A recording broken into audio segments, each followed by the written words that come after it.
Dude, the delay on this is terrible today. Like, absolutely horrid. It's so bad. It's really, really difficult to play. Africa, banana.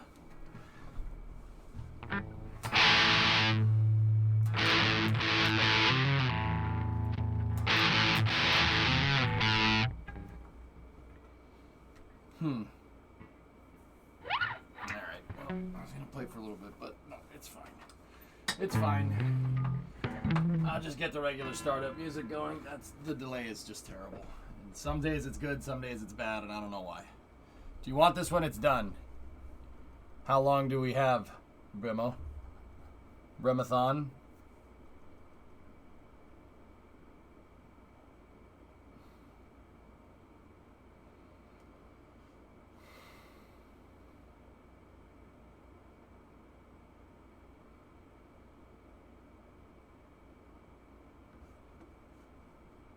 Two minutes? Yeah. Let me play some startup music for these fine folks here. Hey, T-Man. And Thomas, yeah. I saw that tweet last night. Curious. Curious? No, that's not a word. Curious. Here. Oh.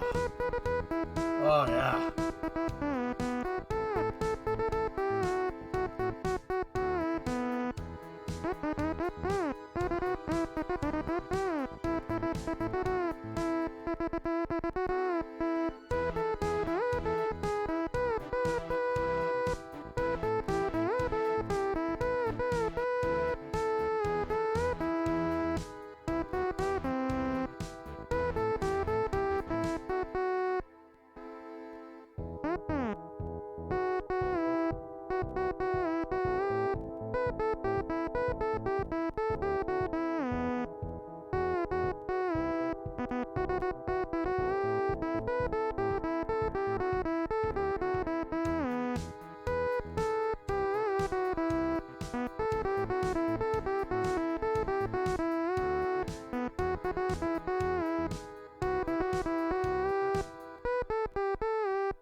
Okay, hold on.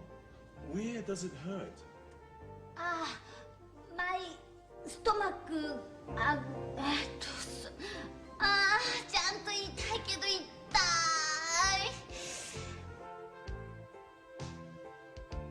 救急車を呼んでもらったからといって安心はできません。しっかりと自分の状態を相手に伝えましょう。I have a bad case of diarrhea.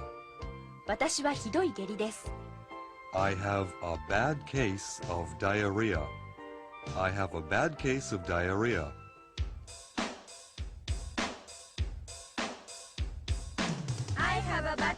of diarrhea. I have a bad case of diarrhea. I have a bad case of diarrhea.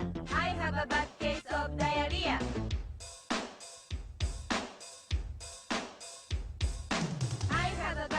肩に手を乗せ I have クロスして A bad case お腹をさすって of diarrhea ジェスチャーゲームの要領です。感情を込めてやってみましょう。 I have a bad case of diarrhea. I have a bad case of diarrhea. I have a bad case of diarrhea. I have a bad case of diarrhea. 「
I'm just finishing up my food. I'm inhaling this beef and broccoli. One more song and I should be done. Oh, turn the music. Come on. Okay.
Diarrhea.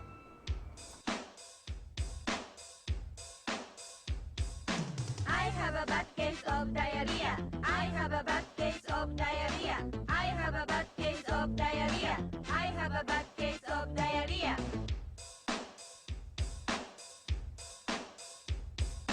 I have a bad case of 肩に手を乗せ I have クロスして A bad case お腹をさすって of diarrhea Chat, you don't like this?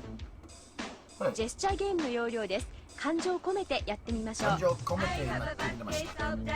You don't? No? No, you don't like that?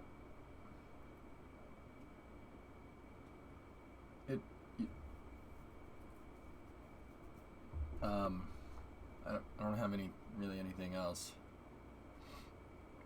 Nice, all systems. Yeah, a true legend. Yes. Here, how about this? Does this do anything for you?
Good.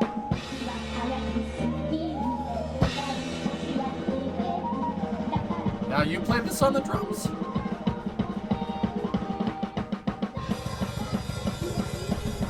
I can't play that. Yeah, know your limits. I cannot do that with the drum set. No, your boy can't do that.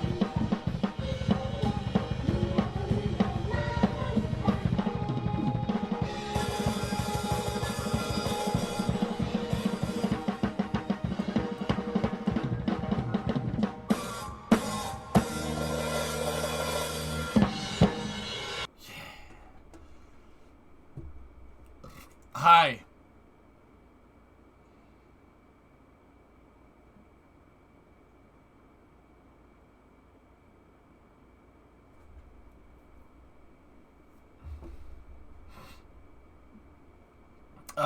AOS? Yeah.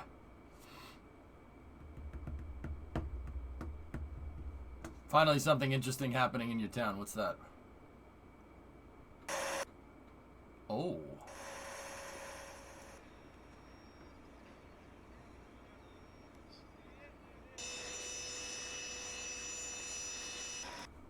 Bro.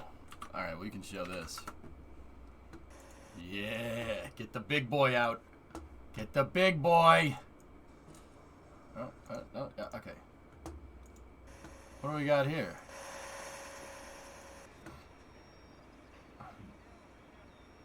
Nice.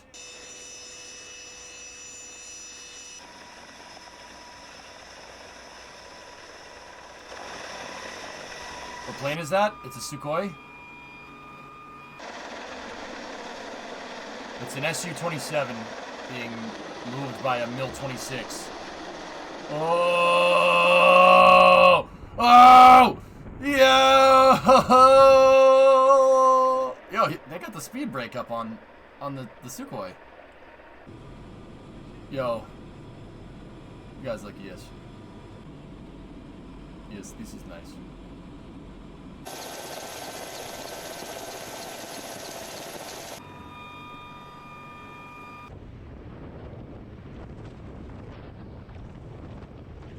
What are they doing to this poor Sukhoi? What are they doing to that poor Sukhoi? What is this place?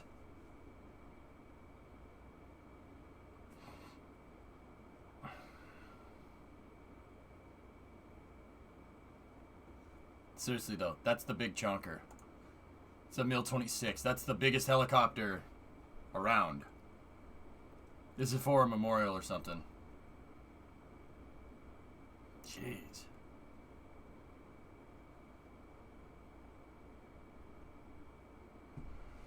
Hey, Death, what's going on? So that helicopter is the biggest helicopter, the biggest lifting helicopter around. It can lift. Well, I mean that airframe has no. That airframe has no engines in it, but still. That's cool, man. The freaking big boy helicopter. I mean, consider with the Mil-26, consider the pilot seat. And look at, you can see the pilot's head in there. And then, I mean, this helicopter is almost as big as a C-130. It's not small. I mean, just kind of take a step back and look at it compared to the dude right there, and then the Sukhoi. It's okay. That thing could almost fit inside of there if you cut the wings off. It's pretty nuts.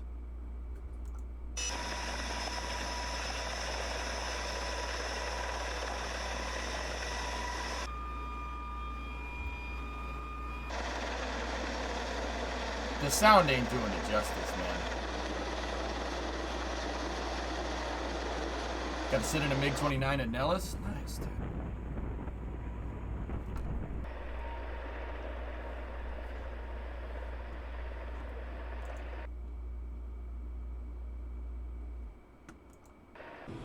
Yeah, it's a big freaking helicopter. Dude's just like, yep.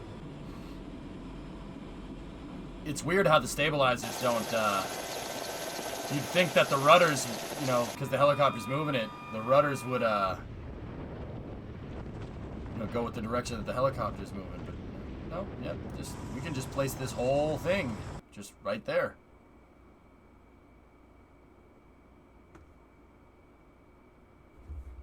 Too much dirty air from the prop wash, yeah. The Sukhois are cool, man. That's a cool plane. Frick, that helicopter's big. How far did they move this thing, PY? How far did it go?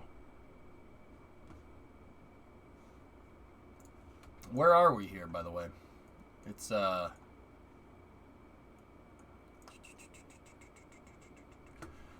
saw it. I saw the truck race. Or I saw the highlights from the truck race, Hellfish. Yeah.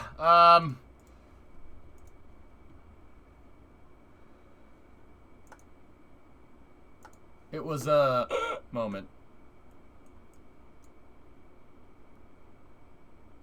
300 kilometers. Hold on. I have to go touristy here for a second. Yep. Oh, okay. From Skov to Gachina. Okay. Yep. Yeah. Oh.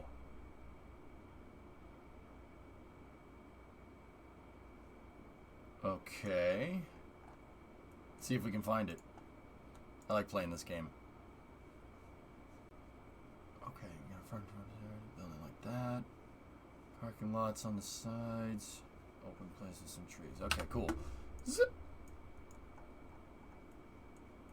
Let's see what we got. Let's see if old boy EJ is still good at this.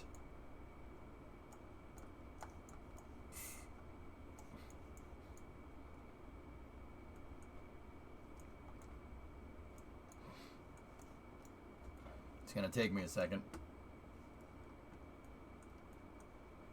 There's a bunch of apartment blocks there. Roger's building a new system today. By the river.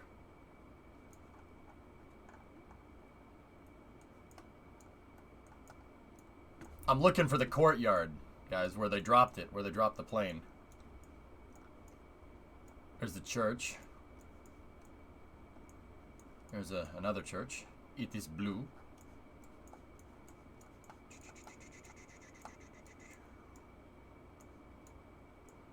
You see your house?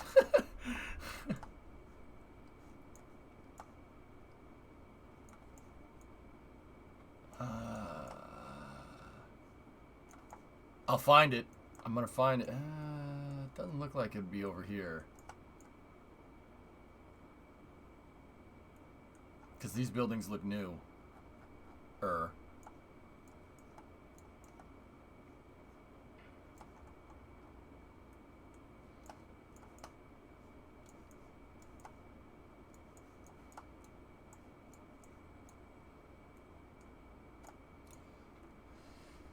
don't see it. It's got to be here somewhere. We'll find it. We'll find it.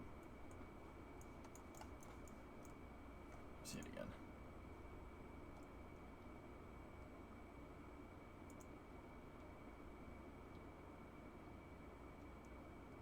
Oh, there's that blue church. Yep. Okay, where's the blue church? Blue church. Where are you?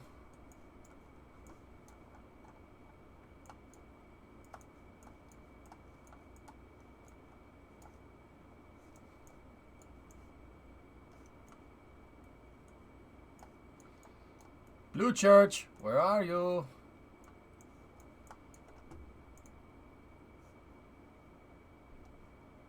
Okay, so the steeple's on this side, dome's there. Helicopter's going that way. So we gotta go find the side with the steeple, then find the side with the road, and then find that obelisk, and then we should get us right where we need to go. There's the steeple, there's the road.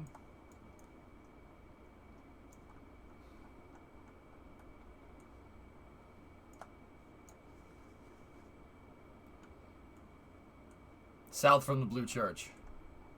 Right there. You mean the top of the church is blue? Yeah, okay, it's blue and white. What are you salivating over here, Chief? You like something tells me you might like the blue and white color scheme. A little more south. A little more south. A little more south. Oh, okay. Ah, there it is. That building right there. That's the one. Oh wait, no, it's got a little tiny boy building next to it. Hold on. See again. Okay, a little bit of outcropping there. Let's see. Yeah, there we go. Yeah. All right. Cool. And where did it come from, dude? How far did they move that sucker? From Skov? Boop.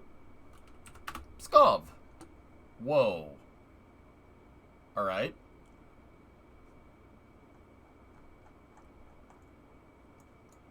What do we got over here? Ooh.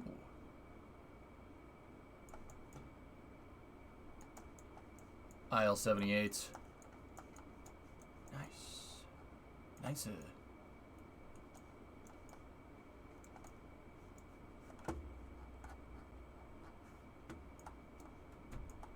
Just park it out in the woods.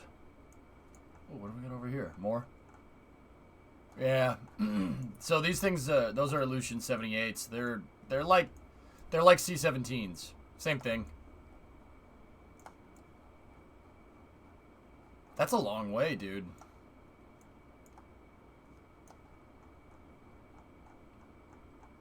We got some street view up in here? Hey man, you got something to eat up in there? We hungry. Where's the church? Okay. Man. Hey. Alright, let's see what we got. How far? It's like PY said it was 300 kilometers. Hey, alright. Train tracks. Or not. Or we could just Google Earth. We could just go this way. Tire. GeoGuessr time. We gotta play Gerbil here, but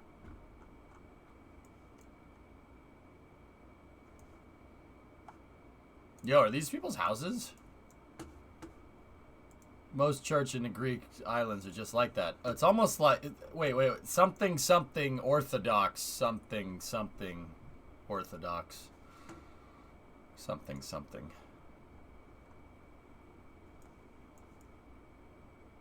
that someone? No, it's a military hospital. I was gonna say, nice house.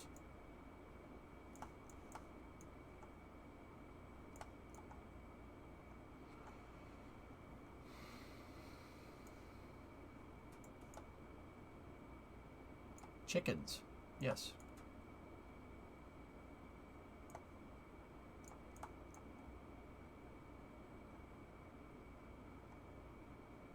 What's that? How old is that building? Bro.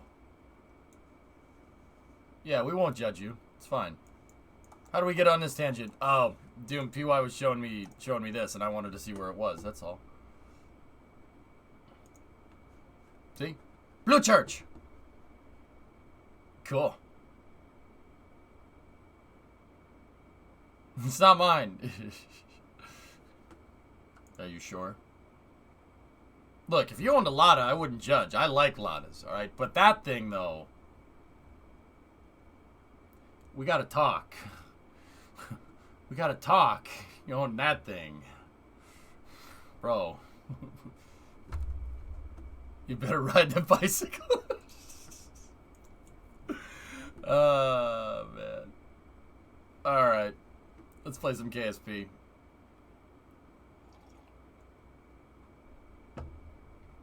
I would walk, PY. I would rather walk than do that and ride that. Yeah. Yep. Yeah. Anyway, that's cool, man. Mil 26s are cool, dude. I like that helicopter a lot. It's a beast. I have to get my joystick or joystick.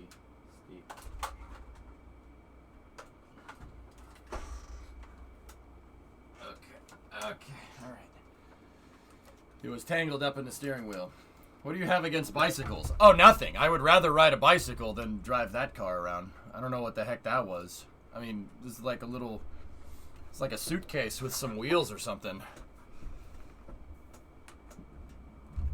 Yeah, T-Man. We may have had a breakthrough with the panel thermal protection system. An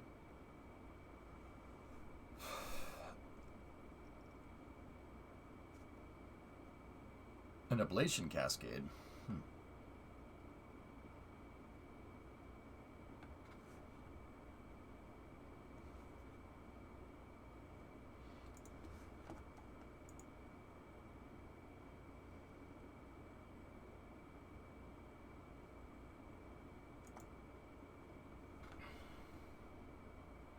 Alright. Let's get the music going.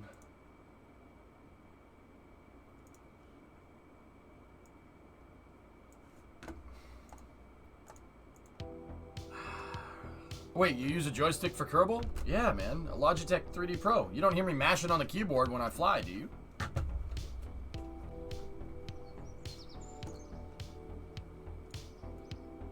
Afternoon from CYBB, aka Kugaruk, Nunavut, Canada. What? That's really far north. Right? If I'm remembering right, Nazalik, my Canadian geography always fails me. I always get Saskatchewan and Alberta confused. And I don't know why. They're not...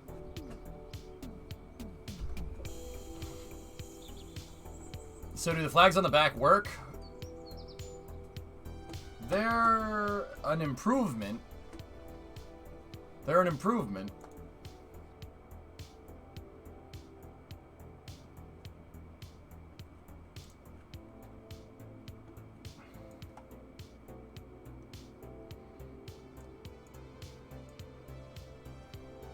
All right. So we ended up putting more flags on the back, and I just kind of clipped them into each other. And they don't. You know what I noticed about flags? They don't Z-fight. I was worried about that. They only Z-fight if you highlight them, but if you're looking at them just like this, it looks fine. CYBB is the airport code. We need YYZ. Thank you very much. And no, I don't say Z as Z, but I will say it for that song because, yeah, reasons.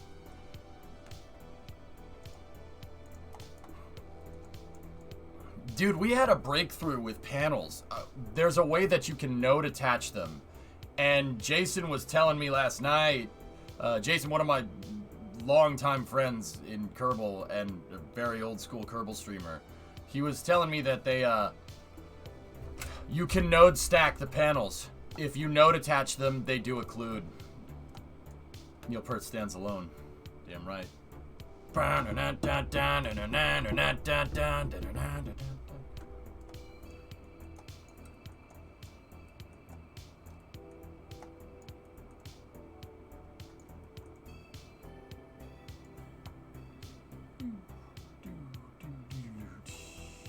Which panels do you want to occlude? Hellfish, if I could occlude all of these, and then at the end of the chain of panels, node snap a panel. Alright, so here, let me give you guys a lesson. Here's a quick lesson. I can put this on the, let me get a K200.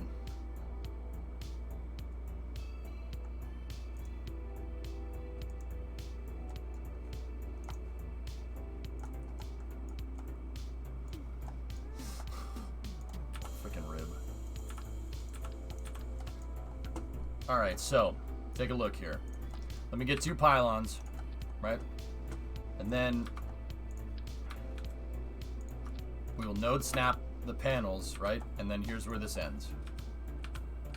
So for this one, I'll take the panels, and I'm basically going to replicate the test that Jason did. Ready? Take the panels, and we'll just attach them, and because this is how I have the panels right now, right? And this is why I wanted to work early with KSP today, because this could give me some huge breakthroughs, right?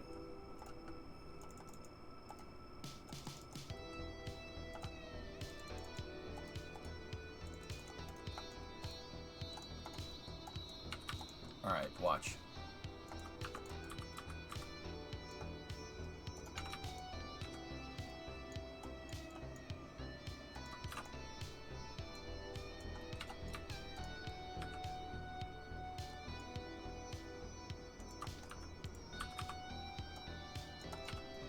So these are all node attached, right? So now what we'll do...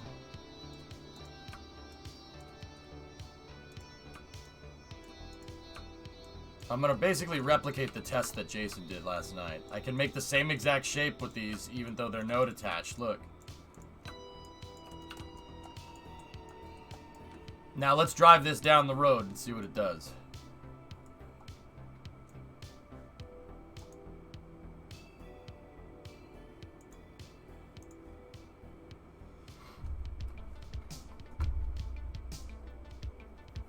Doesn't auto-strutting cause frame rate issues? I don't know who started saying that, Keith, but I've never had any problems with it. But then again, I'm probably not my computer's probably not the best to demo that kind of stuff out, dude, because I have a really kick-butt computer. Like, I ain't trying to flex, fam, no.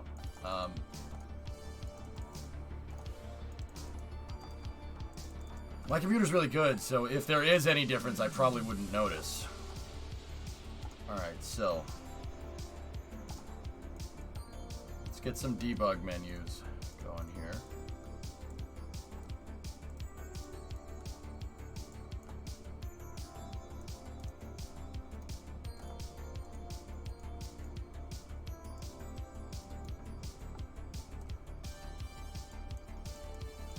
Alright, so what we're looking for here, fellas, is the drag.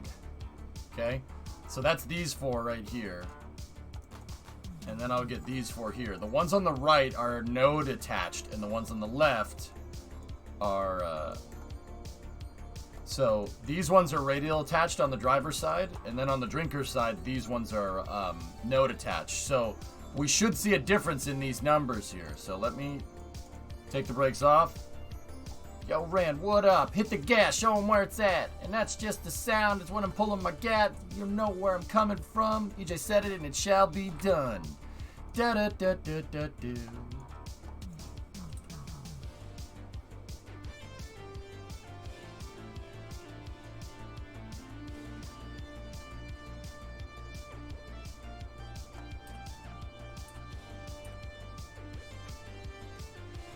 No, I have another craft file, Swishio.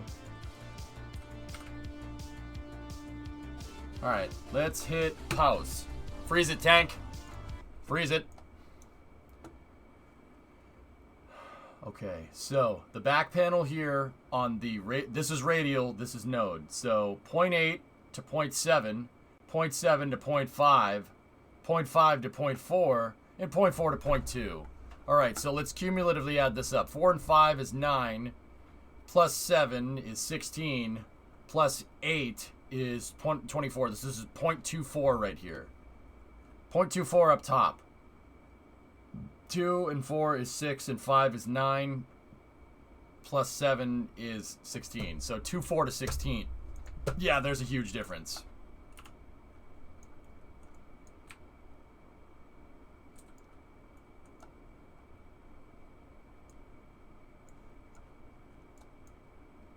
Did I say 16? Math, not even once. Yeah, no, 18. Sorry. So 18 to 24. That's a what is that? A 33% reduction in drag right there. So what we've learned is that you need to rebuild the whole nose.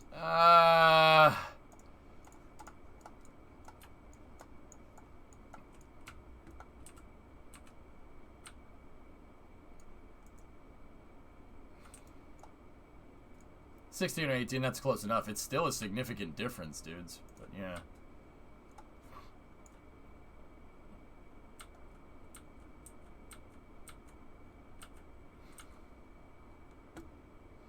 What do you think, dudes? Think we should rebuild it?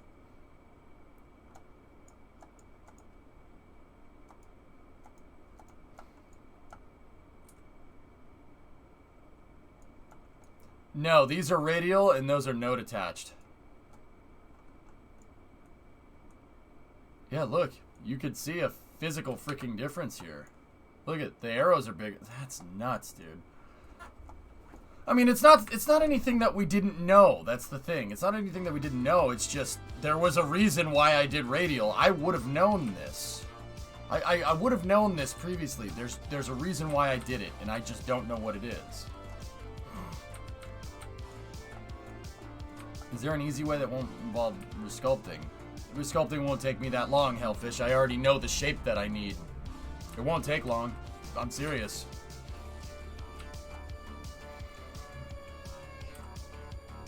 Give me an hour. 2 at the latest. And we'll be up test flying by 5 o'clock.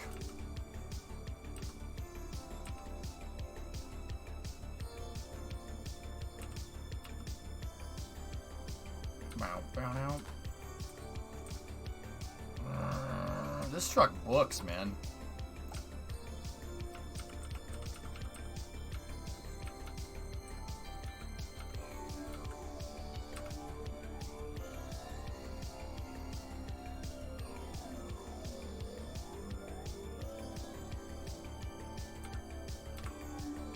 Yes. Yes, I do.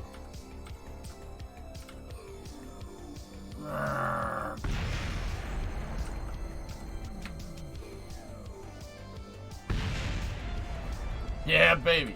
They're just fog lights.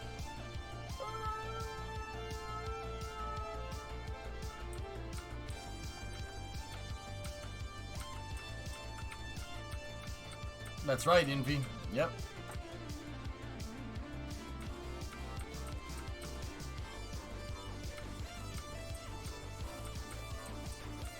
Alright, I gotta get this back on the runway so we can recover it. Yeah, we have pyrotechnic fog lights. Yep. No, I won't kill the Kerbals, man. This thing is... This truck's... Look, they're in an armored box. Seriously, it's an armored vehicle. The thing weighs as much as an armored vehicle. Look. This thing weighs 13 tons.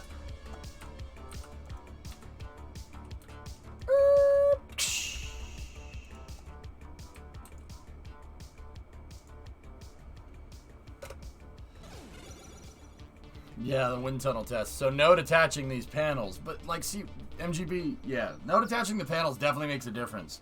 But what I'm worried about here is that there is a very good reason why I didn't do that. I would have known to have done that. There's a good reason why I didn't. I just can't remember what it was. I can't remember what it was for the life of me.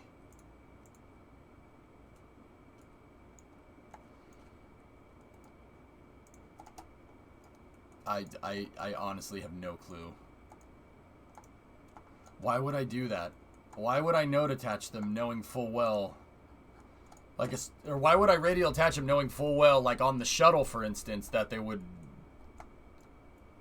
I mean, the only thing I can think of is that it was intended drag. No game screen. I'm talking... Alright, whatever. EJ, please see last.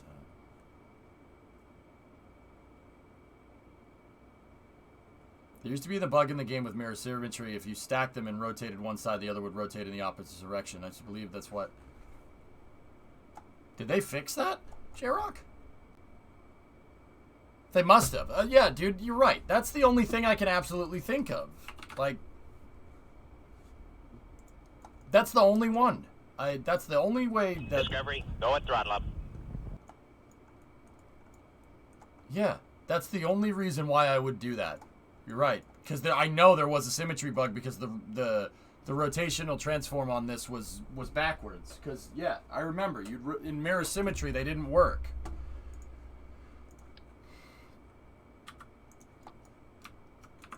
Do they work now? Oh yeah, yeah. This would have broken the. Yeah, that's it. So they did fix that. When the hell did they fix this? How did we miss this, J-Rock? TNT 40-month resub.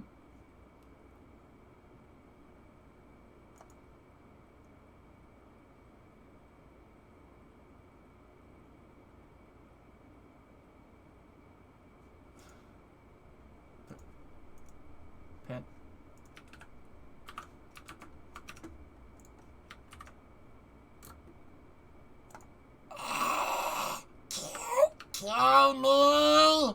Kill me! Kill it! Kill it! Kill it! Kill it with fire! Put that damn ranger out of its misery.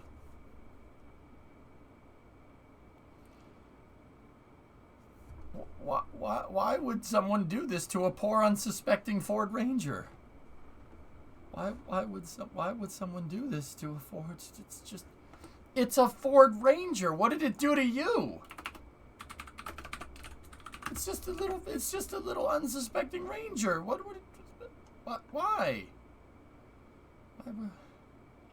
Why would someone do this? Look, it's just a little unsuspecting mini truck. Why would someone do this to a poor unsuspecting mini truck? No, a Ford Ranger is great. The new one is fat. The new one had too many cheeseburgers. Oh, I like that one. I'll be honest. Look, it's fat. It had too many cheeseburgers.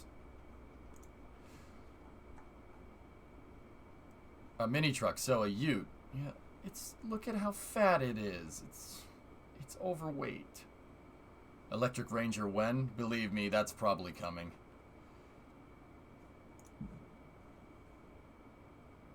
It ate too many cheeseburgers. I like the Roush one though. That one looks sharp. I kind of like that. But look at this. It's such a nice truck. Look at that. It's a nice little baby truck. The new one is bigger than an early 2000s F-150. For sure, man. Yeah, I know. I love how vehicles have just gotten fat. You notice that? Notice that? Like, look. Right? You have 1970 Challenger. Look at that. Nice and lean, right? Nice and lean, all right? And then you have the 2020 Challenger.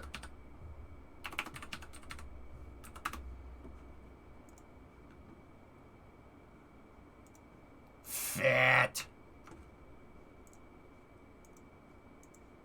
Look at how fat it is. Oh, See? Nice and lean. Yeah, no, the mini to the new mini. Tessa, it's true. They all get the hamburger treatment. Too much haggis, mate. Look at how fat it is. I mean, and this doesn't look bad. It's just, it's like those people that aren't really fat but aren't really skinny either. And once again, no, you're perfect the way you are. All right, you're perfect the way you are. But you know what I'm talking about? It's like just. But my safety standards. Let's get back to a thing that we actually need to have safety standards on because it can actually kill you. Hand check, thank you. What are you talking about, man? Seriously though, an E-body Chrysler's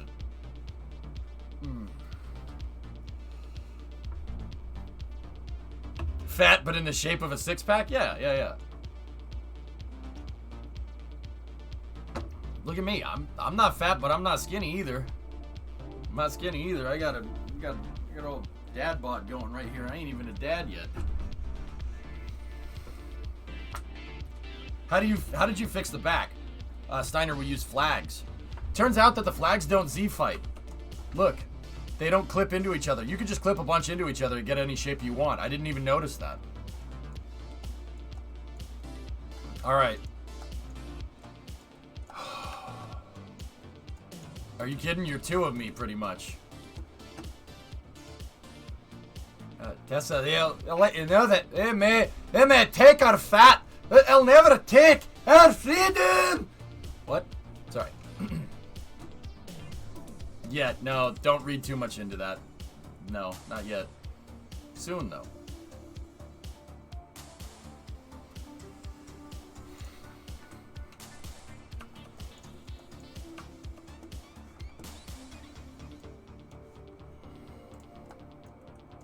Discovery, go at throttle up. Wait, what? Nothing. I'm just jerking your chain. Or am I jerking mine? Wait, what? Alright, no, seriously, okay. Turn the page. No, Brimo's not pregnant. Not anytime soon. We can't have a kid right now. Not right now. I want kids, though, and she does too, so, yeah. That's all you need to know. Soon. How is Babby formed? Can you get pregante? What? I don't care, Hawks. I'm not some insecure piece of crap, like, dude bro that's, like, afraid of kids. I'm not afraid of kids. I want that. And once again, this isn't one of those things where people that have kids start saying, oh my god, look how much I love kids. You should have kids too. I hate those people. No, I want that. That's what I want. That's what she wants. I have no qualm saying anything about this, and neither does Brimo. It's not weird unless you guys make it weird, but let's be real. I could say I have to go to the bathroom and somebody would find a way to make it weird. Don't lie.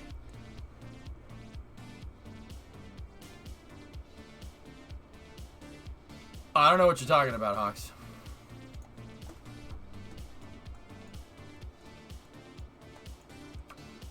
I do poop? Let's be real, K3. That's an image no one wants in their head. Alright. Okay, so, are we gonna do this? We're gonna do this?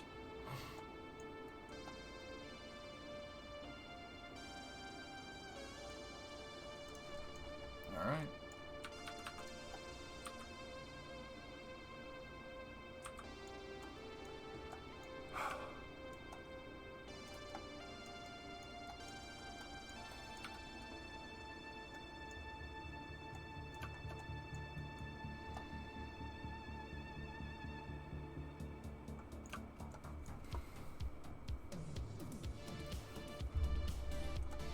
It looks weird. What's the part count? 379, dude.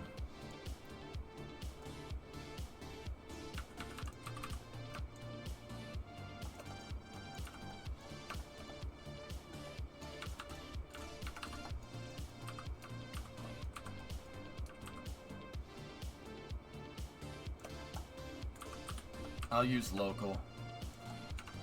Okay. I need to make this shape out of node attached panels. There might be some places where we could cut down on the part count here, though.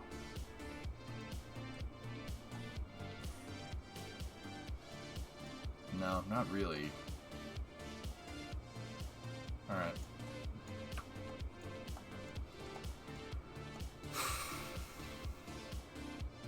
How am I gonna do this?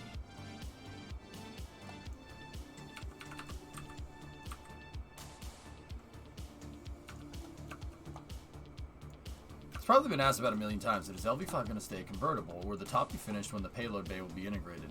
Sim, the reason why I'm trying to do this without this is because I'm trying to keep costs down. This thing is expensive. It's expensive, and losing one really hits you in the pocketbook. So, the payload bay isn't necessarily something that I need. Why? Why isn't the payload bay something that I need? Well, the payload bay doesn't matter too much on the way up. It's just literally getting the engines aligned. And then it's fine. It really shouldn't be a problem. The vehicle's asymmetric, so having a payload bay on one side will compensate for the fact that I have all these panels on the other side. That's the other reason why I did panels in the first place, because of balance, right? But one of the other reasons is planes. So the payload bay with down mass capability, as long as I align the center of the payload bay with the center of lift, right?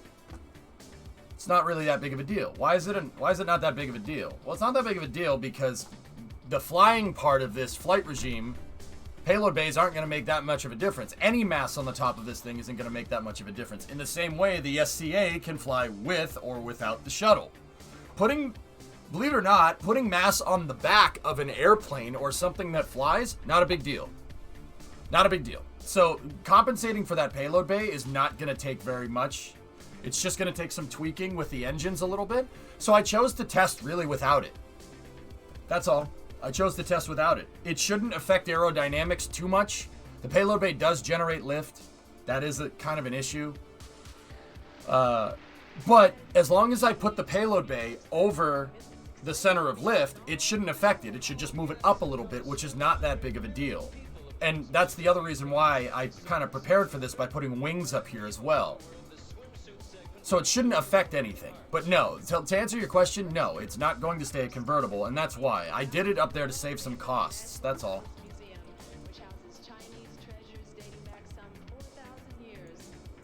I'm not going to delete it, Swish. No, here's what we'll do.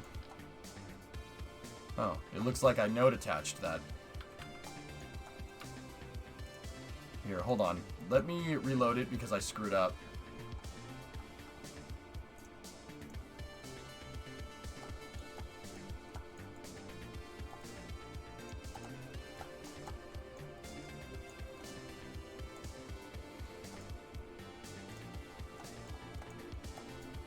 Yeah, Sim. Yeah, I just did it to save some cost. I mean, look at the price tag that this thing carries. I mean, it's a full stack, full reusable SSTO. The price tag is going to be more initially, right? But that's more than a Freedom rocket, way more than a Freedom rocket. However, I get everything back if we engineer it right. So, really, all I should end up paying for is fuel. That's it. Alright. Are we ready?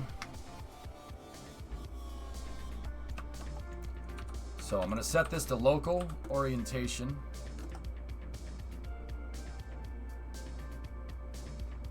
Because that panel is actually node attached, which is interesting. I'm just trying to think exactly how we're going to do this, that's all.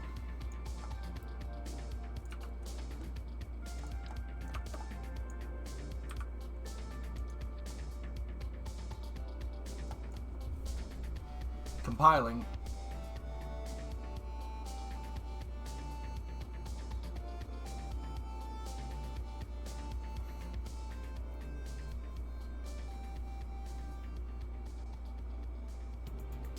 If you're already re-engineering this, would you consider going full scale to save time?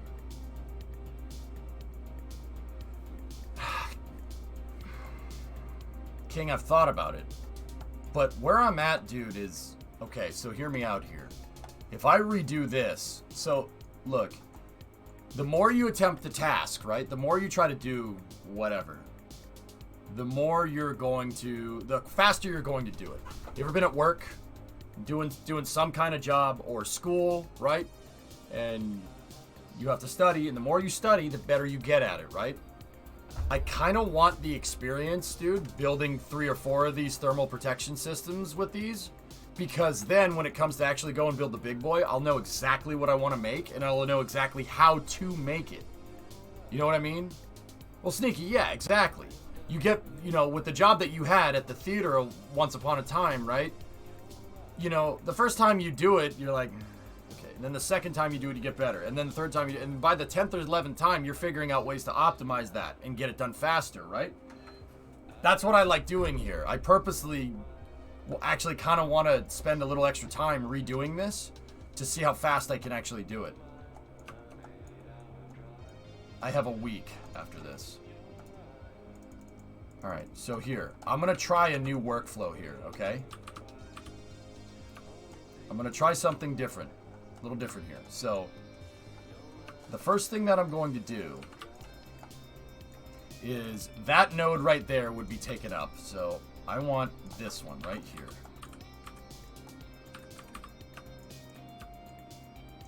There. So, we have that one in the center, and then that one, and then that one, and then 2 more of those. Okay? So, I'm going to take this. Actually, this one needs to be snapped center on center, just like that.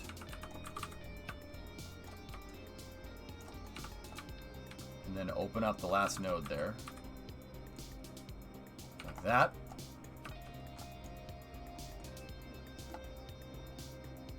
So it's 1, 2, 3, 4, 5. So now this one, that one needs to be snapped center as well. Now, okay, so now let's count how many of these go out in each direction here. Off of the first row here, so we have 1, 2, 3, 4, 5, 6, 7, 8.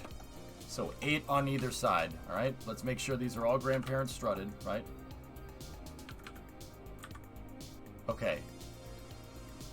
These ones have to be radial attached. They have to be. Because it needs to pick up on that symmetry node. Now the rest of these, they do not have to be. Okay.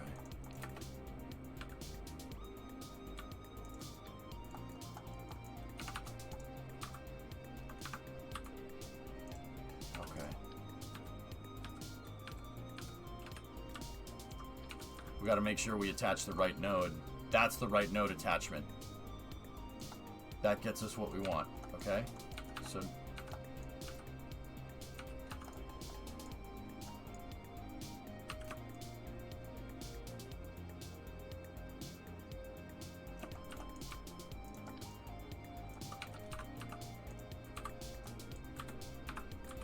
okay. I just needed to rotate the panel a little bit. Now, should be able to do that. Okay, so that's 1, 2, 3, 4. That's 1, 2, 3, 4. 1, 2, 3, 4, 5, 6, 7, 8. Bye-bye. Okay. Can you fix the orientation of the second panel before you move on?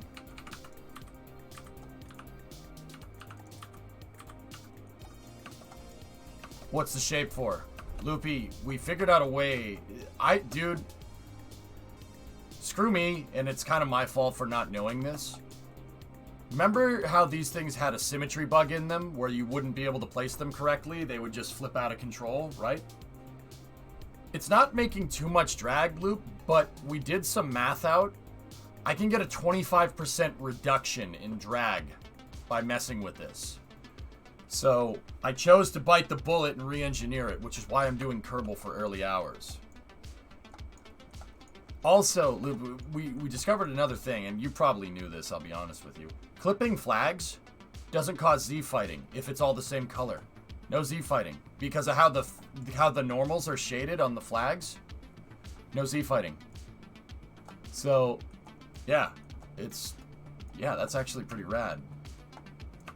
All right, let's check the next row. 1, 2, 3, 4, 5, 6, 7. And this one had 1, 2, 3, 4, 5, 6, 7, 8. This one has 1, 2, 3, 4, 5, 6, 7. Okay. So now, what I can do is take this.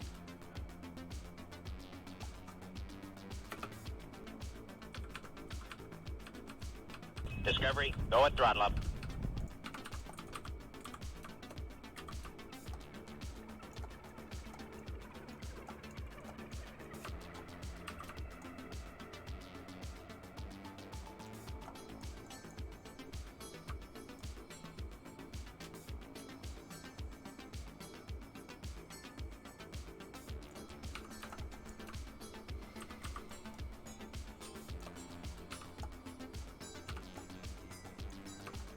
And node stacking them rather than radial is going to reduce drag?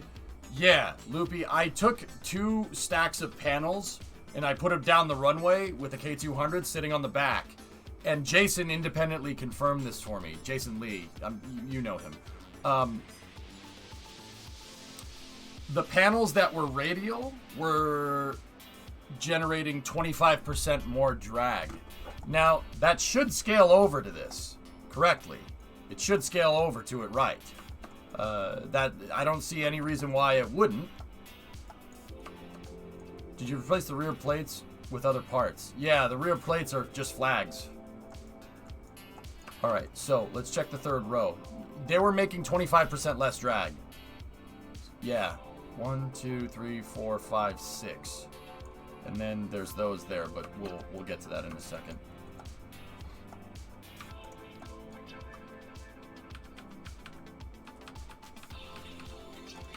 I mean,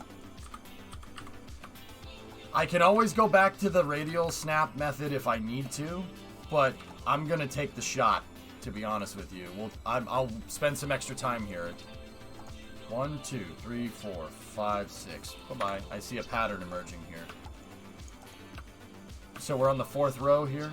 1, 2, 3, 4. So we have 1, 2, 3, 4, 5, 6, 7, 8, 9. 9 on this one.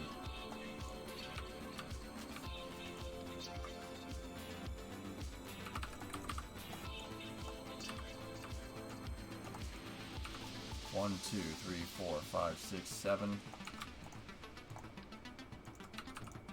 8, 9.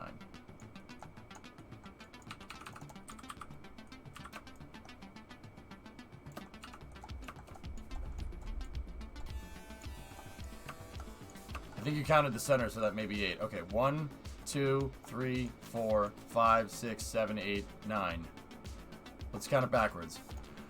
1, 2, 3, 4, 5, 6, 7, 8, 9. That's the center one. 10 would be the center one. I think we're good, Tars. What do you think? 1, 2, 3, 4. Okay, hold on. 1, 2, 3, 4, 5, 6, 7, 8. 8 on that one.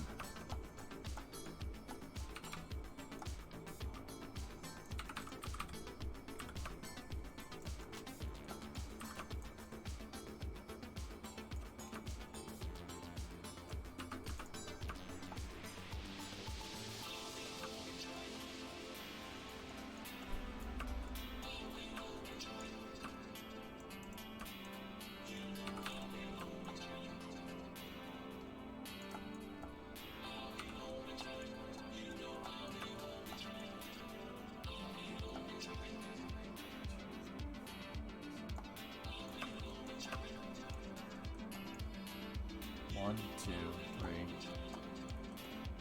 Oh, that one's placed incorrectly. 1, 2, 3, 4, 5, 6, 7, 8.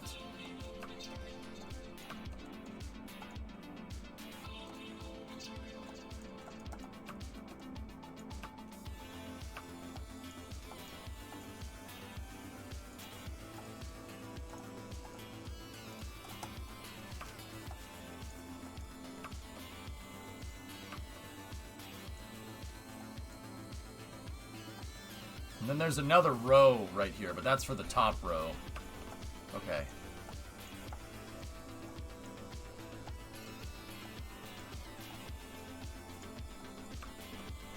And then we have big triangles up there. So I'm going to try to sculpt out all the small triangles first.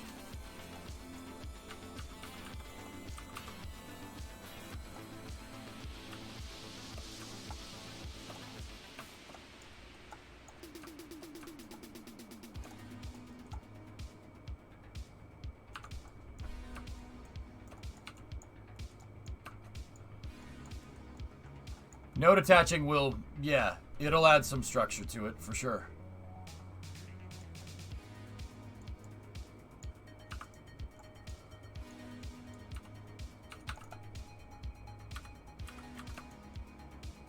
So we're gonna take this.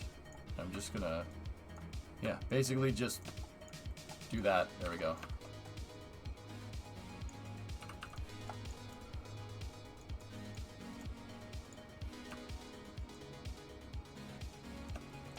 And it's really just down to making the lines parallel now.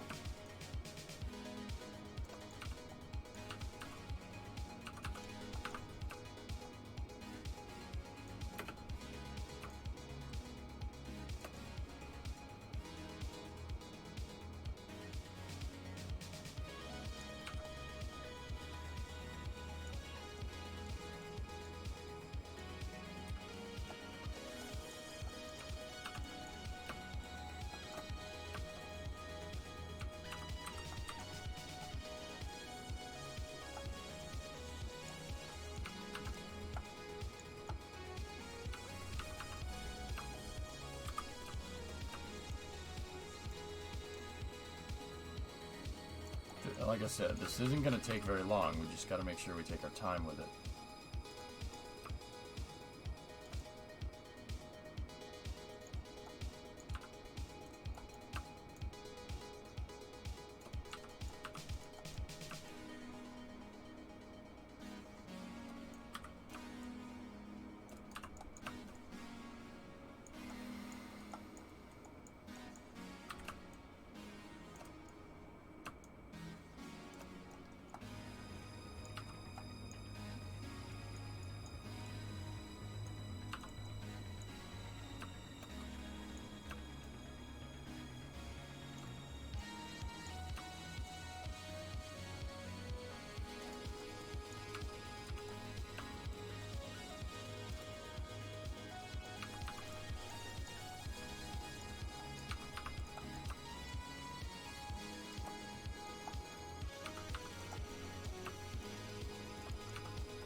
See, I kind of have to go through and adjust the workflow that I had before, right?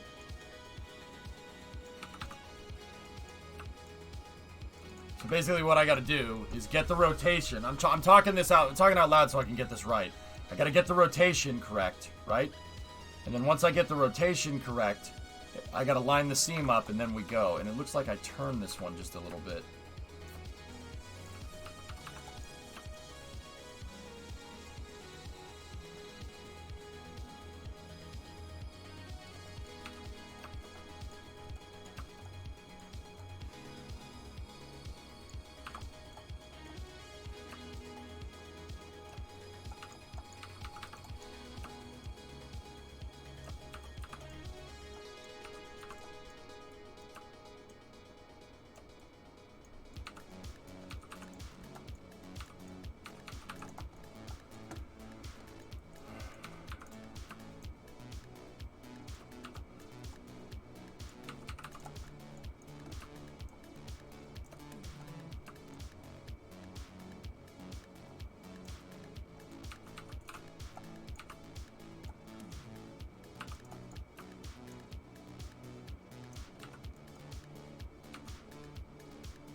Oh crap, which one? There we go.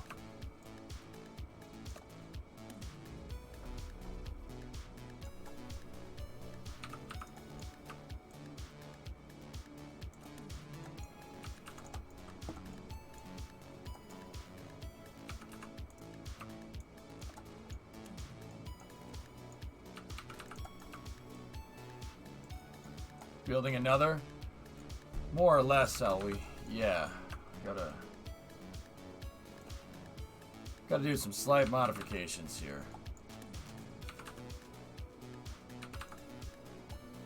This one is just built slightly different.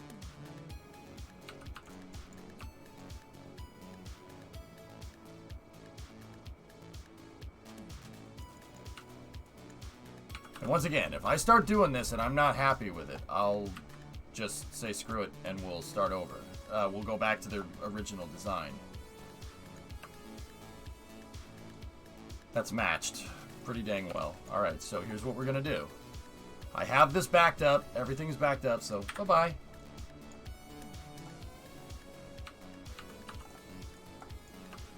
Next row.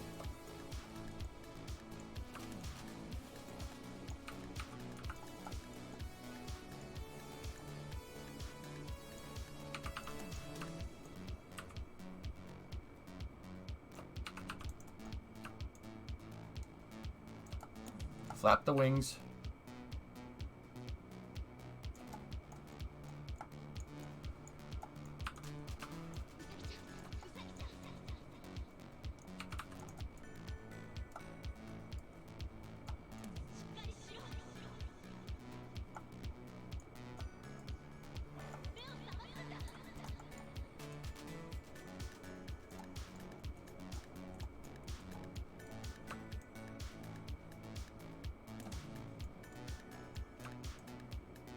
Try to make that parallel. What's up, human person? How you doing?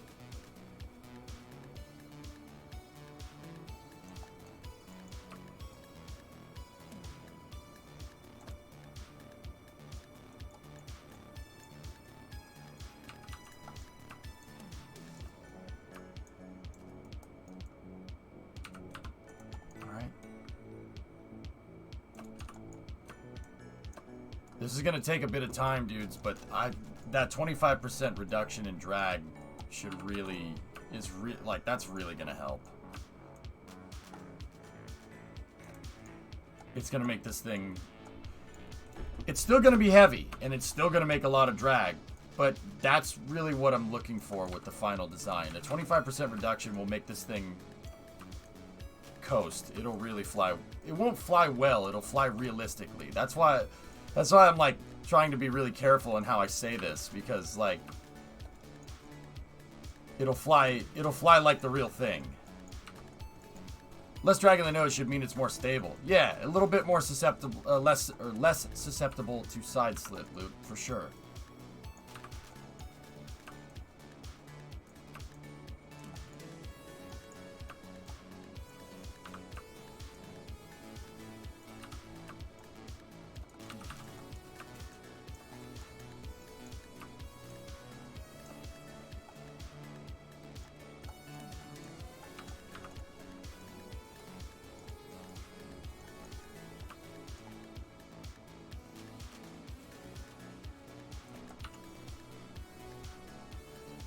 How does it fly compared to a brick? This won't fly as bad as a brick, but it'll fly as good as a guided brick. Does that make sense?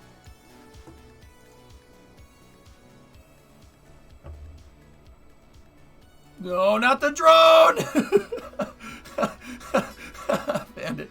Not the drone! Dude, what happened in the truck race last night, dude? Oh man, dude, that close speed, that would have obliterated that thing. Starship flies like a brick with flaps. Yeah, exactly. So we're good. And a cool pro tip for the people that, if you want to learn some really awesome, like, fine building techniques in KSP, the cool thing that you can do is, so you're moving parts, right? Oh, geez, the part, man, I gotta really fine place this part. So, if you click and then move the mouse over here, the further your mouse is away from the manipulator node, the finer control you have. So you want to fine tune something? It's really easy to do. That's how I do all this fine placement. I always move the mouse cursor away. Move it away from the manipulator node. That also works with rotation. See how I'm like, if I try to do it here, it's really difficult? Now move this thing out here, right? Real easy to get stuff lined up.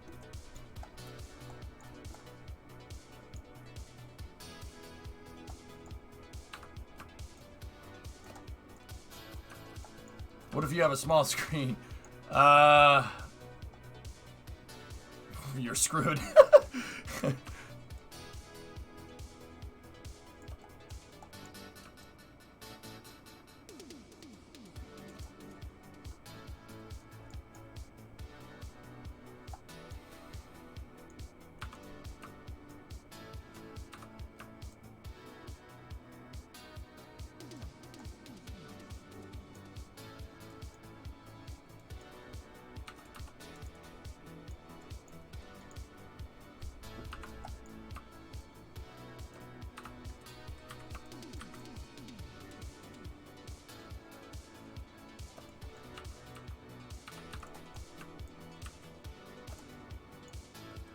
How lined up are we? Pretty lined up.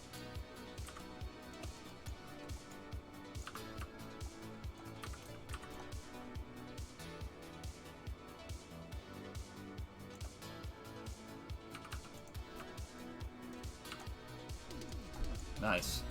Mac Parts, what's going on with you? I am doing literally the equivalent of metal fabrication, Mac in KSP. I'm resculpting out this thing, but I'm trying a new thing. So, Mac, I'll explain it in Kerbal terms, and then I'll explain it in machine shop terms. So, in Kerbal terms, I node attached a bunch of panels, and I'm folding them into position. In machine shop terms, I CNC'd out a plate of steel, and now I'm using English wheels and a metal brake to bend it into position. Well, actually, this could be a plasma table cutter.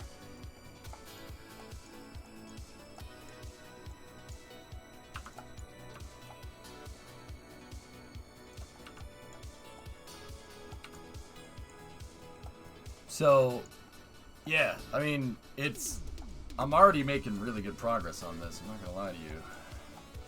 I'm making decent progress here. And now that I got more stuff lined up, right? What are your plans for verticating this thing? Keith, I have a not a transport erector. I have an erector system for the small. So I plan on building a big one. For the small one, I literally just grab the thing and place it on the launch pad that I was using for Freedom rockets. Yeah, just pick it up and put it on there. That's been working good for a test stand. The big one though, I'm gonna have to do something like this. I don't think the crane can lift it up. So wait, hang on, fellas. Prepare for the classical music.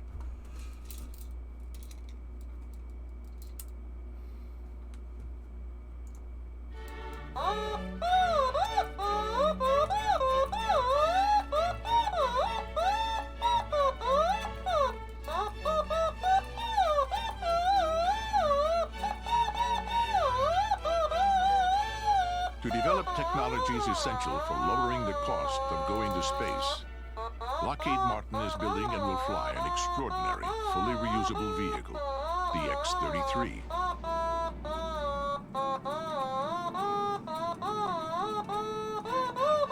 Its first 450-mile flight from Southern California to Utah will take just 14 minutes.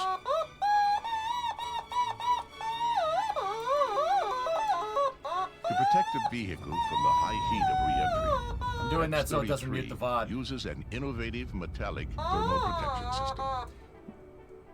Alright, here, let's get to the good stuff. So, Keith, this is what we're gonna have to do. Watch this.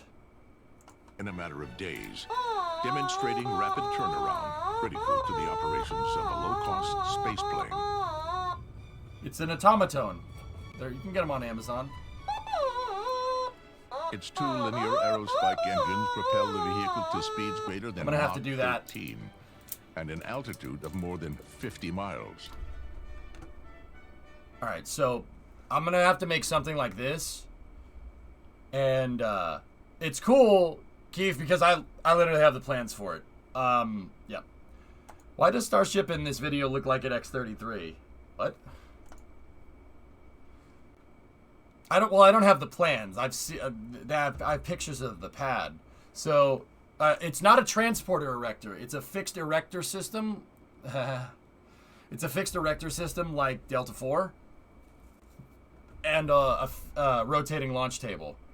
Have you tried counter rotating by transferring ore between tanks? I haven't, Keith, but I already built this thing, dude.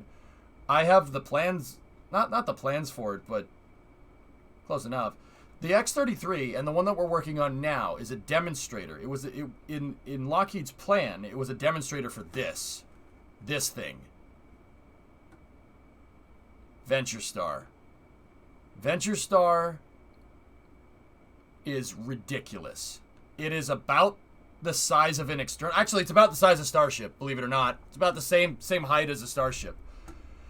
It has 2/3 of the size of a shuttle's payload bay in there, and it has 7 aerospike engines. It is a SSTO. Lockheed was making this. The project got canceled because Rule 8 stuff. Yes, you can get pissed off. It's fine. Chat, Keith, how I do things nowadays, dude, there's the Ohms engines. How I do things nowadays is that chat votes on the mission architecture, and they vote on the missions. They want me to use SSTOs to create a lunar, or a sustainable low carbon orbit launch system.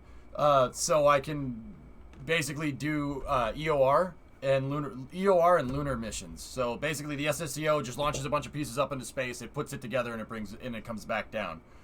The Venture Star would have been insane. Also, this CG is from like 1998. It ain't bad for 1998. I'm not gonna lie. Lockheed Martin was on point, dude. So Venture Star is a vertical takeoff and horizontal landing, single stage to orbit launch vehicle.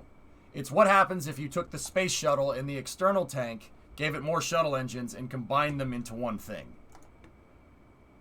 We're going to build this. This small vehicle, the X-33, the one that we're working on right now, is going to scale to that.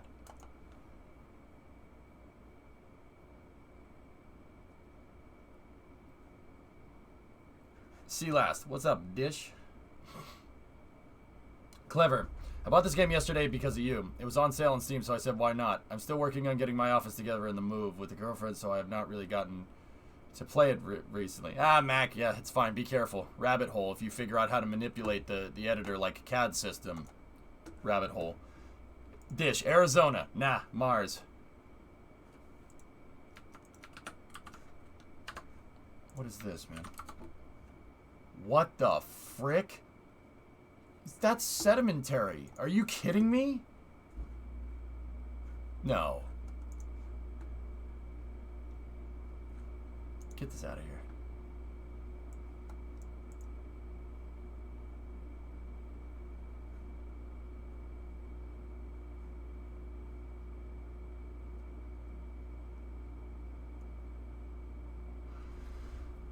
Two years ago, JPL researchers took note of a sparse cloud cover popping up earlier than expected. So now in 2021, the U.S. Space Agency was ready to document these early clouds when they formed in the Martian skies back in January. The thin and wispy trails of vapor strike quite an image against the dreary backdrop of gray skies. It's not overcast. This is just what a Mars sunset looks like. It's nondescript terrain that is a uniform rust in color.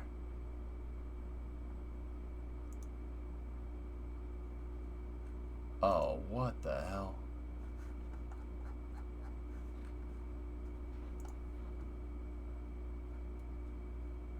Yo, that's clear sedimentary right there. That's a clear sedimentary rock. That's unbelievable to me. And I'm sure this isn't anything that NASA knew, but I didn't know that. Look at it.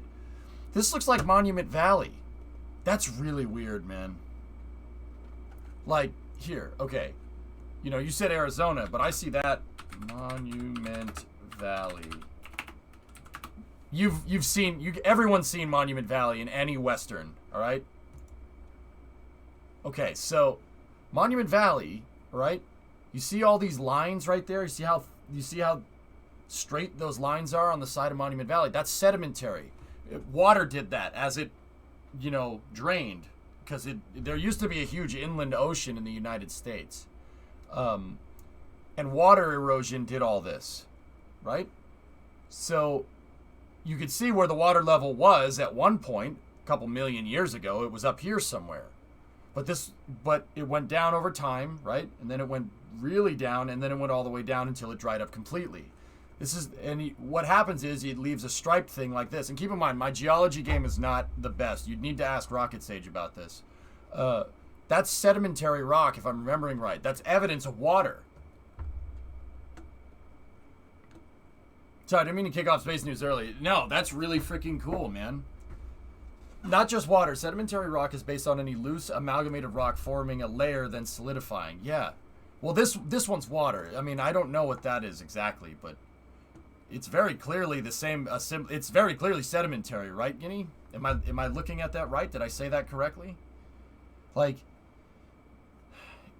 it's very clear that water was on Mars at some point. Also, Monument Valley. It's a national park in the United States. Shameless plug for Monument Valley. It's so cool. You've never seen anything like that.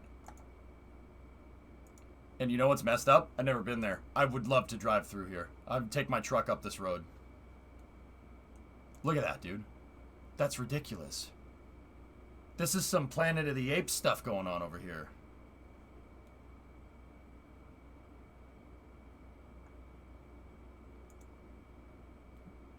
Pretty much, Swishio. Jezero Crater, yeah. It's a beach. It's not that far off. It's an estuary. The Jezero Crater is an estuary, just like Rio Grande Valley, where Starship is being built. It's the same thing, only there's no water.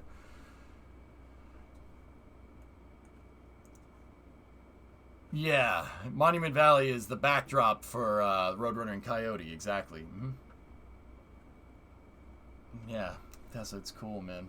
It is sedimentary, but it is more proof that there was a system in placing sediment down over and over. So it is like you said, but in reverse. The lower the striation, the older it is. Cool, man. That's really cool. That's really cool. And there's freaking clouds. Like, just on a side note, this whole thing was about the clouds, but... And this image has been no doubt color corrected so the clouds can contrast so you can see them. But yeah, could it have been wind? Wind doesn't really do stuff like this. Wind would make it smooth, but then again, so would water. It really kind of depends on the geological conditions, doesn't it? This very clearly looks like, I mean, I don't know. The lines aren't perfectly straight like Monument Valley, so it might not be water, but it definitely is something.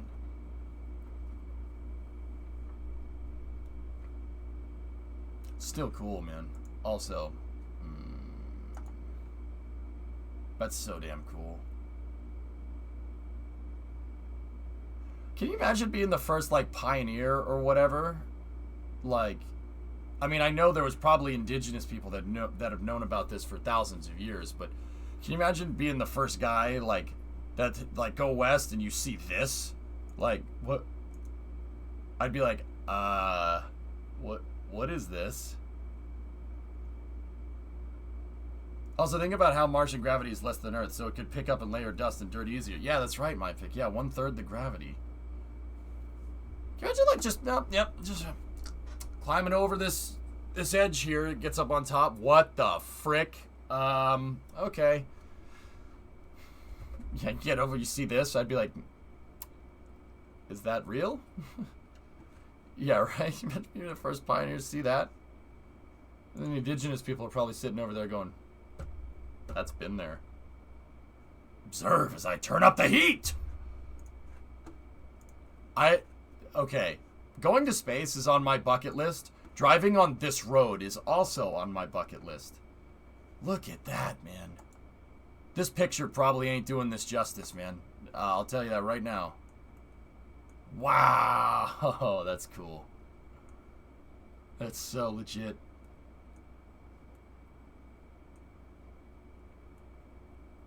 See what I mean about Uncanny Valley? You're right, Dish. Is it Lake Havasu? Is it frickin'... Is it Lake Havasu or is that frickin' Mars? Like, it's ridiculous. When road trip? That might be happening a lot sooner than you think, Ram. I got a project that I'm working on. Don't you worry. I think you guys will like it, if you like trucks. Let's just say there's a reason I'm getting the truck done for the summer. Truck road trip stream? Getting yourself a live view? I know a guy.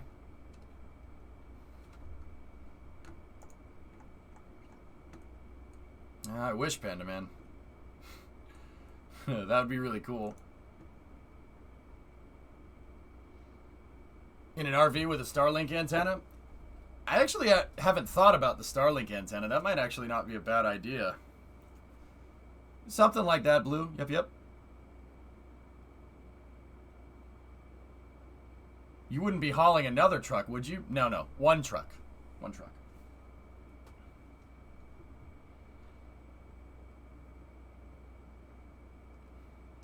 Yeah, just one truck. Got your screenshot you asked for. Also, geez, I need to get my GS going. Down for a road trip.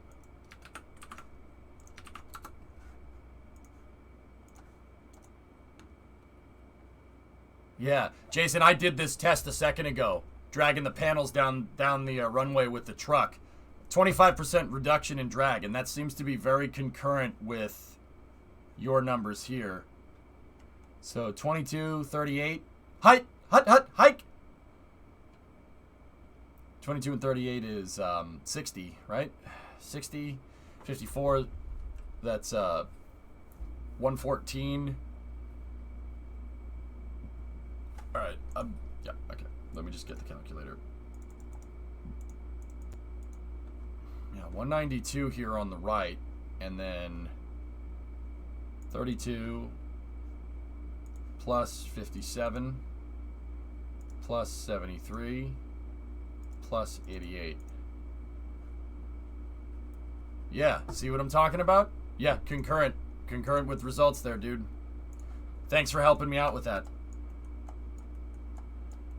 So the 90s Ford is local. I got it. What are you talking about? I don't know what you mean. I have no idea what you're saying.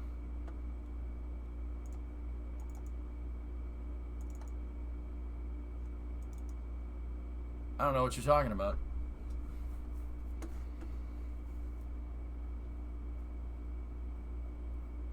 The Scottish equivalent. Let me see, Tessa. Ah, Edinburgh. That's cool, man. No, it's all good, Jason. I just started. It's a nice flame trench.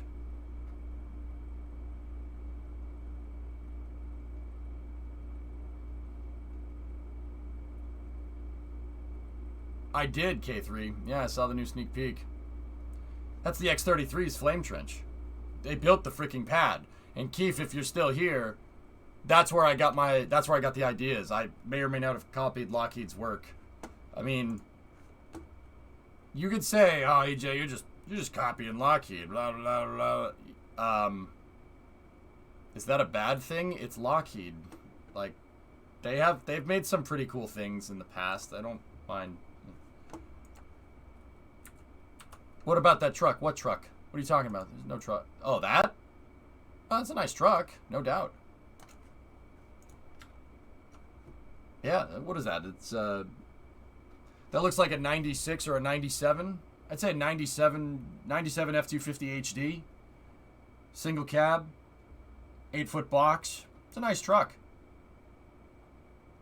Vulcan, it's a nice truck, right? It's a nice pad too. That's cool, Tessa. Hopefully Volcano doesn't blow. It's probably not a thing. I like that truck. Did you know they made that truck in a manual? That truck can have a 5-speed. It has a ZF 5-speed gearbox in the heavy-duty versions. What happened to the pad? I don't know, Geeson. The pad decided to not cooperate with me yesterday.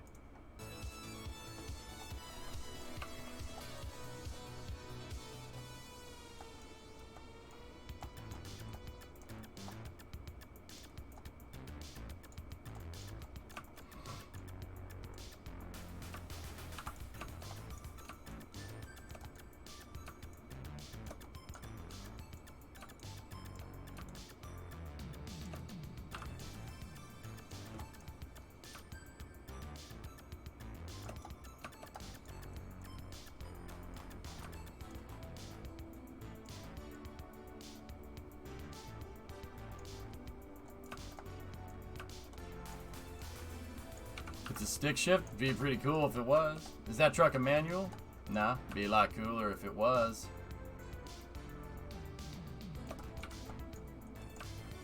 You know they made the...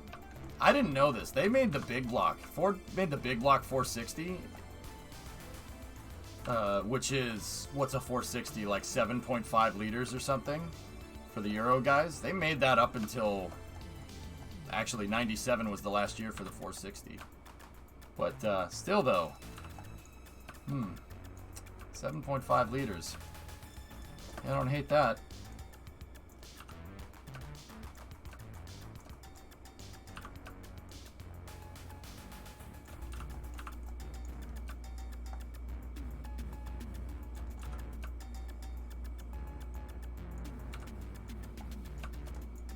All right. Arthur's seat. Let me see. I don't know why Twitch boned the URL there, Tessa, but neat. Maybe I should drive the 59 there. I don't know how. Actually, Tessa, you know what would be cool? If I go drive over there. I don't know how we'd deal with the car or like getting a truck over there.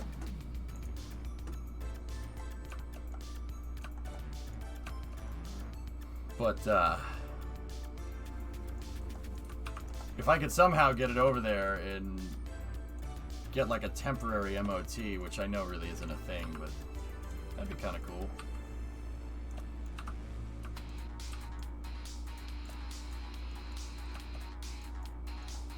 Truck over here wouldn't be too hard, just ship it.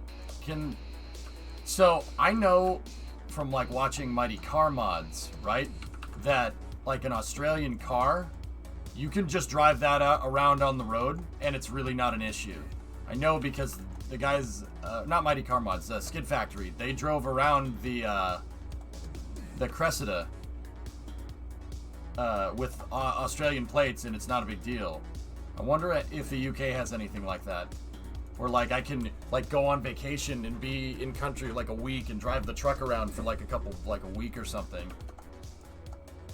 That would be really cool. I'll be honest with you, like that's one of the, like if I ever hit the lottery, that's one of like super rich person thing to do. Super rich person things that I would really, really want.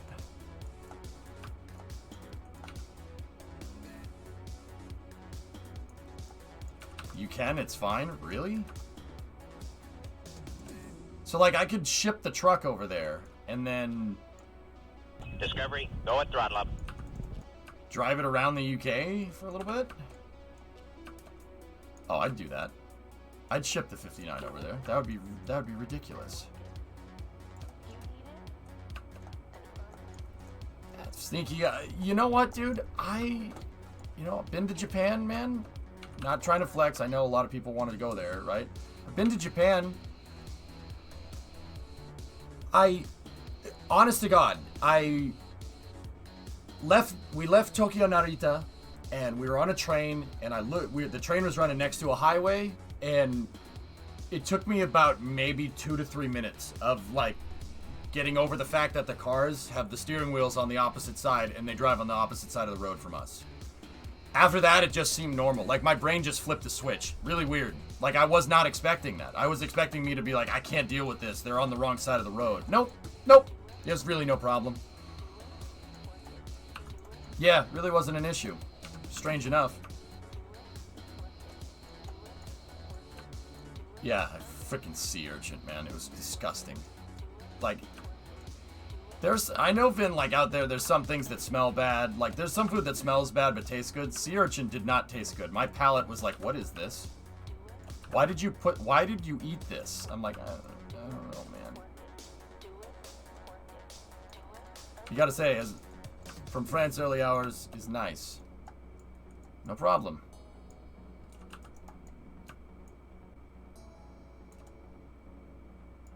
All good, man. I'm glad you guys can enjoy it.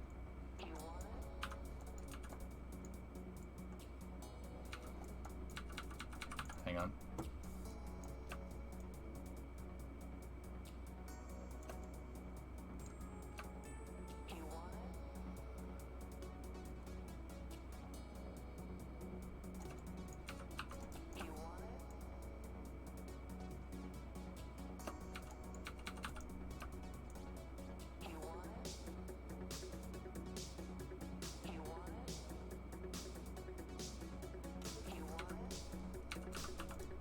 If I can match the angles here, like this is the key. If I can match this angle, we're good to go. Well, do you want it, chat?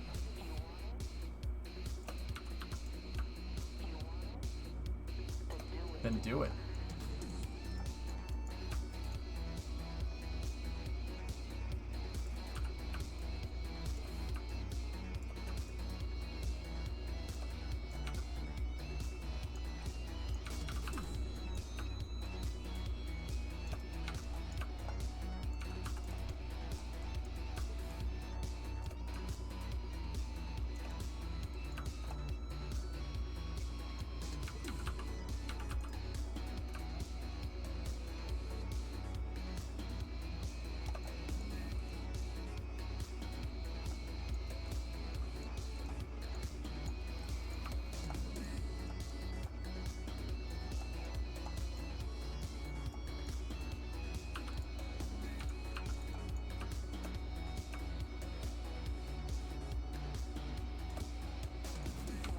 Alright. That's bad advice for me. Oh, sorry.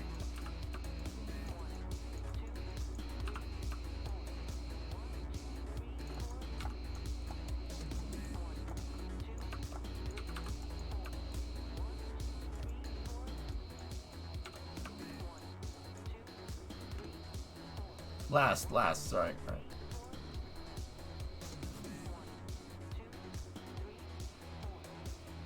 Temporary imports. You can use a vehicle with foreign number plates without registering or taxing it to the UK if all the following apply. You're visiting and do not plan to live here. The vehicle is registered and taxed in its home country. You only use the vehicle for up to 6 months in total. This can be a single visit or several shorter visits over 12 months. Dude, that's really cool. How hard is it going to be to freaking move it over there? Like, you know, if we ship it on a freaking container ship, that shouldn't be too expensive, right? Like, I mean, it's probably going to be expensive. You're moving something to the other side of the world. Like, I get that, but it shouldn't be too bad. Yeah, a Connex or something. Dude, that would be amazing. There's other things now preventing that, but yeah, I mean, Sneaky, I guess this entire trip is predicated off of the world not being insane, if you catch my drift. Yeah, but either way, still cool, man. So yeah, you can do the same thing. That's really freaking neat, dude. We should do that. I'm serious. I should talk to Mick and see if I can drive my truck over there.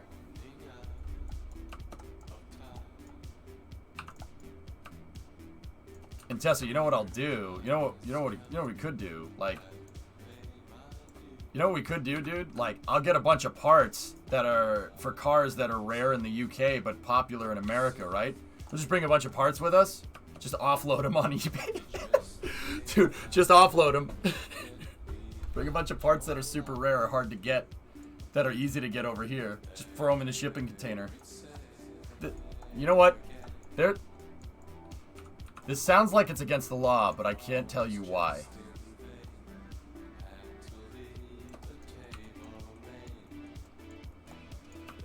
You want to bring a mortgage for fuel, though. It's alright, dude. I don't care. I mean, I do, but your fuel prices are terrible. I mean, our fuel prices are bad right now, too. They really did go up badly. We were paying, like... At the beginning of the year, it was like $2 a gallon. Now it's almost $3, at least here.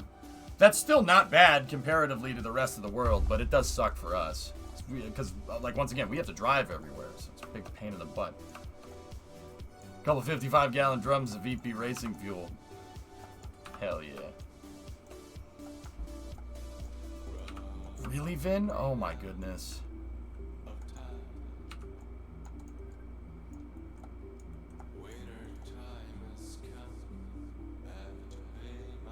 New Glenn to use stainless steel. I don't know if that's rumor or not, dude. That seems very strange to change the vehicle this far into development. Especially after they've made Pathfinders. I don't know why they would do that. But, okay.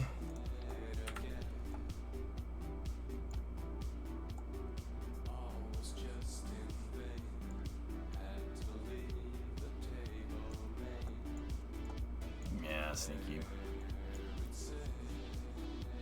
Yeah, Liquid, that's right. They scrapped the Pathfinder.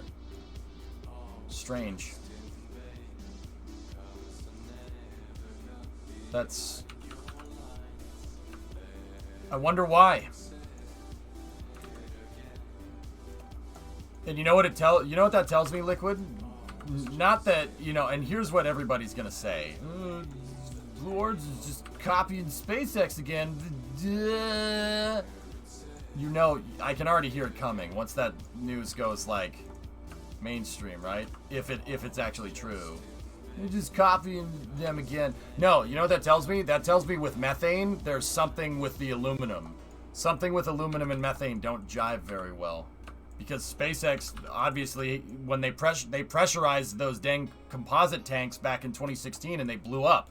I mean, they tested them to failure for sure. And then Elon Musk, all of a sudden, is just gung-ho about stainless steel, right?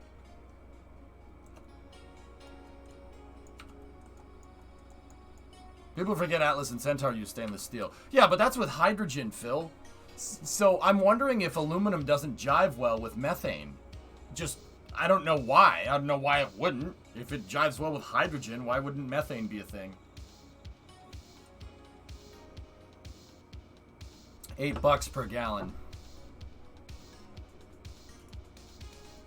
I mean, it'd be an expensive trip, Tessa, but it'd sure be fun. And nobody else would, Oh, Tori Bruno's such a cool dude. I was referring to the copycat thing, but yeah, that's a good point. Because, Phil, like, Blue wouldn't just switch because Herder got a copy of SpaceX. No, not at this point in the design. There's no freaking way they would do that. They must have found something. Like, I refuse to believe that they didn't. There must be something. There's got to be something out there. With aluminum and methane. Now, like, if that's the case, dude, you must get better performance out of it when it's cold or something. I don't freaking know. Like, maybe it's stronger so you don't have to pressurize the tanks as much, because stainless steel doesn't like, stainless, doesn't like the cold, if I'm remembering. Or stainless likes cold, if I'm remembering correctly. I don't know.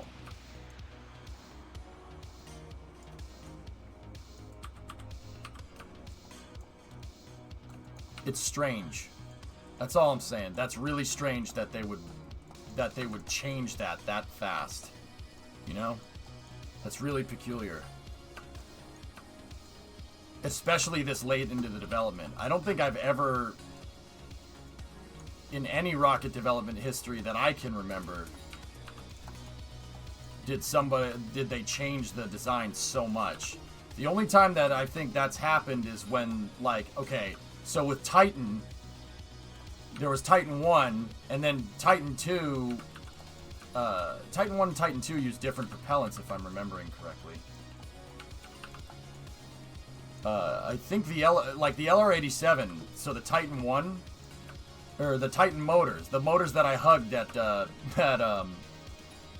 Pima. That's one of the only engines to ever be tested with Hydrolox, Carolox, and Hypergulls, and it worked with all three, which is pretty nuts. What do we know about the design change? Human person, apparently, this is apparent. I've not heard this from anybody but a couple of writers for NASA spaceflight, and, you know, take that for what it's worth. I've heard that Blue is switching... New Glenn is switching to stainless, which is... Dude, that doesn't make any sense. That doesn't make sense. Is New Glenn's second stage Methalox? Hold on. I gotta... This is gonna bug me. Give me 1 second.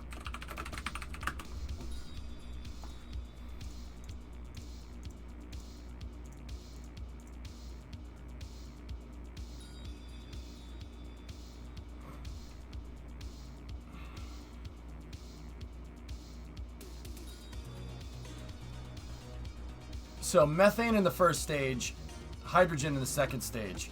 Guys, that makes no sense. I'll be honest with you. And once again, this is just my gut telling me things, so who knows? That doesn't make any sense. My guess, and this is a huge guess. This is what I would venture as a guess. I bet you they switched the second stage to stainless steel.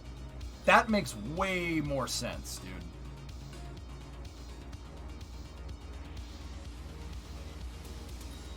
Yeah, that's right. That's right, Steam. I'm rebuilding my thermal protection system. Yep.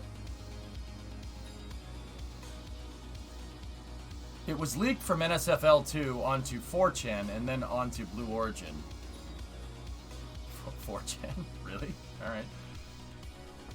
So basically Blue Origin Centaur. I mean, Hellfish, I think that's much more reasonable, to be honest with you. And the reason why I think it's much more reasonable is because New Glenn is working with ULA. They're working with ULA on their propulsion systems. It makes sense. Maybe they have like some kind of MOU on collabing or something. And maybe Jeff convinced Tori Bruno to you know, make stainless steel 304 stainless upper stage with a balloon tank for New Glenn. I mean, that makes sense.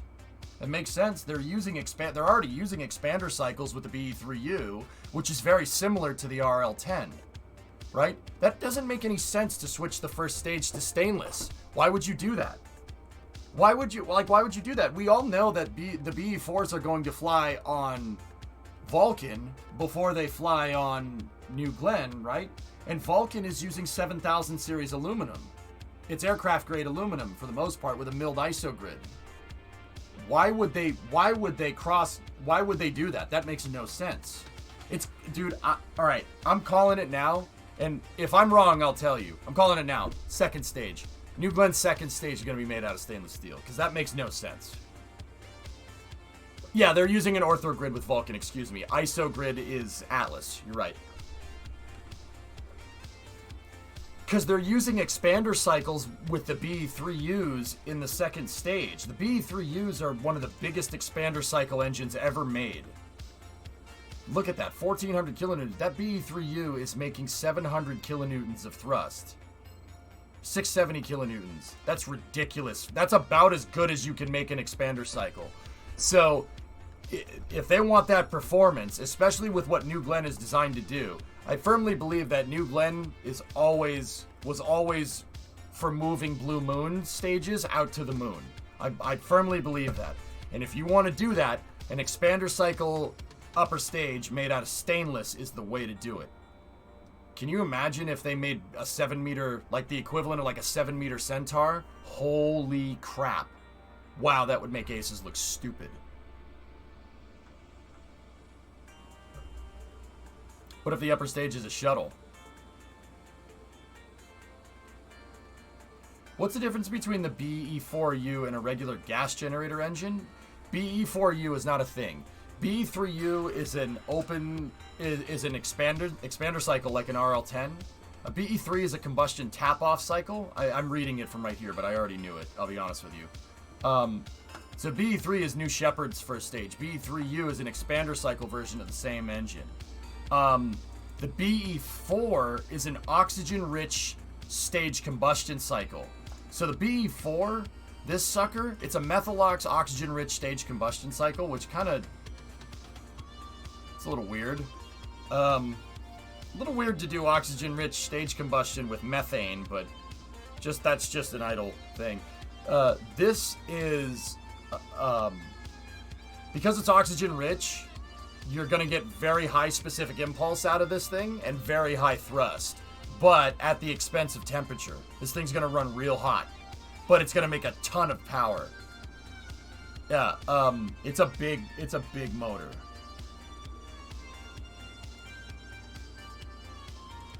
Methane does not react with steel or aluminum. Yeah, interesting, Jack. Interesting. So this is a stage combustion cycle, but it's an oxygen-rich stage combustion cycle, and its closest counterpart, I suppose, in the world would be an RD-191. That's an oxygen-rich stage combustion cycle. In fact, the RD-180, RD-191, RD-170, RD-170MV, RD-181, RD-182 all use an oxygen-rich stage combustion cycle. It's any of the MPO and Ergo MASH engines use those. That's their closest counterpart. There's talk about Blue having plans for a Starship Killer.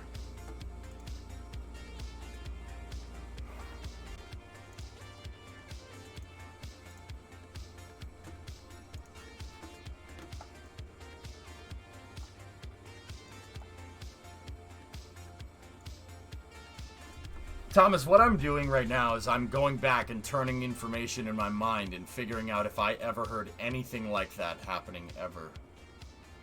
Like, I know a bunch of people at Blue, right? Not a bunch of people. I know a good amount of people that work there. A lot of them watch the stream, but a lot of them have actually moved on to other jobs for what it's worth.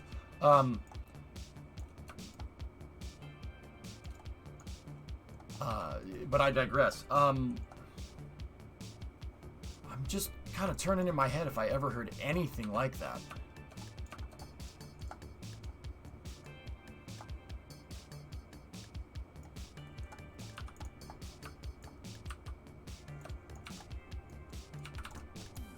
No, I mean, there's New Armstrong.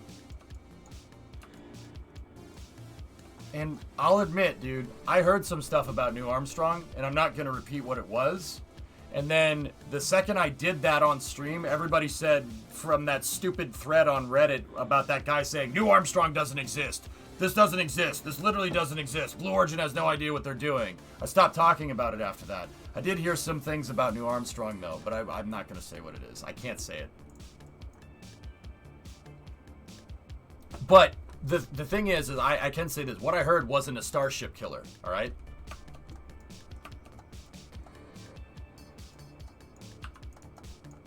You know, what I heard about was not anything like that. But then again, here's the other thing that I've noticed. And this is the other reason why I don't do a dude trust me thing like Source. Oh, dude, I know these things. All right? There is intentional misinformation all over the place. It's everywhere. It's everywhere. Like a lot of the stuff that you see on Reddit is misinformation. They do this stuff on purpose. They throw a lot of disinformation out there and see if it comes to the surface, right? I know that this happens. Because every once in a while I get, I'll get somebody that's like, hey, I work for SpaceX, they're going to do this. And I'm like, and don't get me wrong, it ain't trolls. They're not people that are just like, dude, I work for SpaceX. No, I know these, you could just tell by the way somebody talks, but a lot of misinformation does go out there. And sometimes the employees do it on purpose. I know that, which I think is kind of funny. So, yeah. What, Reddit lies? I know, newsflash, right? So that's why, it's really funny. It's really funny because I'll get information from people and then somebody will go tweet about something on Twitter and I know for a fact that they're full of crap. Just...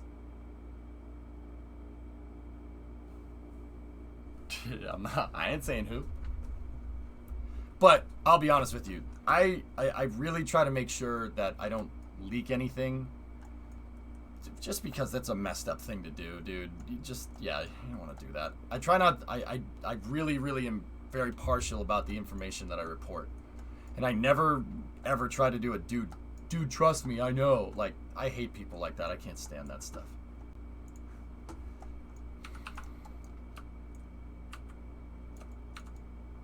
Yeah, that's lame. I don't do that.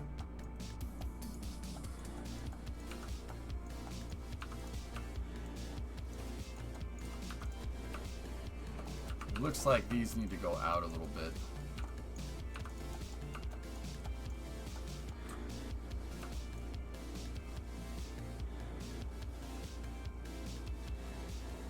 But yeah, I do hear a lot of weird stuff, and like, what I try to do is I try to put some thought into it, the same way that I analyze stuff on Space News. And it's pretty, you know, like, if you know what you're looking for, you know what to look for, you know what to see, it's pretty easy to spot something that's fake. You know what I mean? Like, it's pretty easy to see it.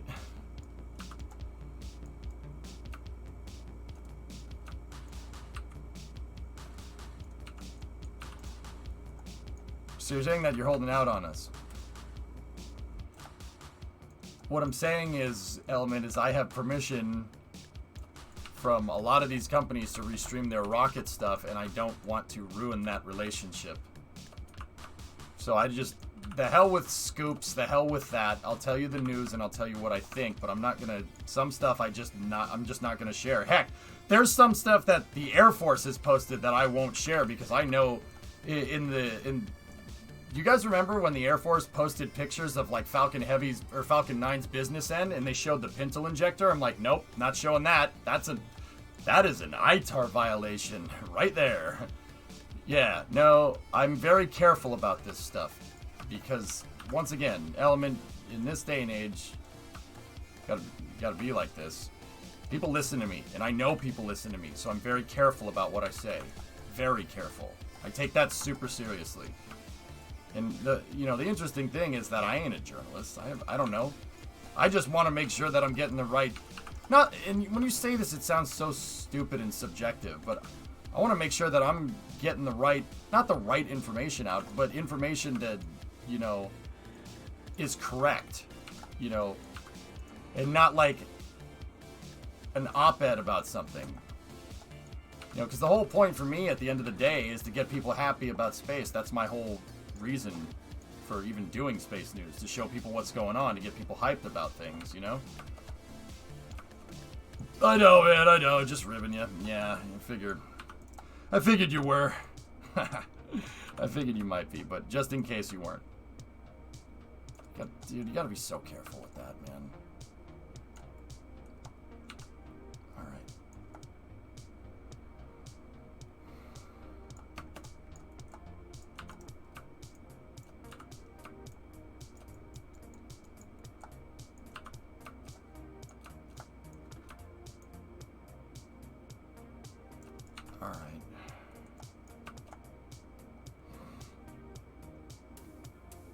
Fellas, it ain't taking very long to get this right.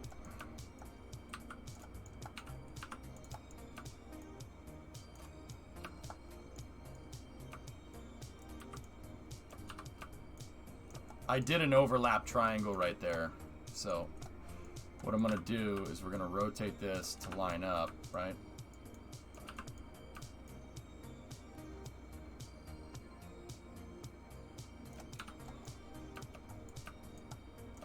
Because the fairing is right there. That's why I did an overlap.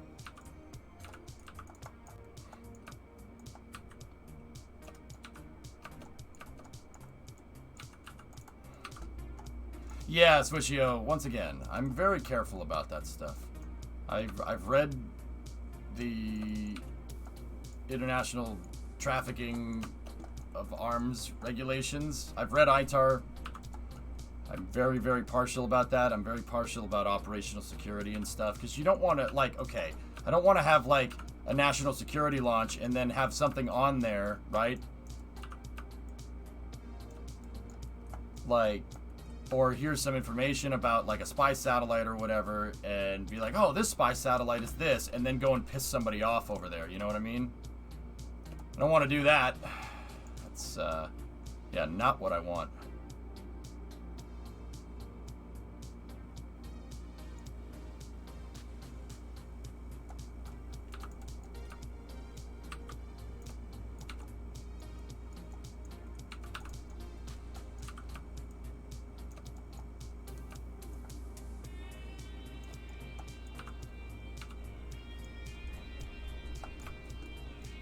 Yeah, Blueland. Yeah, something like that, man, right?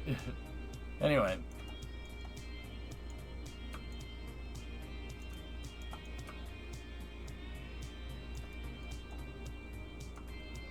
Really? That's... Oh, okay. That's supposed to be out there like that? Alright. There.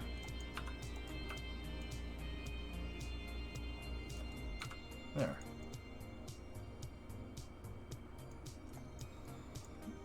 Yeah, I try to switch. I'll admit, I try to draw attention away from it. To be honest with you, I'm not gonna lie, man.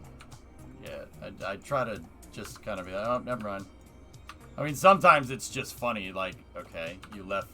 You know, they're like one time ULA was like, yep. We're not going to show you the telemetry, so we're going to go back to the commentator. We can't show you where the rocket's going. And the commentator was in mission control and had the mission control screens behind him, and the trajectory was blatantly on the mission control screen. And he's like, yep, we can't show you where this is. We can't show you where it's going. And I'm sitting there going,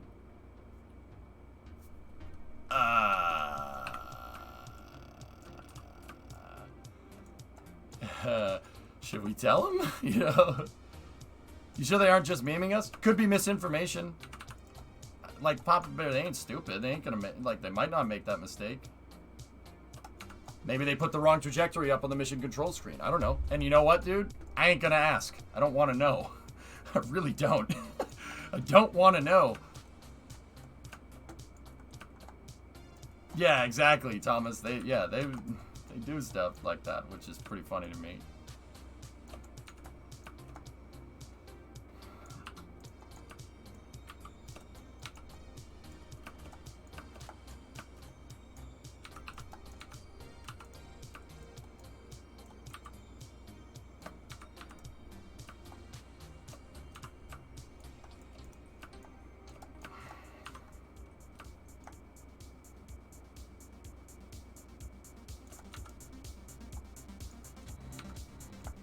Hey, GrabShark, why are you rebuilding the shell here? Node attachment, GrabShark. I'm attaching the nodes instead of radio.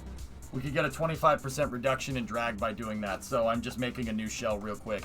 It's not taking very long. I'm doing more talking than working, which is not good. I gotta not do that, but node attach does that? Yeah, because it thinks it's behind it. It thinks it's behind the, like, if you attach a panel to a panel, Kerbal thinks that there's one panel in front of the other. Yeah. Mm-hmm. And the more of them you attach, the more the aerodynamic goes, the more the aerodynamic drag made from it goes down. So if I node attach all these panels, we could get a 25% reduction in drag. That's the running number. And if I do this right, yeah, that we could lower the drag on the vehicle by 25%. That coupled with the flag should make this thing fly really, really well. It'll still make drag, and it'll still make drag, and you still got to be careful with it, but this thing, it'll make it sink. It'll make it sink like a brick, like the space shuttle. And that's what I'm after, you know?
And also with this shell, I'm going to flatten out some of the weird things that I keep seeing.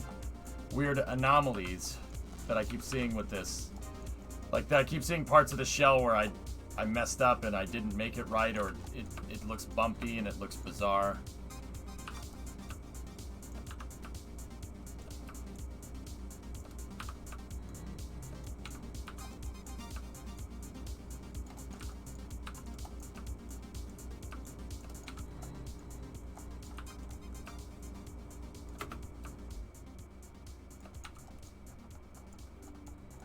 We can afford some triangle overlap here, just like that. And if I run slight adjustments here.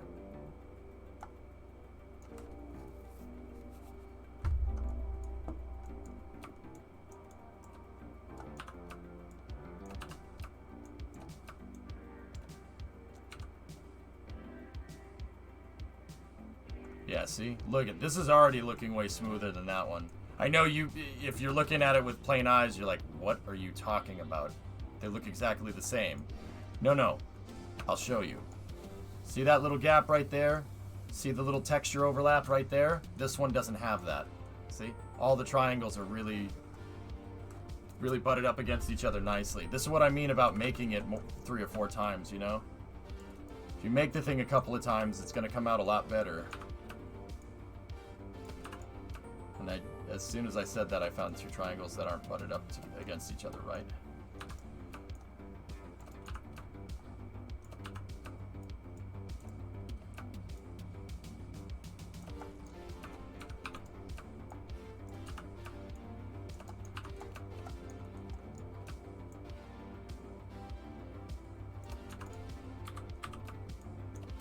Thanks, Jason.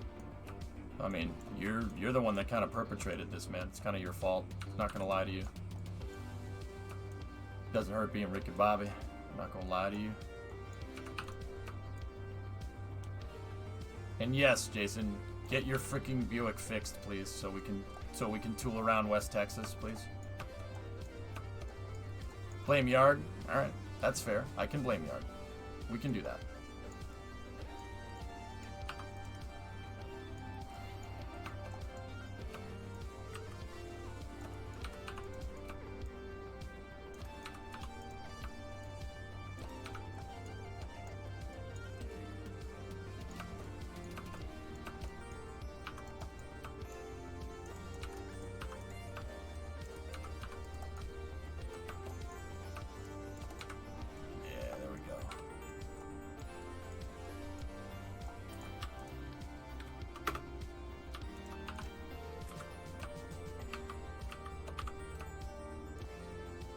I don't know why I misjudged this by 2, but whatever.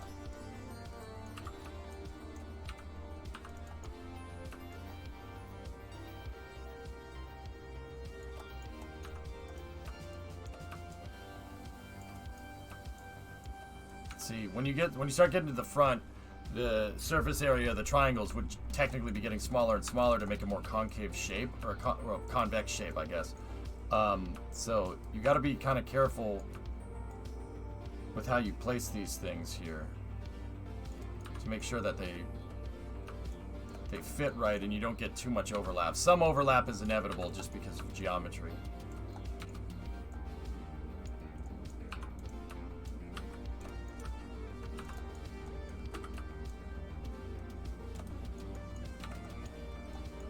Are you still planning on cutting down the part count? If so, where? I don't know, Swishio. That really depends on the kind of the final design of this, I guess, man.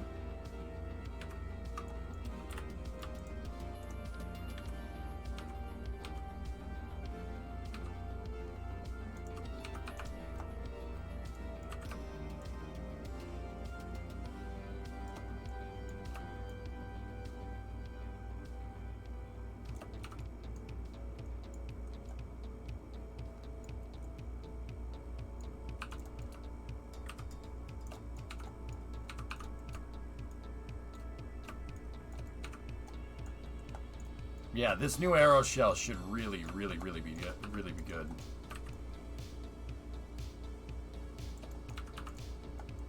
So because I moved this out a little bit, we're getting a little bit of weirdness going on right here. Just rotate this slightly, move it slightly forward. There. So that's all the way up to there, and then I have another row of these right here, but that's coming out of the fairing. We'll mess with that in a moment. Why are we redesigning the nose? Drag 95. I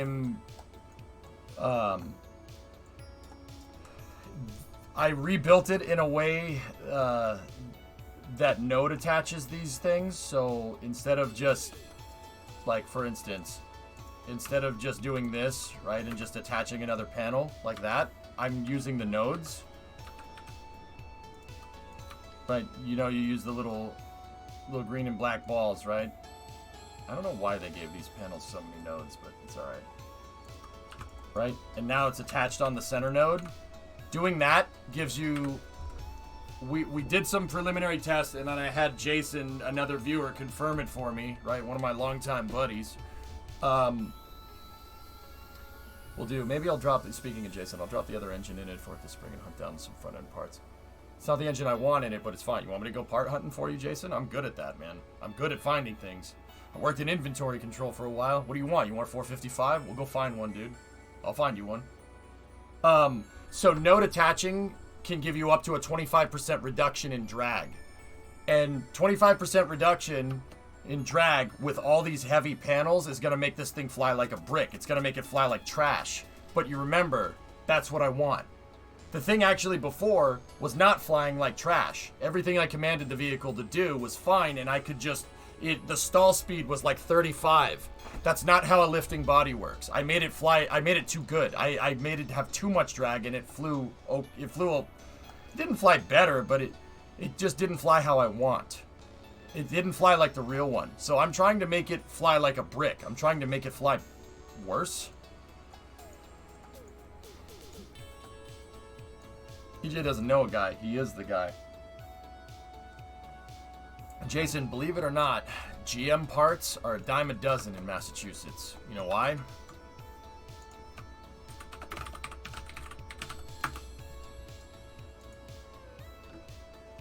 There was a gigantic GM plant in Framingham. Like, I'll show you. It's not Gigafactory big, but it was close. Yeah, that's why I'm surrounded by... It's kind of part of the reason why I'm a freaking Ford guy. I got freaking spoon-fed Chevy nonsense for a long time. I mean, they demolished most of it. It's a car auction place now, but here, we can go back to 85 here. Or 95. There. Big freaking plant, dude. Freaking gigantic. That's a monster of a plant. Look at the cars. The cars should tell you everything you need to know. Right? So, I mean, and dude, this was not a small automotive plant. They made all kinds of stuff here. They made GS. It was a BOP plant, so Buick Oldsmobile Pontiac, so Chevelle, well, not Chevelles, Buick GS, Olds 442s, all kinds of stuff. Cutlasses. It's a BOP, so Buick Oldsmobile Pontiac. So they made all kinds of stuff, dude. And then the state tried to shake them down for money, and GM told them to go screw themselves. And now we have a car auction lot instead of a car factory. Lovely. So you're just rebellious? No, So, growing up when I was playing football, one of the Pop Warner coaches when I was playing was a huge Ford guy, and he showed me the Mustangs and stuff, and then he showed me like Bullet and stuff, and I'm like, wow, that's cool.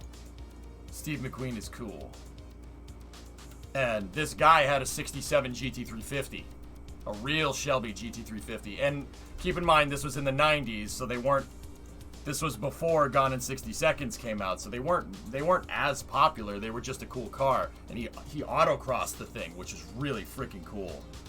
Yeah, it was a GT350. It's a GT350. It's Cage. That guy still has it, if I'm remembering right. Cage GT350 with a 289 with GT40 heads on it, and he drove me around it, and I'm like, this is awesome. I love Ford. And then later down the road, when I became a nerd. I read about mass production and how, the moving assembly line works.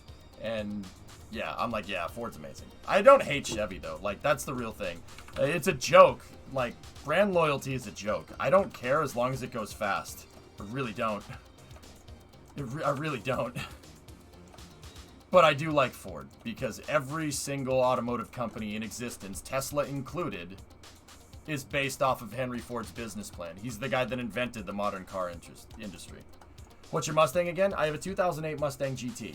4.63 valve with a 5-speed and like 323 gears out back. It's not a race car. It's a cool car. It's a fun car to drive. Fresh pots it up and let's go. Fresh pots. I made a thing. Your thoughts as a pro. I'm not a pro. I'm just a guy that's played Kerbal too much.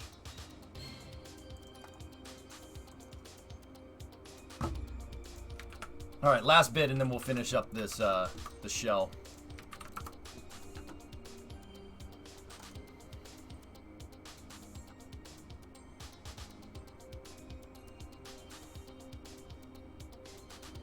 What are you making this for, K3? If you're just making this for fun, it looks great. This is a little high res for a video game model, but if you're just trying to make a cool render, this looks fine, dude. Looks really good. I see what you did there. You modeled one of these, and then you modeled one of those, and then you modeled one of those, and you just duplicated them over. And then it looks like you're using subdivisions all throughout here. You're using subdivided edges. 3D printing. Might be a little high res for 3D printing, but it still looks good. Yeah, looks real nice. You did a good job. I know, Ernock. I watched a video today. You see that fox body? Oh.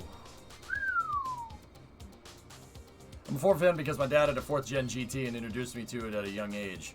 JM, no, I love Ford. I think Ford's amazing. Ford has innovated, dude. They innovate all the time. And not to say that GM hasn't, but Ford's like kind of the ones that brought that to the table. I mean, with making the moving assembly line. And then, believe it or not, it's not... Henry Ford didn't invent the assembly line for cars. Ransom Olds did, if you really want to know. Oldsmobile. Ransom Olds was a huge automotive pioneer. And then there's Bill Durant, too, who kind of was... I think it was Bill Durant. I might be getting my names confused. Doesn't matter. Henry Ford invented the moving assembly line. So, like, conveyor belts for cars. And just like using conveyor belts in general. Henry Ford kind of invented Factorio. But it's not just that. Ford was the first one to put a V8 in a car. They were the first one to mass produce a V8. The flathead V8 was produced for 30 years. And then they replaced it with a Y block, and then they figured out that the Y block was dog crap in the 50s, and they replaced it with the Windsor block, which they made for another 40 years. El Toro's mean. I like that GTO too. Yeah, or not. That dude, I hated the new GTOs when they came out when I was in high school because I knew it was a Monaro. Or not a Monaro, a Commodore. I'm like, that's just an Australian car. Doesn't look like a GTO at all. But as they age, for whatever stupid reason, I like them more and more. And Cadillac was the company that created the current standardized control layout for automobiles. That's right. A lot of innovation. And Hellfish, that's why I love Detroit, man. A lot of innovation came out of that place. A lot. I mean, Hellfish, they practically invented modern day transmissions. Synchros, that was something that came out of Detroit. Synchro mesh transmissions. That was a Detroit innovation. Posit traction, limited slip. Like, that all came out of Detroit, dude.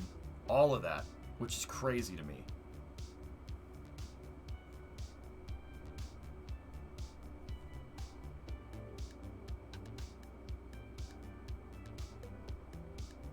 Useless things, yeah, whatever. Yeah. Oh, Ernock, dude. Last year I drove through Pontiac, Michigan, and it's just depressing. They did demolish one of the factories, though, and made it into a racetrack. That's where Roadkill Nights is, which is still cool, but... Detroit, dude, I got really upset.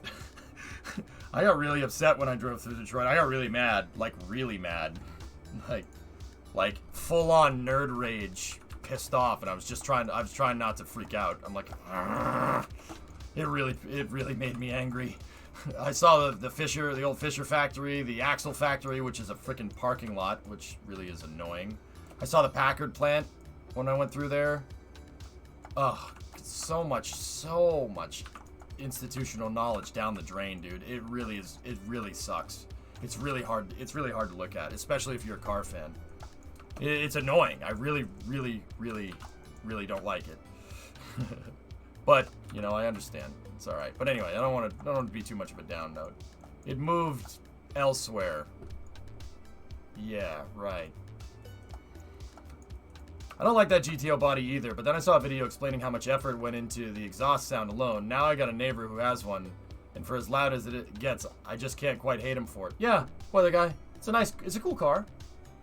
I mean, it's a Camaro. The Camaro's on the same chassis. That's, what chassis is that? LX? LX chassis, I think. Go Navigator has arrived back in port with an intact fairing. Nice.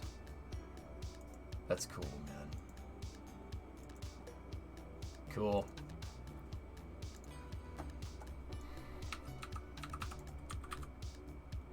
I'll tell you what, though. When Brimo and I went through Toledo, we saw the Jeep plant, and oh, man, that made me happy. The freaking thing is a monster. And then, of course, Ford still manufactures in Detroit.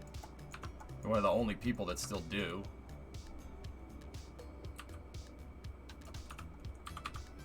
Well, it's not Detroit, it's Dearborn, to be honest with you. That's where Ford's headquarters are.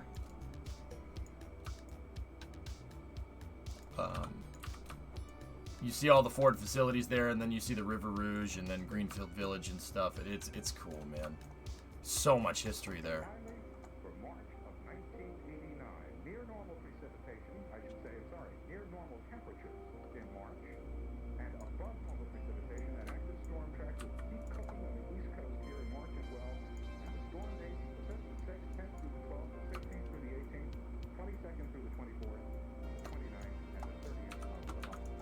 That is our long-range winter forecast. If you missed any of that, we're going to do it again tonight on our 10:30 broadcast. Be with us. You can also write me and include yourself in the broadcast envelope. Chapel 11 here at 220 East 42nd Street, and we'll send you a copy of that forecast. That's the story. Huh. This is like way out here.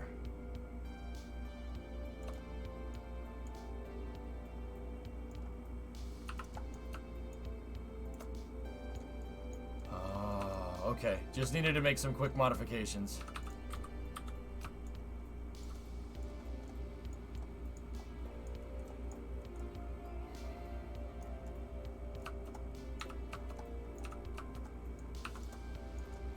Alright, so that needs to go like this.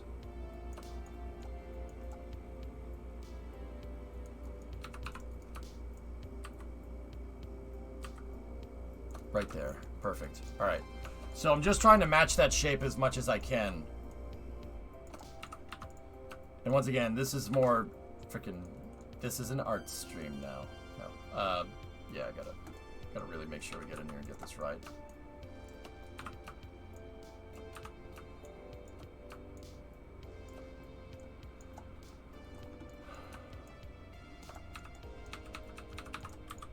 Hexagons are bestagons.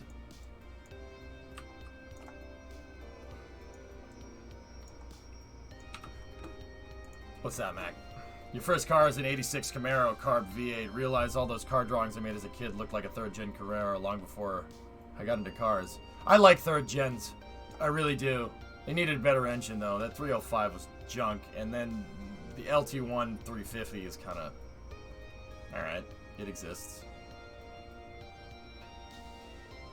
Dude, I have this weird thing with YouTube videos not loading at all. Oh, it's the... ad block. Freaking YouTube Premium start running ads, so I got rid of it.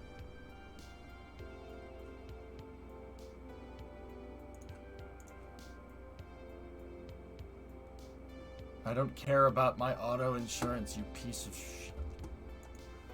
Reminded me of Kerbal Fashion Academy. Yeah, I know, the Fashion Academy. What I'm trying to do is mimic the design that I have already. So I don't have to sit here and waste time. Not waste time, but I don't want to sit here and just keep sculpting or try and nail the same shape. Like, what I'm trying to do... Alright. I want to nail the same shape. That's the right way to say this. Sorry, I didn't say that right. I want the same exact shape. And the reason why I want the same exact shape is because, I want to see the aerodynamic differences. If I make pretty much the same exact thing, right? If we make the same exact freaking thing and node attach over radial attach, right?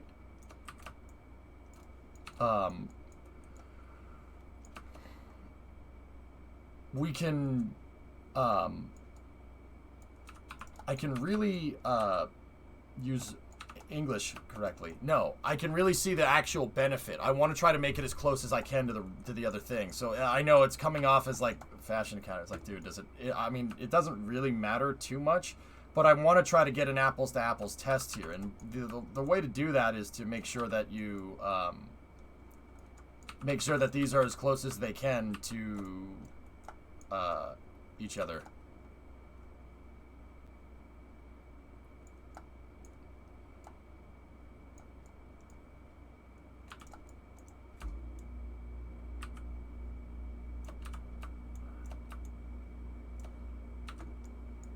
I'm not complaining, just reminding you of DOS. Yeah, no, I know, Goose. I know. I miss watching his streams, dude. I'm serious. I know he's running with NASA Spaceflight. I get it. And what he's doing there is amazing. I mean, anything DOS puts his mind to usually ends up really, really well done. It's very rare that he, like, doesn't do something freaking amazing, dude. He's a really cool dude. I'm happy to be friends with him, to be honest with you. Everything that guy tries, he puts in 120% effort, dude. And I dig it, man. I really do. I mean, those NASA spaceflight videos are insane. Hey, it's Mick. What's going on? You had an 89 Ford Escort, a 96 Escort GT, 98 Escort ZX2. ZX2 is okay. 08 Focus, and a 2014 Fiesta. I've had a few Fords. I like Fords. Yeah, Jordis, that's what I'm trying to do. I've heard the space shuttle had so many goals purposes that it was basically over-designed, so it kind of was not good at one thing. Is that true? Well, Elijah...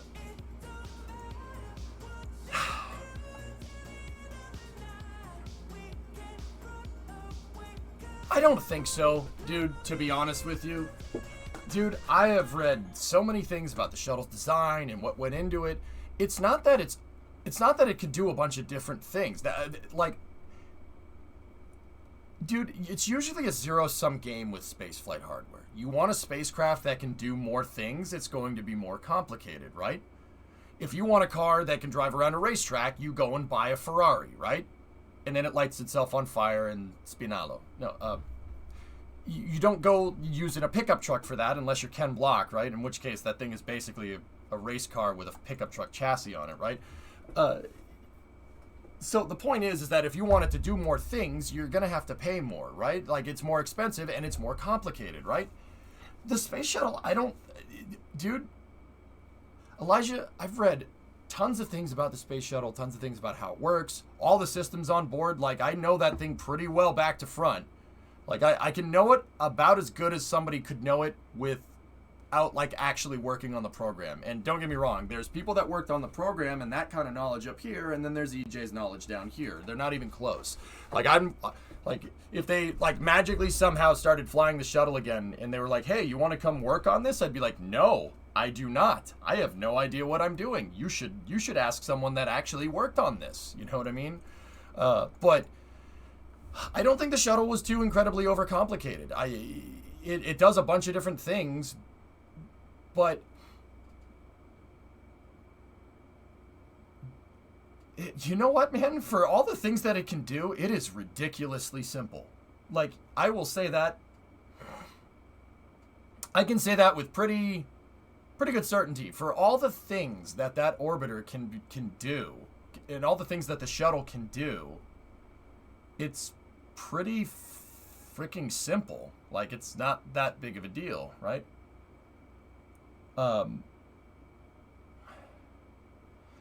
I don't think the shuttle was overcomplicated so much as Elijah, I said buy a Ferrari if you want to go to the racetrack. NASA and the Department of Defense, moreover the Department of Defense, was basically told by the executive branch to build us a Ferrari, hey, build us a Ferrari, okay?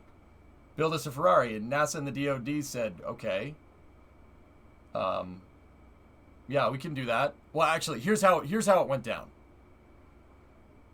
President Nixon said, no, we're not doing the Apollo program. It's too expensive. And then he went and spent a couple $1 billion on Vietnam. But that's another story. That I understand the reasons why. I'm not trying to take a stab at him, right?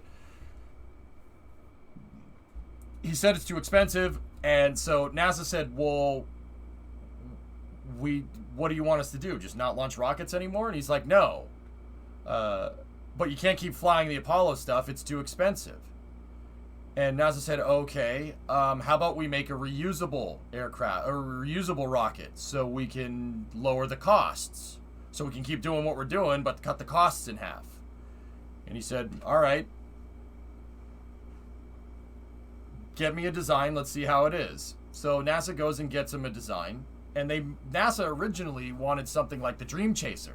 They had a project internally called DC-3. DC-3 was something like Dream Chaser, and it was designed by Max Fizet, who's the guy that designed the Mercury and Gemini capsules, right? So it was a good design. It was basically Dream Chaser. Dream Chaser on top of a Saturn 1B or something like that. And they went and proposed that, and he said, no, it's using Apollo stuff. It's too expensive. And they said, all right. So NASA had this crazy idea. The crazy idea was to go to the Department of Defense, to go to the Air Force. And NASA went to the Air Force and said, hey, we're working on a reusable space flight. We're working on a reusable spacecraft. Your Titan rocket is really expensive. If we can make reusable stuff, we could lower the cost to launch a spy satellite into space. And the Department of Defense said, lower costs? Yes, we want to do that, please. So the Department of Defense got involved with the project. And then in 72, they finalized the design. So the external tank boosters and the shuttle. So the Department of Defense had their say in it, and basically they said a small manned vehicle like Dream Chaser is not going to launch our spy satellites into space. So give it a payload bay that can fit a school bus in it. And NASA said, well, what's the school bus for? And the Air Force said, don't worry about it. Don't worry about it. If you can fit a school bus in there, we're good to go. This is not how this happened. The payload bay is the size that it is on the space shuttle to move spy satellites, particularly keyhole satellites into orbit. The keyhole satellites are the, in the movies, they're like enhanced from the satellite views. They can see somebody like inside of their house. Those are keyhole satellites. The shuttle's payload bay is designed to launch those. It's designed to launch keyholes. And also designed to bring it can bring them back down too, which is cool. Yeah. Hubble servicing mission. Yeah. About that. It was designed for that. I don't think they ever did it though. But who knows? So the Department of Defense said, yeah, we'll help fund you on this. And that's what NASA had to do to stay in the launch business. Keep in mind, at the time, there ain't no commercial partners. There's no SpaceX. Elon wasn't even born yet when this happened, I don't think. Or even if he did, he was like 1 or 2 years old or something. Like, there was no commercial alternative here. It was just government program and reduce the cost, all right? So they got the Department of Defense on board to help fund the project because basically they got shorted. NASA's budget got thrashed so hard in the early 70s that built Saturn V's did not fly. And I've told you how easy it is, the cost of operating a rocket and launching it as opposed to building and developing it. Operating rockets is like 1% of the total cost of a rocket. So like doing the actual mission, 1% of the total costs.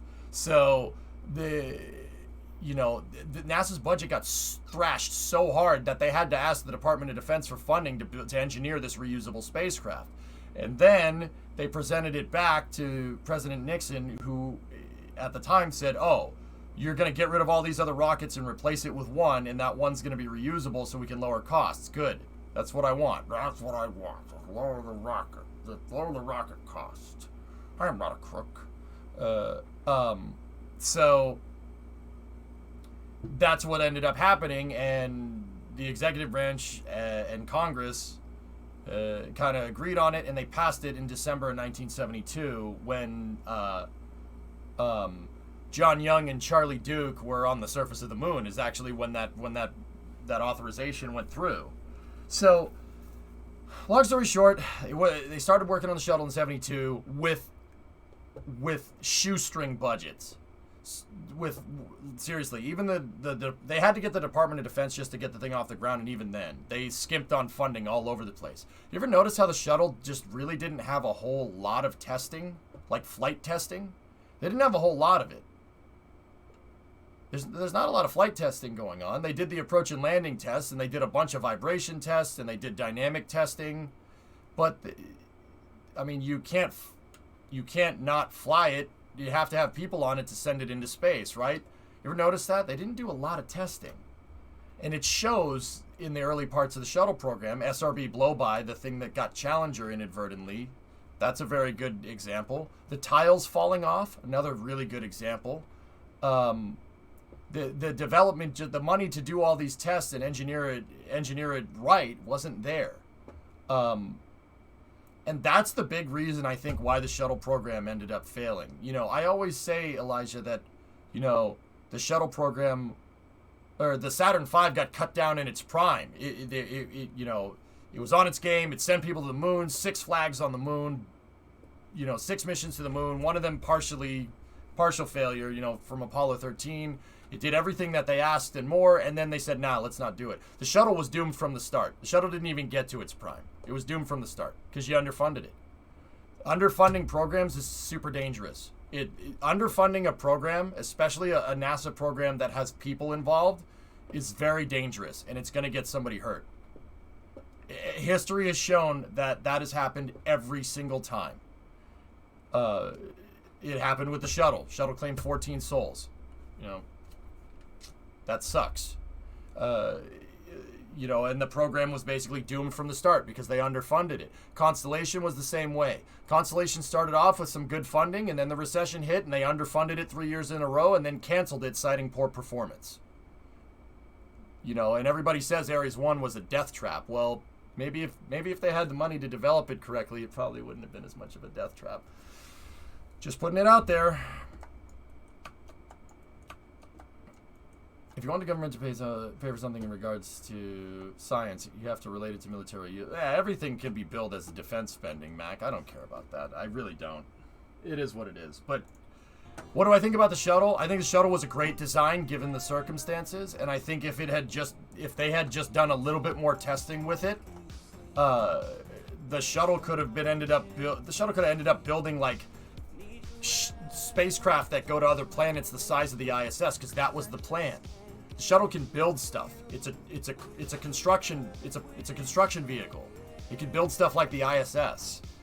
Like, can you imagine the shuttle in today's world, like building the national team's lander in low Earth orbit? That's what it's designed to do. It's designed to build spacecraft on orbit. That's what it was touted to do, on top of being able to launch all the spy satellites and stuff. You could build the national team lander on orbit, and then you could send up a transfer stage. The shuttle could pluck the transfer stage out of its payload bay and attach it. The shuttle could carry 2 robotic arms at once. You could have 2 of them. So you could use one arm to grab the spacecraft, and then you could use another one to pull the stage out of the payload bay and attach them together. And then you have a transfer vehicle. And then the shuttle could dock to it, put crew in it, and send it. Dude, it really could have been an amazing piece of equipment. They just never... It was doomed to fail from the start, man. And that comes from underfunding. I leave for a day and the SSDO looks like this. Don't worry about it.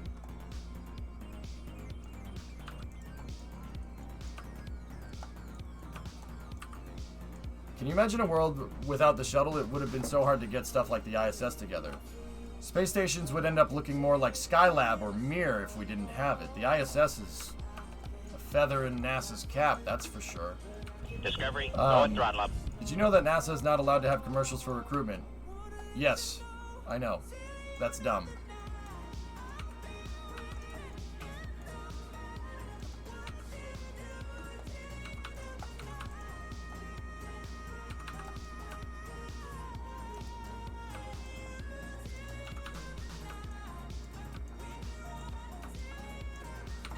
Squishin, hey, 36-month resub. And what do I think about the Sabre engine? Promising. They got to get that helium pre-cooler working correctly, which looks like they are on track to do that, which is pretty cool.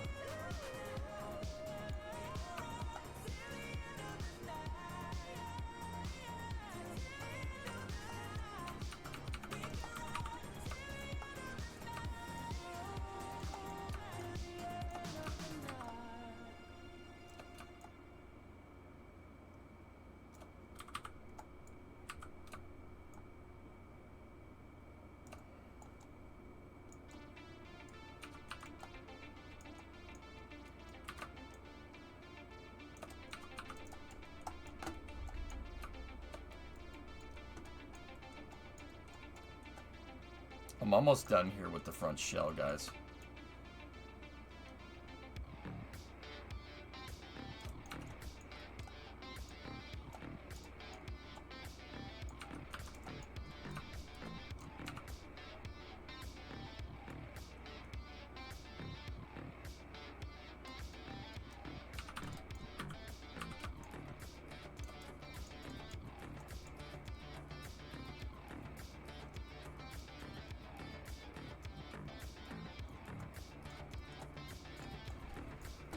I gotta tweak this just a little bit.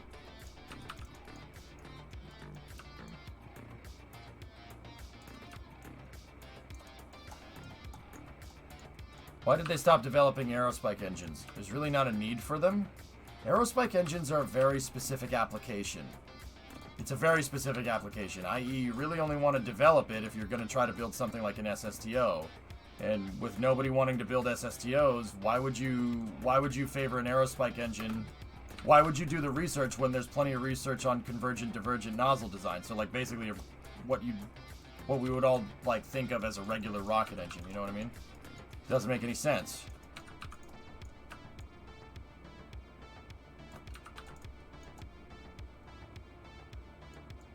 Discovery, go at throttle up.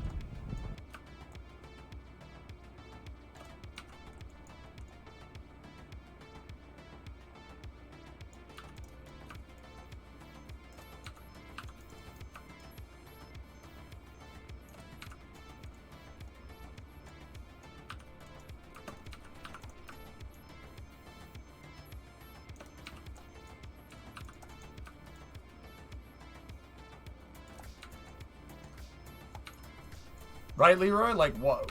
You know, you're not making any SSTOs, so why would you develop an SSTO engine? It's easier to make something that's very well documented, like the convergent divergent nozzle. That's why everybody does that. Plus, like I said, if you're not building an SSTO, aerospikes make no sense. Because it's not good at being a first stage engine, and it's not terribly good at being a second stage engine. It's good at doing both of those things. So that really only makes sense if you're trying to only have one engine get all the way into space. Engineering, particularly rocket science, is extremely application based. It's not why did they do it, it's what are they trying to do. That's very, very important to understand. And I know that if you're a space fan, you see all this cool stuff and you're like, oh, why did they get rid of this? It's so stupid. Why did they get rid of it? It's application based. If there's no application for that tech anymore, there's no point in trying to make it. At least that's how the government thinks. I mean, I disagree with that, but you understand. I mean, it's important to understand that. Are rapiers out of the question in real life? No. No, not at all.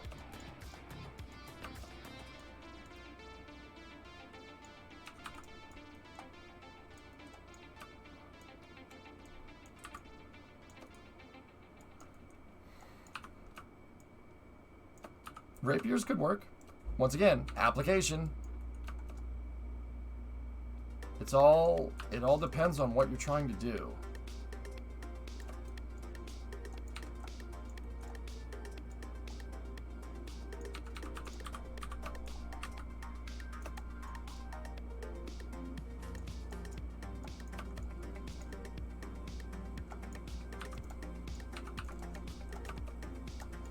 Alright, I gotta smooth this edge out a little bit.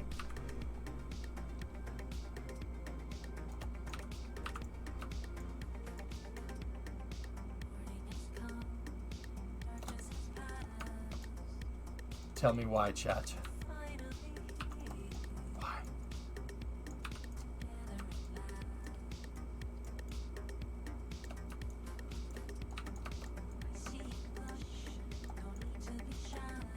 NASA needs to dust off the linear aerospike and get to work.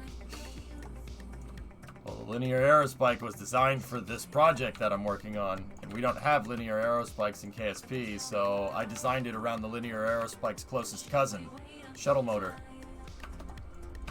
Actually, the linear aerospike's technically more J2 than anything, but the shuttle it shares the same lineage with the shuttle engine because the shuttle's design stems from the J2. I'm telling you, man, the Hydrolox is the U.S.'s best contribution to spaceflight by a long shot.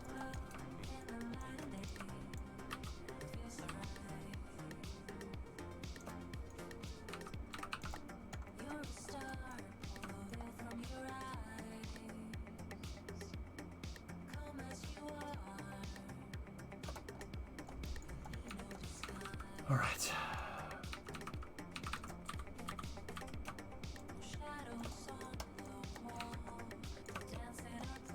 Whatever happened to the J2X? The J2X was part of the Constellation program. Constellation program got canceled. No more application.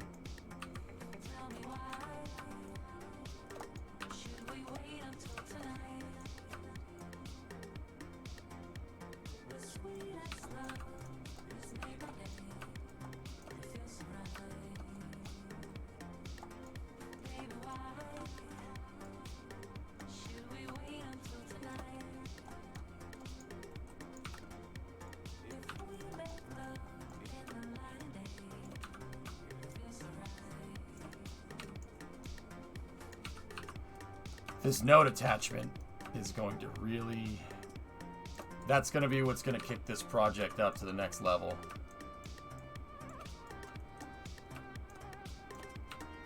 All right.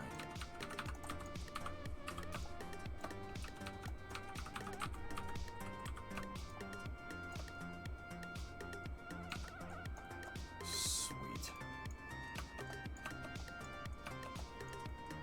The J2X would be good for SLS if it was going to build vehicles in low Earth orbit, but also the exploration upper stage with 4 RL-10s is not something to be underestimated.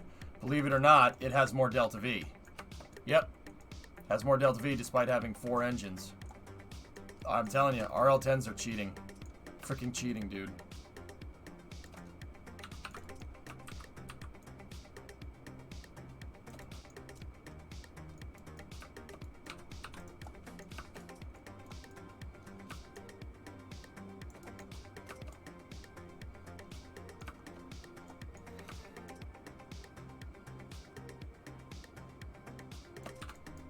The 4 RL-10s are still underpowered, yeah, but it has way more delta V. I mean, don't get me wrong, human person. I've always said the J2X should be on top of SLS's upper stage.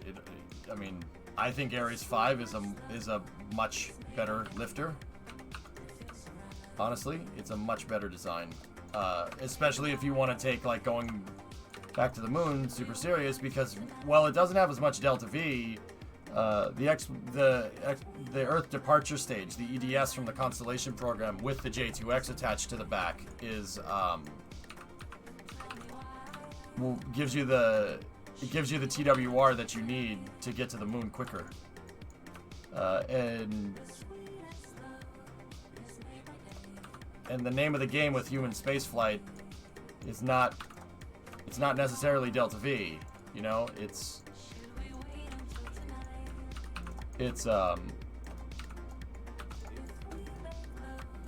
TWR plays a big goal because, you know, the life support systems on the vehicle won't last forever, so time is kind of not on your side there. But once again, hey, at least we got something. I'll take the EUS over nothing. But I still think Ares 5 would have been better.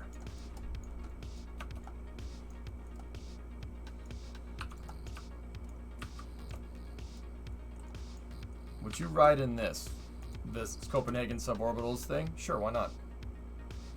That'd be pretty cool.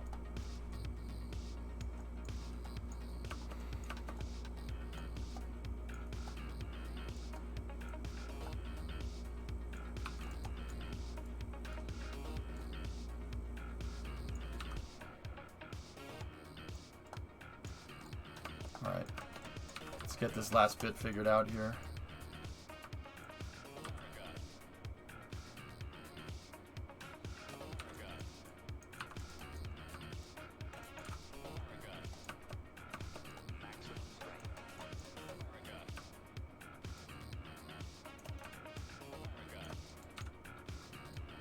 Hey, drummer. It's going all right, man. How are you?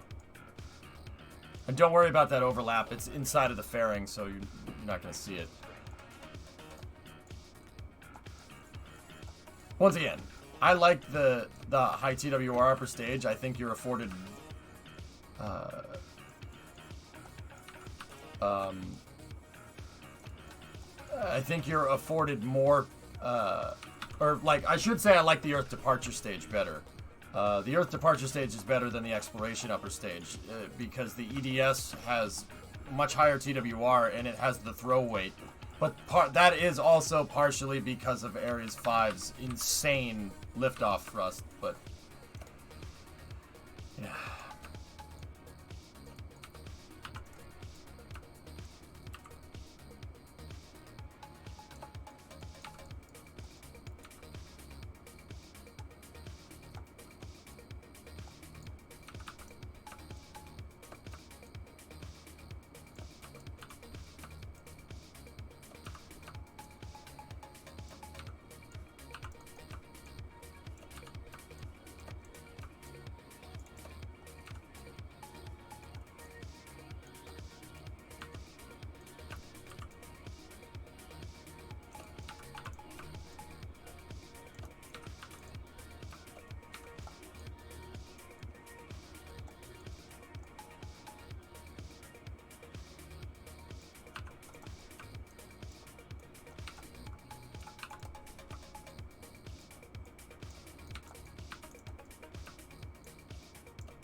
All right, I think that's real close. So let me just move this out again here.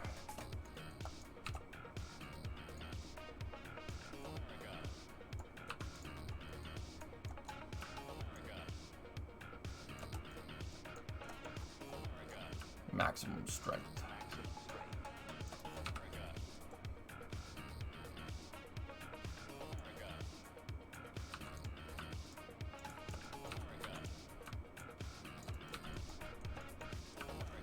Have you found a way to de-explodify the crane? I went back and just peeped the VOD real quick and looked at my alignment numbers, Jonas. It's just user error. I was going too quickly. Going too fast, rushing things.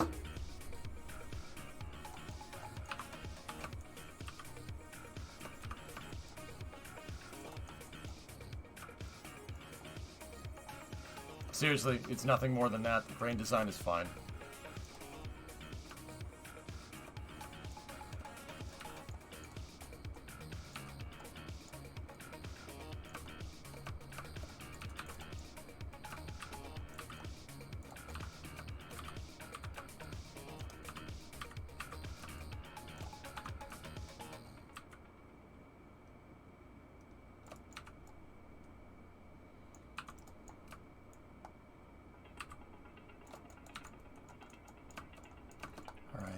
Guys, I'm kind of in bunker down mode again so we can get this finished.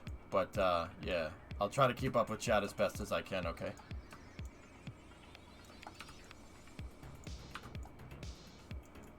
Are you winning, son? I'm getting there.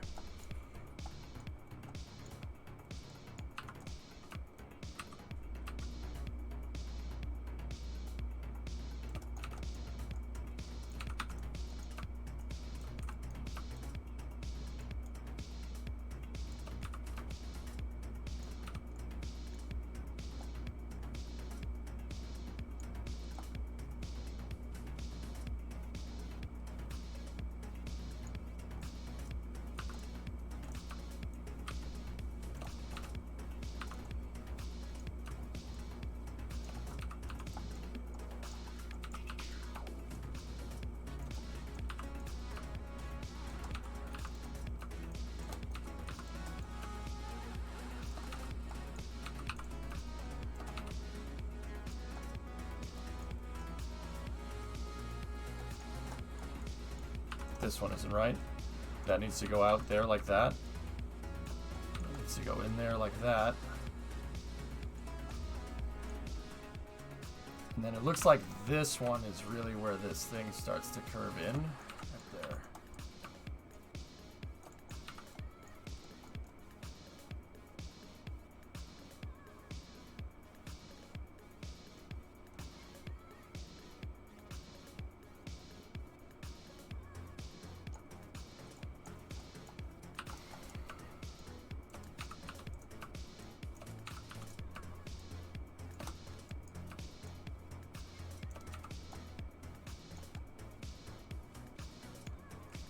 This one's throwing my eyes off because that triangle is there.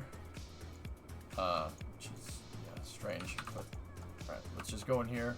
I think I got my angles right.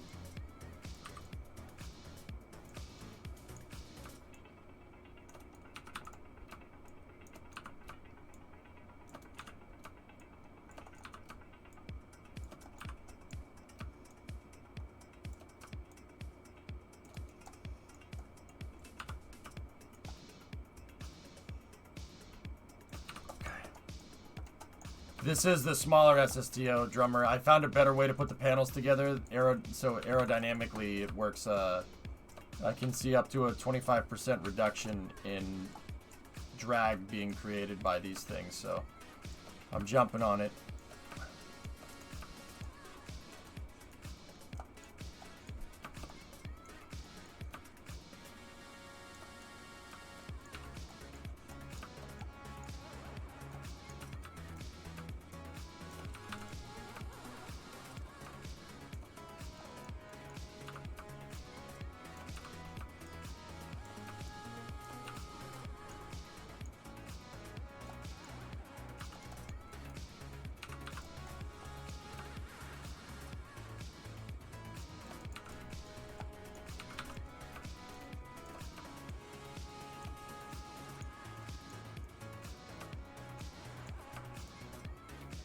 There. Oh no. No, don't do that. Don't do this to me. There's a hole. There's a hole in the dang heat shield.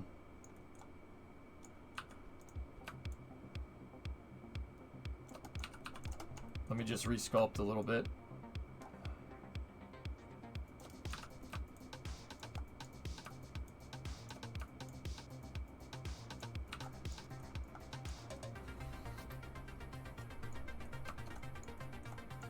$20 rounds, $20. When did pew pews get so expensive?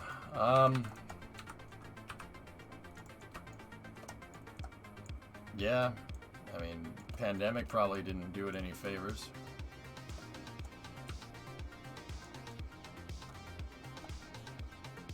Okay.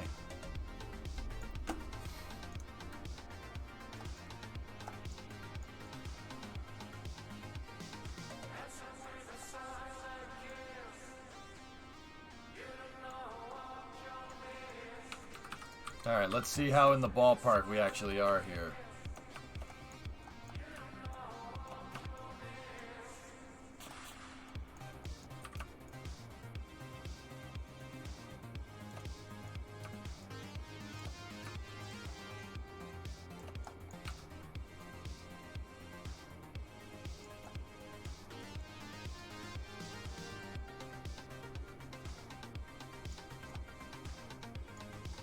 That one could do with a little bit of work.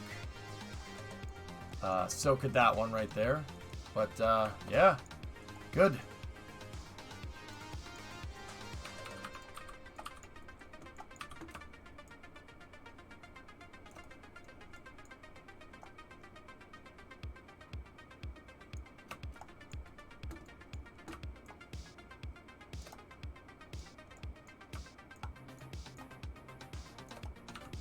Thanks, Milo. We'll do some fine-tuning with this once I finish it up. So there's another line of panels out here. I'll end up sculpting the rest of this manually. That was the part that I wanted to get right. There also is this down here. I'm not sure what we're gonna do about that.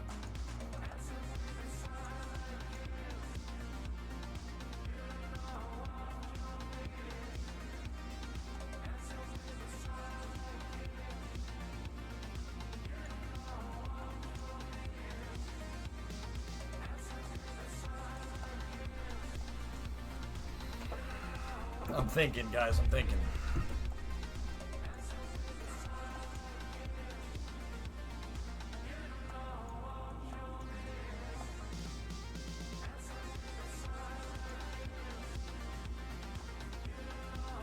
So with this, I just attach the big panel to the small panel. Now, let me just check something. Do they have a similar attachment node? They do. They have a similar attachment node. Okay.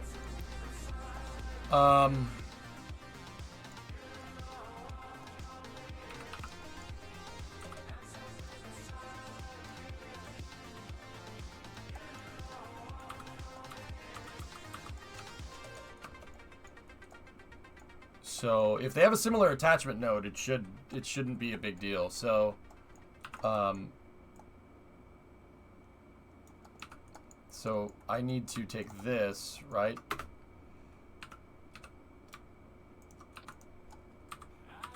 Nope. Nope.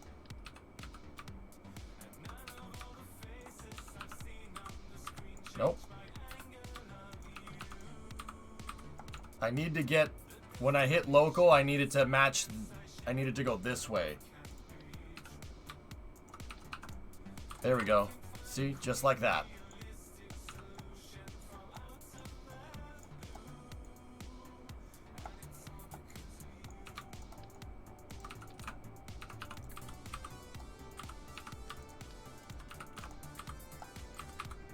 So how many? We have 1, 2, 3, 4. Okay.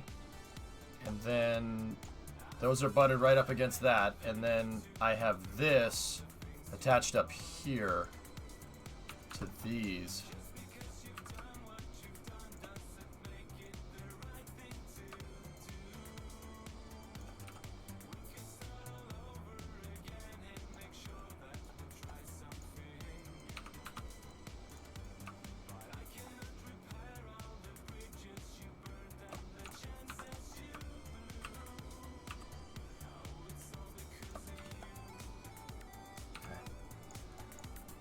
Not trying to. This will fix the drag. Yeah, it should. This should fix it, no problem.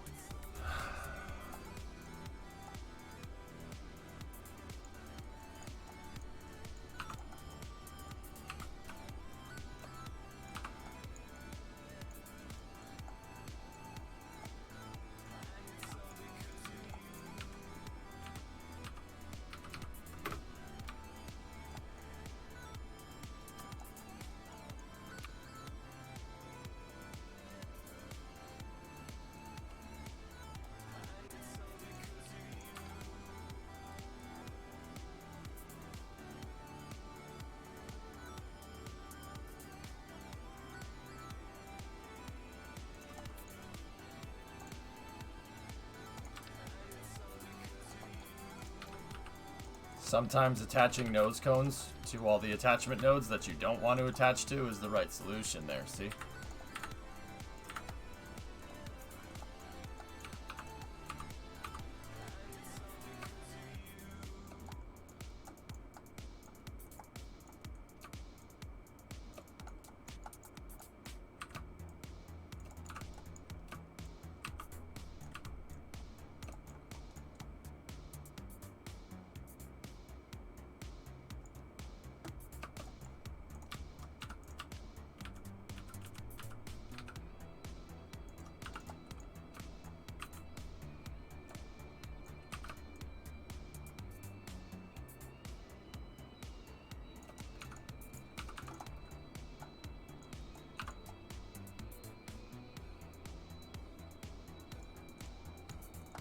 This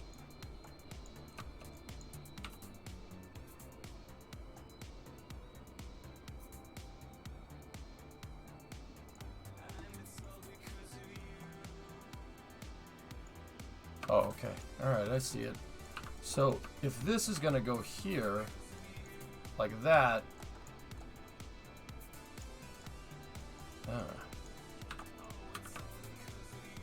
wait, why would I put this here? That's such a weird shape. Why would I?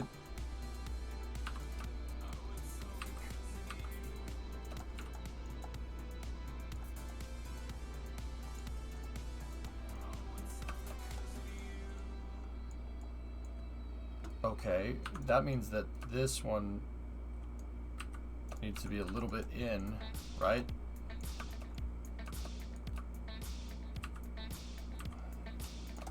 Bad angle.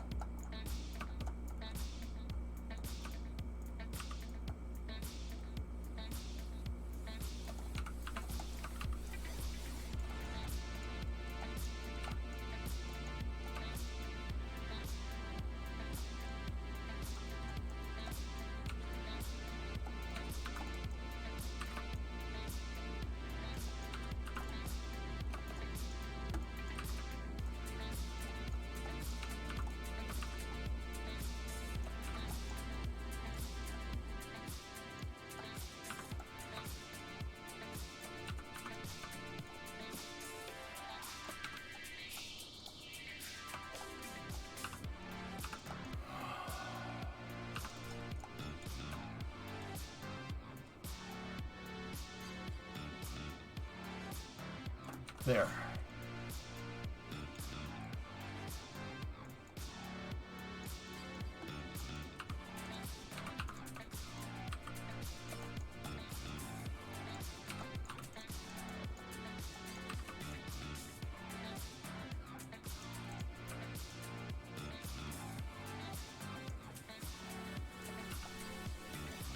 All right. Definitely making progress now.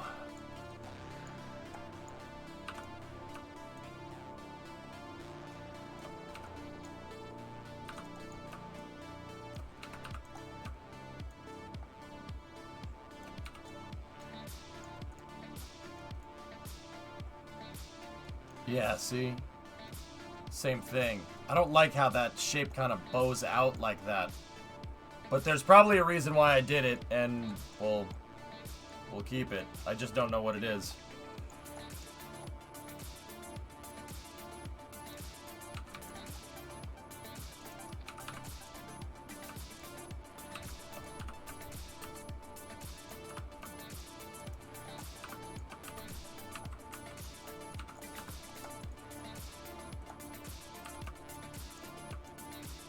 Fellow, I'm just finishing up redoing the tile system. We're almost done.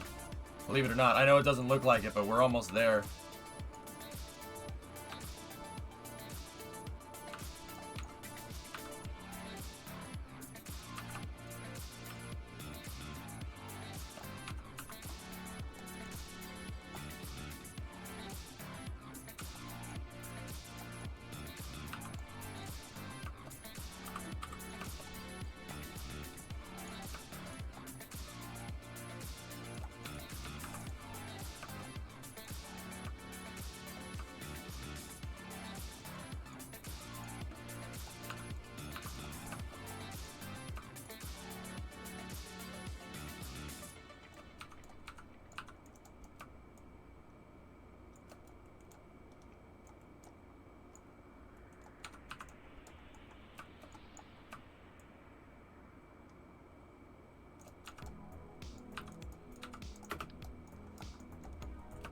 I thought you were making the bigger one.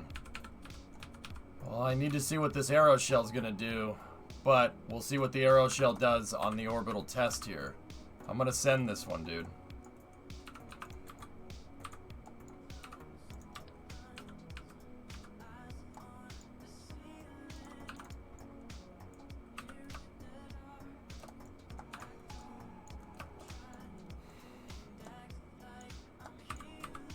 That's correct, Ismic.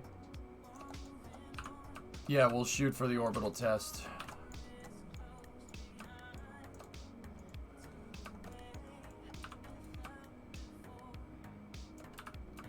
Bananas.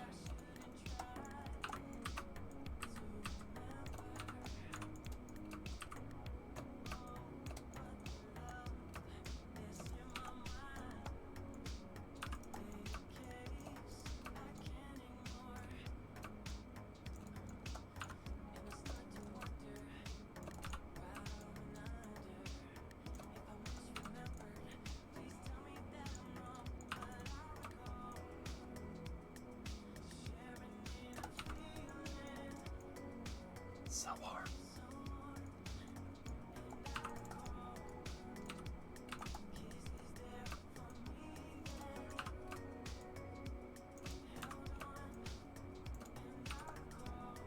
Banana.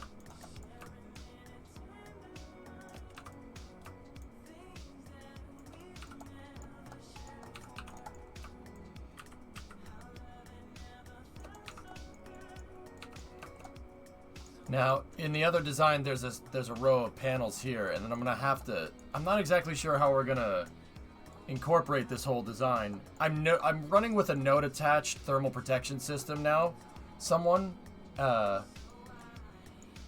And like using the green balls to attach all the panels together. And I did some testing at the beginning of the stream, and this testing and another couple players tested it over the night independently. Node attaching the panels gives you 25% reduction in drag. Should get this thing flying real good. In fact, I'll be honest, this might make it fly too well. It's very possible that it might make it fly too good.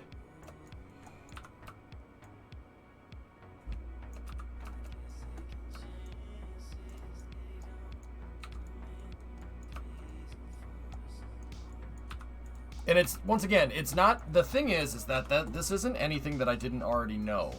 The thing about it is that before we figured out that there was a symmetry glitch that wouldn't allow you to do node attached panels in symmetry. It didn't like it. But I don't know when Squad did it, but they fixed it, and that's not a thing anymore.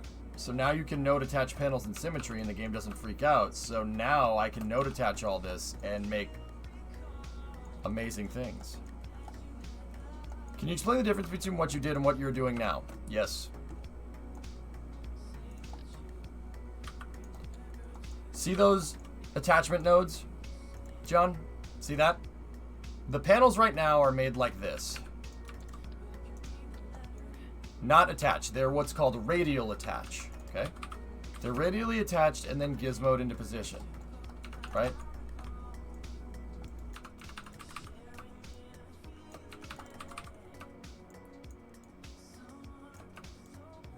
Right? They're attached like this. What I'm doing here is this.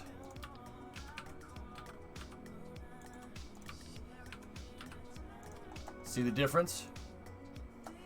Kerbal, because they're node attached, thinks these are stacked on top of each other.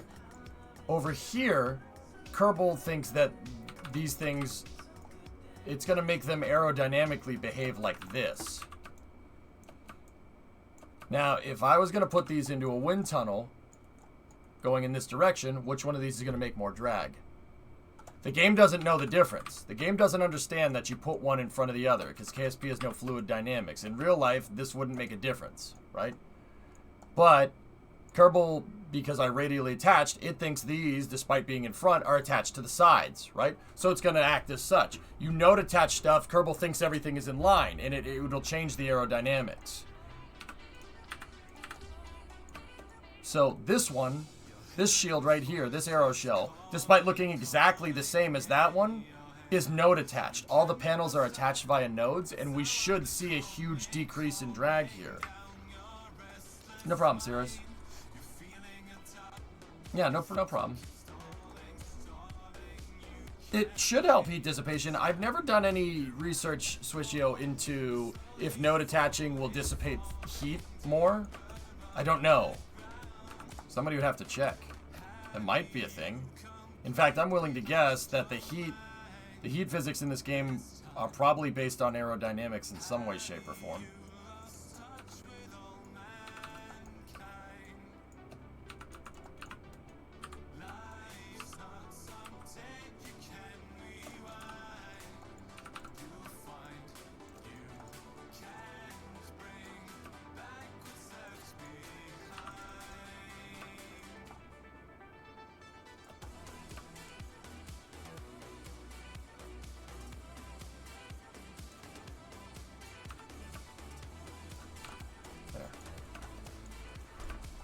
Isn't the thermal protection system designed to create drag in the front, though? There's still panels, they're still going to create drag. They're just not going to create as much. That's all. Yeah, attaching a bunch of panels to the front of your airplane is not going to make it fly very well. And it will still generate drag. It's only a 25% reduction. It's going to create a lot of drag, but a little bit less. And then the back of the vehicle, I put flags in. I put a bunch of flags down. And it turns out that the flags, you can clip them into each other, and they don't Z-fight. because of how the normals are shaded on the flag, just how they modeled it basically in 3D and how they textured it. They don't Z fight. So yeah, this thing should really work nice after this. It actually looks better with the flags. Yeah.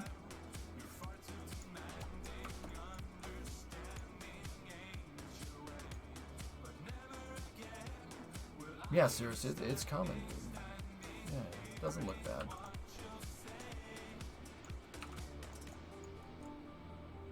Okay.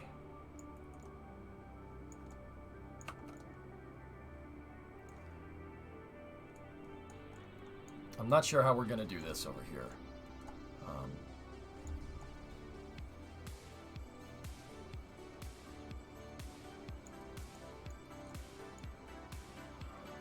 Nice, Silent.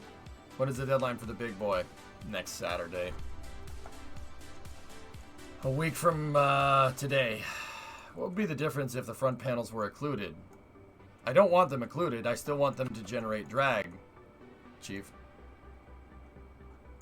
The difference? It would fly better. But I don't... You guys gotta remember, I don't want this to fly like an airplane. I don't want it to fly well. I want it to fly well relatively to a lifting body. I want it to behave like what I've seen the X-33s, those PDF from the X-33s about how it's going to fly and where it's stable and where it's unstable. I want it to handle like that. I'm trying to translate real aerodynamics into KSP, which is why I chose to do this way and why I chose to make this thing this way in the first place.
Okay.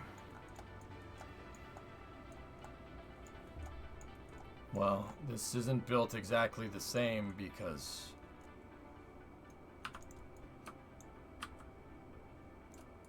Well, because those are clipping into each other.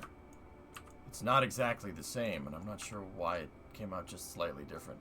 It's probably because of triangle overlap, if I had to guess. I probably did that on purpose.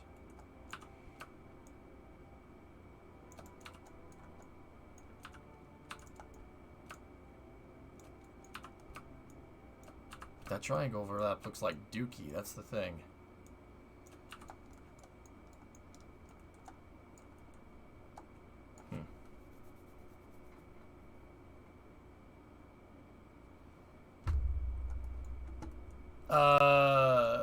Hey Hebrew, what's going on? Chat basically tasked me with building an SSTO because my old shuttles, the little mini shuttles that we were flying, one of them crashed and it killed Jeb. So the chat promptly canceled my lunar program and told me to make this instead. So yeah, that's what I'm doing. I have until the 11th to build this and a small, this, which is a small prototype, and then a bigger version of this.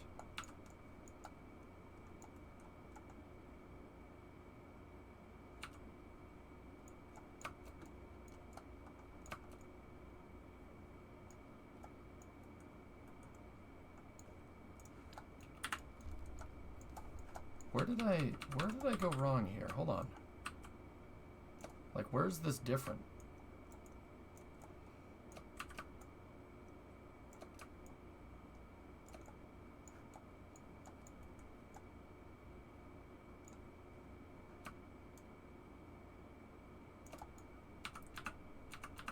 that's a good place to start.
Okay.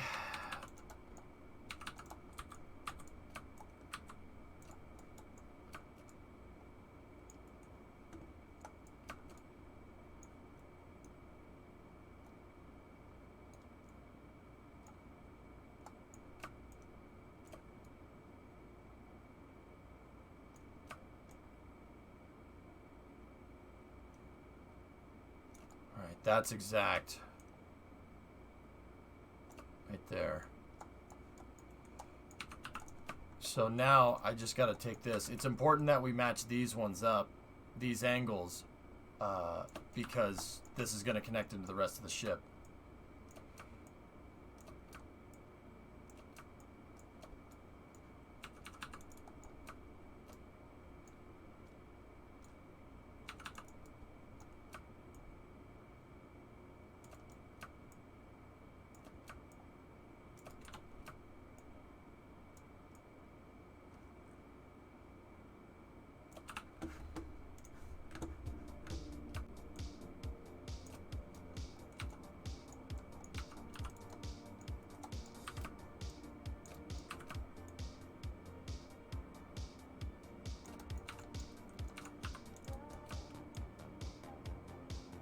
There.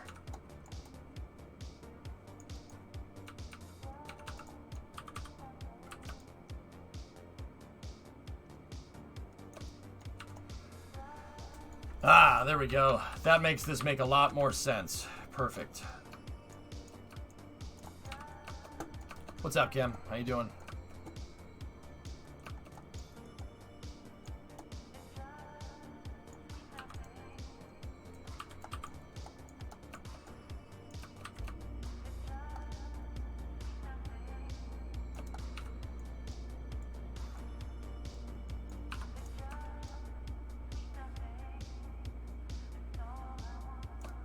Go. It's kind of thing. It seems like a thing that would be easier with VR sculpting software. Yeah. I mean, considering, you know, I don't have like procedural panels or anything. Yeah, this is probably the best way to do it in KSP. But yeah, it would definitely be nicer.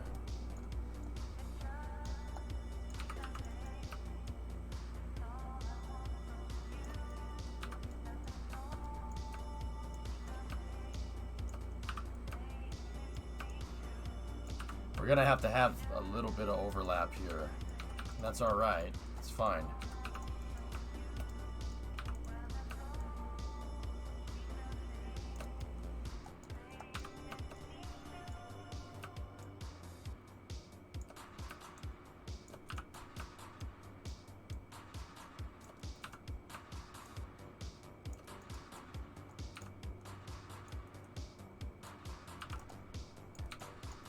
Jeez. Sorry, I can't be with you till the end of the night. It's your birthday tomorrow. Alright, night, Casper. Have fun.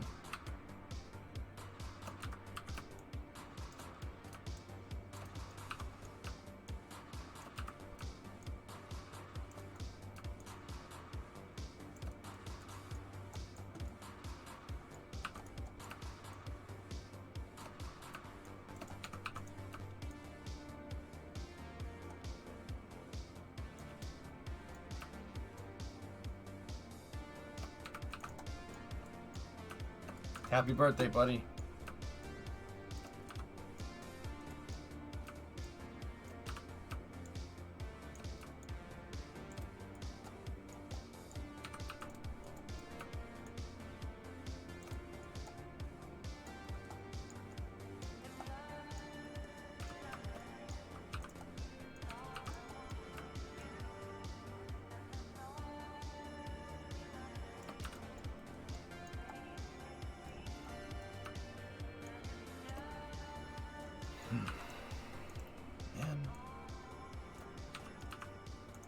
It's important that this part stays really straight.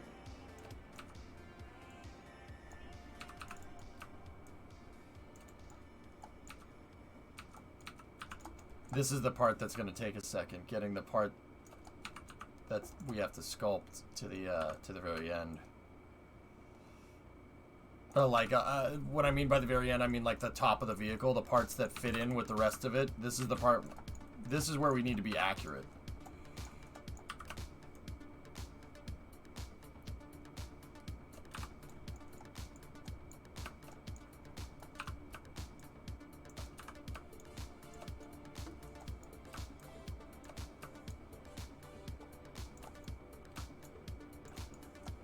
I'm node attaching this stuff this time around, Kem. Node attaching, we proved in a test at the beginning of the stream, can reduce drag by 25%. I'll take a 25% reduction. I still want it to, like, let's be real, I still want it to fly bad, but I don't want it to fly as bad as it was flying. If that makes any sense.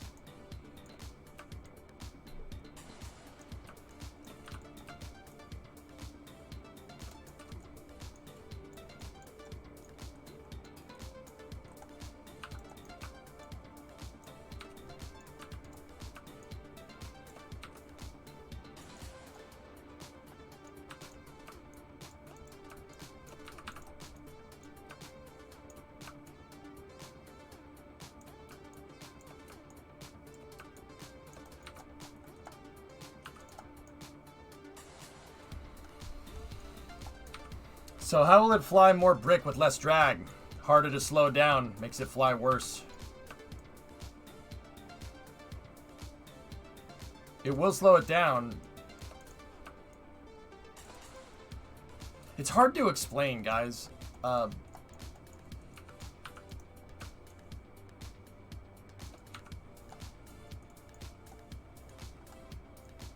reason why they say the shuttle flies like a brick is because if you throw a brick, right, it's... Like, if you took a brick and you gave it wings and stuff, right? It's not that it wouldn't fly bad as long as you were going fast enough, right? You'd still be able to control it, but it's really hard to slow it down because the shuttle is really heavy. So, I want to weigh it down, but I don't want it to... I want it to create drag, so it's slowing itself down, but I don't want it to create too much. Does that make sense? It's hard to explain.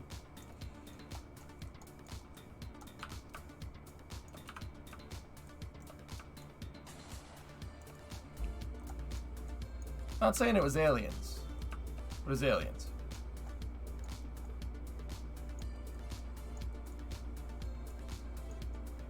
Alright, let's compare again.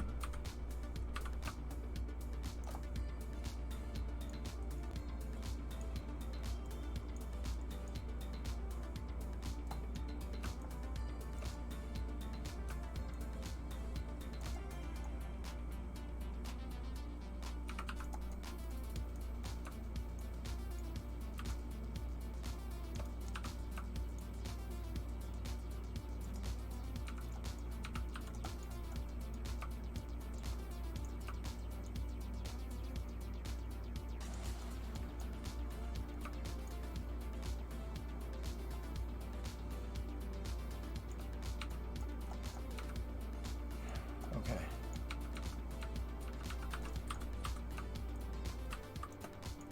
Alright. I gotta do some triangle work there. And then this part is still node attached. But I'm gonna save my work.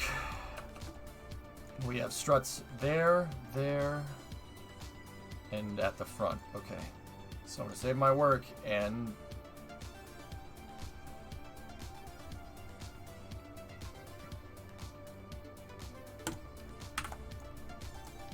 Hey, Rocket Guy, what's up, man?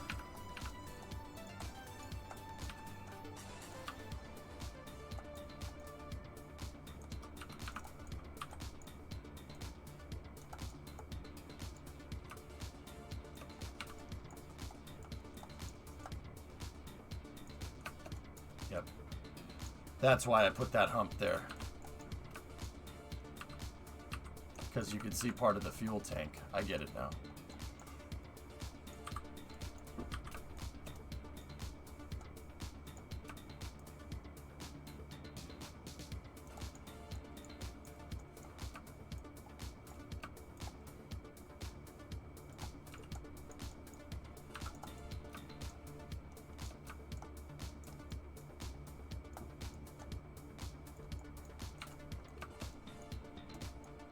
I've been looking for a bit, working on 2 papers.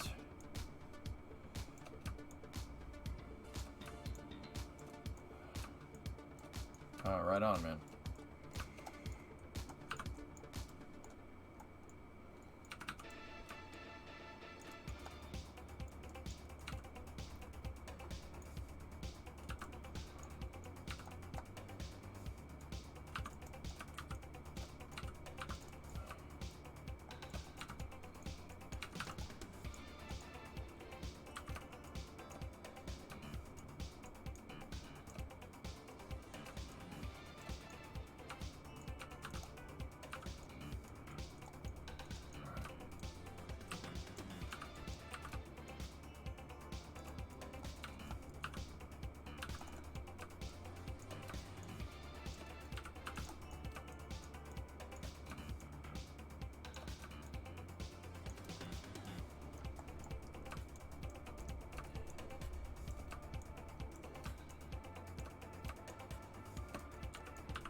Come on.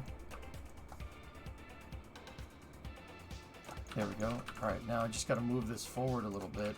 And then we got to take this. There's a reason why this thing wasn't coming in correctly.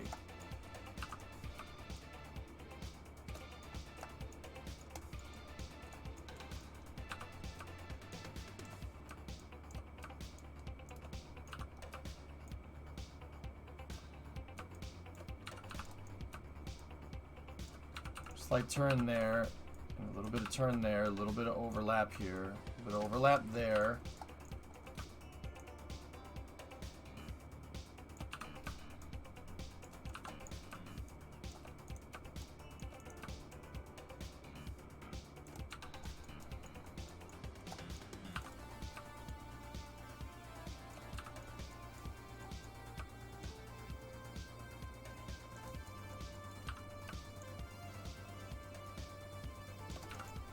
There. How's the story? The SSDO? Autocorrect, huh? Yeah, it's doing okay.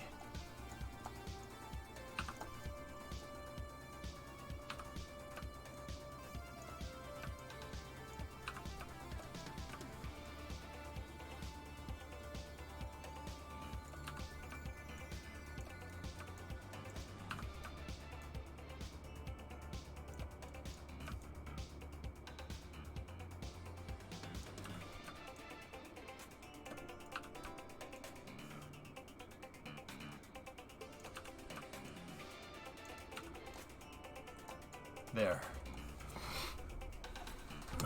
Nice.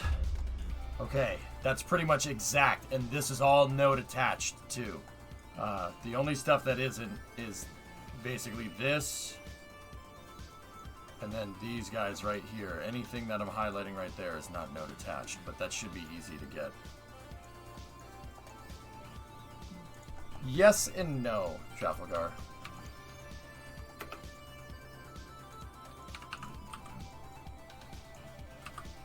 I didn't change the shape. The shape's still gonna look exactly the same. I changed how the,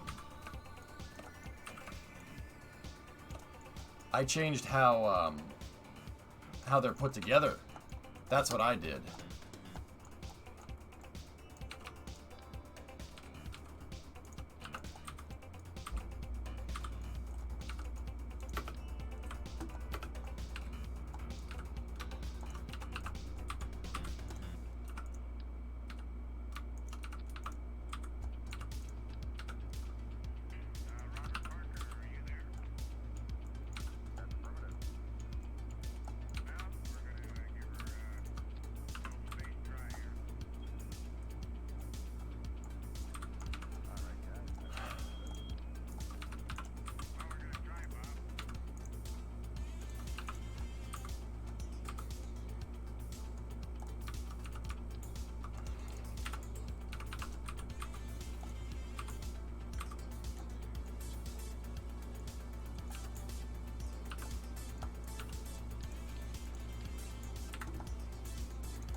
launch pad.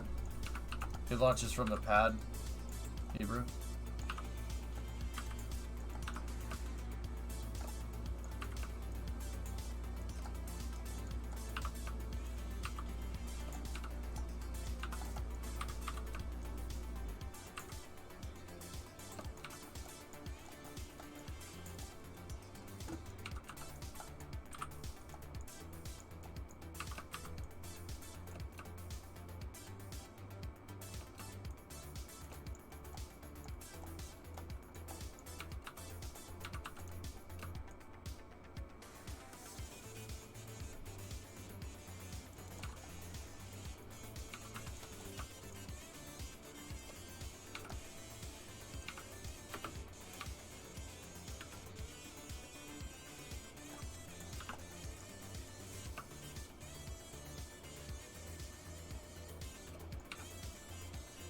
Yeah, the first attempt. It's gonna be pretty crazy, but it should be fun.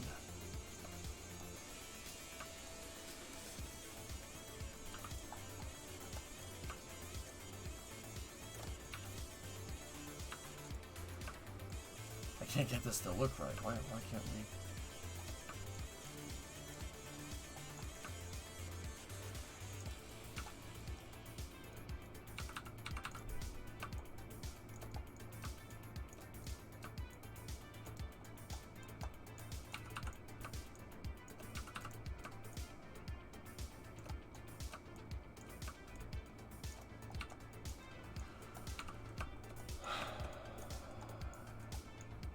Yeah, what Swishio said. Trafficar. Yeah, he's right. I did like, if you want to go back and look at the VOD, I could show you the findings.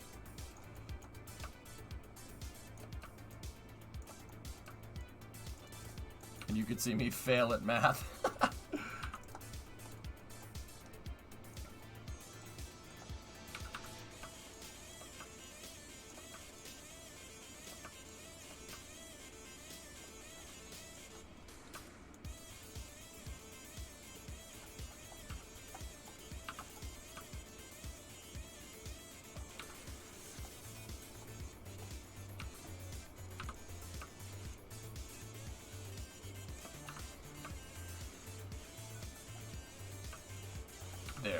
There we go.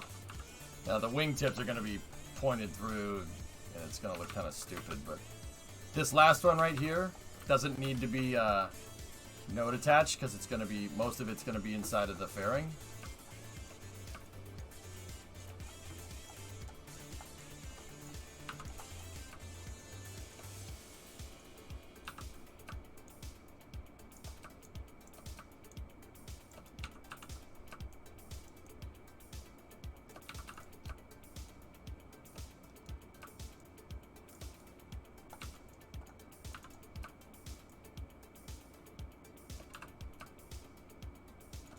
Discovery, go at throttle up. Hey, Rourke, 26-month resub. Thank you.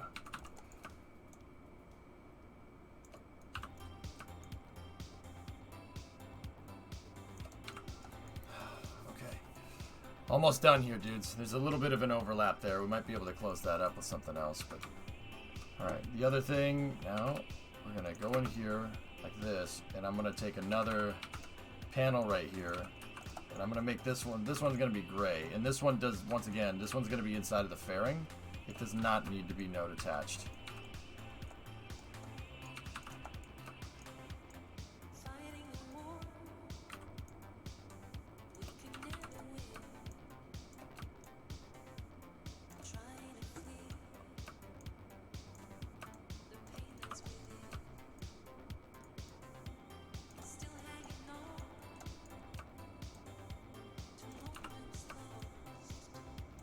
Discovery, go at throttle up. Hey, Chewy, 49-month resub. Thanks for the resub train, dudes. Appreciate it.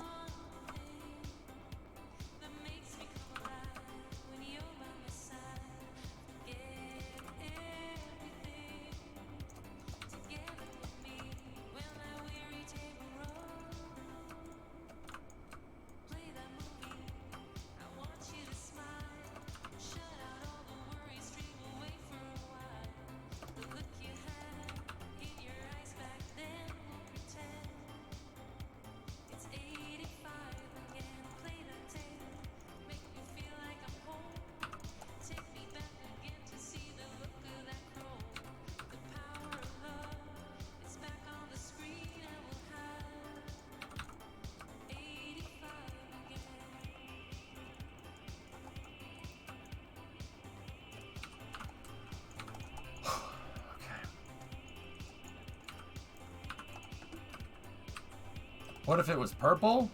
What, Sneaky? Hey, Snackless, what's going on, buddy? Purple?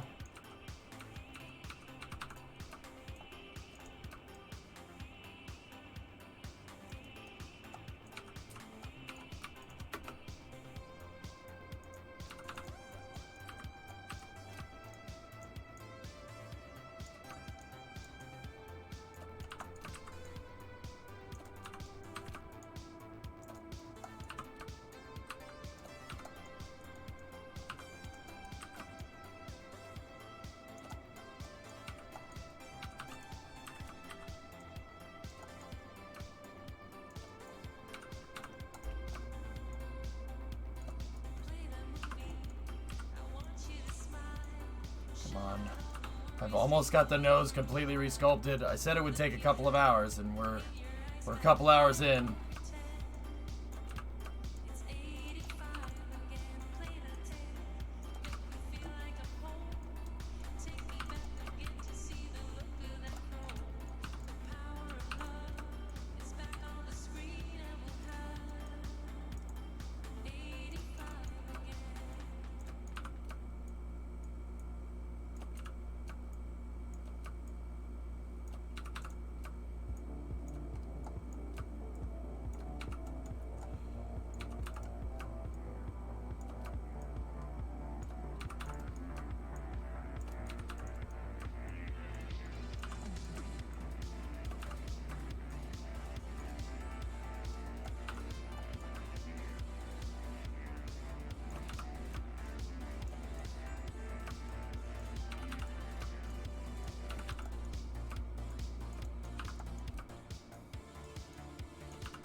This, I swear, this thing will be amazing. If it does what I think it's going to do now, based off of our flight tests, this thing could really be something special. I just hate that lip right there. That's really annoying. Alright, so this needs to go down a little bit, just like that. And then we just need to kind of slide this piece in here, kind of like a puzzle piece, and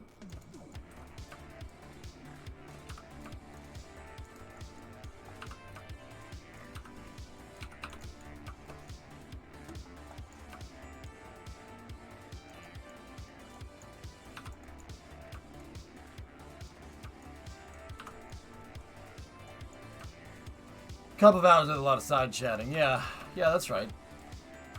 Yeah.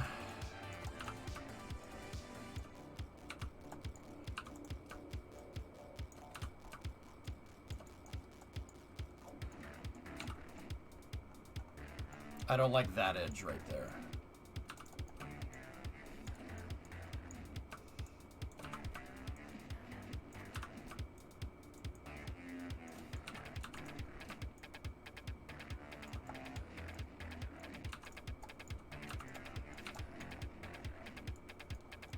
It's the dang triangle right there. It's just hard to get that shape right. Either way. Alright, save it. And now I gotta work on this. That should not be too difficult. I gotta work on this. And then that, and that. And I know that this is just duplicated over, so maybe 20 more minutes. Thanks, Euler. I'm glad you guys like it. I'm just happy you guys appreciate this. I'm serious. This stuff's difficult, man. It's hard to do.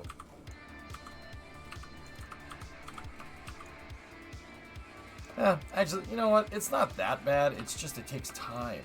Lots of time. But the effort that you put in gives you something that looks like something that nobody else has. No one else has a vehicle like this. You know, so I guess it gotta take the good with the bad, you know?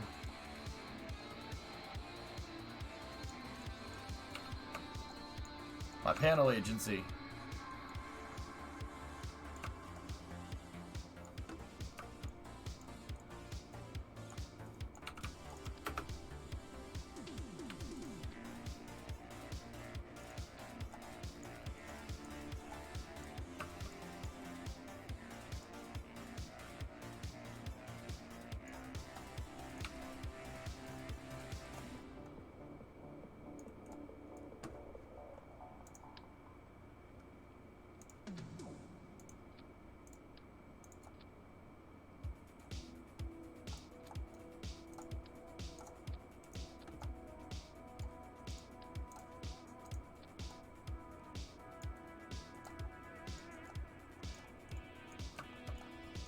It's getting a little crowded in here, guys. Getting a little crowded inside of this thing.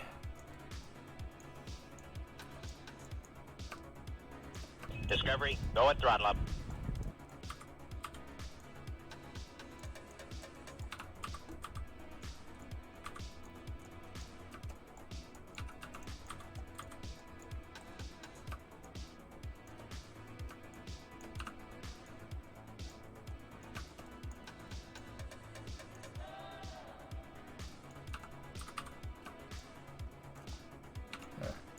Hey, Traffic Guard 4-month resub. I'm addicted to KSP lately, and it's crazy to see what you can build. Thanks, man.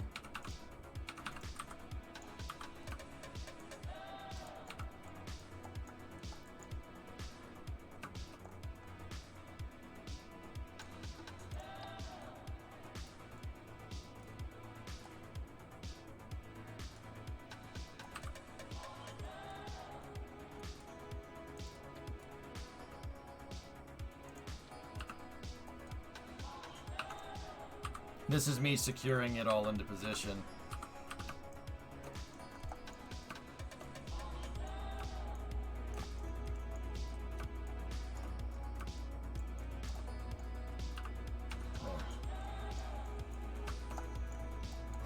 Okay. I can manipulate CAD systems, Hebrew. I can do 3D art for video games if I need to. I could model you this in 5 minutes if I really needed to. I have Maya LT, and it shouldn't be an issue. It would take some time to UV and texture because UVing and texturing always takes time.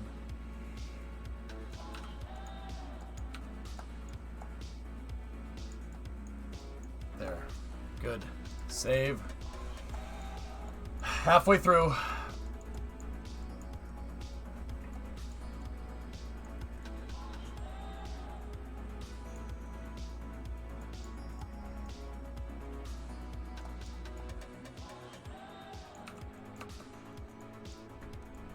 I've redone the thermal protection systems, Duber. I just rebuilt the entire front of the vehicle. All of that.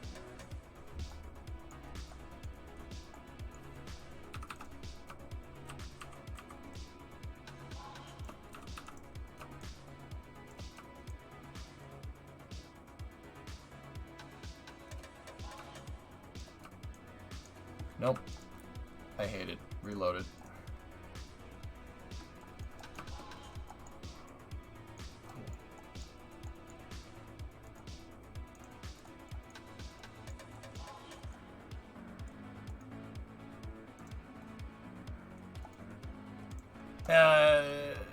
Drifting every time I do 3D modeling streams, people are interested in them for about a day or two, and then after a day or two, nobody gives a crap. Yeah. Oh yeah. Every time. Every time I've tried it. Tianzhou 2 resupply ship docked at Tianhe about an hour ago. Next up will be the crew flight in the coming weeks. Cool. Thing for side slip, arrow. Note attaching the panels and rebuilding it in the way that I just rebuilt it, Duber, will give me a 25% reduction in drag, give or take. Yeah, I'm taking it. It's still gonna fly poorly, but not as poorly to the point where I can stall it over the runway at 35 meters a second and just... No, it needs to... Yeah, I gotta make it fly a little bit better. I designed it to fly like crap, and it flew like too much crap. Is that the right... That's the right way to say that. It flew like too much poo-poo.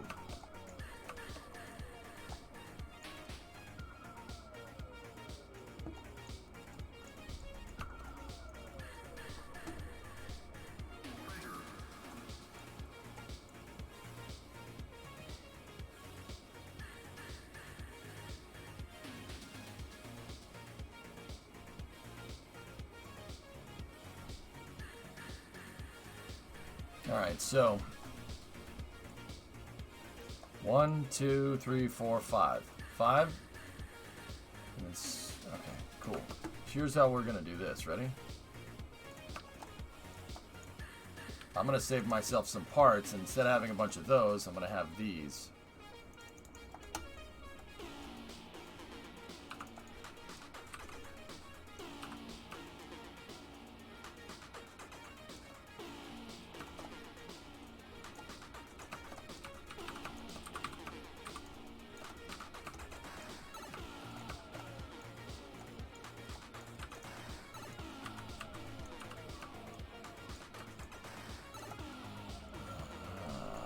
Nice. Okay, so I need one panel up here and one panel down there. That shouldn't be too hard.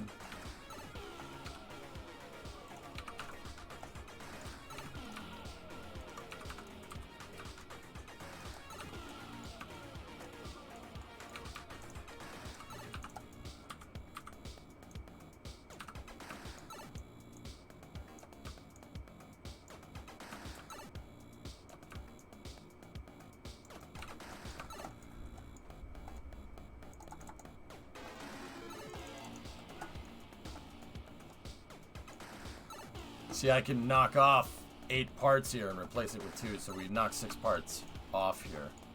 And now, on the other side here,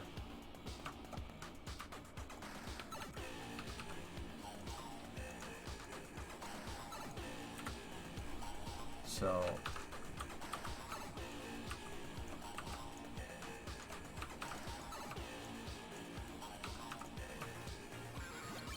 there. So for this row, we have, that's the first one. So 1, 2, 3, 4, 5, 6. Okay. Now I've got to attach these in a way that, where I can manipulate them in the same way. There we go.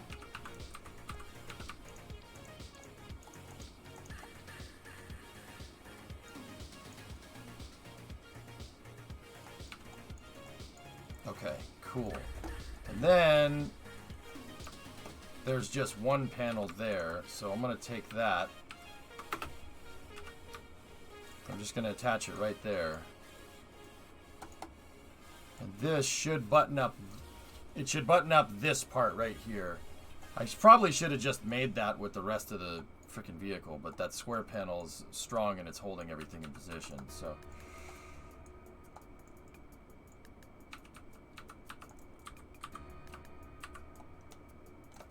Move that out of the way for a moment. And then take these, right? And because it's the first part in a symmetry node, it does have to be in radial, which is fine. That's okay. It's not what I selected, but that's cool.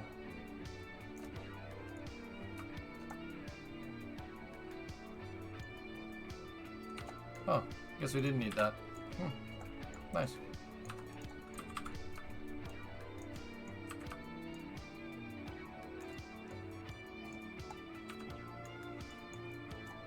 The reason why I'm making this, though, with the lighter panels is so I can see the difference. Yeah, I guess I didn't need that. Nice. Alright, so, right here, we're going to take these.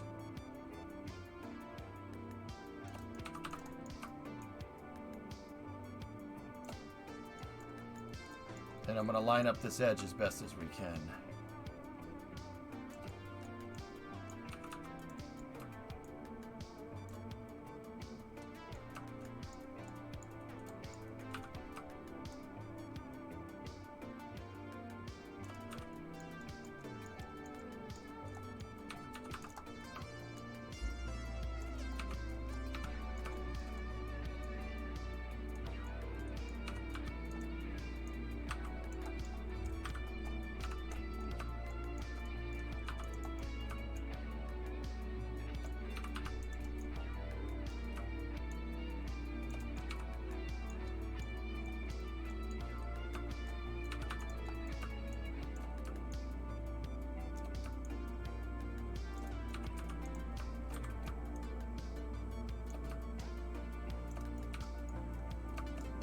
Canards? Canards? Canards, get out of here. Get out of here, chat. Get out of here with your canards. Nerds.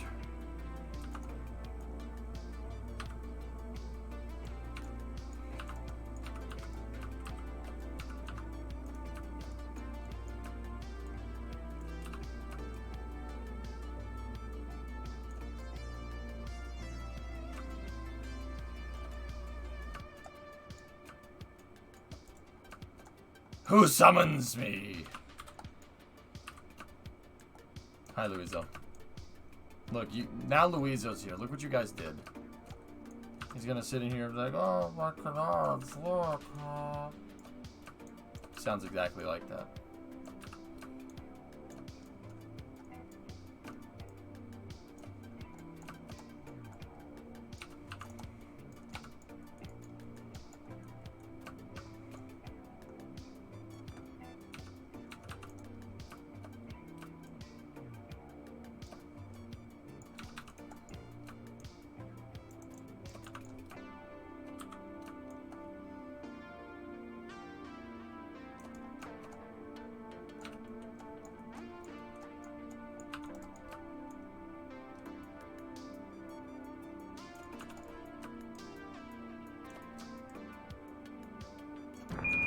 Hey!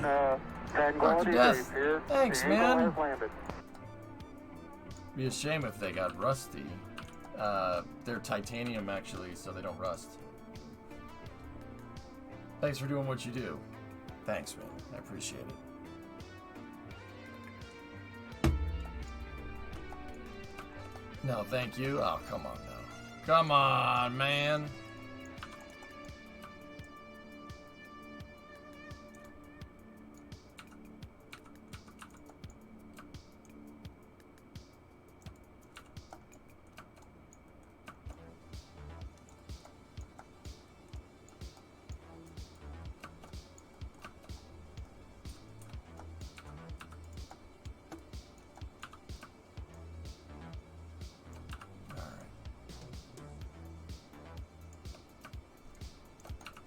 I appreciate it, Death. Seriously. And I know I try not to just say the same thing every time somebody tips, dude, because that just comes off as disingenuous to me. But seriously, I do thank you guys for supporting me. I'm just trying to give you my A game, that's all. Like I told you, I would approach this with good faith and not half-ass it, you know what I mean? Like I told you I would make an SSTO and I would put as much effort in as, you know, as I would with any other project. So I hope you guys have been enjoying this. People really do seem to like it. I just hope the stupid thing actually works.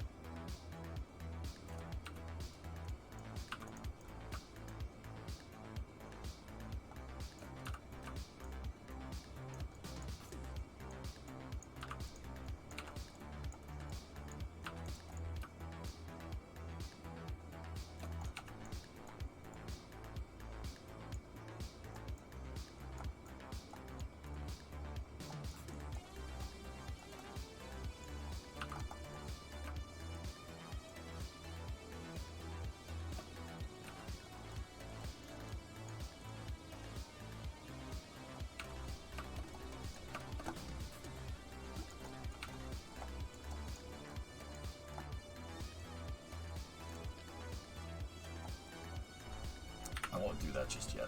Alright, cool. So, whoop, whoop.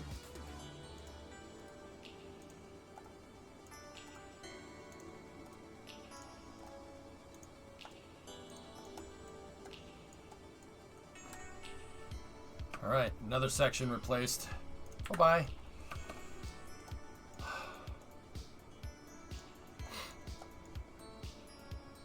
Almost there. You like the stripe? Don't get me wrong, the Apollo style architecture would have been cool. Dr. Death, what I had planned if we were gonna do constellation style things, land the first stage back on the pad. That's what we would have worked on. But this is still good. I hope you guys still enjoy this.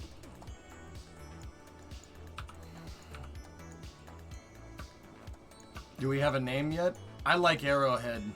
Arrowhead's a good name for this thing.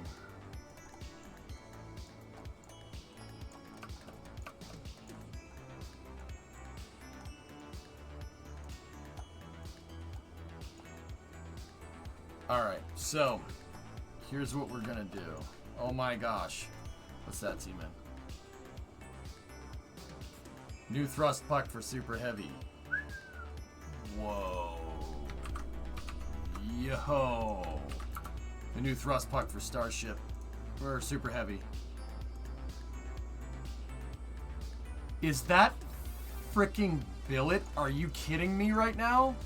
Hold on. That's Billet. Holy crap. That is a huge piece of aluminum. Wow. That's so... Okay, what do you mean by billet? That thing started out as a gigantic disc of aluminum. And they milled it out. You could tell because of the milling marks. See that? A drill bit went through here and milled all this stuff out. Billet stuff is extremely strong because you don't Discovery, go and throttle up. Hey, Jado, just so you know, Space News, you don't molecularly change the metal. It's not like when you weld two things together, you weld it and the weld is a different molecular composition than the metal, and it's a strong point and a weak point. Billet stuff is all continuous, uniform molecular structure throughout the entire thing. That's one piece billet. Piss off, that's insane. I want to see the CNC machine that made this. It's asymmetrical? What? What are you talking about? Center engine. Yeah, that looks like a center engine mount. These are Raptor engine mounts. This is where the gimbal mounts, guys. Yeah. That is insane. One piece billet. That's unreal. The plate has room for 9 Raptors, which means Super Heavy will have 29 Raptors. This is the thrust puck flex for the, it's the thrust puck. So it's the bottom, it's where the engines will attach the thrust structure for Super Heavy. That was expensive. Yeah, anybody that knows anything about billet hellfish knows that this thing, dude, that's like 30 or 40 grand worth of milling work, like easy. Like, I don't even know. That's probably not even right. It's probably more expensive than that. It's not stainless. That's aluminum, dude. Actually, it could be milled stainless. Who knows?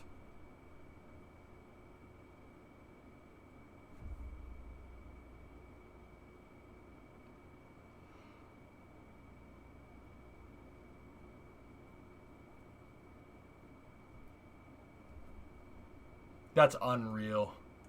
I can't believe that.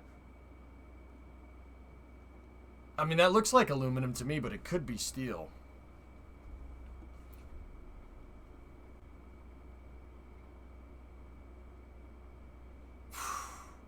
Wow. That's ridiculous. That's ridiculous. How the hell did you make this?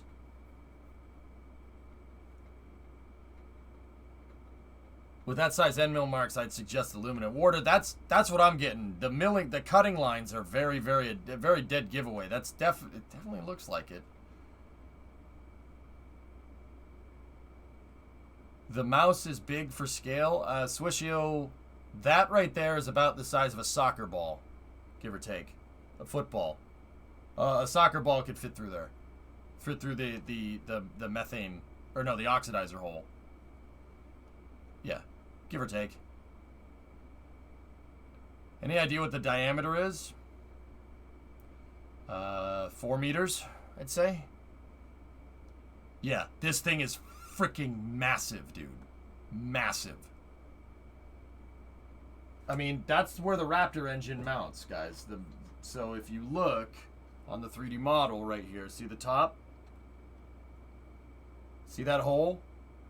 And see the plate? Up here, this thing, that attaches to that. It mounts, the Raptor mounts to it. It's ridiculous. That is ridiculously big. It's all one piece, Cletus, from what I can tell. I don't see any weld lines. Do you see any weld lines? I don't see any welding marks. I don't see any burn marks. This is one piece. This is milled out of one piece of aluminum. That is ridiculous. Oh man, that's so cool. I don't even know what to say. That's so damn cool. I don't know what I'd say 29, I guess, Motor Kid. When did you make that? That thing looks sick. Yeah. When did I make it?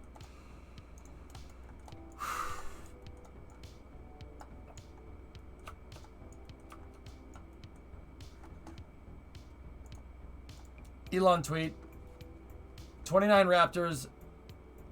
Okay, that appears to be a mounting point for a 9th Raptor in the center. 29 Raptors on the booster initially, rising to 32 later this year, along with thrust increase per engine, aiming for 7,500 ton thrust long term. TWR 1.5.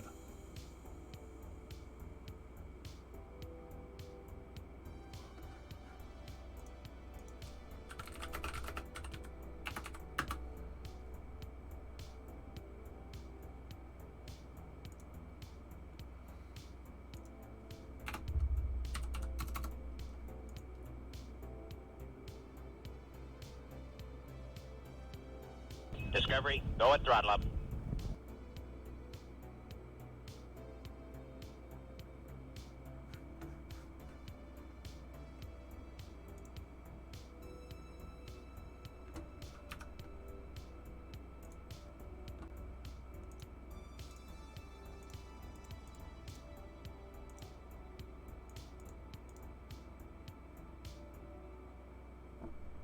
Wow. That's ridiculous. I can't believe that. That's unbelievable. So I needed to see because I wanted to be sure. 7,500 tons of force is 73,549 kilonewtons of thrust from 32 engines clocked each Raptor at about 2,400 kilonewtons. Wow. Well, for first stages, Wisp, TWR is more delta V. Yeah, I know that sounds weird, but the faster that first stage can get out of the atmosphere, and in SpaceX's case, land in the atmosphere, right? The less time you're using that rocket engine, more delta V.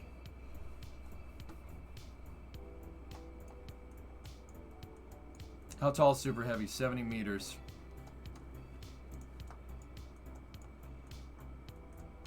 Yeah, it's alright, T-Man. It's crazy. Alright, let's get back to work.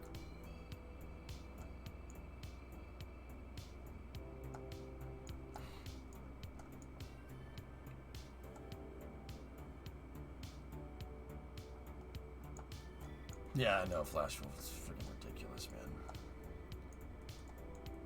Alright, so how are we gonna do this? I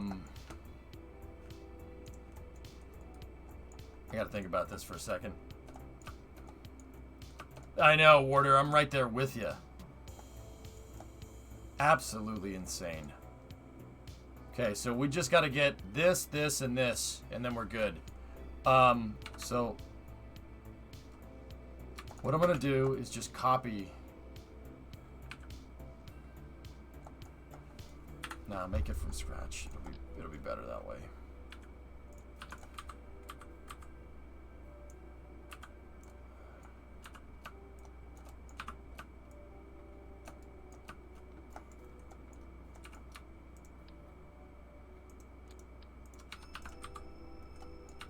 Nope.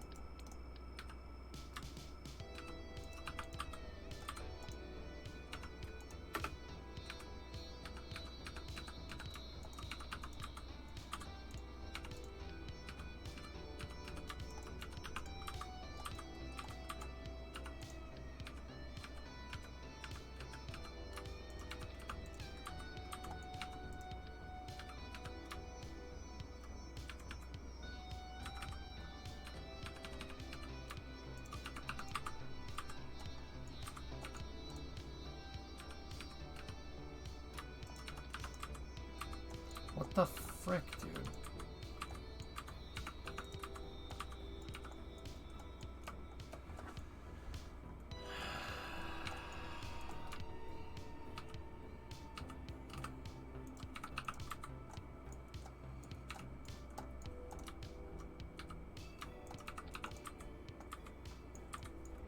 Nope.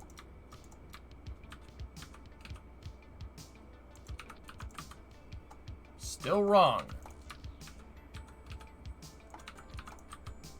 I gotta get it so when I switch it to local, the red line or the blue line is lined up with this edge, and it still doesn't want to do it.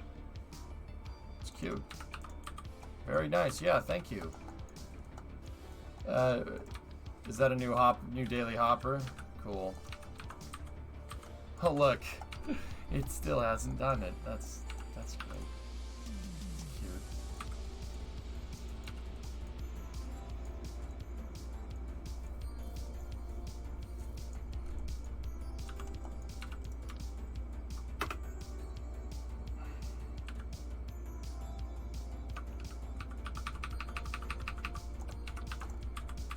Oh, brainstorm. I finally got it right.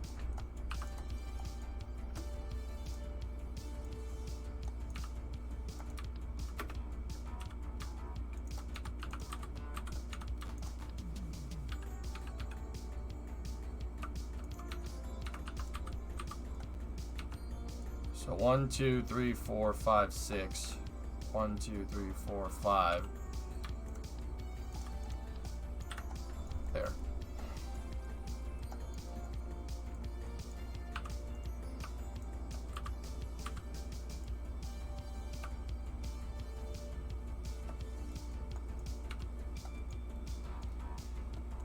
I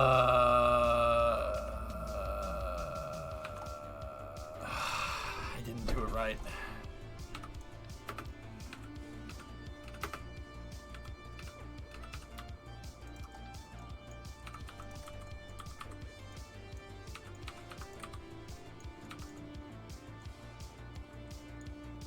There we go.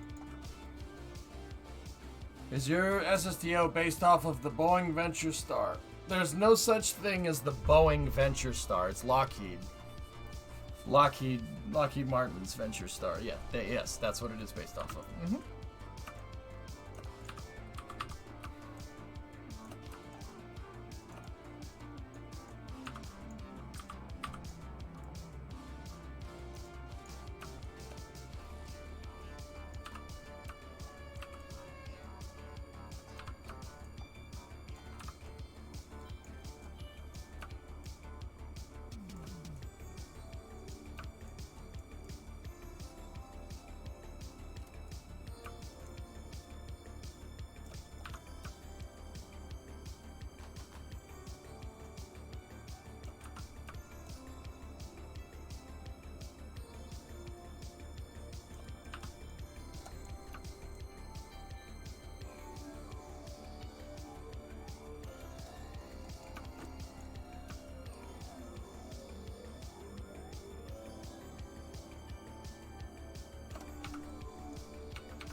That seems to be pretty straight there. How is this coming together? Doom, I redid the TPS again.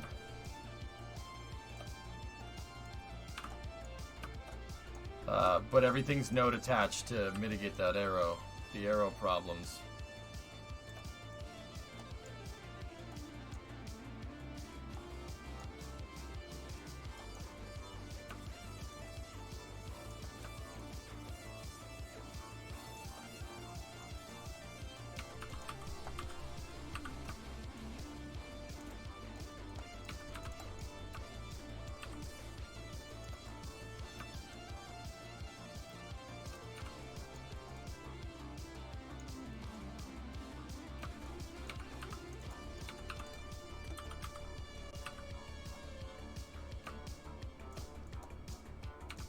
$29 Raptors and yeah, Bandit, I have 29 Raptors and no flame trench really concerns you. Why? It ain't your property. Who cares?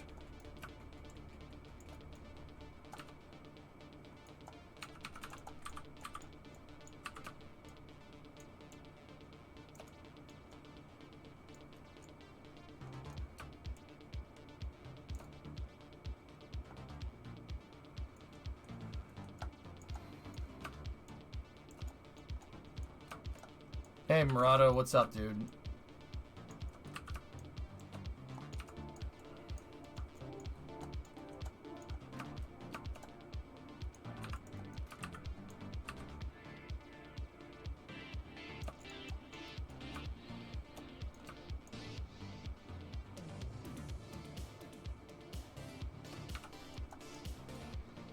Because we saw what 3 Raptors do to Starship's piping. Oh. Guys, look, if they need to put a flame deflector in, they will. Alright. I have this duplicated over sufficiently, and we're gonna move this out, and...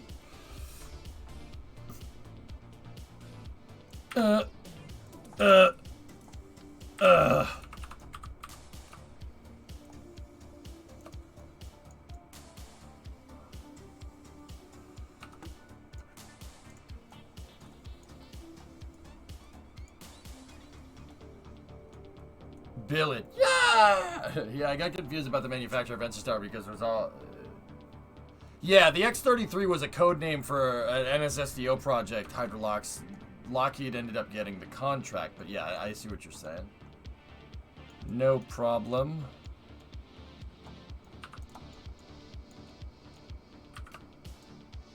There was a Boeing X-33, and there was also a Rockwell X-33. There was a bunch of them. But I think Lockheed's was the nicest. I think Lockheed had the best design.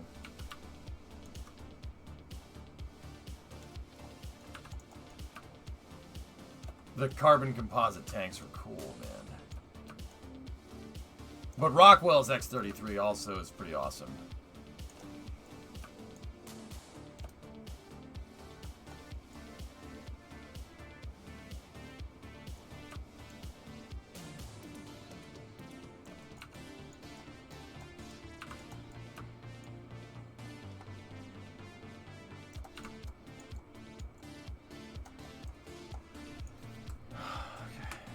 Rockwell Automotive? No.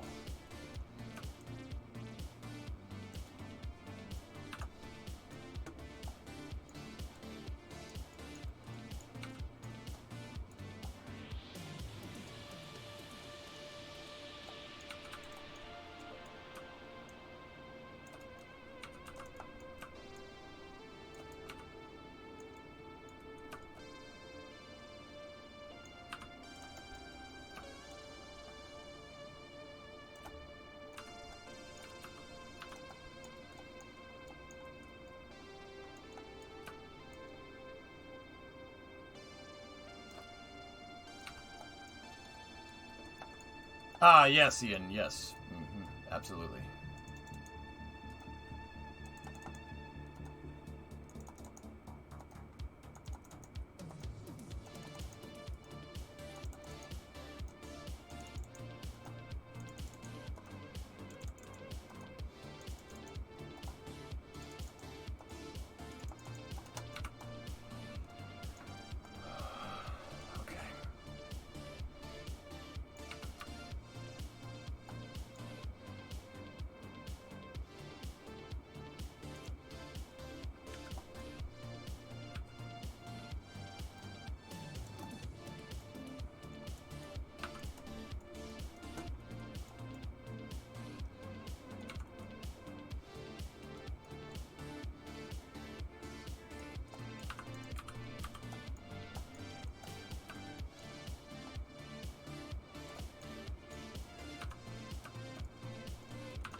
Kind of want to be there when Super Heavy flies. Once they switch over to oil rigs, it'll be hard to see a launch in person. Yeah. Yeah, I know what you mean. I don't think it's just gonna be oil rigs though. I think the quote unquote like regular space missions are going to be launching from land for a pretty long period of time. Just an idle thought.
just gotta get this thing to line up, and then we're there.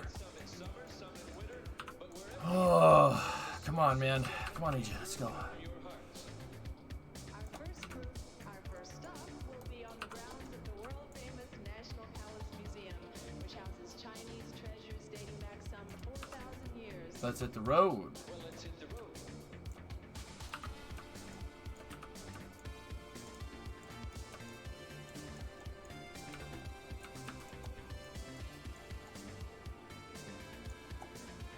Oh no. Oh no. No, no, no, no, no, no.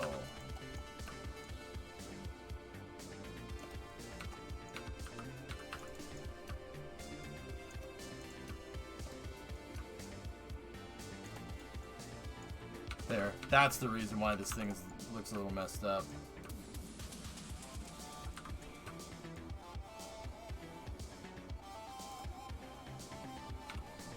There. Yeah, there we go. Why am I redoing the panels? This design, I redesigned the way they attach together to fix our arrow problems.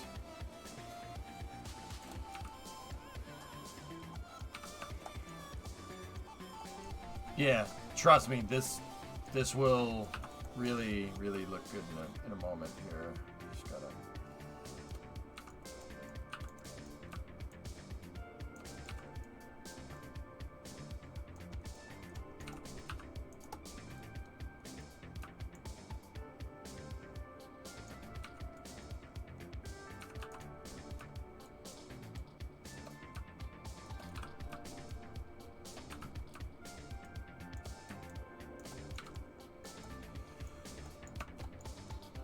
They're node attached, guys. I attached them using the green and like the green and black ball, like the crash test dummy markers. These things, they're all attached to each other using that instead of just like placing it there. It should help us with the arrow. Well, not should. It will help us with the arrow. That's the right way of saying that.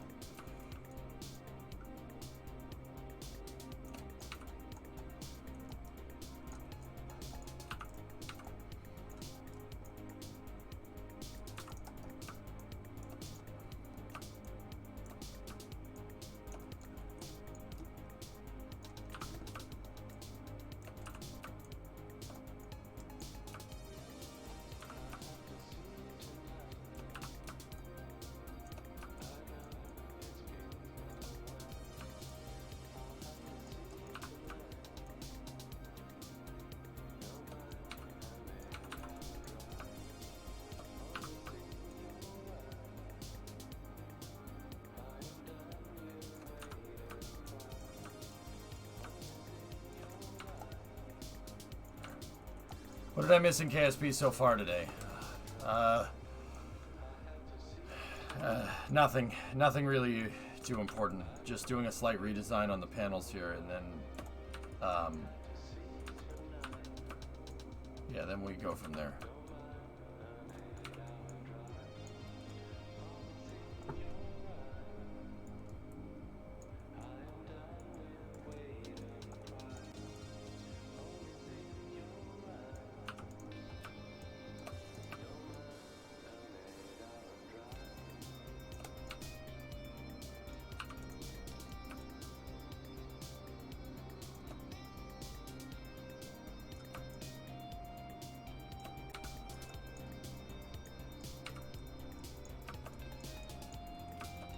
Anyone have any random facts that will blow your mind?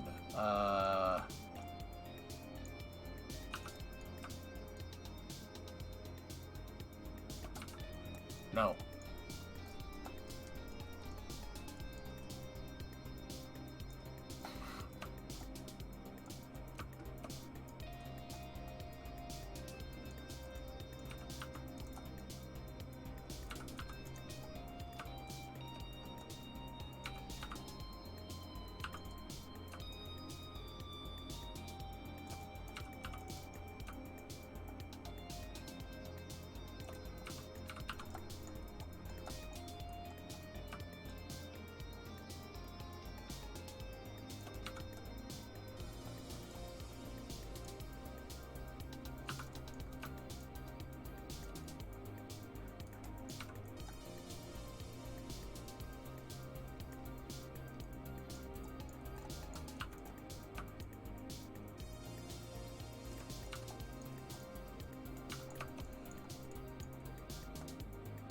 No.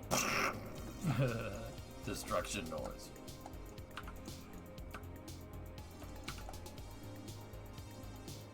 I gotta get this line figured out.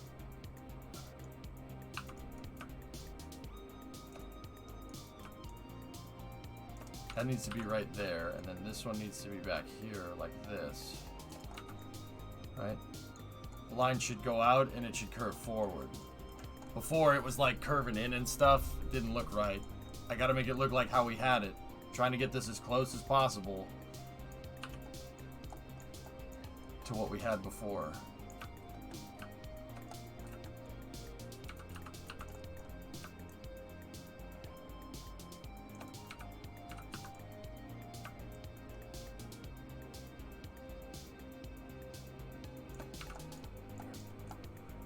There.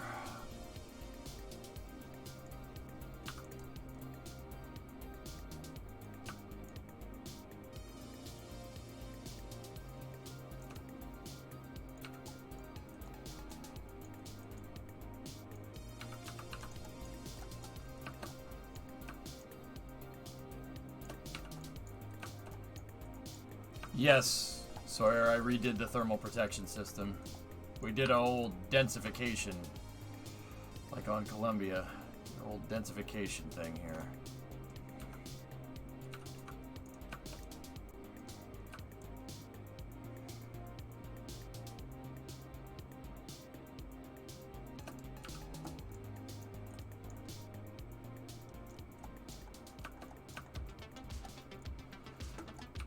I'm almost done. Almost. I'm getting there, dude. I'm just basically in solid focus mode, so by the time I would normally start KSP, we will have something to mess with.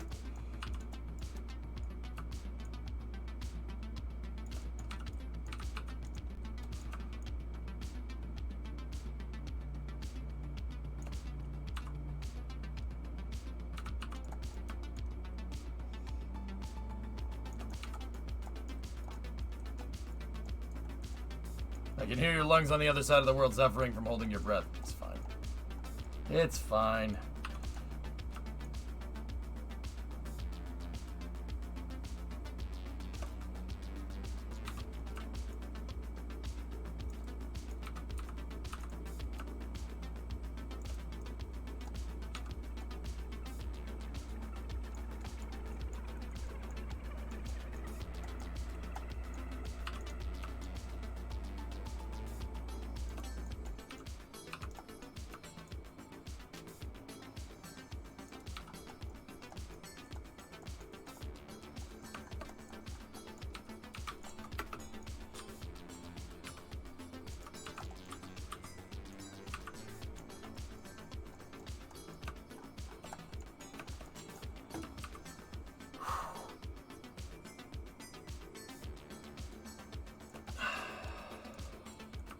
Almost there.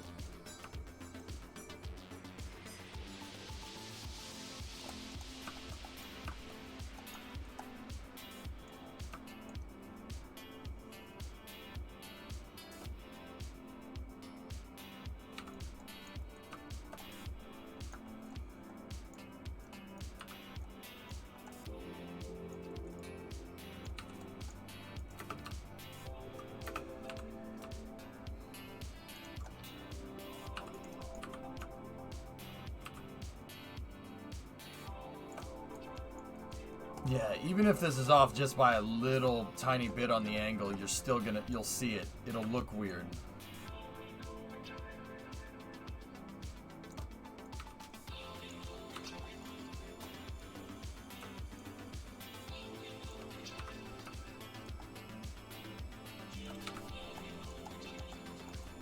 Alright, now I just gotta get the rest of this to line up.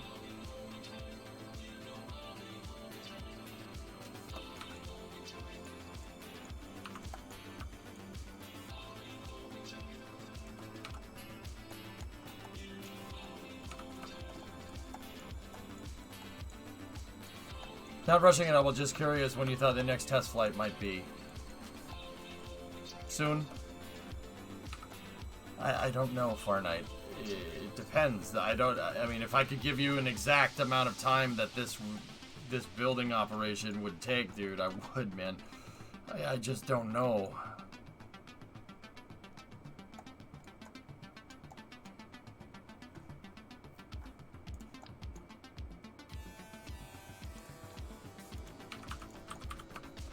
I'm sorry. I wish I had a more definite answer for you, man.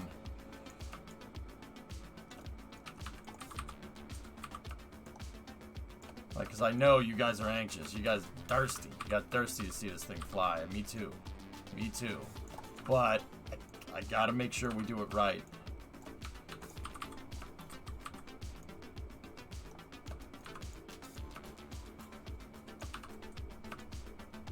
So it's an indefinite amount of time. I'm not sure.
What's that for? Oh, jeez. Yeah, I know what you mean. Hey, Ewok, testing is going good. I'm almost there. Guys, I am so close. We're so close to getting this right.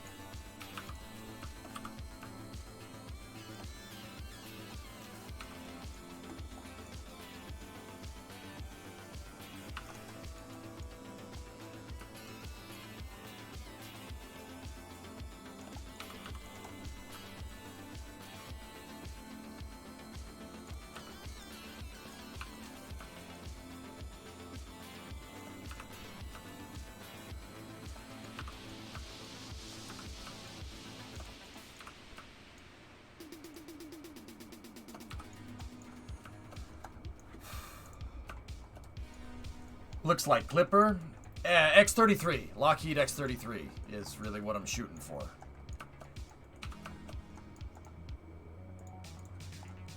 What was the deadline for? 2 operational lift vehicles. This and the big one. I don't know if we're going to make it. It's going to be a hard scramble next week. Going to be fun. But, could get a little crazy. You're gonna see me succeed or fail. Either way, we're all gonna have a lot of fun, right?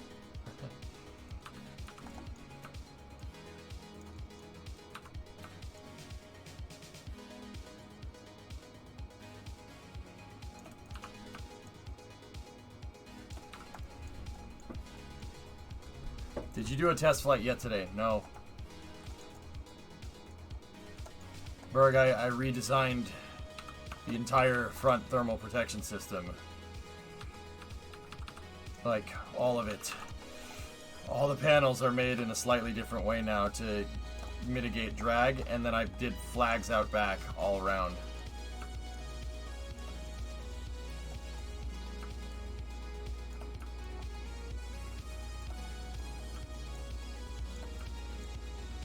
I found some places to optimize the part count a little bit.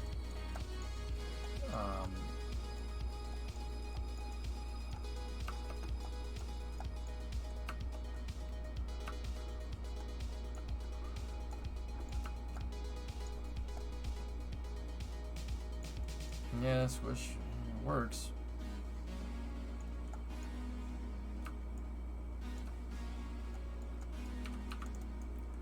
All right, last bit.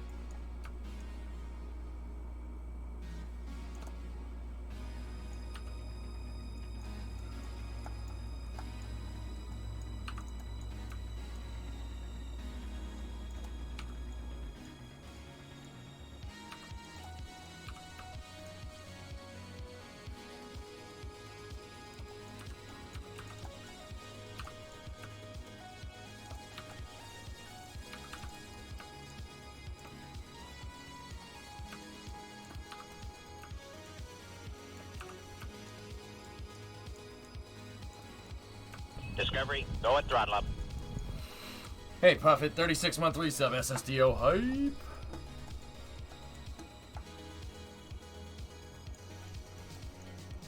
Okay, I'm noticing a couple of things here. That needs to be like that.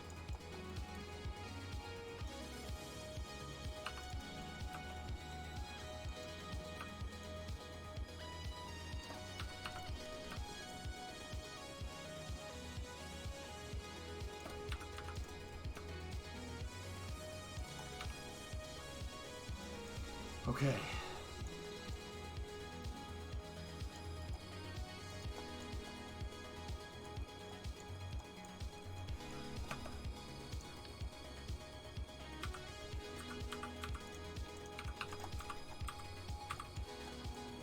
All right, I think that's everything. Let's just take a step back and look at it here in a second. Let me just run these last couple of struts here.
What do we end up? 382? About the same part count. But this is actually stronger. This is a stronger TPS. Because it's strutted. And for whatever reason... Wait a minute. How did I screw that up?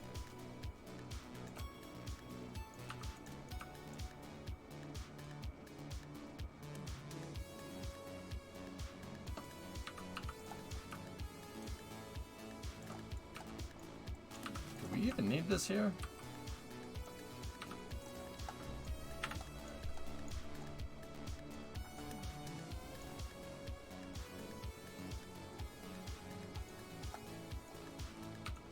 What? Do we need this one?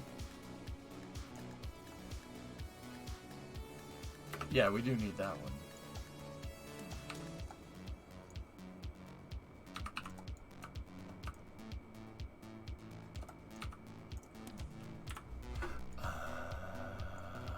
That's what I did.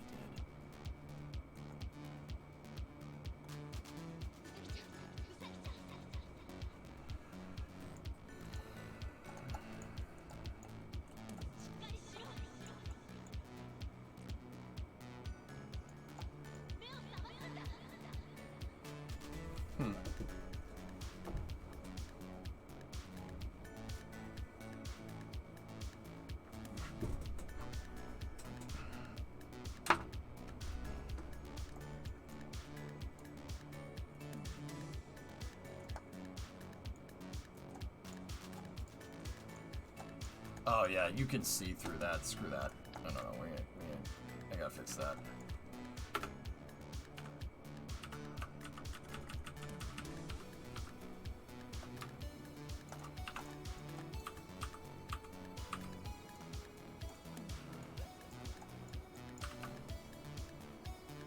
Would two small triangles do the trick here? You got it, boss.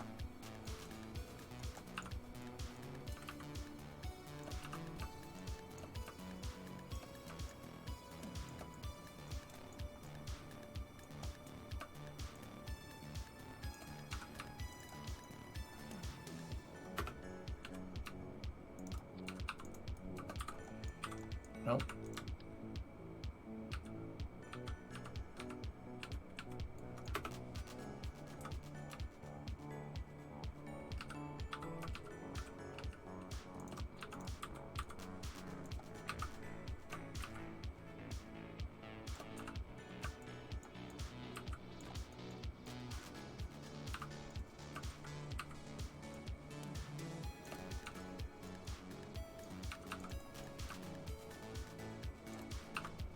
Discovery, go at throttle up. Yurovich, what's up, dude? 26 months.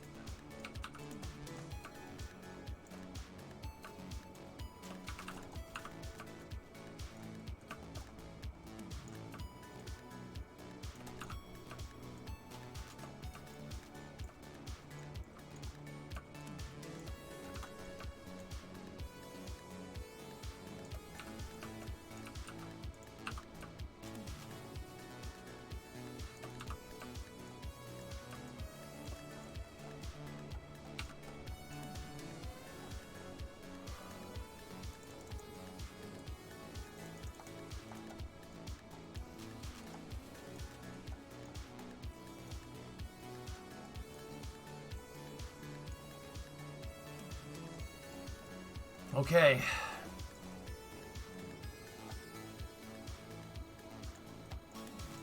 Coffee.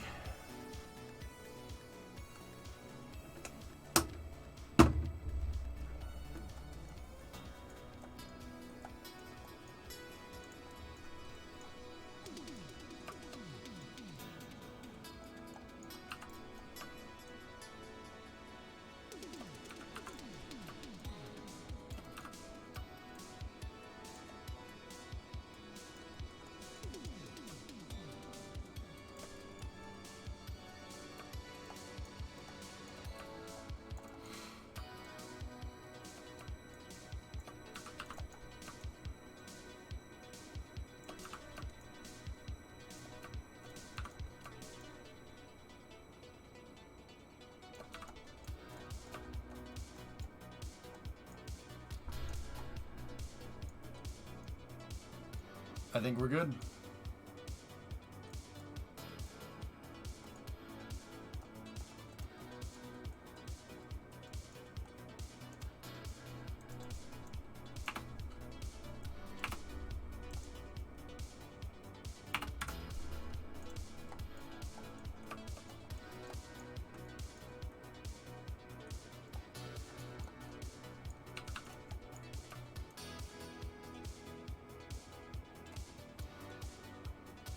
I hate this part. That's where we were before. And you know what? I'm gonna have to keep that there. The reason is because I don't want to screw with the center of lift too much. Trying to keep aerodynamics the same as they were. Same as they ever were. So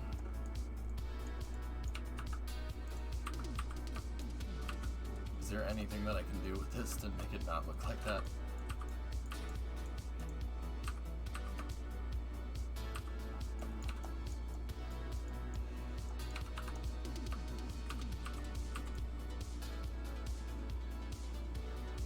You know what? I'll go with that. That's fine. Speaking of that, let's do an aero. Let's just bring this all up. Mess with the. Mess with this.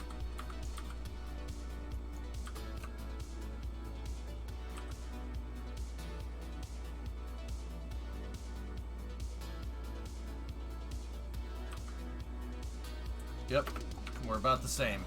Cool. All right.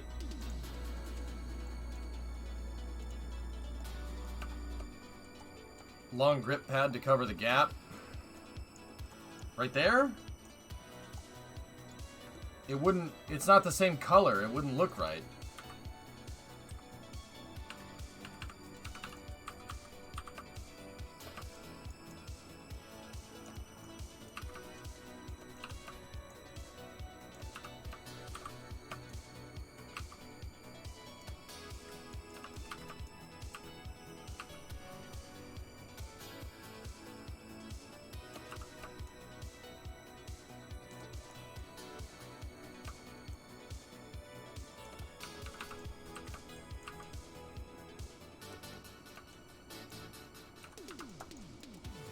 All right, hang on. Let's mess with this a little bit.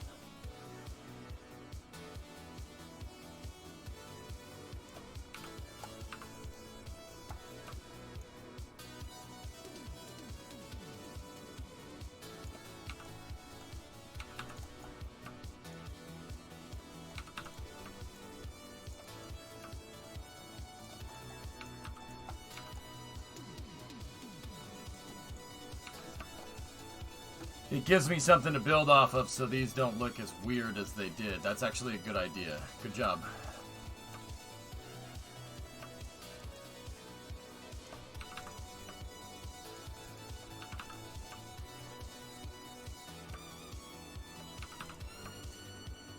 And I can bridge this together better and make it not look stupid.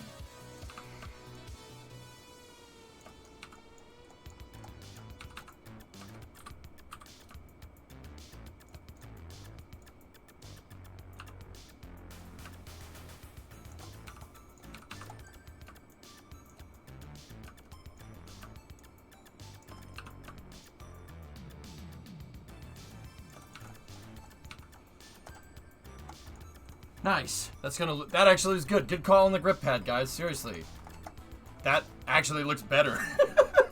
That looks better. Just flags? Actually. How much does the grip pad weigh? 78 kilos. Keeps my center of mass a little bit more forward. Panel testing went good, Mab.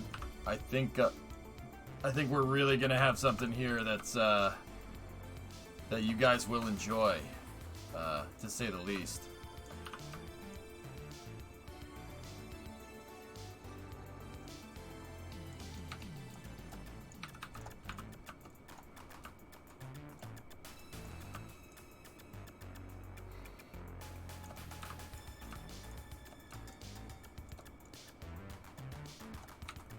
Frick, dude, that thing. Oh man.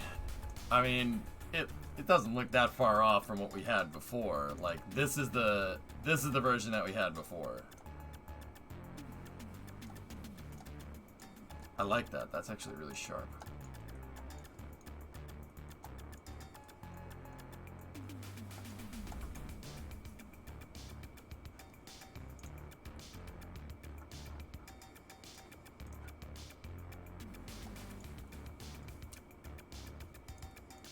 Nice.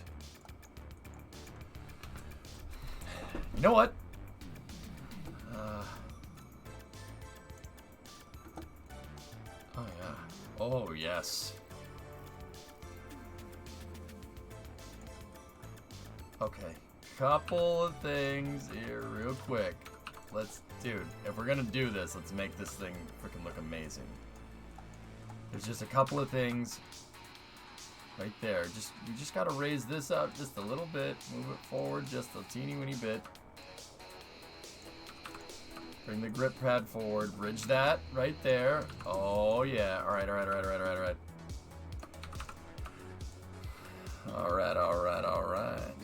You guys know that I drive a Lincoln around.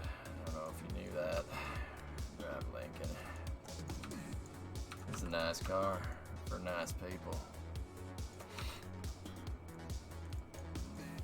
Looks futuristic. Word.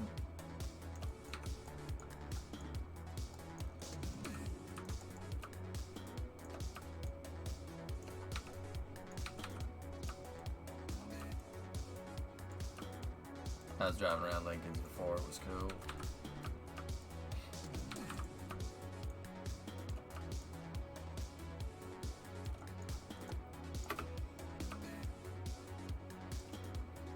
You drive a Lincoln? I like Lincolns. Because, you know why? Because it's a bird!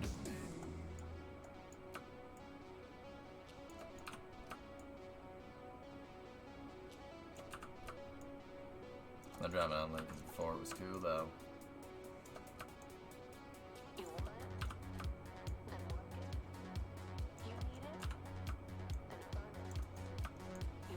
I want it.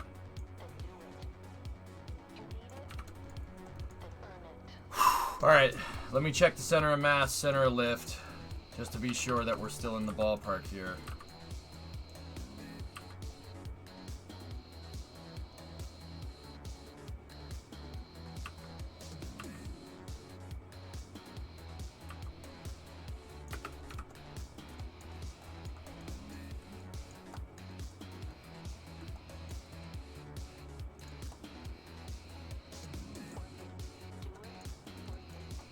Will you be able to make this in KSP too?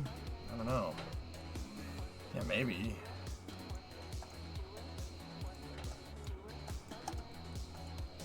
Alright. I gotta make sure my plastic surgery here was a success. And the first thing we'll do is just put this thing out, do some physics sim on it, see what it does.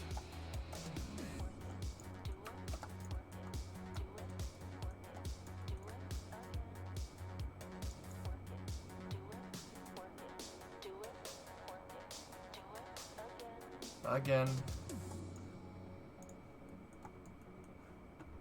Make the nose stainless steel, you won't.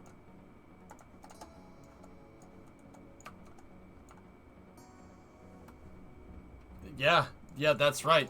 You're absolutely correct. I won't. Will that landing gear hold? Yeah. Yes, it will.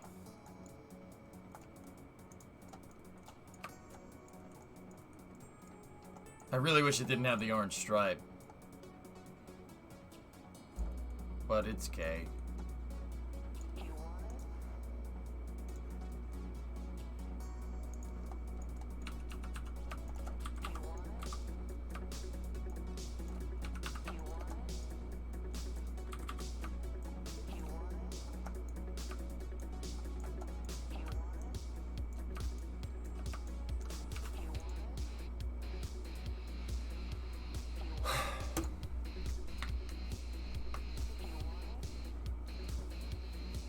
I don't have the bigger SPH unlocked, Doom.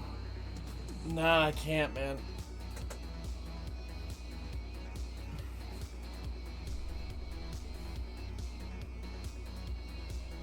Not for doing the test that we're doing, Karma. This doesn't need to dock to anything, so no, not for this prototype.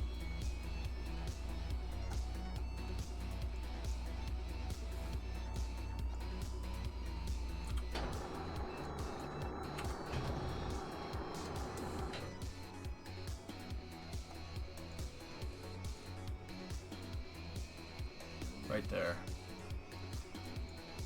That panel needs a little bit of adjustment. Other than that, you see anything moving? Anything moving on this? Any of the panels moving around? Nothing. Thing's solid as a rock, man.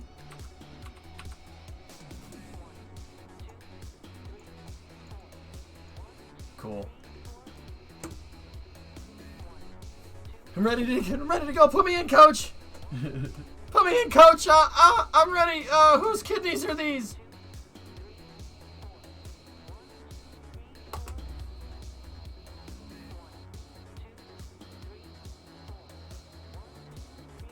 Are there sports on the front like whistles for Nerf footballs? Yeah. Oh yeah. That's yes.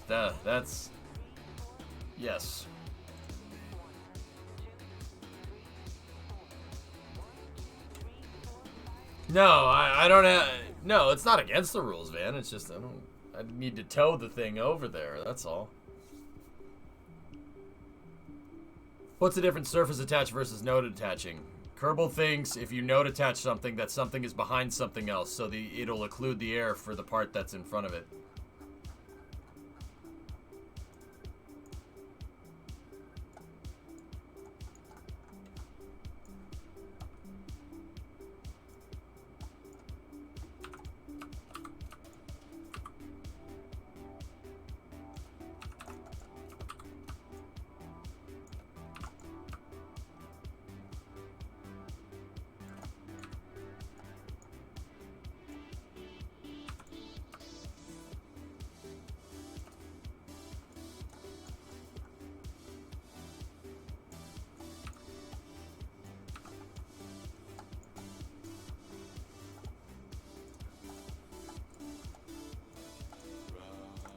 I'm hangry.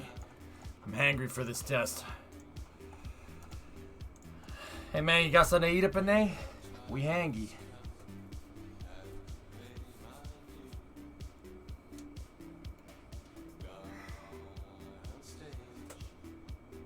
Okay.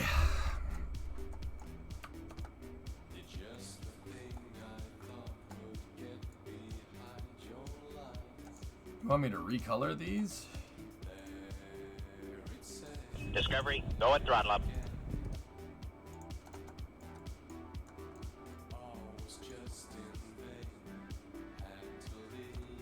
Alright.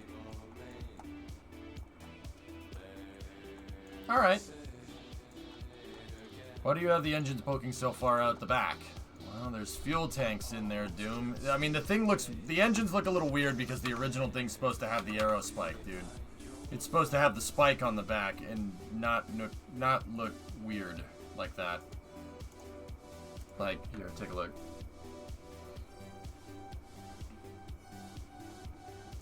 That's what it's supposed to look like. That's the rocket engine right there. But yeah, they look a little out of place, I understand, but...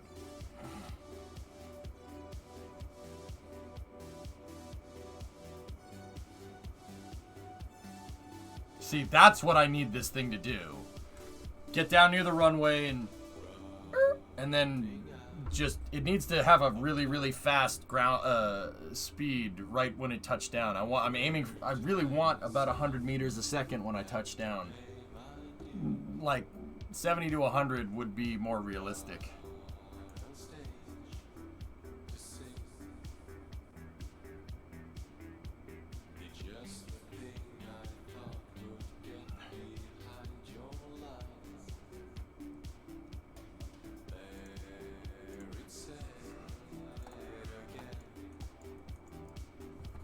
Can we get a bunch of small engines and put them side by side to make it look like it?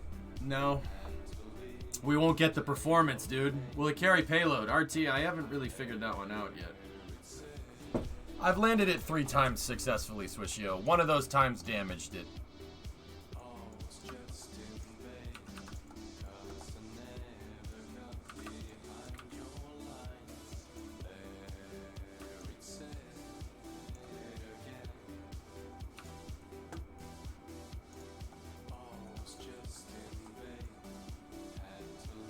All right.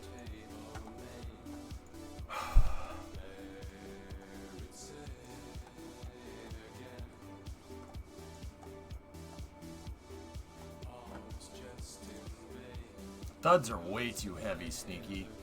Look, guys, look at the shuttle engines, okay? And no, I'm not changing it. You're not changing my mind. I'm not changing it this far into development. Screw that. 936, 295 specific impulse, 315 vacuum at 4 tons. What do we need with thuds to equal that? Thuds make 108, so we need 9 of them. 9 times 9, 8 tons. 275, 8 tons, so it's heavier. You have worse specific impulse in the atmosphere and worse vacuum. But you get 8 degrees of vector, 8 degrees of gimbal. Nah, hell no. No way. They would be twice the mass. Nah, shuttle engines, dude. Trust me on that one.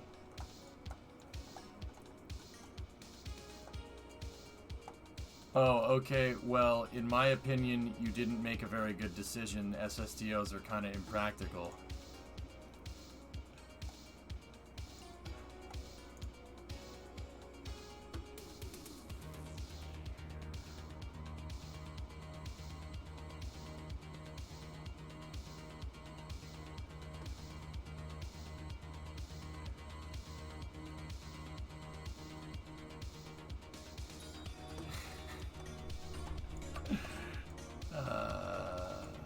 Okay, couple of things, Jam.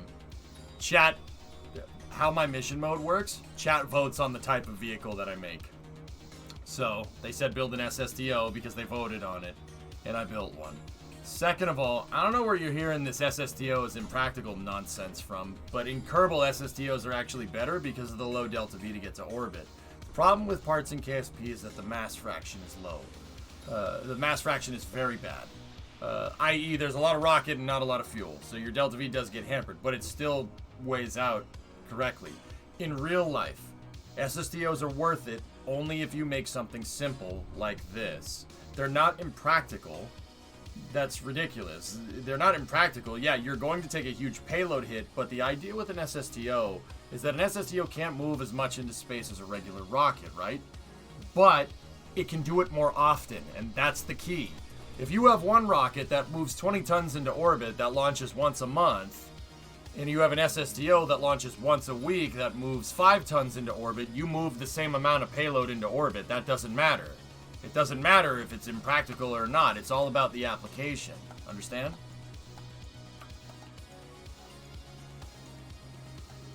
I don't know, Doom. You see what I'm talking about? It's not that it's impractical. It's impractical. It could be impractical depending on what you want to do with it. Understand? Like, you don't buy a school bus, right? If you're going to, like, move kids around once to school. Like, you don't buy a school bus to move kids to class on the first day of school, and that's it. Then they can all walk, you know? That doesn't make any sense. But you buy a school bus if you want to drive kids to school every day, right?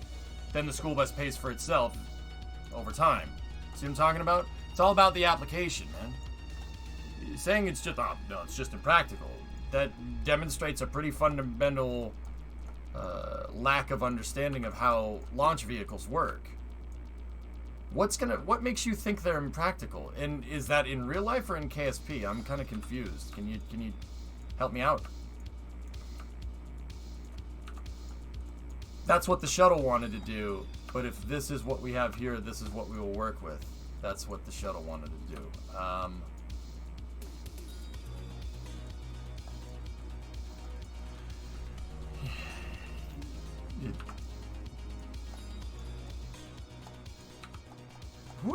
JM, who's teaching you this? Who's teaching you this information? Discovery, go at throttle up. Who's teaching you this information? They are wrong. This is wrong. Who's teaching you this?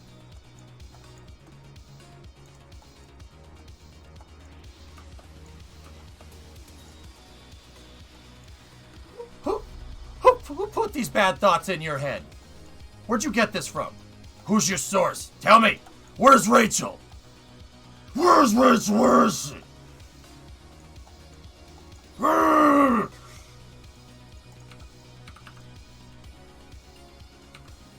I learned it from you. Where's Rachel? Sneaky gifted a sub to chat. Hindsight.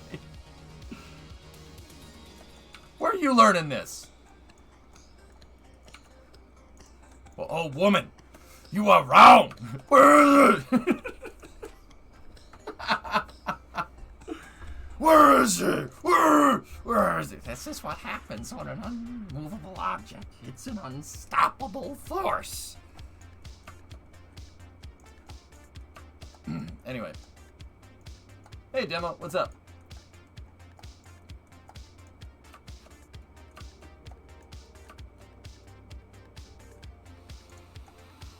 Yeah, Ivo, it's almost like people start talking about stuff that they don't understand.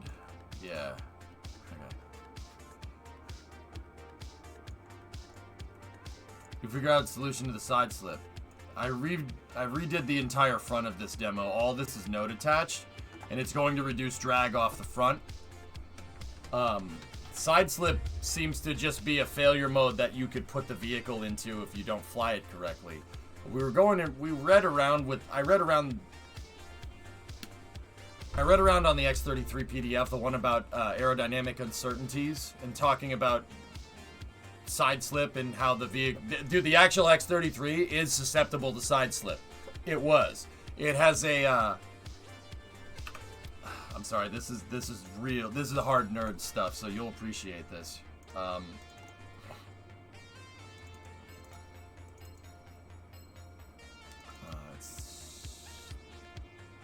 Nope, not that one. Yeah, the aerodynamic uncertainty model. Let's go down here a little ways. Go down here a little ways.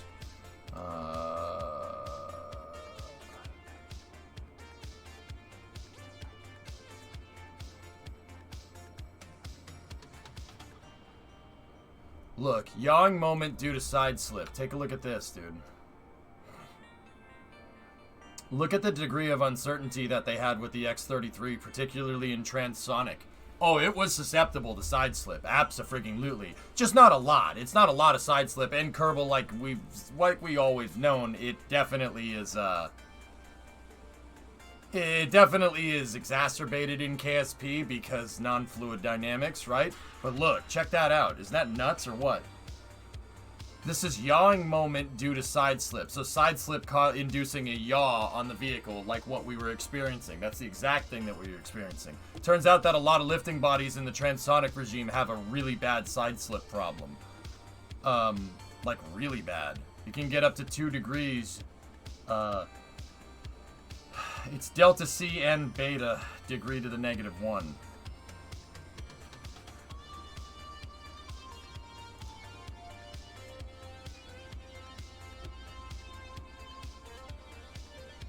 I have that open, Tyron. Which one is the shuttle?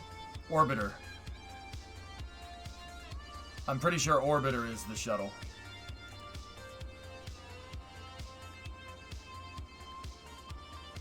Look at the side forces due to side slip. Look, it's nuts, dude. See, the shuttle has that big, huge rudder on it, Sneaky, so it's not that bad, right? It ain't that bad. Check that out, huh? Crazy.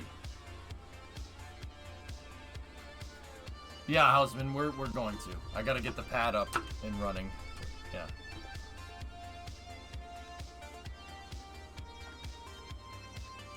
Yeah, that thing... Turns out having a big exposed side surface like this can cause the thing... And air pushing off of it and going this way can cause it to go that way. Like this.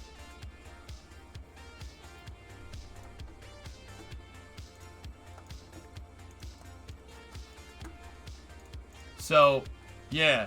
Demo, the drag up here should fix that. It should have less effective moment. It should have less moment over the center of mass because these aren't generating as much drag as they should.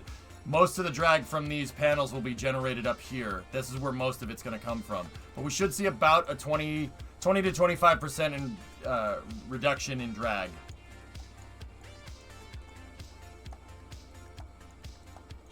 Could the side fins be used to control yaw since they're angled? They could in reality, Sneaky, but I don't think they will.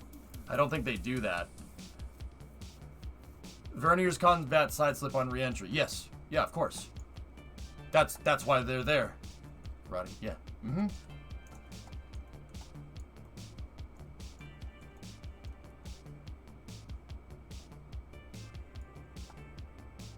All right.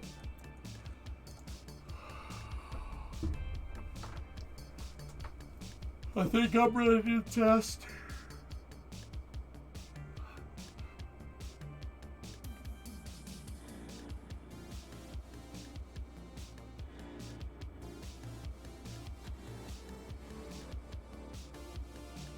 Yeah, it works if you're going real fast. Yep. Haven't been able to catch the stream for the last couple of days. Where are we at with the SSTO? The small boy is pretty much ready to go. Slower speeds don't matter. Well, the verniers don't work as well down here as they do up there, Karate. So when you get into the thicker atmosphere, that's when you can really start using the aerodynamics to your advantage.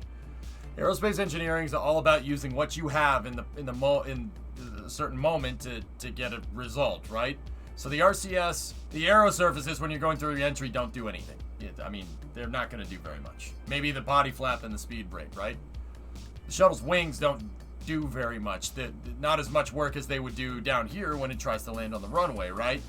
I mean, they do force the plasma out off the sides, but you understand, like the aero surfaces aren't doing much up there. So you use the RCS in lieu of them. And you fly the thing with RCS being the thing that changes the angle of attack and flying the shuttle. And then you shut that stuff off when you get into the atmosphere, right? And then you start using the aero when you get into the denser parts of the atmosphere, and then you fly it like how you'd fly like a regular airplane. Use what you have to your advantage in that scenario. The thing is that if you optimize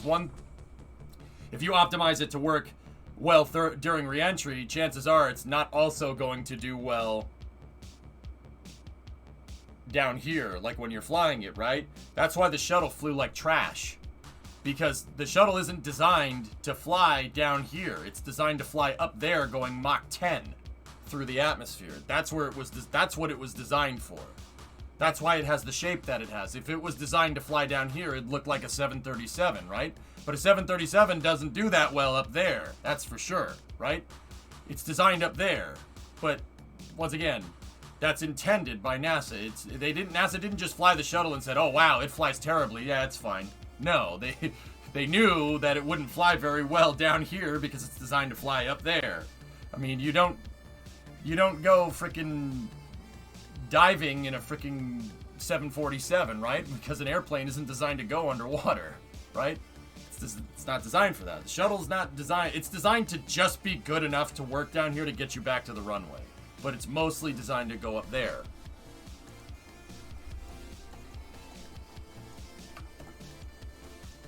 It's all about application, man. It's all app-based.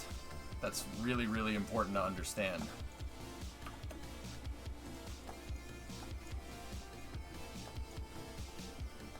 Actually, it's more like Mach 25. Yeah. Mach 25. It's optimized for what's called a hypersonic regime. Hypersonic is anything above Mach 5. So Mach 5 to orbital velocity. That's when it's really designed to fly real well. I mean, dude, just on a little bit of a morbid note, that thing flies so well through re-entry that... Right. So Columbia, right? Columbia, you know, terrible. STS-107, it's horrible. I really don't like talking about it. But you want to know how well the shuttle was designed to fly up there? It sheared a wing off and it still flew through re-entry. The shuttle Columbia made it through peak heating. It made it past peak heating. Yeah. It made it through the fiery stuff, and when it started getting in the atmosphere, that was the end of that. That's ridiculous. The thing was built so well, and it was designed to fly so well up there that you could lose a wing, F-15 style, and it'll still make it through. But the problem is you needed the wings for down here. So, ipso facto, you see what happens there. That's how well the shuttle was designed to fly up there.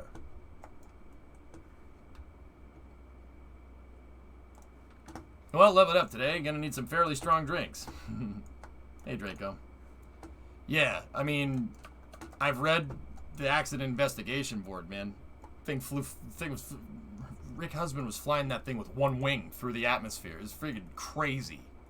Like, he's just like, and then, you know, what can you do? But yeah, I mean, that's how well Rockwell designed that thing. It's a really fantastic piece of engineering. Like, I just wish we'd flown it more, you know? But anyway, less morbid note. Let's get back to this. All right, so the truck wasn't doing us any favors, guys. That's for sure. So how are we going to move this thing? Well, Starship should vindicate my space shuttle captain, that's for sure. At least I hope it does.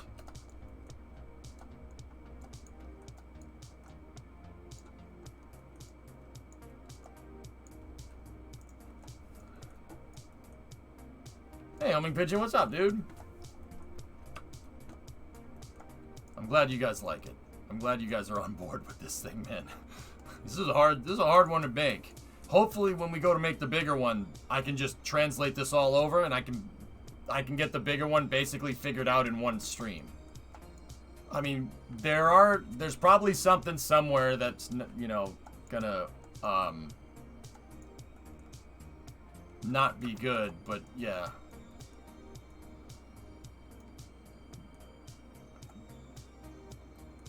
Can you tow it with a tug airport style?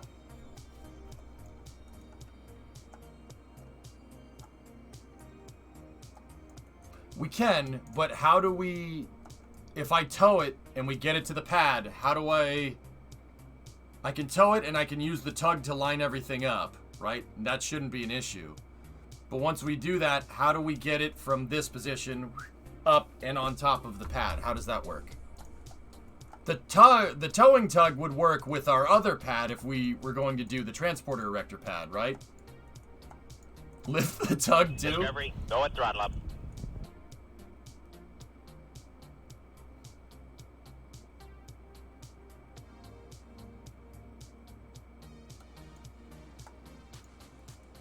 Show them the guy that surfed through re-entry on the shuttle. Story Musgrave, lols, yeah. Homing Pigeon, 7-month resub. You tested those plane wings for this sort of use? I vaguely recall not having good results on re-entry a while back. I have not gone that fast with it, Barak, but yeah. What STS mission flew with one wing? The one that didn't come back.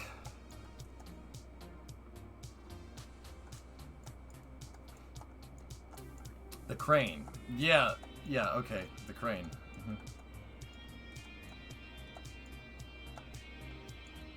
Yeah, Leroy, bracket in a crane. Maybe I should rephrase the question.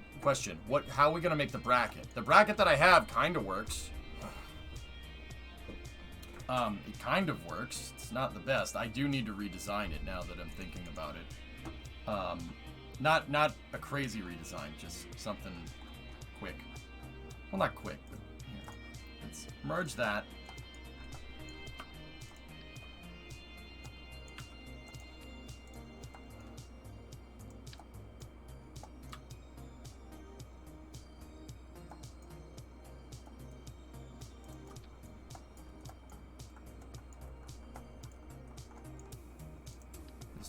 Junk. Remind me to never use that.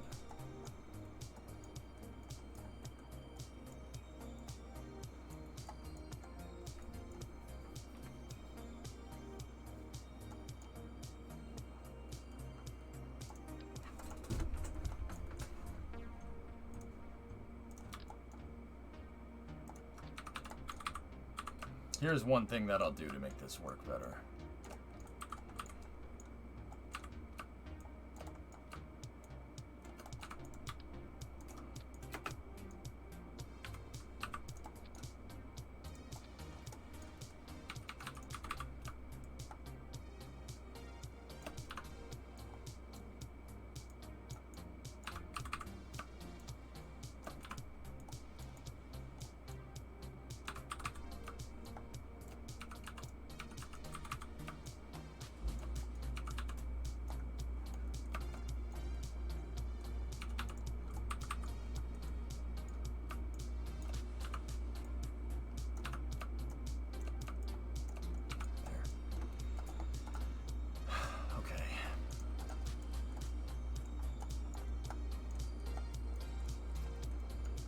Now, before we had problems getting this bracket to lay back down, right? That was the problem.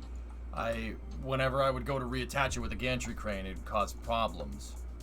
So how do we fix that? What about a more airport tug type hauler for the Arrowhead? Well, yeah, I mean, okay.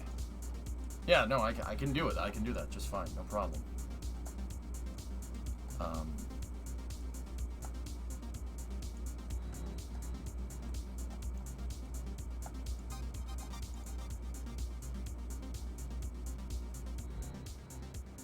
So we're back to Dart style integration made easy due to well, I want to do that with this one just because I can test it better this way, Homing Pigeon. And yeah, I mean, yeah, that's basically it. So the crane's right here. How the heck do we balance this bracket? How are we gonna do that?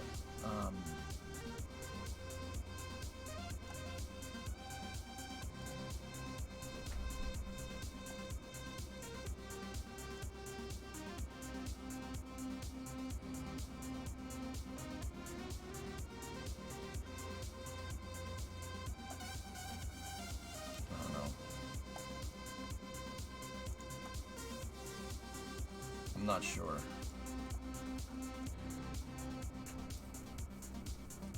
I know we could just drag the SSDO up on the crane. We did it a couple of times.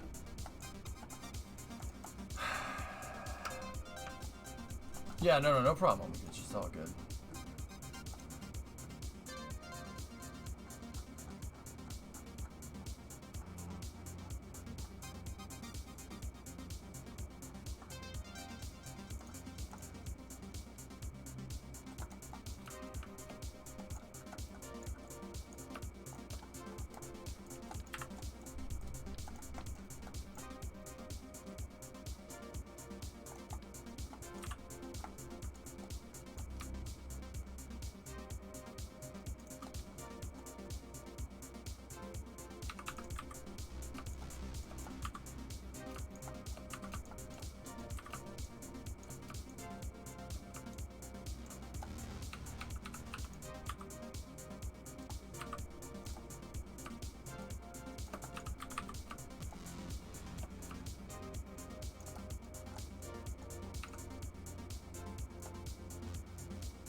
I'll see if we can get like an airport tug thing kind of going here.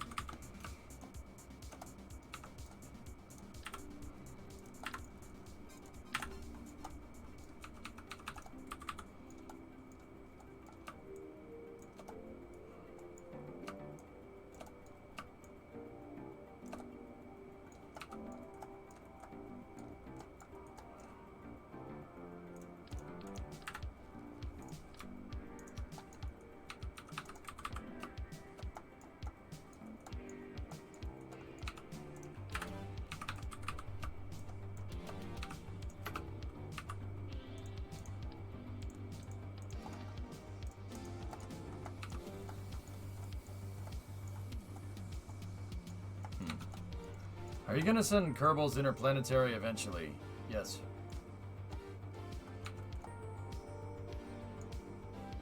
Yeah.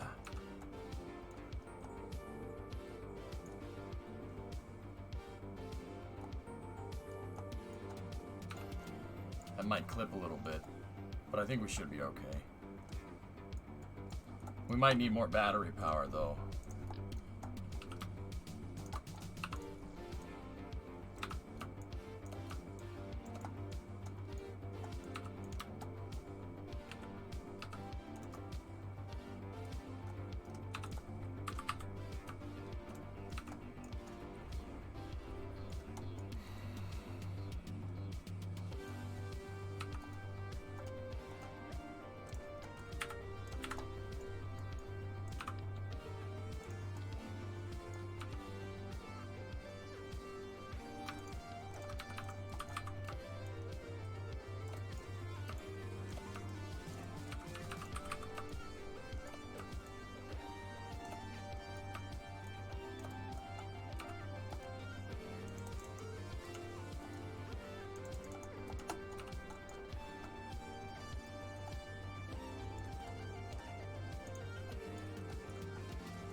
How are we gonna make it go vertical? For the time being, guys, I'll just drag it and it's gonna look stupid.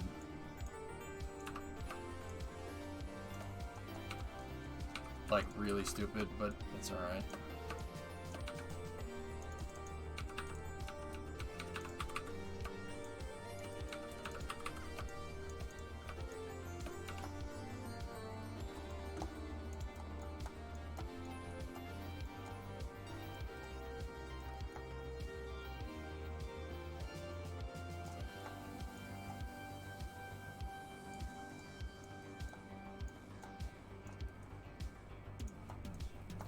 Alright, well, let's see what this does.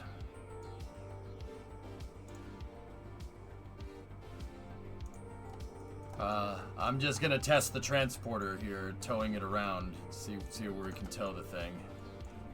You can push this across the finish line or tow it.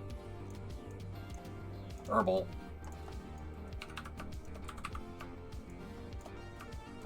Couldn't tow that across the finish line.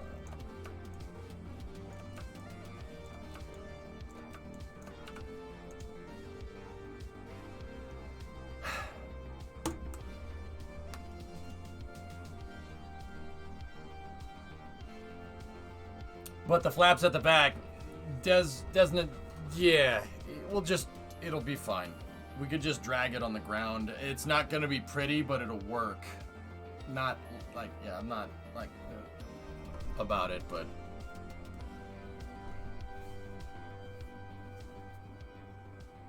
Yeah, Dragon, that's how they did it with the space shuttle. They had a pivoting bracket, you know? But I'm not sure how that's gonna, I'm not sure how I can do that in KSP necessarily.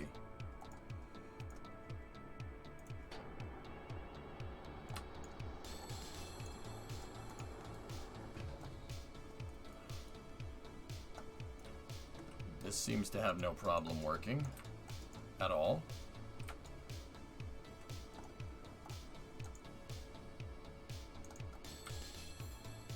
Yeah, if I could pick it up and have some kind of hinge or something, right? Like if I had an L-shaped hinge here, we pick it up from... Like it would have to be the bracket center of mass. So somewhere like right here, right? And then a hinge right there. That could work. But then when I picked it up, we wouldn't be plumb because it's an L-shaped hinge. So, yeah, it would take a second to get that right, but.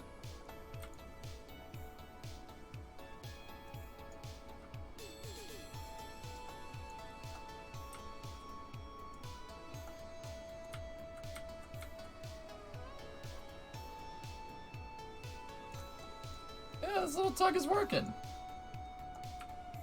Yes, that's pretty neat. That works pretty well.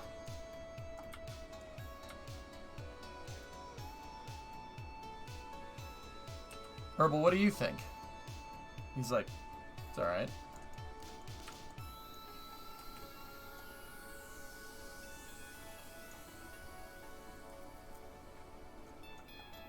He's like, yeah, I mean, it's kind of cool.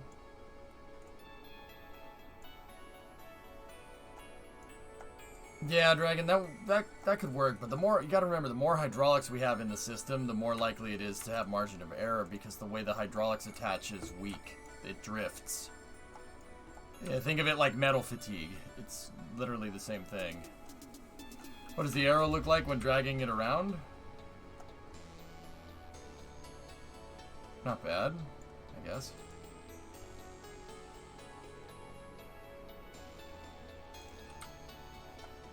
I seem to remember suggesting this when you were making the transport truck.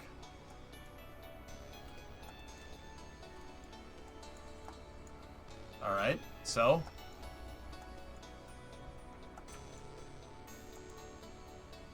And I probably said something twitching like, I'm already making this, I might as well finish this and see and go from there. You know, I can't build 2 trucks at once, man. I don't know what you want. I don't, alright, good. Do you want a gold star or something? Like,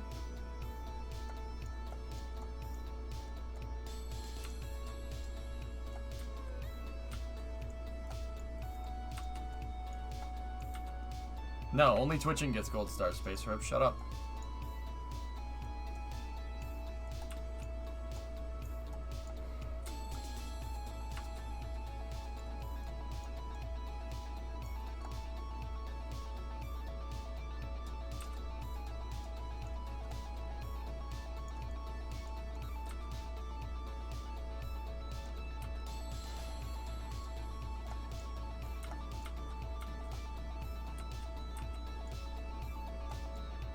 Haven't we tried to simulate gravity in space? We can just, you can simulate the force of gravity, not gravity, Gioni. You're simulating an acceleration. All gravity is an acceleration, a downward acceleration relative to the ground at 9.81 meters a second per second. We've theorized spinning spacecrafts, but no, we've never done it. You going for orbital? I think so.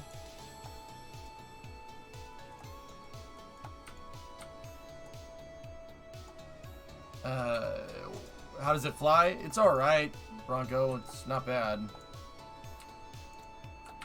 I mean, it could do with some work, no doubt. But, yeah, this isn't bad. Alright, here's what we're gonna do. Ready?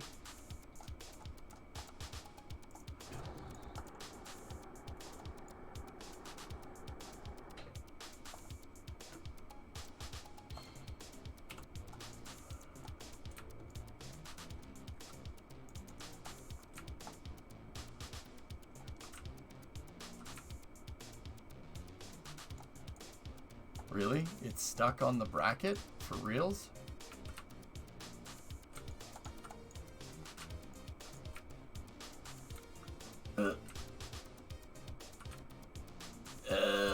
Get out from under there. Come on, get out from under there.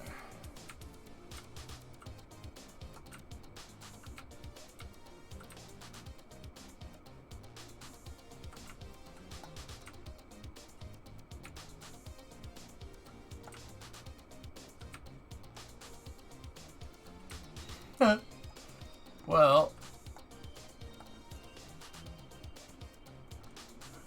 I didn't think that would get stuck like that. I'll be honest with you. I thought it would just go through.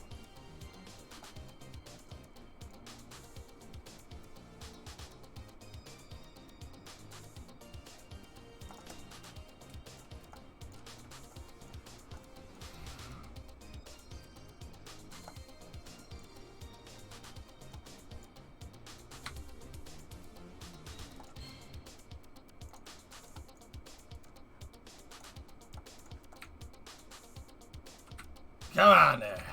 Get out of there. Come on now. Get out of there.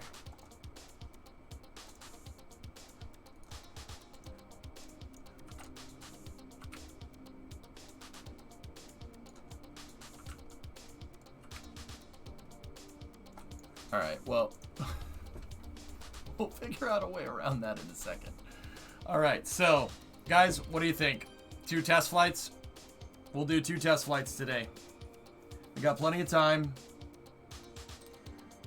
Help me, Steph SSTO, I'm stuck. I want to do another low altitude test to make sure that this thing works. And then go from there.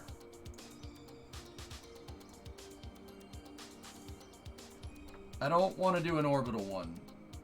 Just yet. Just yet. There's a couple more things that I have to figure out here. Yeah, boy! Yeah, boy! Nice.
Are you going for orbital? The second test will be orbital, I'm pretty sure.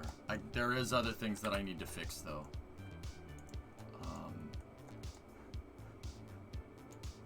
Save this.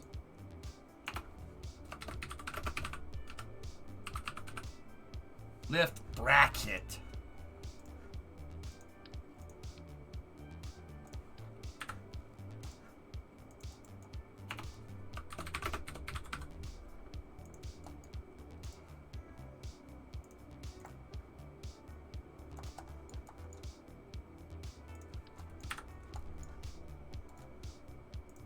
I need to look at our... So what I got to do is I got to add the extra fuel tanks, and we got to do some delta V calculations here, and then it's... And then from there, we work on the pad. Yeah, XL. Yeah. Built that thing once at the very start. Still use them because they're good. Alright, so... We have our dry COM right there. Okay? Now... What I'm going to do with Prototype 10 is we're going to add 4.5 tons of payload here.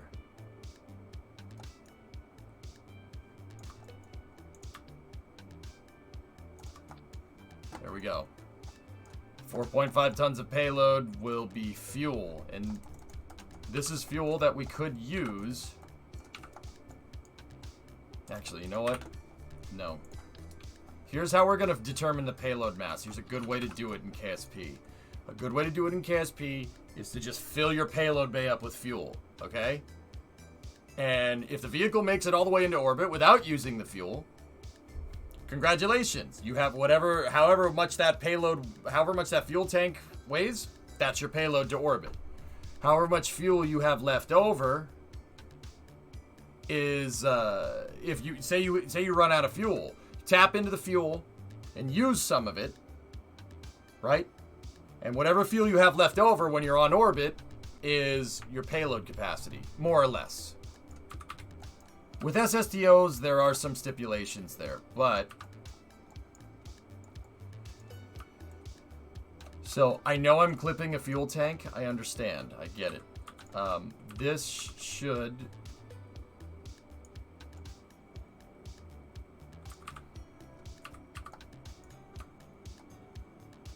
I want this to go right where I think the payload bay will be. Right around there. Actually, it needs to, the payload bay needs to be a little bit lower.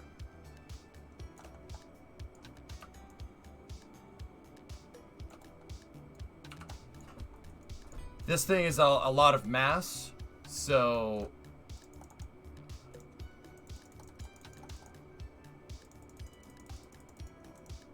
I'll shut it out initially, and I'm basically putting it in line with where my fuel is when we have a full tank of gas, and then I gotta realign my engines to make sure that this works correctly. So let's fill this thing up.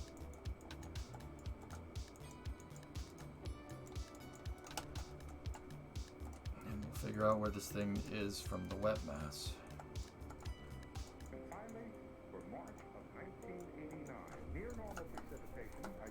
Where's our center of mass now?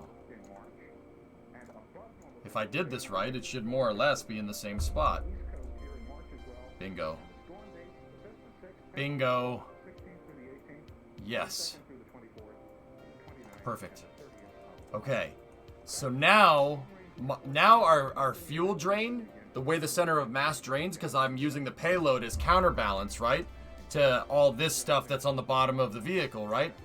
Because I'm using it as counterbalance, our center of mass should drain right on the thrust vector. It's not going to move down or up. So these things shouldn't have to gimbal as much on the way up. The reason the shuttle engines had crazy gimbal isn't to steer the thing or anything. When the shuttle separates from its SRBs, the engines at dead center are basically pointing through the center of mass on the external tank, right? And the shuttle just kind of flies crooked. It flies nose up like this and then flips over, right? Or flips over and then flies nose up, right? The engines are pointing through the center of mass. The reason why the engines have a crazy gimbal like this is to compensate for differential payload mass. Because if the shuttle is launching up into space with an empty payload bay, right?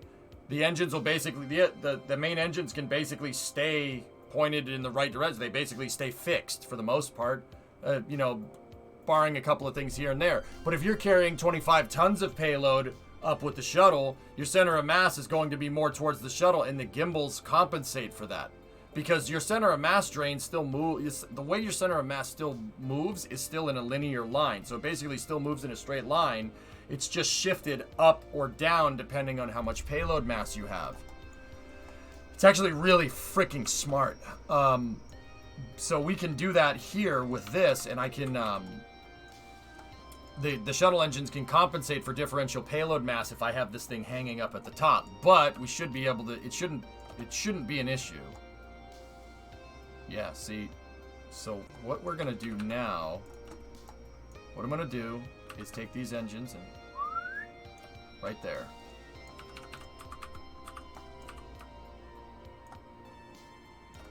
Just like that.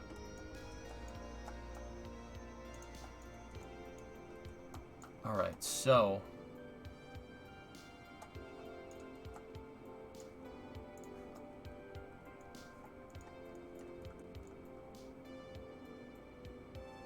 cool. That's all that needed to be done there. That's all figured out.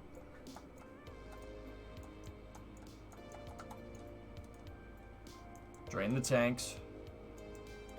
Another thing that I had a problem with is these drain valves aren't in symmetry. So I drained it during a test flight. I drained one, and one of them started shooting, and it rolled the vehicle. Don't want that. So I'm actually going to put two of these things down.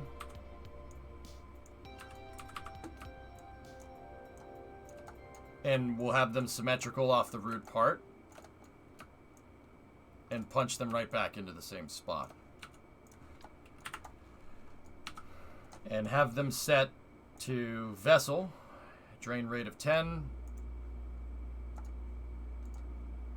No resources to drain.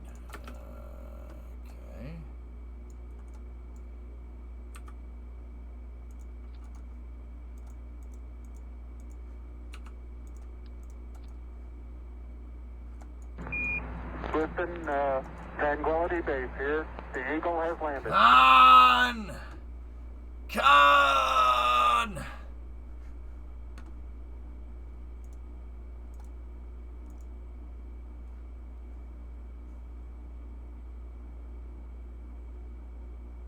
Hello, sir. Fairly newer viewer here. Do you have prior experience working for NASA or SpaceX? You have a lot of knowledge on weight and balance, as well as rockets and space in general. It's quite impressive.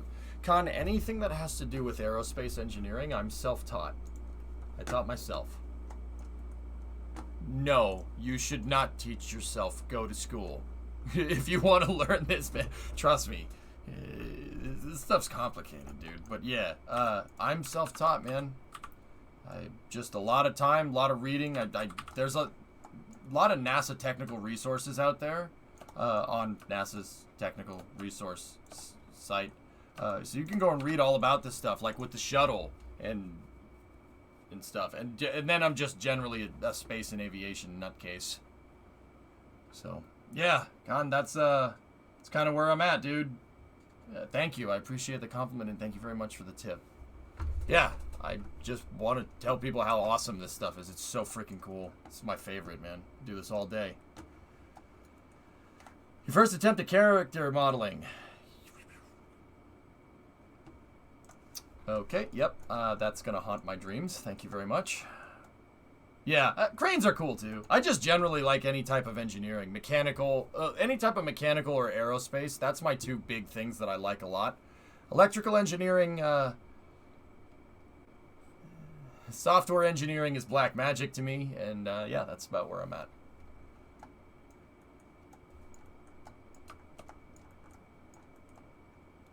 All right, guys, I think we're good. We don't necessarily need to do the orbital test here, but oh, that's right. I got to get another Delta V reading. Hold on. Discovery, go at throttle. Okay. Thank you.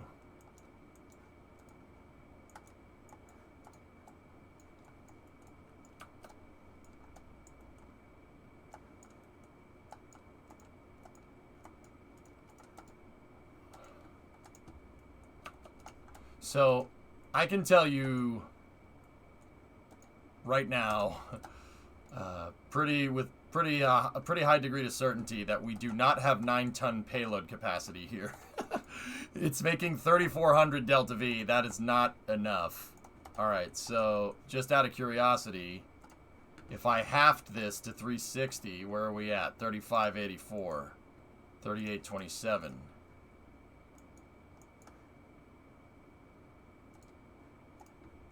If we open this up and use the payload there, we're at 3915, 4181. Yeah, this has no payload capacity, man. Is aerogel used in heat shields for spacecraft? You know what, Reagan? I don't know.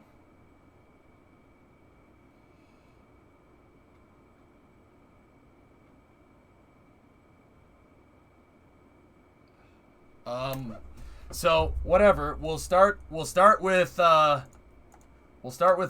and we'll go from there. What's our TWR off the pad? 1.16. Perfect. Yeah, Ordon, yeah. I said if we were going to make this orbital, it would be a 3 to 5 ton payload capacity, which basically means just transporting crew, and that's about it. But we'll see. We'll see. We'll see. I mean, the X-33 in real life was not even supposed to get anywhere near space.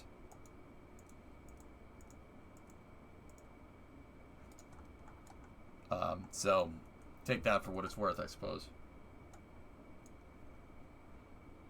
Yeah, the X-33 was a subscale demonstrator drummer that was supposed to basically take off from Edwards and land in the Dugway Proving Grounds in Utah. The Venture Star was the orbital prototype. So the X-33, and this is a crazy mission. Like, I don't know how anybody ever approved of this, because you're flying over something, launching rockets, something, inland, something. There's the X-33's launch complex. It's been very much abandoned for a very long time, 20 years at this point. You can see that's where they tow the vehicle in. The transporter erector is right there. right? What do you think about the latest Tesla drama on the Model Y and Model 3 not having radar? Timing seems a little odd. I'm expecting my Model Y in a few weeks, and I'm wondering if I should wait. They've never had radar. No Tesla has had radar or LiDAR. Elon doesn't like that. He if I'm remembering correctly, there's no radar and there's no LiDAR on there either. The reason why is because of the Tesla autopilot needs to be self-learning. It's better. The AI learns better with pictures than it does with LiDAR. Which is ironic because Dragon uses LiDAR to dock with the ISS, but that's just another story. So, Drummer, it was going to take off from Edwards right here and was going to okay, I see why they wanted to do this. It flies over the Nevada testing site and it lands in the Dugway Proving Grounds over here. Yeah, they would have done a high suborbital flight, like going from there to there. It's not that far. That would have been actually pretty cool. Would have been pretty awesome to see.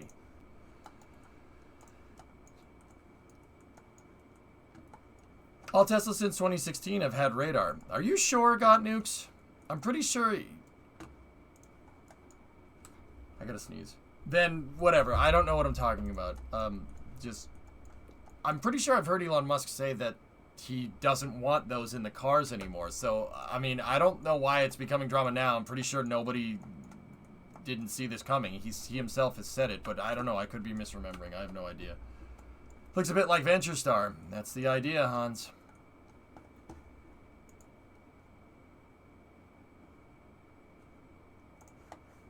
Oh, all right. Interesting, Bill. Well, yeah. I mean, even if, okay, so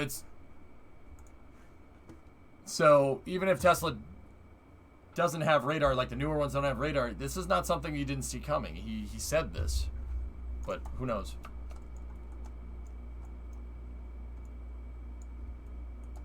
All right. Anyway, back to work.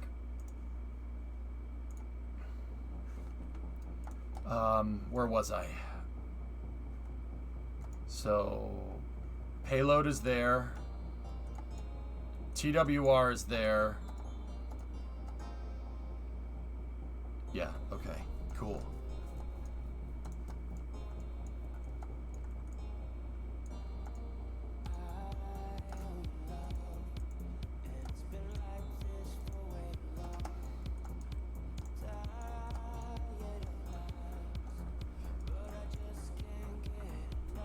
Oh my goodness.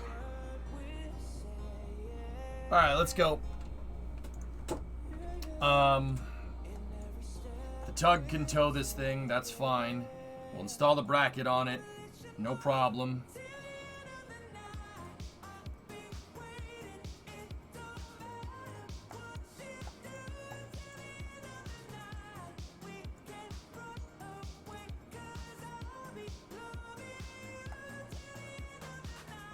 I think we're all right. I think we're good.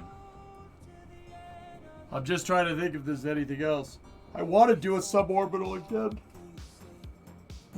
I want to do a suborbital test again, and then we'll send it. All right. So yeah, let me drain the fuel.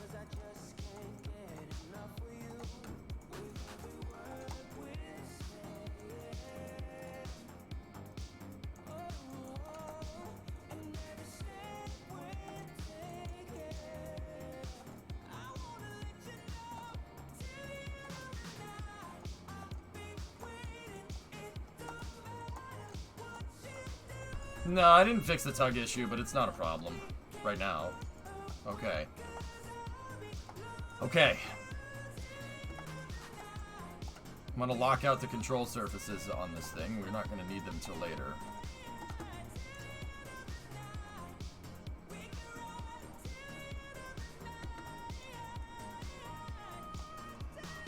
Yes, Mushu. Yeah, Mushu. I'm playing with a pretty hard rule set. It's career mode with all the difficulty through the roof. And then I have my rule set based on top of that. It's called mission mode. I know, very, very apt name, I guess. Mission mode has an additional rule set, dude. that makes the game even more difficult. But yeah, it's tough. All right, so we'll back out here, and I got to do my time warps for the day. Like, one of my rules is that I time warp 8 days every stream in game. That makes it so, like, when I do a mission, I have to time it with the transfer window, etc., etc. But I didn't do the time warping yesterday, so we have to add 16 here. So we're gonna go to day 40 here.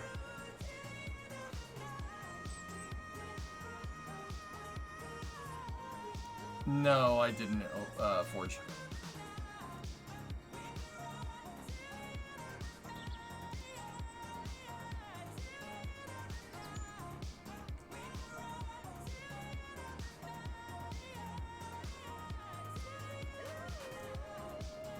And then we'll put the launch pad out, and we'll put the pedestal out, and we'll go from there.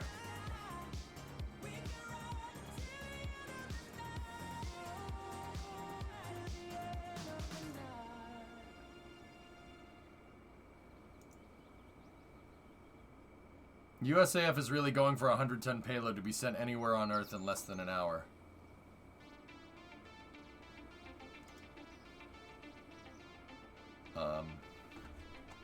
Alright. So are Dream Chaser's wings just stabilizers like the X-33? Yes. Reagan, these are called lifting bodies. The fuselage of the vehicle is the wing in a lifting body. All the other things that you see on the back, the rudders and the wings that are coming up like this, those are the stabilizers. That's just to keep the thing flying straight. That shows the USAF thing.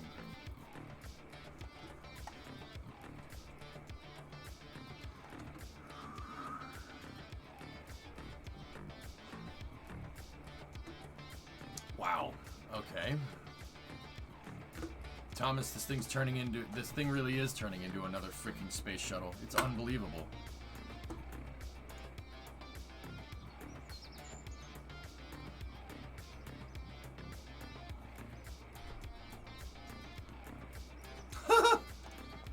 Yeah, Transcom's getting in on it. Very interesting. Curious. I think I might have asked this before, but do you plan on playing modded KSP 1 before 2 comes out? Don't know. Maybe.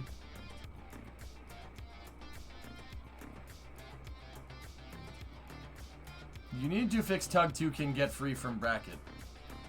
Why use more words when few do trick?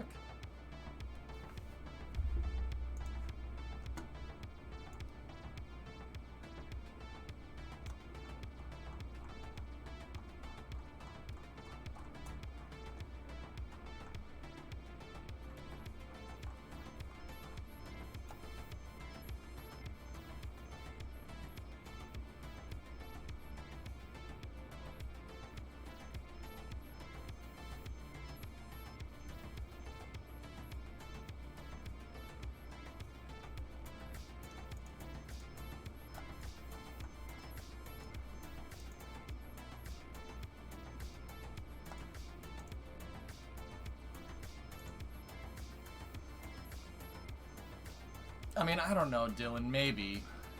Maybe for fun sometime.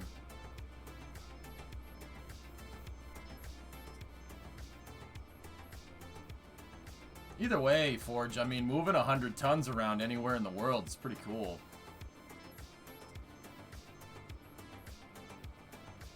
From now on, nominal news is credible source.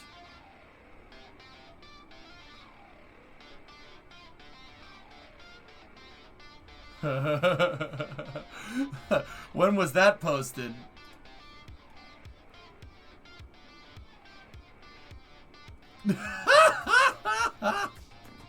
When a parody account accidentally reports real news months in advance. Yeah, homing pigeon, that's one hell of a capability right there. That's amazing, dude. That is amazing. That's so funny. I can't believe that.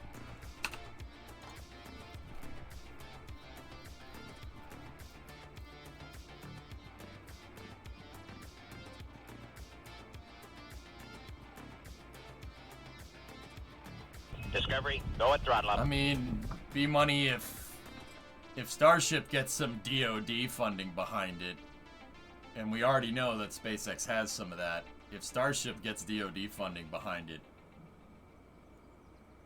and if it gets US Transcom behind it, holy crap.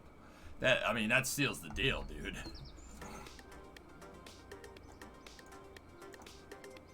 Oh, I gotta go up to the space station because of the time warps. Is New Glenn actually switching to stainless steel? No, Brian, I don't know for sure. No, but actually yes. Everyone's been saying that. And, it seems like it might be, but dude, we have no concrete source for it. It was leaked from this place, and it went to this place, and it went to this place, and went to this place, and then it came through Twitter. You know what I mean? I don't know the validity of it. If I had to guess, Brian, and this is just me venturing a guess, I have no idea.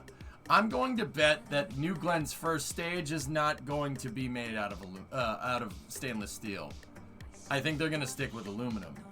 I think the second stage will be made out of stainless steel, if you really want to know. But that's just me. But it's just a guess. It doesn't make sense for them to switch this far into the game, but who knows? Stranger things have happened, I suppose.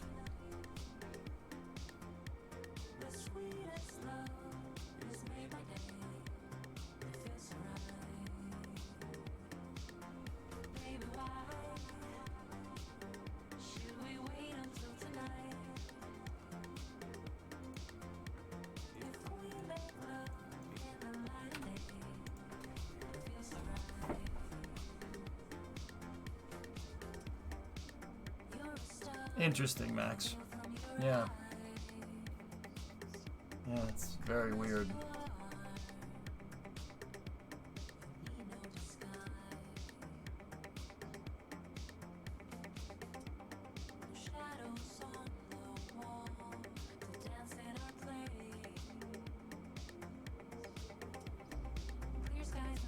Funny thing is that a lot of SpaceX engineers felt bad when their company got a contract for missile warning systems based on Starlink.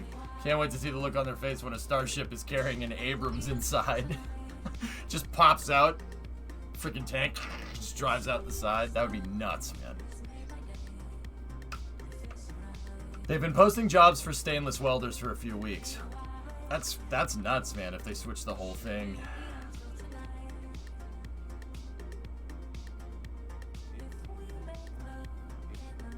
As someone that works with the NDTA and Transcom, I can tell you that this will be bigger than NASA for sure in final funding. Dude, yeah, P-Money, right? Yo, this makes HLS look stupid.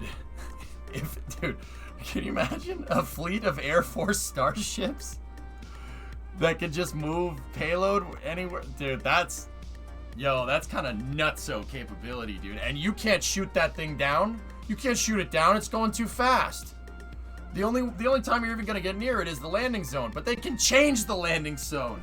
Oh my goodness, that is like, I'm not like gung ho about freaking using that as in a military capacity, but also at the same time, that's pretty dope capability. Oh man, it's like some ODST stuff going on right there. That's actually kind of cool.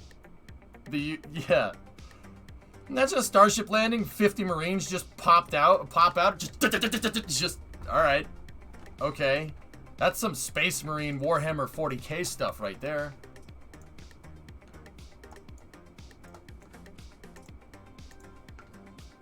They want another Hubble launcher. Yeah. Well, Drummer, this is Transcom, US Transcom. So Transportation Command. So not spy satellite deployment. This is ground-based systems and air-based systems. It's the Air Force, not Space Force.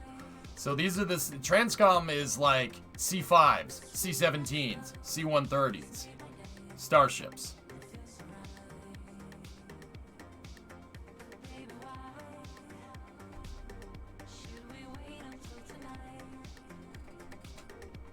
That's actually insane. I don't like flying in no plane. We in a tank. Oh. No, they're trying to fly that tank. How would they get people on the ground? An elevator? Just rappel down the side? I don't know.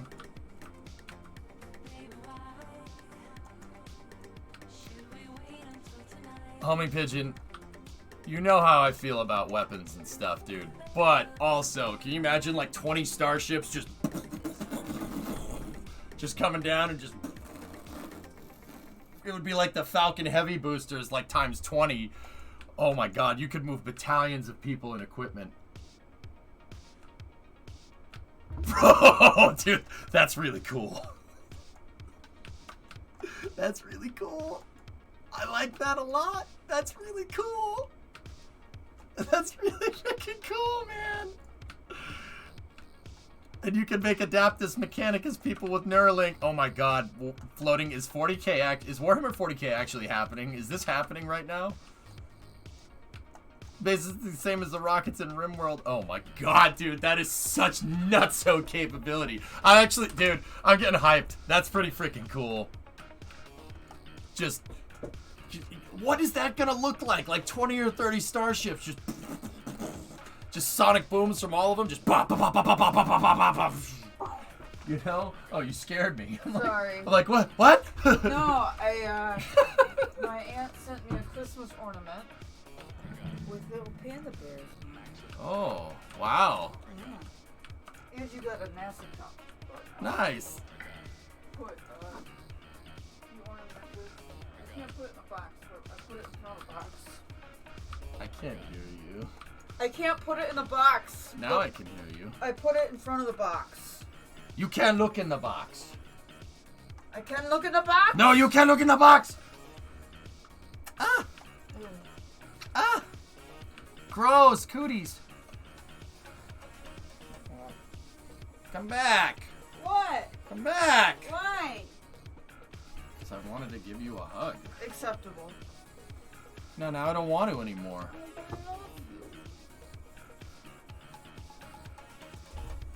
Mwah. Love you. Love you too. Okay, back to crazy Starship Trooper stuff happening and potentially happening in real life. We just gotta keep an eye on Elon buying land in. Oh man, living a bald spot. How sweet! It's not bald. It's growing back. I swear.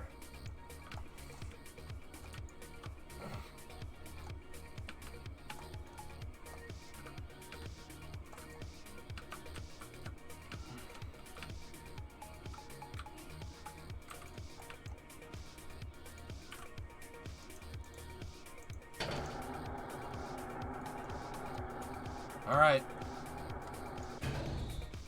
Let's configure the crane.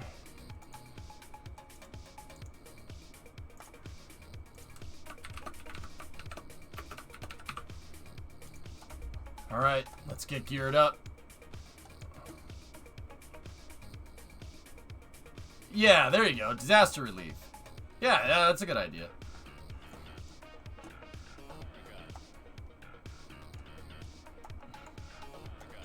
Is Elon doing any work with power armor?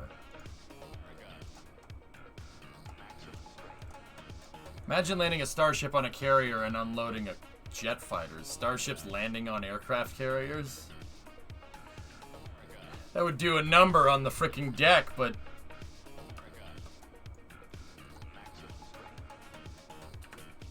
I don't hate it.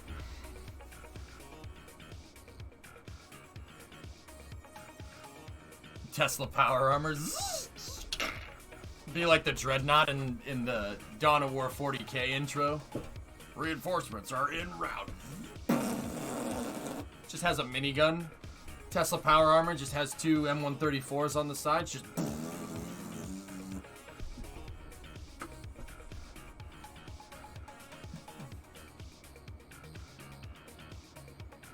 it could work in my dreams. How many engines will Starship have, not the booster? Six. Even in death, I serve. Yeah, it's awesome. So wouldn't the starships be a one-time use things? If it lands anywhere but a landing zone, it needs to be moved to an associated launch pad. Then it can take off again, right?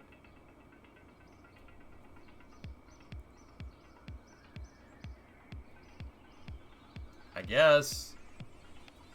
I think, Drummer, the whole thing is kind of like a drop pod thing. Think like a landing craft, I guess.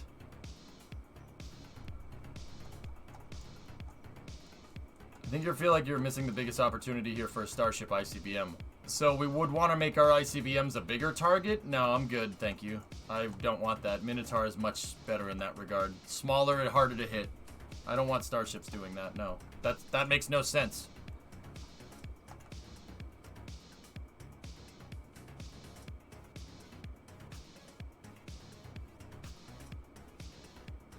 They are, Bella. It's gonna be cool.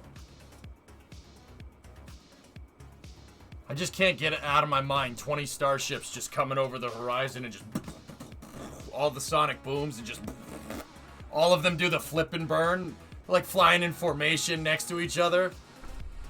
Dude, that's some Halo stuff right there.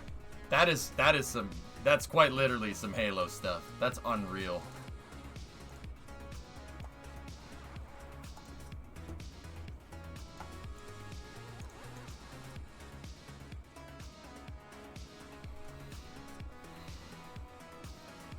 Are you planning on going to KSP for the Artemis 1 launch? Yeah. Yeah, or done all the sonic booms all at the same time. Ba-boom, ba-boom, ba-boom, ba-boom, ba-boom, ba-boom. It would be insane. It would be insane. It would be insane. And the flat cannon starts spinning up. Yeah, but you have a satellite. You know where their anti-aircraft is, right? So just land away from the anti-aircraft. Land over the horizon. Yeah, that sucks that you're not going to be right on the drop zone, right? But now you're only 14, 15 clicks away, and you have an entire battalion just in the middle of, like, behind enemy lines with all the supplies to last there for a really long time. You want to send in more supplies, more troops? Send another starship. No problem.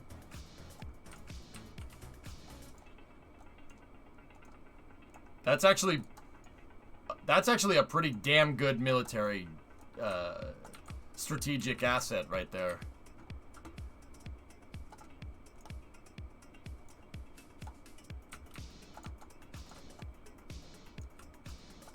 Yeah, yeah, exactly. It would be like, yeah, it would be twitching. It would be like that scene in Apocalypse Now. Remember, they don't surf plasma.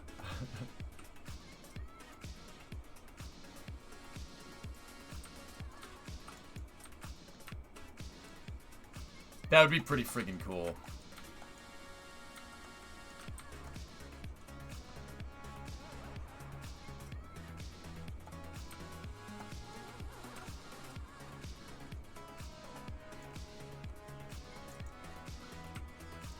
I love the smell of Hydrolox in the morning. Okay. First operation is to put the pedestal on.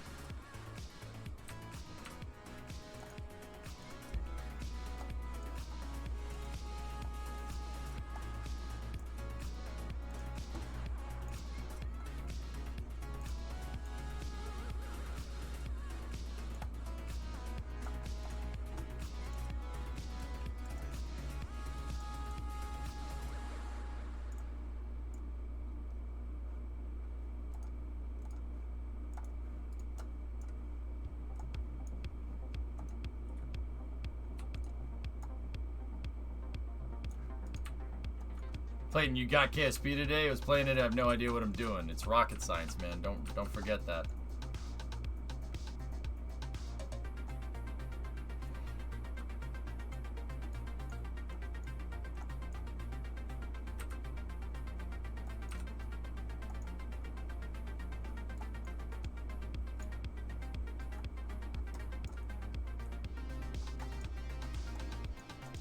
I want my Uber Eats delivered like that. Don't we all? Alright, let's take our time, make sure we get the numbers lined up.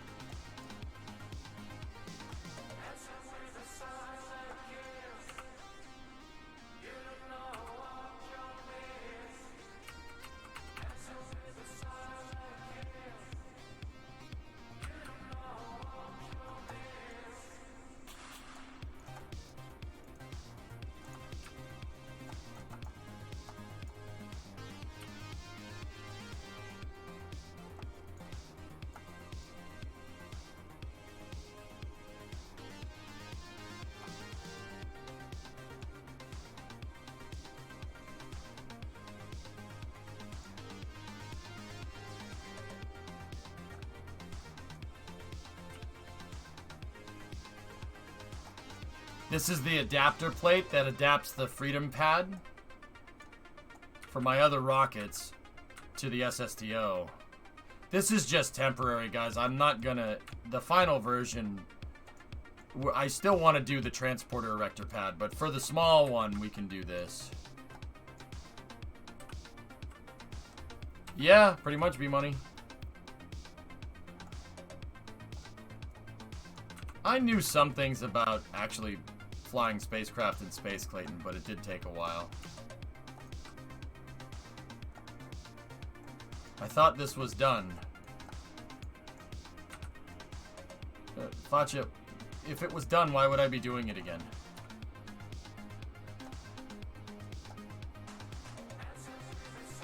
Yeah, French, I can't have the shuttle engines on the SSTO shooting off the exhaust right here. Yeah, I needed a diverter.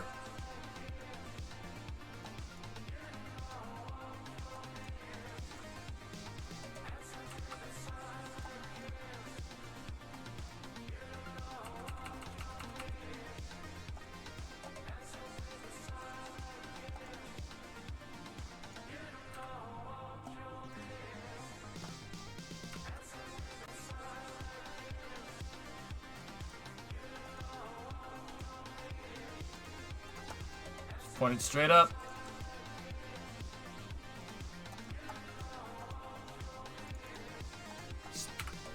Set to 89.9. Perfect. Okay, let's get the fuel trucks out here. We're gonna need 3 fuel trucks for this SSTO.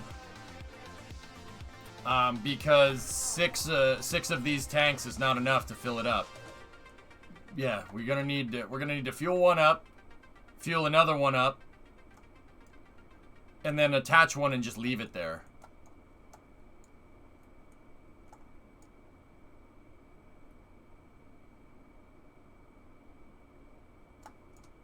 Yeah, Facha, exactly.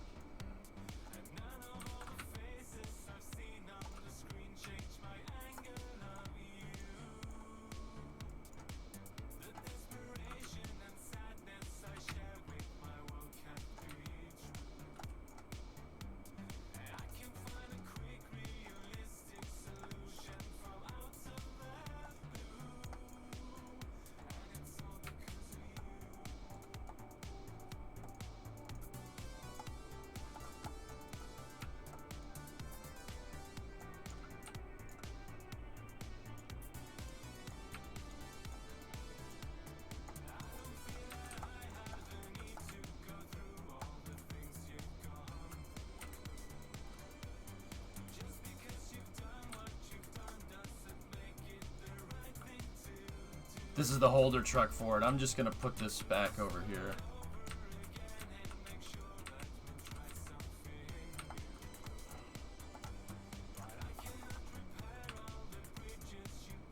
Do a barrel roll. No. Alright, not today, huh? Alright. Herbal's gonna go back to the shop. So what altitude are we hitting for this flight? Dolly, I want this flight to be,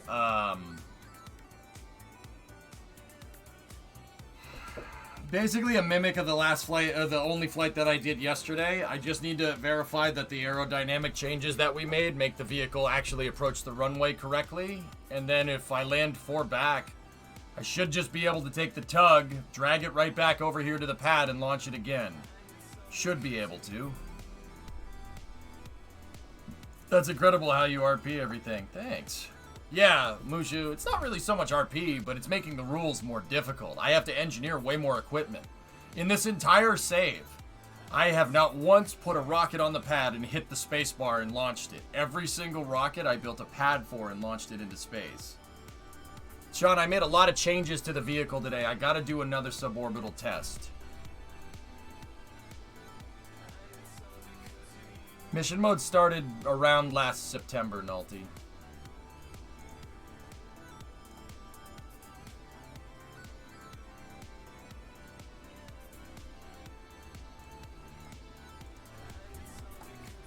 Yeah, there are flags at the back, Wells.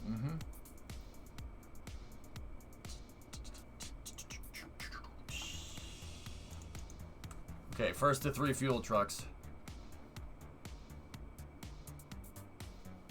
Yeah, drummer, this is the way I've always wanted to play KSP. I never was cool with the idea of just putting my rocket on the pad because that only tells you half of the battle. Actually, launching the rocket and flying around in space is not even half the battle. That's probably like an eighth of the battle. The other 7/8 of spaceflight are done on the ground, ironically.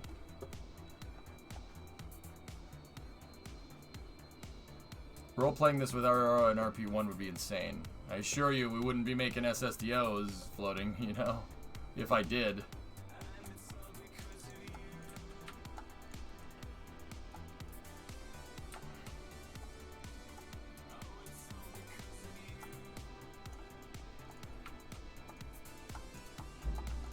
Fuel truck is out.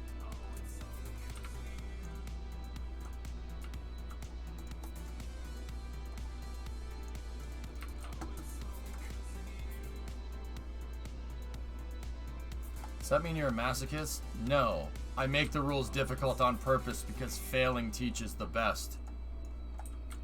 You don't learn anything better, and it doesn't sit in your head any better than failing. Failing is a mental stake in your freaking mind that you don't want it to happen again.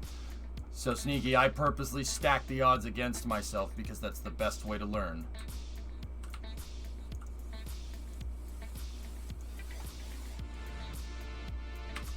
And you could say, no, that's not true, that's not true. Alright. Have you ever screwed up at work? You remembered it, don't you?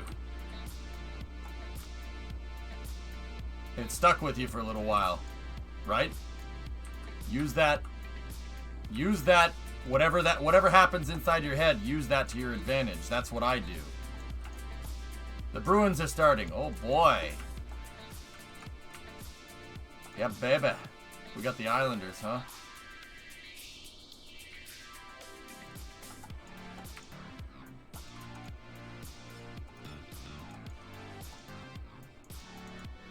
You're a joke, Sneaky. Got it. Discovery, go at throttle up. Got him. I don't know.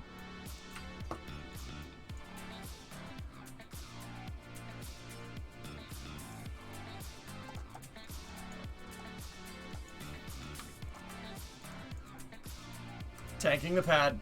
Sizep, 43-month resub. I have one thing to say. Hi.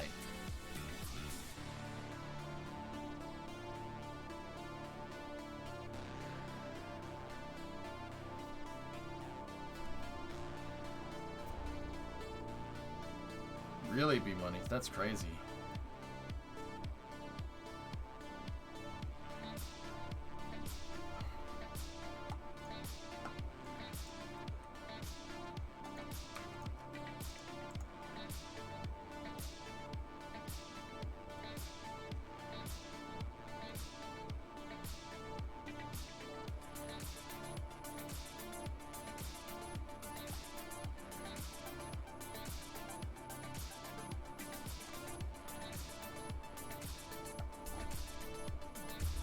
Making good time.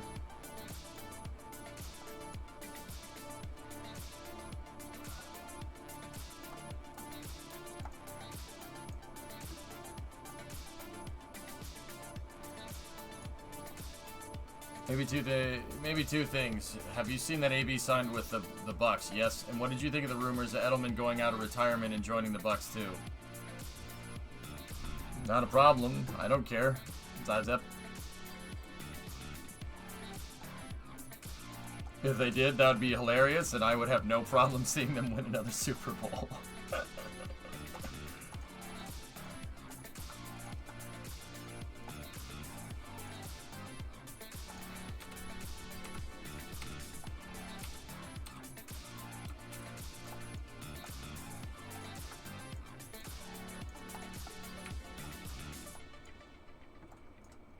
Yeah, Craze, we're all set. The Bucks are the Patriots, but in Florida. It's true. They won a Super Bowl. Tom Brady, the little Hercules. Hercules, Hercules, Hercules, Hercules.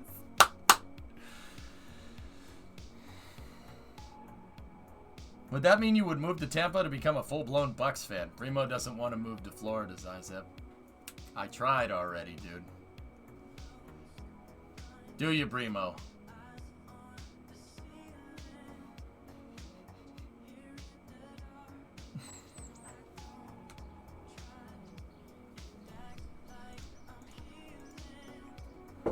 Primo, don't you want to be like Tom Brady and Giselle Bundchen? Florida sucks now, too many people. Zanzibar, you gotta come up to Boston and then we'll talk, dude.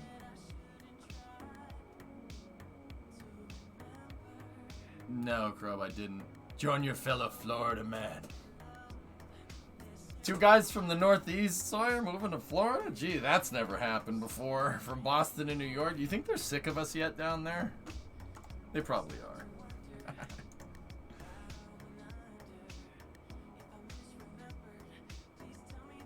Yeah, Charlotte.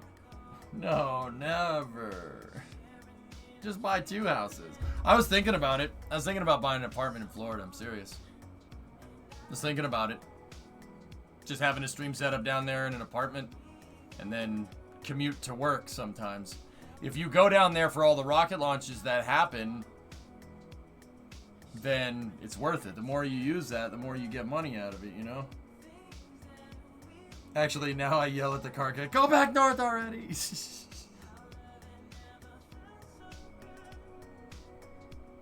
I like Titusville, Aaron. Titusville's great. I lived in Winter Park, but yeah. I lived in Orlando. But, yeah, I loved it, dude. I loved every second of Florida. Florida was great.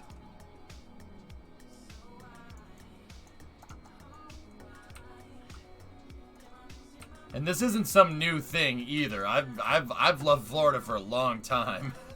So basically since 2006 when I moved there. I lived there for 2 years, man. It was great. Freaking love it, dude. Shorts and a t-shirt, 60 degrees out in December. Oh, man. Oh, I'm good. I like that.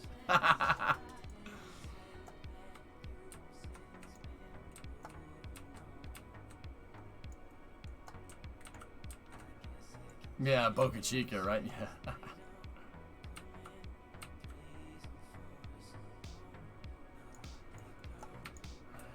Yeah. I have my cousins live in Concord. They live actually really close to the track, dude.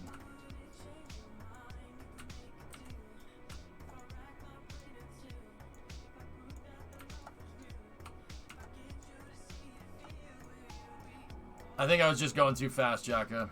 Oh no, not the Concord thing again. I don't care. Say it however you want to. Wait, what am I doing? Sorry, okay, hold on. Screw that. I gotta focus. You'll see, Zizep.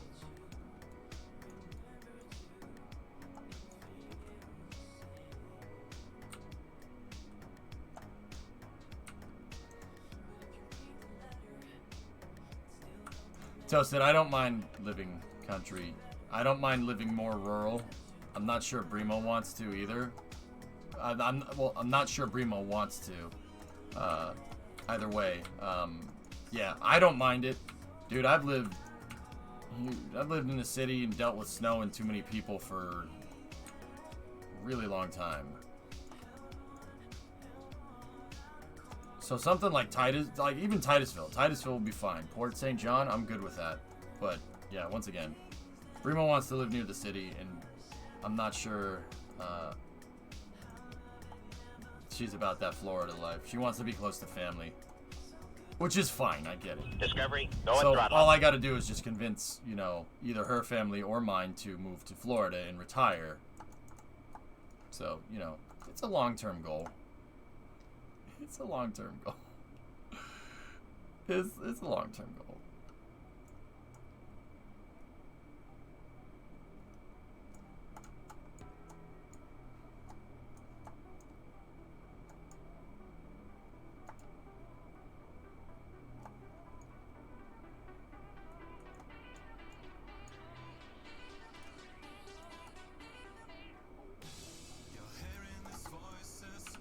Round 2. Fight. Pete, what's up, man? That's a 6-monther.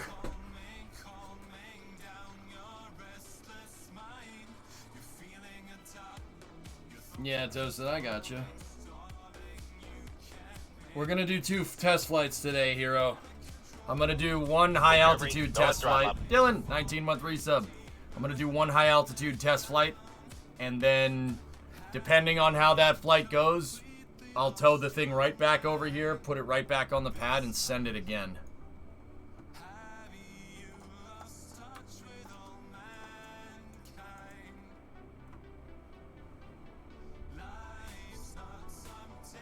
Yeah, Q-Spot. Yeah, I gotcha.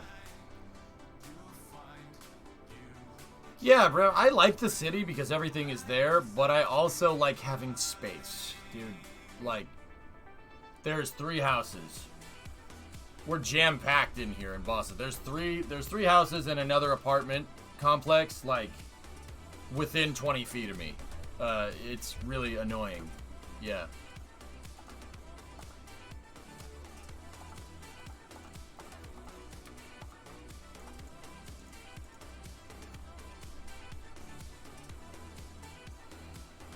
Is there going to be ohms on the orbital one?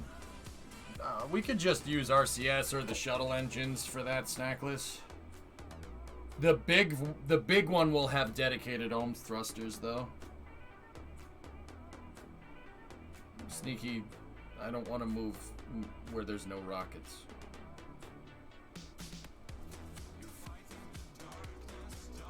And if I'm going to the Midwest, it's gonna be Detroit, because cars are just as good. This headset's starting to die. Oh, understandable. Have a nice day.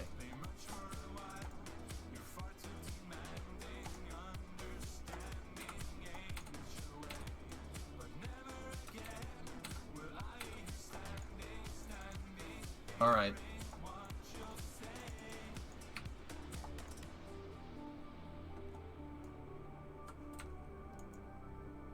Yeah, and I took it apart and fixed it.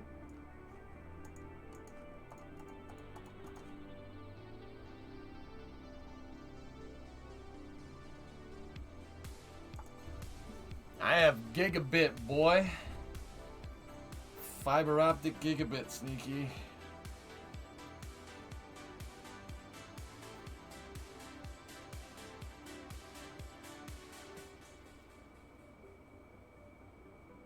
I just need a place to put all my damn cars, dude. That's really where I'm at. 4th pair of headphones? Actually, this is the 3rd one, Barrel. I had the white headset way back in the day, and then the Battlefield 3 version of this one. That one can be repaired. I have it in the other room. And then this is the 3rd one. This is the 3rd headset that I've used out of my 8.5 years of streaming. Fudge. So you're really my soulmate. My neighbors hate my car collection. Whatever. That's not your problem. Out of Hydrolox, Kerolox, and Methalox, which is the most efficient? Hydrogen is the most, methane's in the middle, kerosene is at the bottom in terms of efficiency, Reagan, but kerosene gives you a bigger explosion. It's a more energetic explosion. So you get more boom out of it.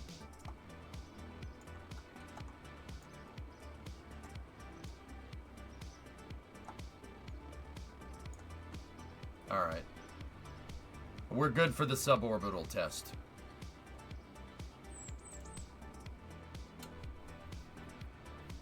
Yeah, Hero, I have cars stashed around all over the place, dude.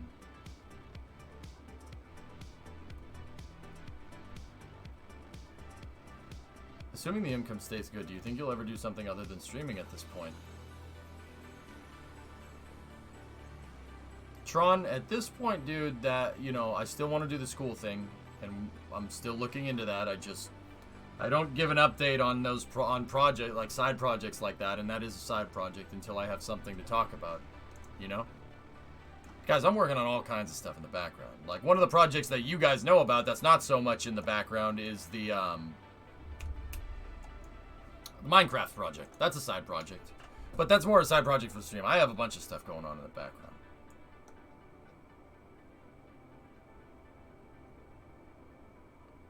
I don't know, dude. But, like, in terms of...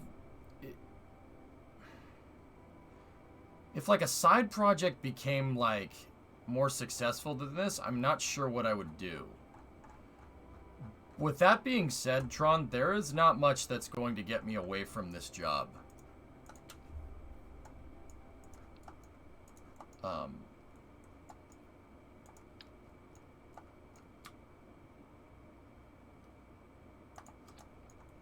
Yeah, there ain't much that's going to get me away from doing this.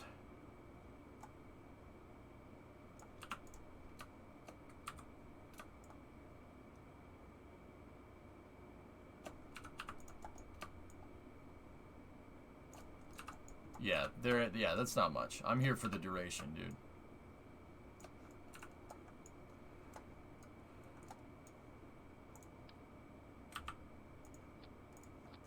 Alright, save that.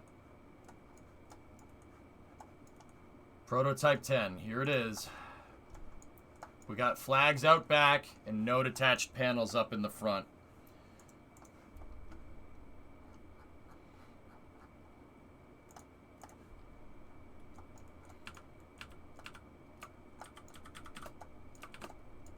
And I'm telling you, this ain't gonna be a gracious way to move this thing.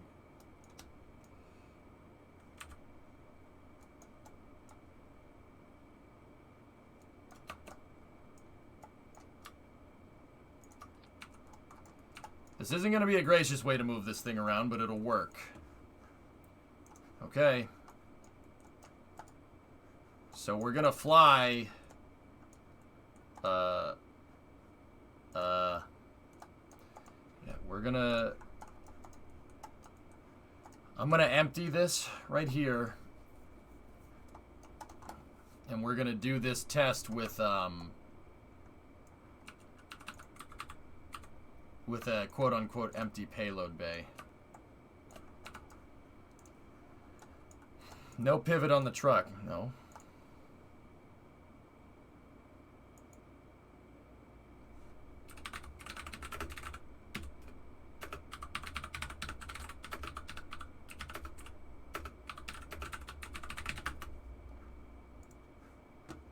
If you don't stream KSP2, I'll file a lawsuit. You might be able to get a hold of a 4-screen 56 quarter-ton Studebaker pickup still up in the air. I have a good chance of snagging it. Awesome.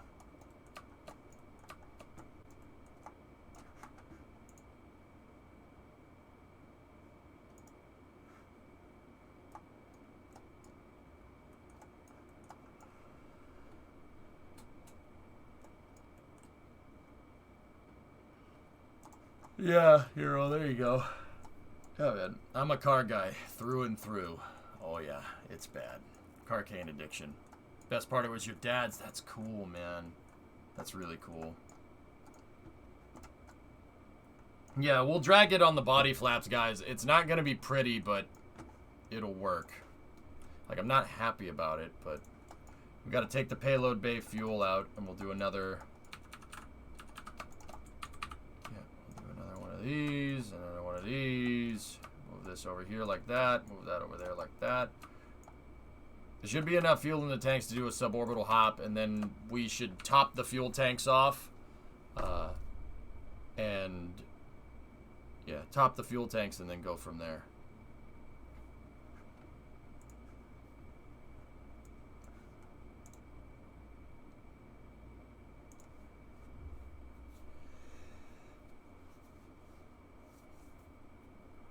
Wings, can you group them so when on Y back? Can I group them so they don't drag on the ground? Nah, the angle is too much. It's better to just keep them there, Pops. It doesn't matter. It's not that big of a deal.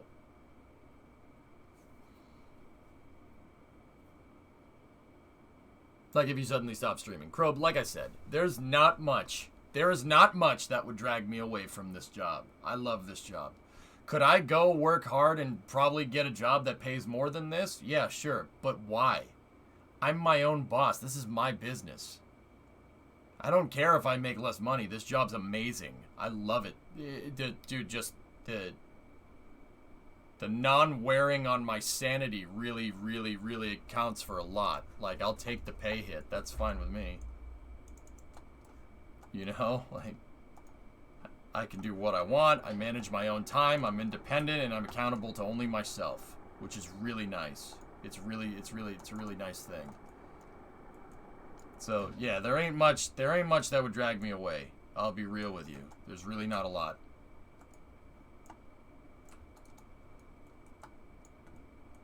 Thanks, Hero. Looks gorgeous. Thanks, Milo. 2 days ago, I saw a beautiful 64 Chevelle. Nice.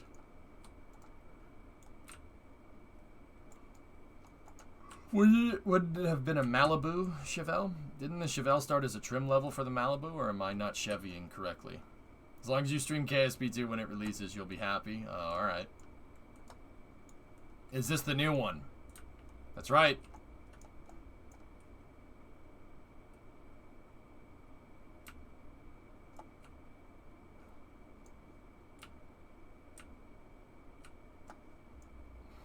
This is 4. 4 has flown a test flight previously, but I recovered it, so... And then I basically redesigned the entire aero shell for it.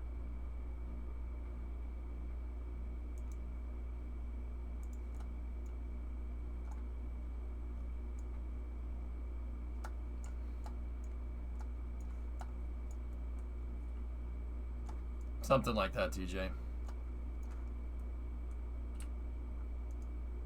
I like 65 Malibus, Hero. You know why? Because it's just a nice, clean, minimalist looking car. It's nice. In fact, all the mid-size and subcompact cars from the early 60s I really dig. I like 64 Galaxies. 64 Ford Galaxies are my favorite. Because the tail lights look like jet exhaust. Look like I mean, they're not even jet exhaust. They look like rocket engines. Which is really cool. I mean, the car is a freaking boat, but it doesn't matter.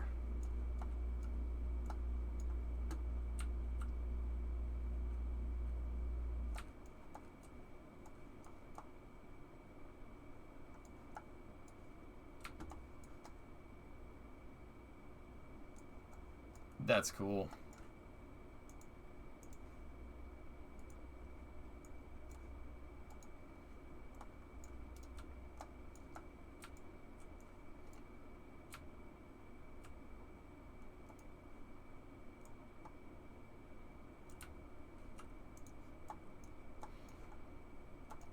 Okay.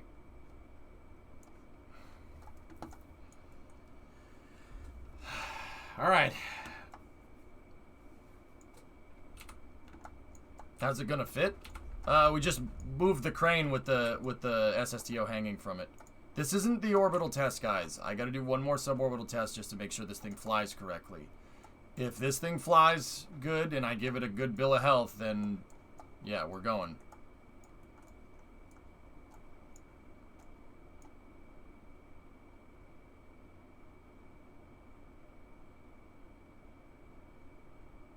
Save? There's no save button here, Chris. Whatever happens, happens, dude.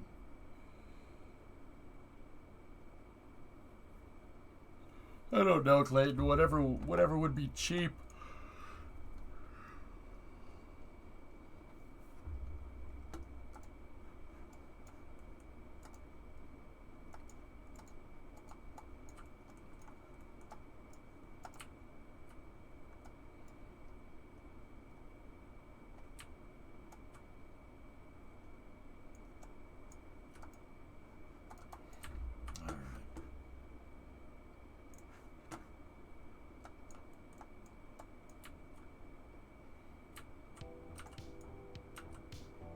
Alright, we're magnetized. Let's make sure we have control from here and make sure we have this thing aligned correctly.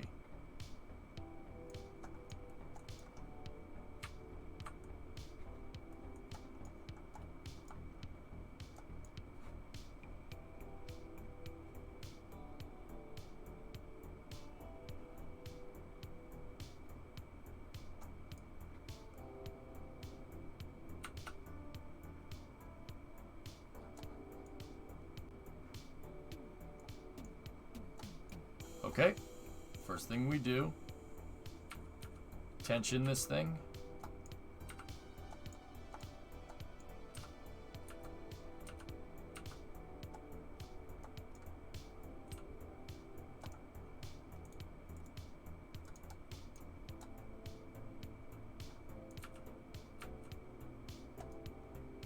Okay, we're tension. Undo the truck. Take this. Remove the torque limit. Set it to 0. Take the brakes off.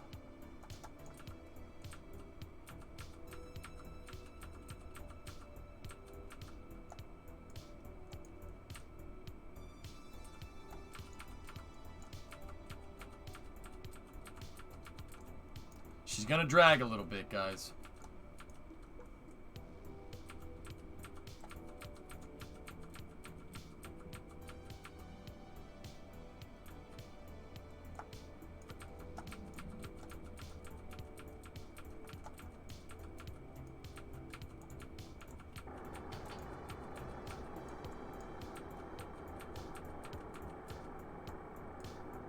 As long as we're just gentle, we can scrape the body flaps on the ground. It's not a problem.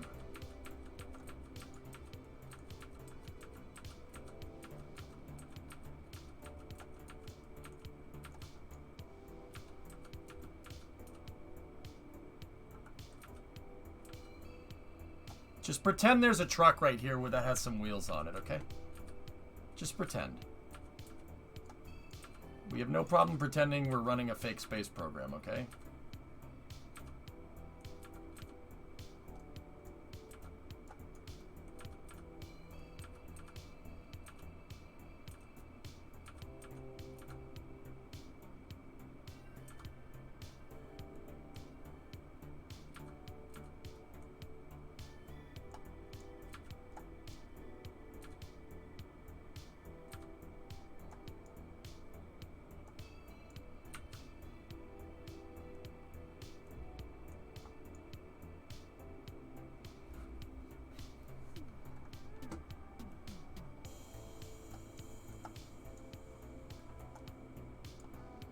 Wasn't in the budget, Buck. Sorry.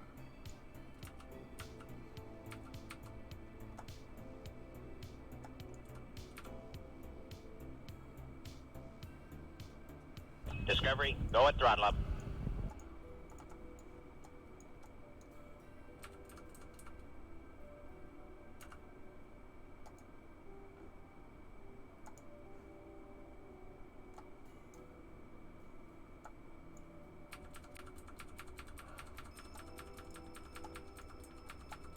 Yeah, baby.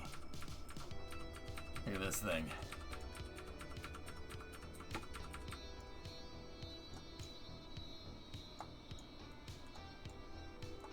That's a $5 from B0. Thanks, man.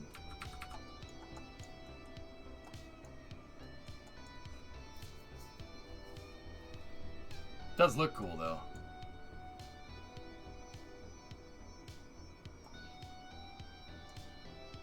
The flame bucket truck is really cool. Oh, yeah? And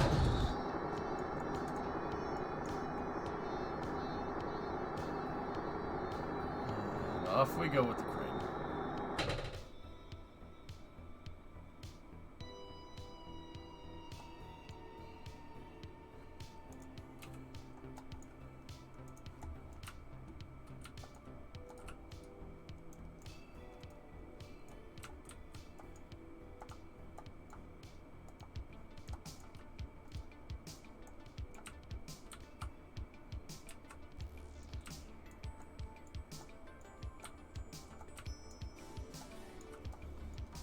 Yikes.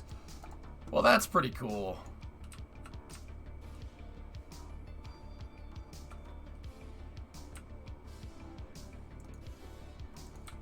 Never, Barrel. That's never happening.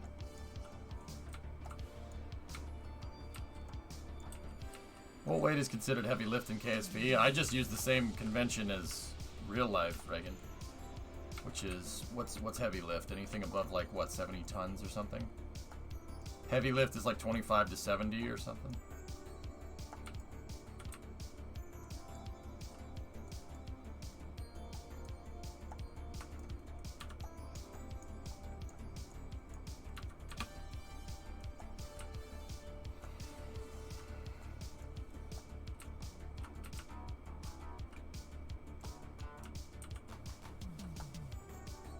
Hope it doesn't fall.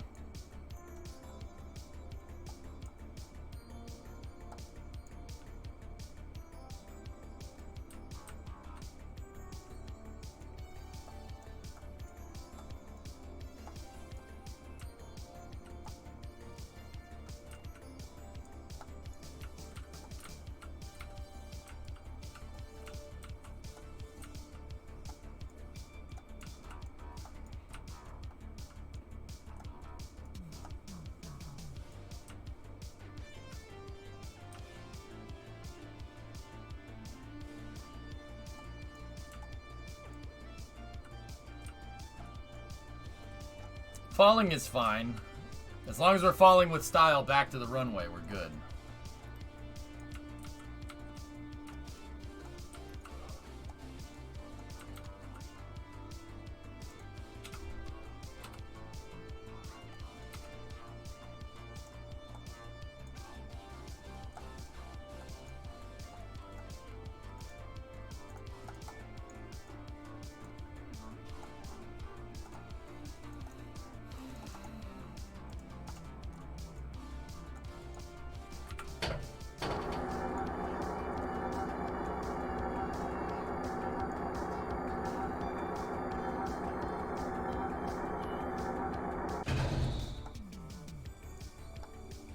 An SSEO that isn't made to lift off like a plane?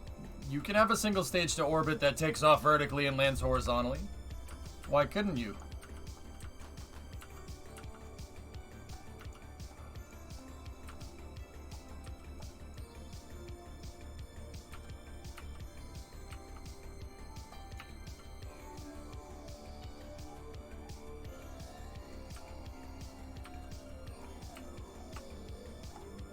Discovery, go at throttle up. I mean, why couldn't you, Mushu? Right? Like...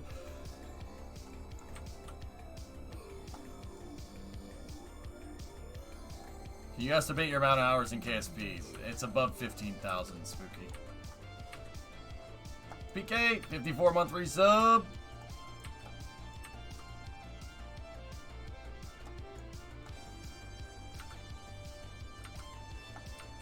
It's late here in France. I'm dumb. No problem, man.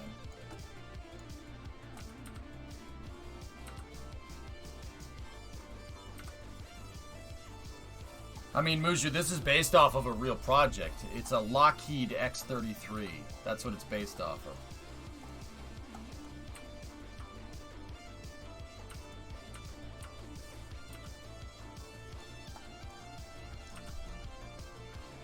Elon tweet. Raptor production is approaching one every 48 hours.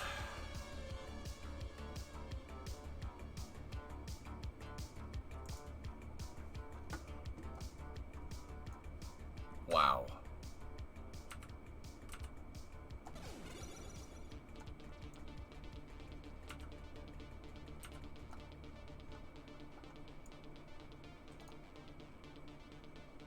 It doesn't have an arrow spike. We don't have arrow spikes at KSP. We have a toroidal arrow spike. We don't have linear arrow spikes. So in that regard, for what the RS-2200 was supposed to do, the shuttle engines are its closest relative. The shuttle engine has more in common with the linear arrow spike on the X-33 than the toroidal arrow spike in this game does.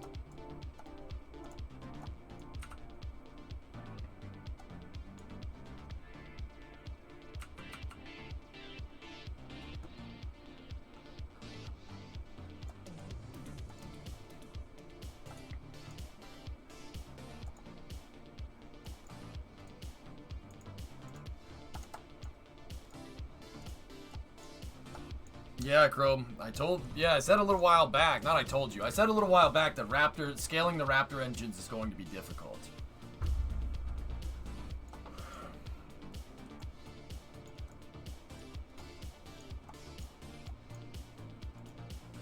Check for alignment on the internal computer. 89.9. Pointed straight up. We're good. Let's do this.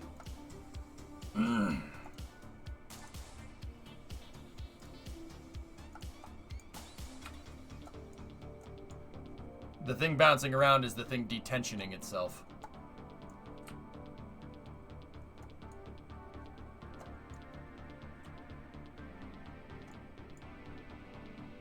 So, vamos a espacio.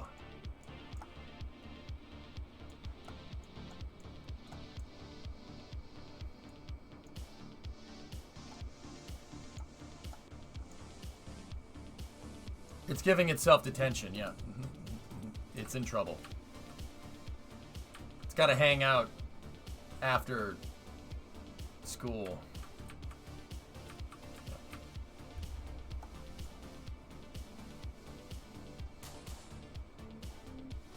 It got suspended. That was good. Yeah, it's like, oh, it got suspended, man. Shoot.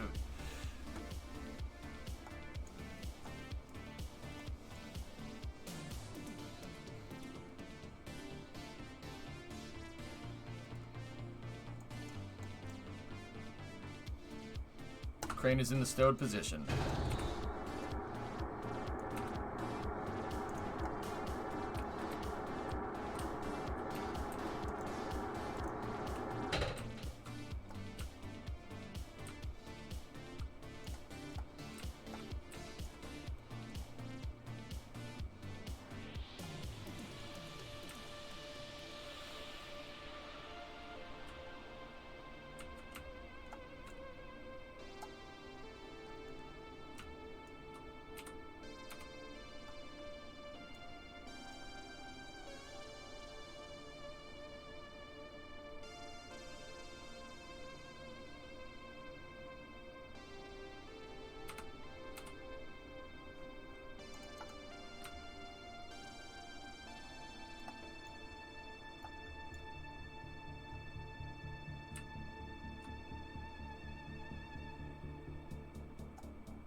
Needs to be pushed from the other side.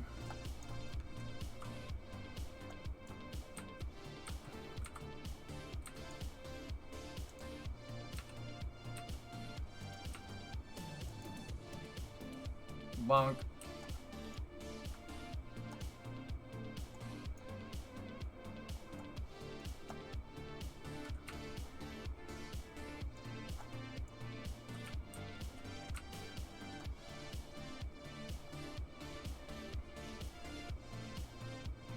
What the heck are we stuck on?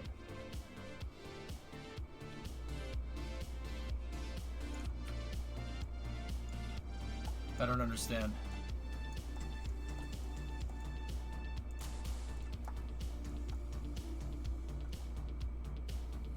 Those aren't stuck on anything. Oh, are the brakes are on. I'm an idiot.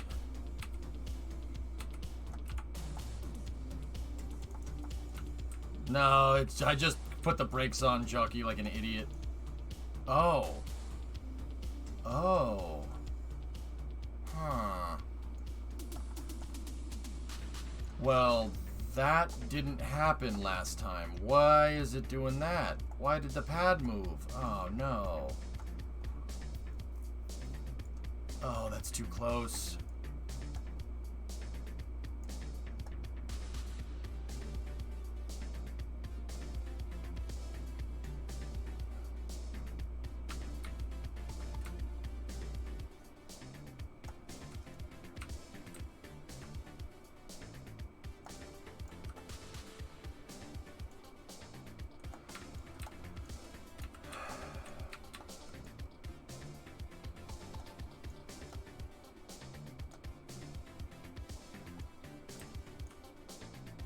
I could just recover the crane. But that means when we go to do the orbital flight, I have to put this all out again. Screw that.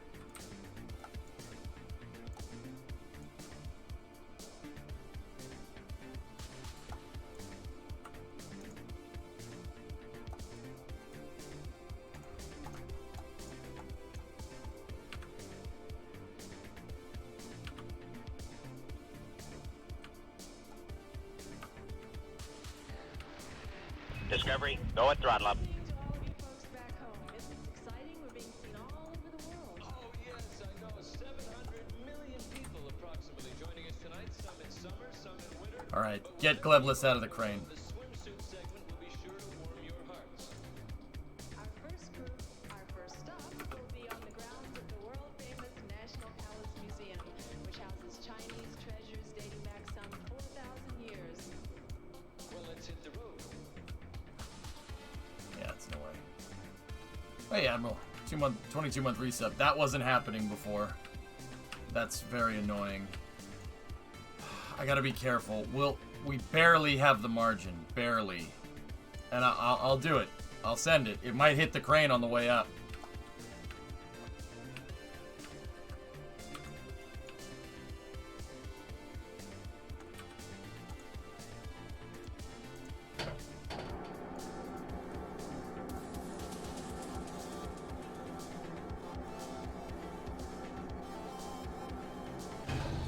Oh, that's good. Sorry. Right. Or Thomas, excuse me. Sorry. I saw the color. Is it really, Thomas? Are there another one? For reals? They're really gonna... Alright.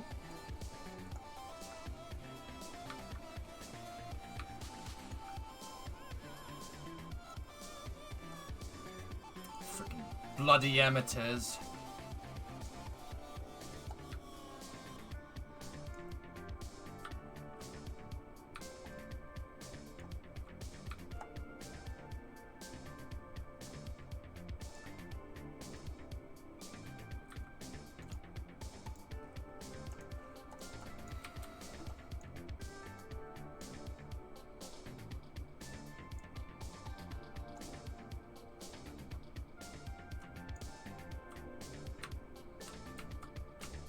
Woo, Nelly! Yeah, we'll just take cover behind this fuel tank. Wait.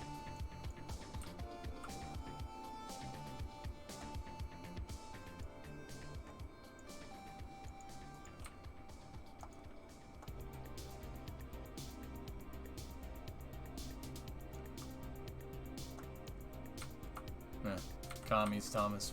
What do you want?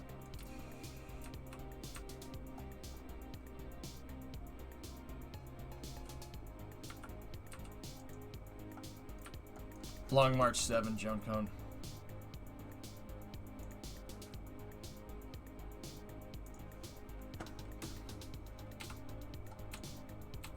Yeah, Forge, isn't that something?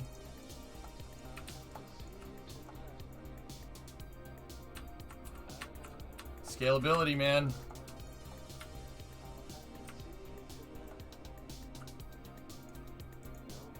Yeah, I can see the cat jam, dude. Yeah, of course.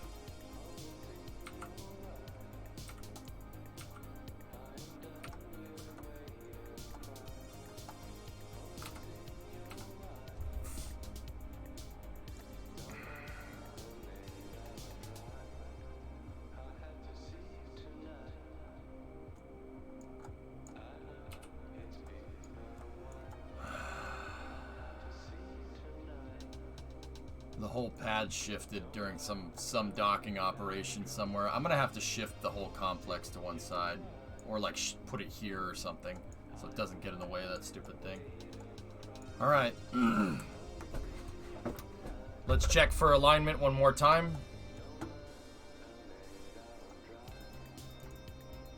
89.9. We're pointed straight up. Let me go into the auto struts. We gotta visualize the auto struts.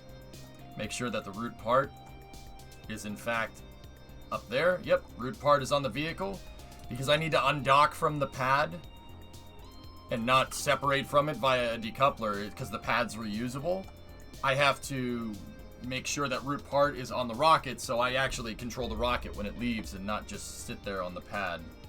That would be bad. Alignment is good. Fuel, fill and drain is open. Alright, so we're only going to go on a suborbital flight here. Last if you are able to. Okay.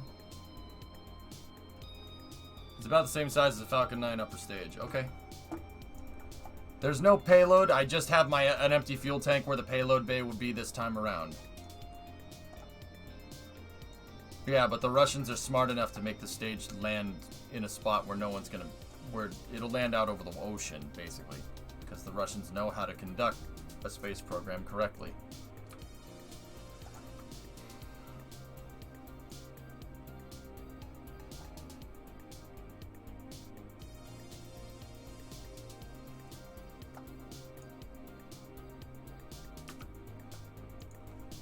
We've begun fueling.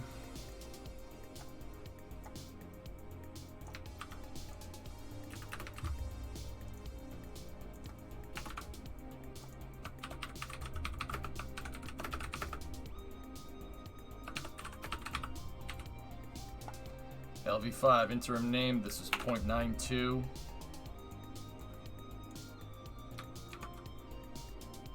This is year 4, day 40. We're gonna go at 5:10. It's T-minus 2 minutes and 15 seconds. Yep, first launch. 99th launch from Complex 1. This is 4.1 here. 5th suborbital flight. Approach. Okay.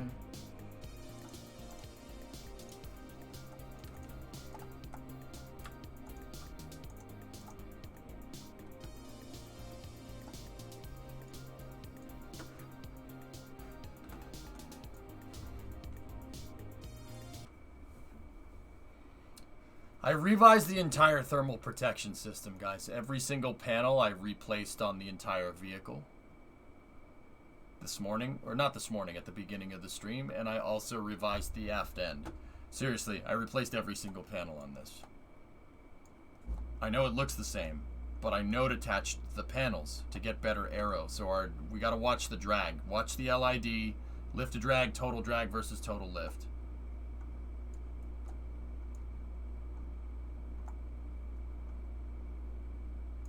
Did you know you could rearrange the phage tri-lab in-game to, say, blame Yargnet? Oh, well, that's good.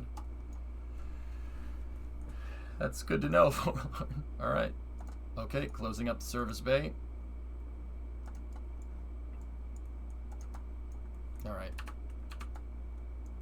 I'm just going to use the restroom real quick and then we'll go. Actually, you know what? We'll do that when we land. It's better that way. T-minus 1 minute and 30 seconds. Vehicle is on internal power.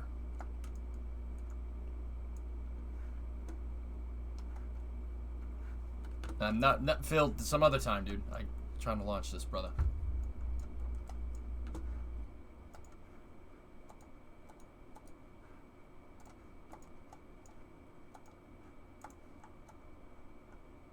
This is a suborbital test. We're not going all the way into space. We're just going to go up to, well, with this much fuel, probably get up to about 10 kilometers and then turn around and fly back.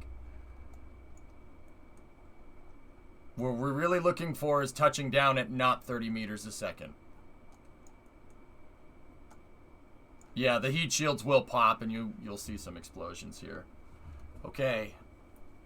Coming up on 1 minute in the count. We're going to turn on the engines. T-minus 1 minute. Begin thermal conditioning here.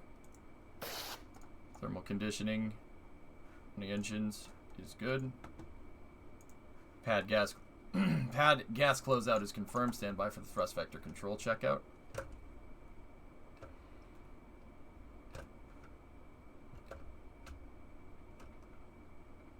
Okay. Ground pyrotechnic system is online. Boost back required? No, not on this one, B0.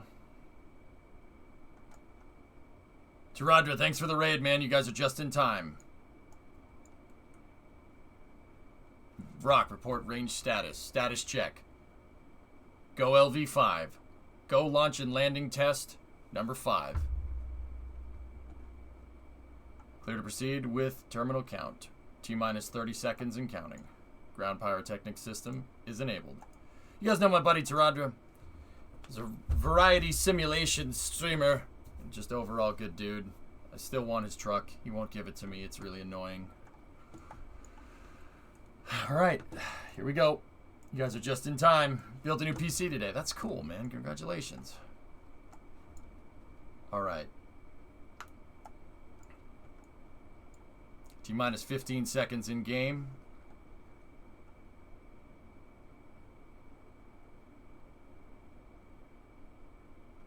Okay, 15, 14, 13, 12, 11, 10, 9, 8, 7, 6. Discovery, go at throttle up. 5, 4, 3, 2, 1. Ignition.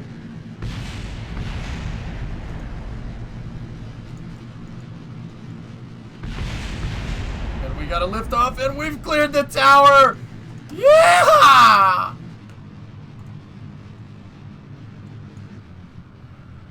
Vehicle's pitching downrange.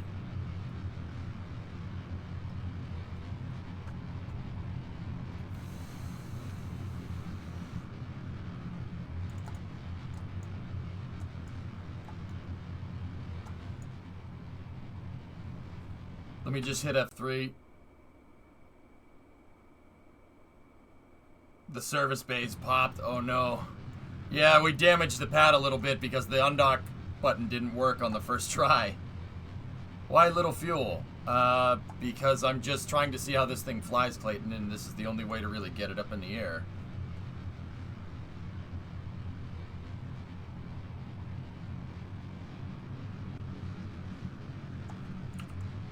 Oh, yeah.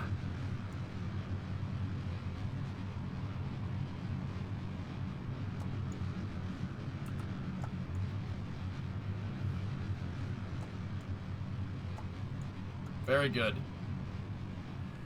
I did, Taradra. I redid all the damn panels. Yep, okay. How's it feeling? It's flying just fine.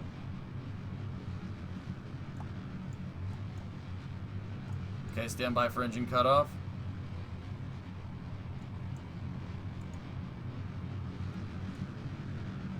Man, this thing just keeps going.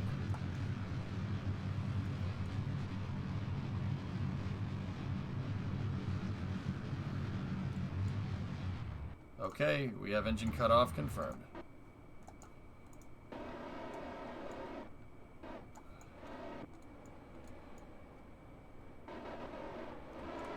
Rolling the vehicle and shutting down the engines.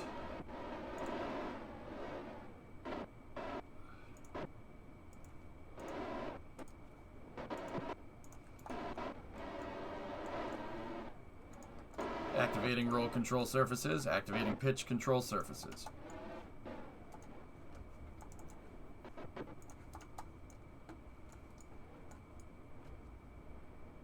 Alright, what I'm really looking for here is for us to really carry a lot of speed.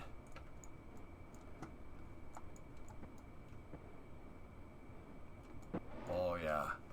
Oh yeah, baby.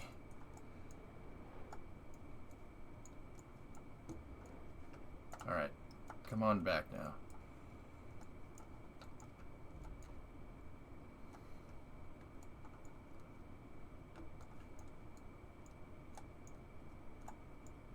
Oh, look at her go. Very good. Very good. Handling real nice. See if we just keep this speed here.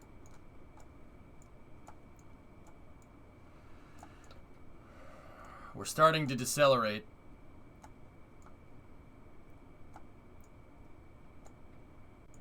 Vehicle's really controllable. Like, there's no indication of side slip or anything.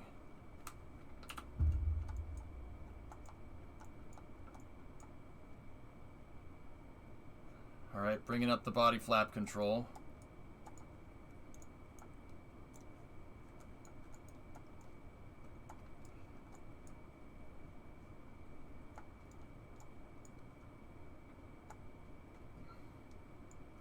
Alright, a little bit of trouble here. A little bit of trouble. I'm trying to keep the nose down.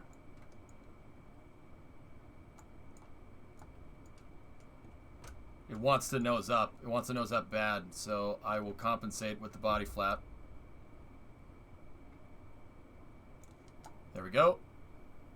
We're still decelerating here. Yeah. She's making a lot of drag. Still making a lot of drag, but this should be a little bit better.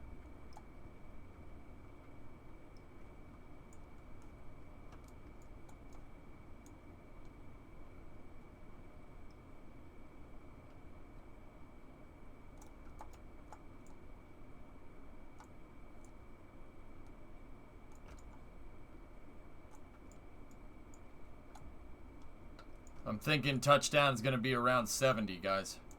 Toggle the brakes.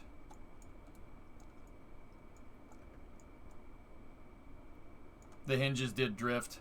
They absolutely did. Very easy to see it. Okay, pad's back in render range. We're maintaining our speed. Very good.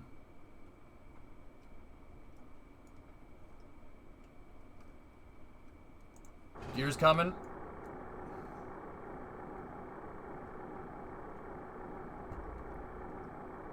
Gears down.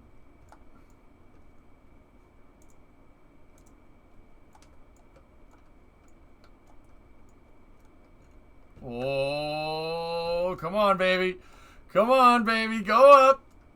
Whoa! Yes! Yes! Come on, no! Yes! Awesome! Awesome! Perfect! Yes! No, that was money! I flared just a little bit too early, but that was perfect! That's exactly what I wanted it to do. Did you see the difference? Oh, that was money, dude! Wow! Wow! Did I set the guitar off again? Yeah, 1,000 bits! Oh, that was so good! Oh, that was perfect, man. Perfect. Oh, that was good. Discovery. That was real good. That was really good, man. Oh, man. Yes. Discovery. Go at throttle up. Woo! Kyron gifted 5 subs. Illusion had 1,000 bits. Tech had a 19-month resub in there. Go for throttle up. Tech, did you see that, man? We made this freaking brick of cheese fly.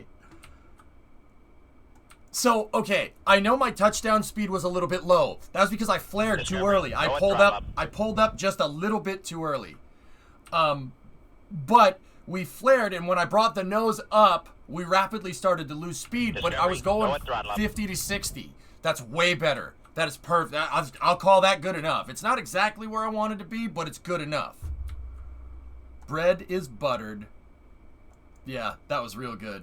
How was side slip? Non-existent, Loopy. Non-existent.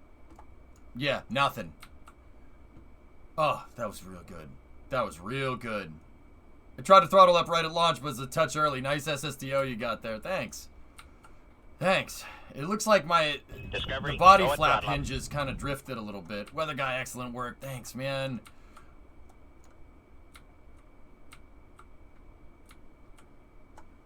Just rolling it back down the crawler way. Set this back to 90. Oh, that's cool. That's so legit. Dorito 1, go for launch.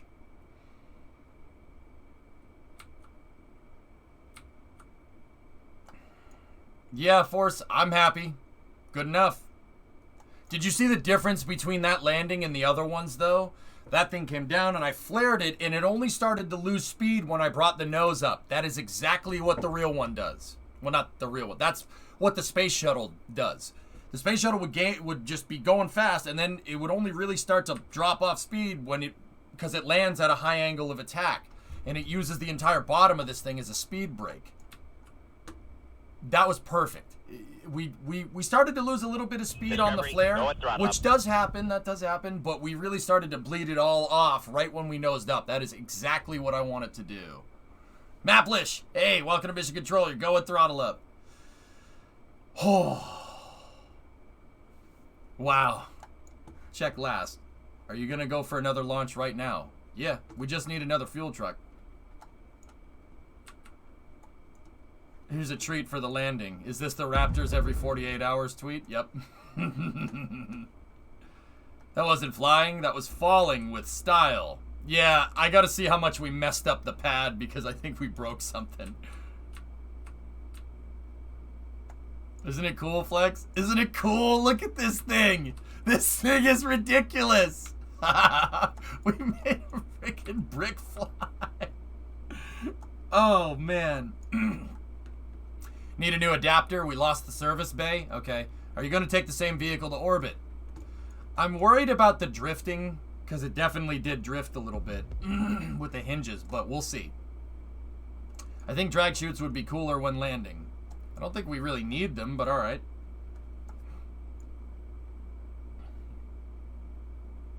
And there were so many naysayers. Yep. Zalizadar. Hey, 10 bits. Yurovich.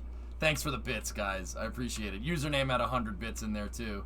Yeah, I don't think we need drag chutes. This thing makes enough drag by itself. Yo, you see it, dude? What do you think? It's pretty good, man. Pretty good. If you warp, does the hinge drift get fixed? No, it usually breaks it even more. So much better. What's the root part? Fairing. The fairing with the 4 on it right there. EJ, eres el mejor. Gracias. I'm the big guy. Soy el jefe. Squad. Soy el jefe. El jefe. Will the hinges be locked until you've gone through the rough parts of re-entry? No, the body flap is used to articulate. It's used to keep the angle of attack good on the vehicle. Blame Yard for this. For the bits? Muito bom, parabéns. Obrigado. Ooh. Bro, that's so cool. I'm sorry. That's really... I'm not... Alright, I'm not sorry. That's amazing, man. Are there any struts on the hinges? Negative, Core. No, there's not. I should probably do that. Oh, what was our apogee? We went up to 15 kilometers that time. 290. We were skirting transonic there. Yeah, that's pretty friggin' cool.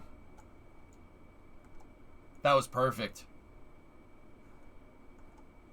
Freaking perfect, dude. Yeah, Ploticus. Kerbal wheels have some nice bearings. Crew member name here. Okay. Yes. Yeah, something with that is really not doing what I think it's going to do. Crew member name here. Okay. How about we go in here? Bits! Go in here and just relabel this as Rover. And alright, well, let's go take a look at the pad. What happened here? Yeah, we lost the right service bay. A lot of junk in there.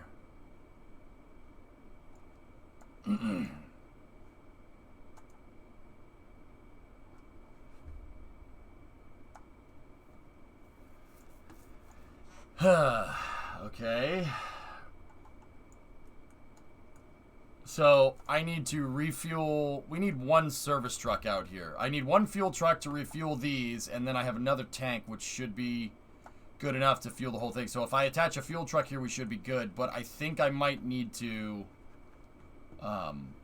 fix that.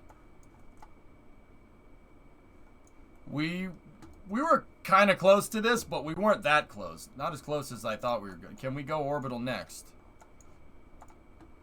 You're not asking the right question. Do you think we should go orbital next?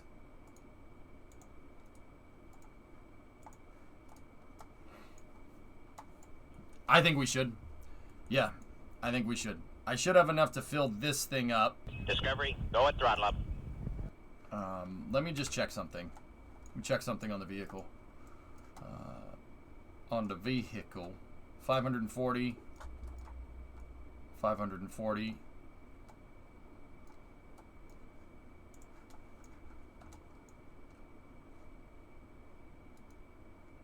270. So, okay. I might need 2 fuel trucks out here to fill up the payload. Yeah, we might need another fuel truck. Is there a reason why the top is open? That's where my payload bay is going to go, BE, but I'm testing without the payload bay to save costs. Yeah, Knight, I'm good. We're going to send 4 into space, and if we don't get it back, oh well, we'll learn something. Alright, so... where do we stand? That thing's bugged. I need to reload the scene. I'm not exactly sure why it's doing that, but something is definitely wrong with it. I'll try clearing the input locks and see if that fixes it.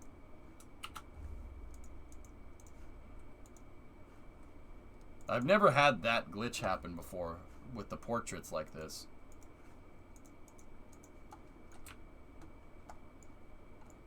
But, does the vehicle have fuel cells? That thing? No, it doesn't. I could rip the fuel cells off here and put them on there if we really wanted to, though.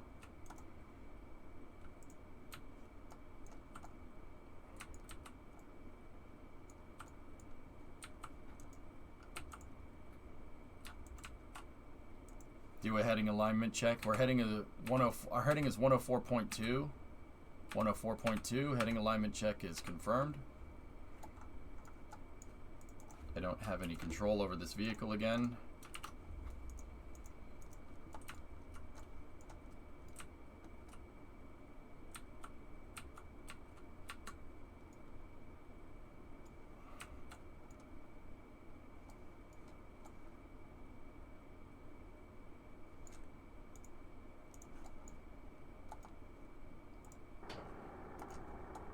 Check. Does it have the Delta V to do a westerly orbit with an abort for the desert runway? No.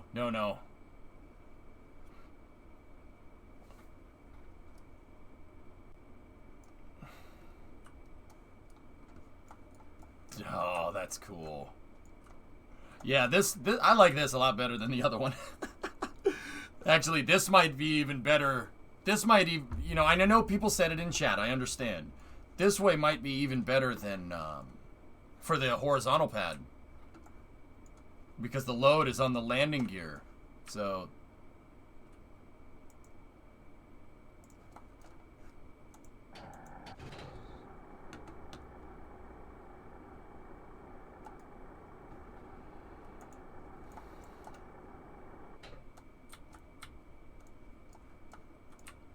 all right, I'm just gonna leave this right here.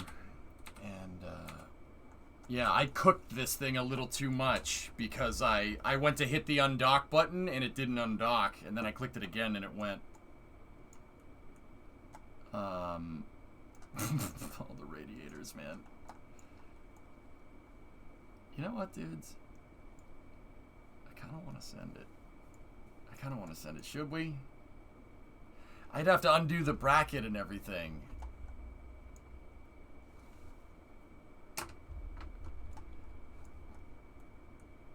I'm gonna clean up all that, and we're gonna go for it.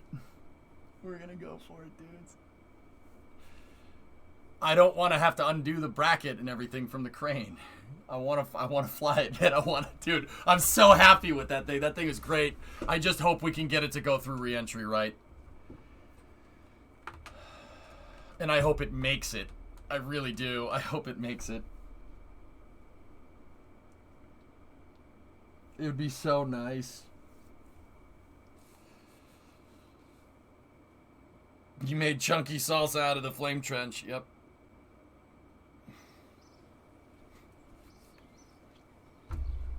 Alright, let's go over here real quick.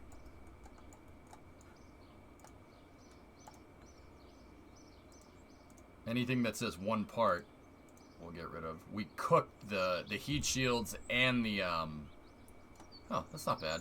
We cooked the heat shields and we cooked the service bays. Wrecked those things. Totally sold on this design now, aren't you? And I don't think this thing's gonna get into space, man. I'll be honest with you. I think it makes too much drag on the way up. That mass fraction's gonna come back to bite us, I think. But it'll be close. It'll be close. I'm willing to send it. And it might get, guys, it might get stranded in orbit. It might not make it into orbit at all.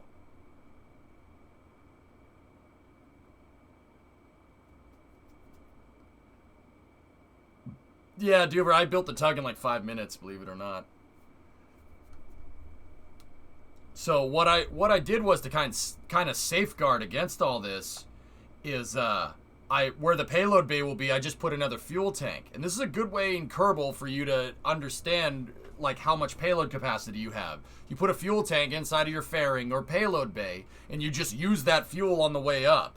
If you don't have to use that fuel on the way up, then there's your payload capacity, maybe even more. If you use some of that fuel, you figure out how much fuel you have left over, and that's a pretty good indicator of payload mass. With that 9 extra tons of fuel, we should be good. That should be enough fuel.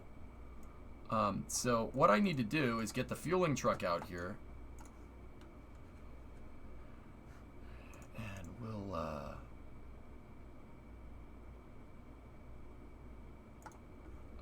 yeah, Bill can go out. He'll, get his flight suit off.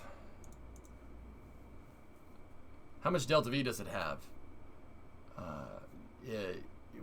If I use the full tank, if I use the full 9 tons, the Delta V indicator was reading 4,200. So that should be enough. But you got to remember, we need to have at least 100 Delta V, 100 Delta V when we're on orbit to come back down.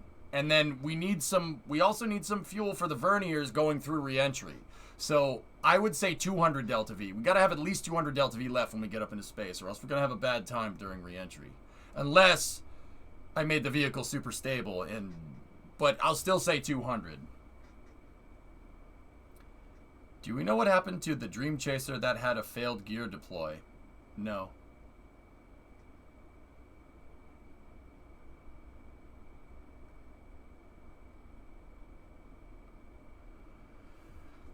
Yeah, I don't know. Whatever it is, they fixed it.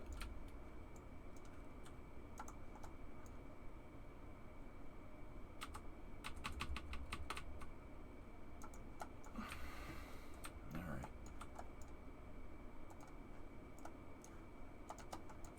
That was a kick-butt flight, though, man. See, now what I'm trying to figure out is if we have enough fuel. So 1, 2, 3, 4, 5, 6...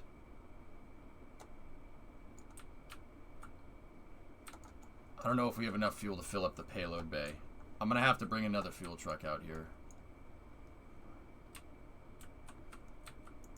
Yeah, Jack, I think we should. Man, that thing looks freaking cool. Wow. I'm really happy we took our time with that thing, man. And the other thing is, guys, that's what I meant when I said we'd approach this in good faith. I didn't want to do SSTOs. But also,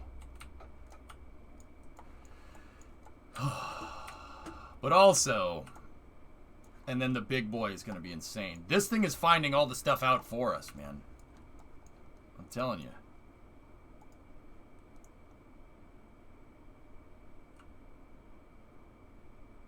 Sproink. So you don't hate me anymore? I mean, I kind of do, Yarg, yeah. The other rockets would have been a little bit easier on my sanity, but I know you don't give a crap about that, which is why I blame you. You're a piece of crap now, dude. This was fun.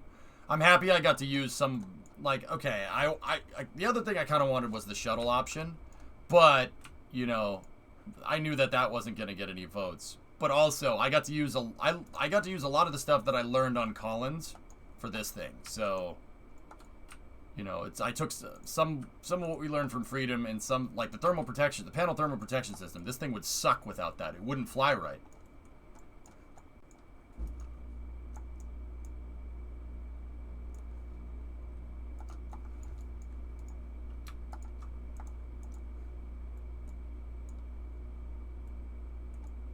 Yeah, sure, Caveman.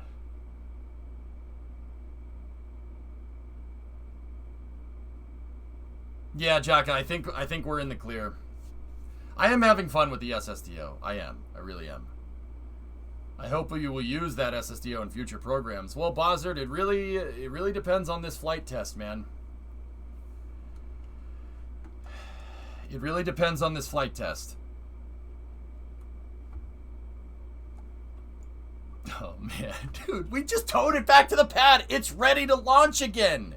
All I would have to do is put new payload in. Oh, my goodness. Oh, my goodness. Oh, my goodness. Oh, my goodness. Oh, my goodness. Oh, my goodness. Oh, my goodness. You've got to be kidding me, man. I hope you... Okay. What do you think about the upcoming ground anchor part in KSP? Well, that'll certainly help me, Alucard. That's for sure. Fixing the pad. Yeah, the pad is the freaking bottleneck now, Yarg. We Falcon 9'd this thing, where the pad takes more time to turn around than the stupid rocket does.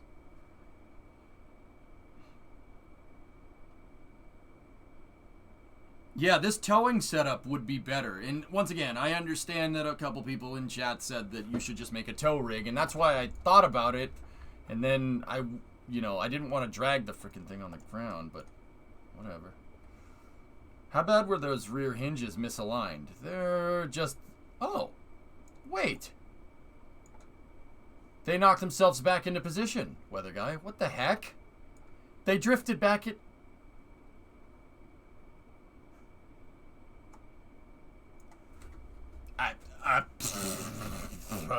Should I be upset about this, or... Yeah, Yarg, you may have been right. It may have been the flags.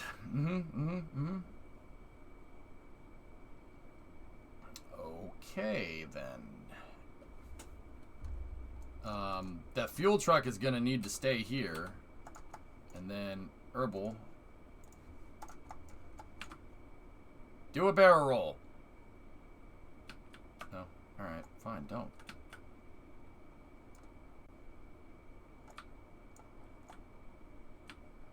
This is so cool. It's so freaking cool.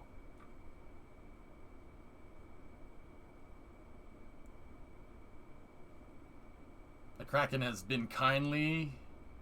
Has seen kindly do? Yeah, he didn't yesterday. That landing was amazing, though. It did exactly what we wanted, Funky. Did you see that? You see the difference between that and the other landings? That's what I mean. We needed to... I put those panels and everything on there to make it fly like trash, but I made it fly... I guess I was too good at that because it flew like trash. I just want it to fly... I don't want it to fly like trash. I just want it to fly like recyclable trash, okay? Or reusable trash? Most likely, Des, yeah.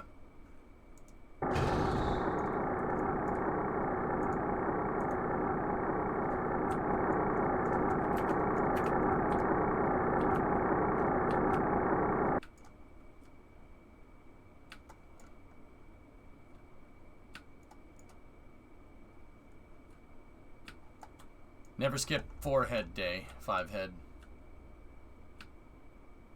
Yeah, Yarg, it overdrives the wheels if you deploy them like this, which is just... Alright.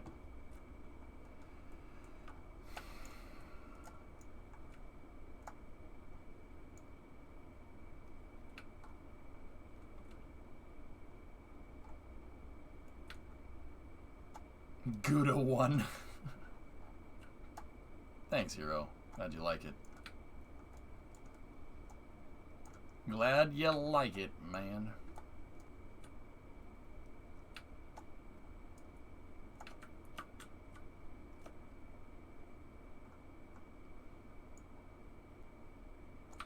We gotta push from the other side.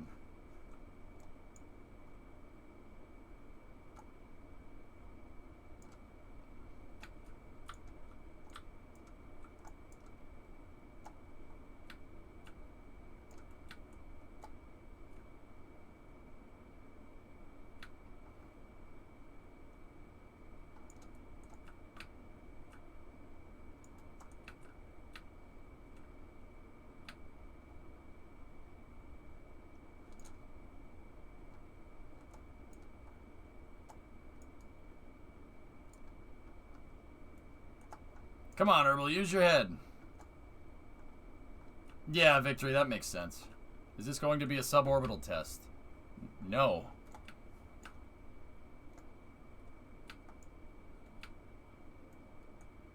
Nah. Nope.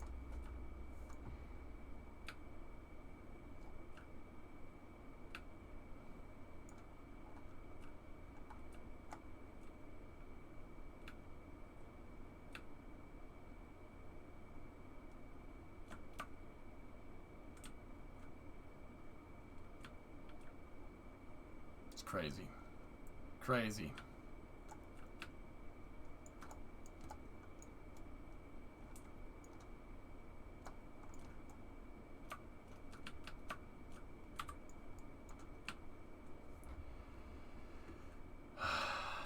All right.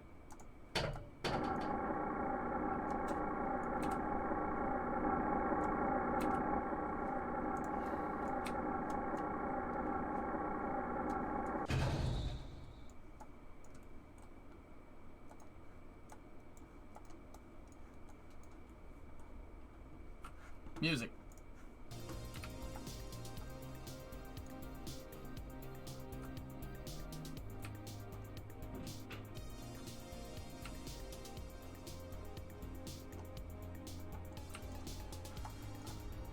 This isn't articulate, so it,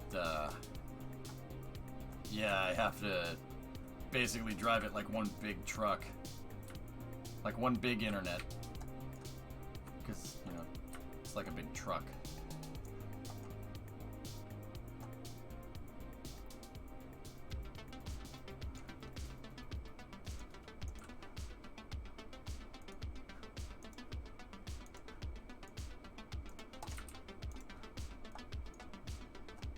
Yeah, it's like a limo, man. Absolutely.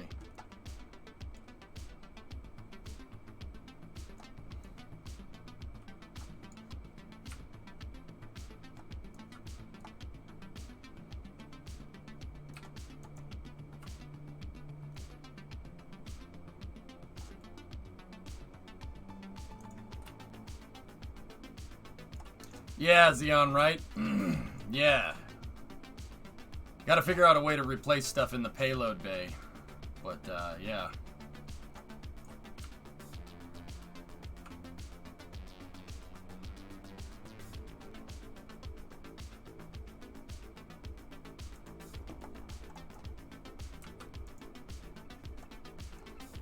Kind of debating putting a hinge on this thing, but...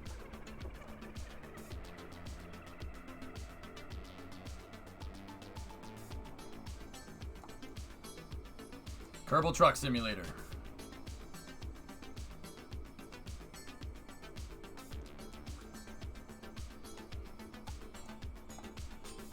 In the meantime, I just want to check for alignment here.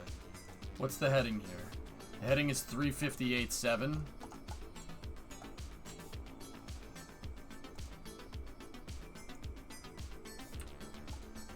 The truck isn't completely aligned. It's not exact, but it's close. We're gonna need to make an alignment system for the towing rig because it's not exactly straight. It's just a little bit off.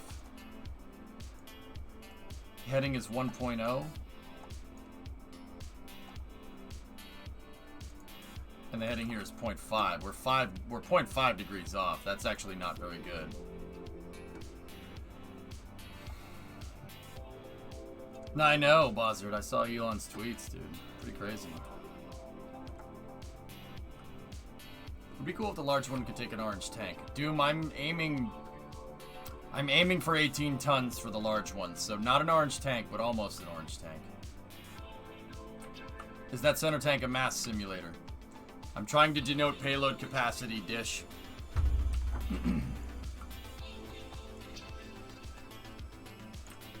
I'm gonna fire it up and we're gonna fill this fuel tank, right? And it's 9 tons, and I know the thing doesn't have 9 tons, but I know it doesn't have 9 tons of fuel in it. But I have a feeling we're gonna need to tap into some extra fuel. So we'll just use that, and whatever we have left over should give us a pretty good indicator of what our payload mass is.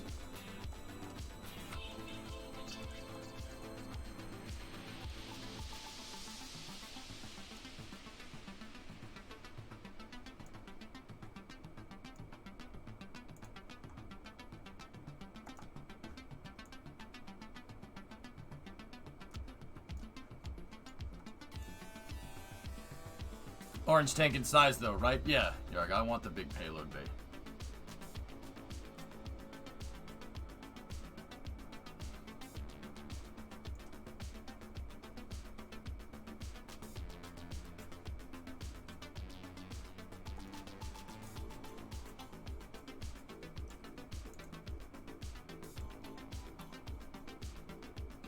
Come on, get down there.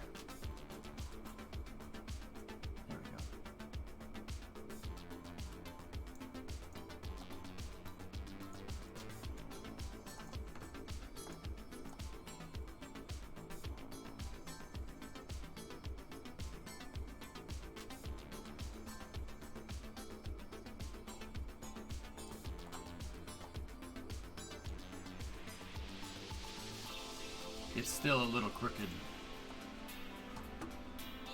Mini Learjet. A little bit off topic, but with the new docking port rotation coming and only being able to do it a certain degree of rotation now, the idea of using it like a wrench, considering its confirmed docking ports won't have drift. You could rotate it as much as you can undock, rotate the port back, and then rotate it again. What do you think? Yeah, you could use it to lock something into place, sure.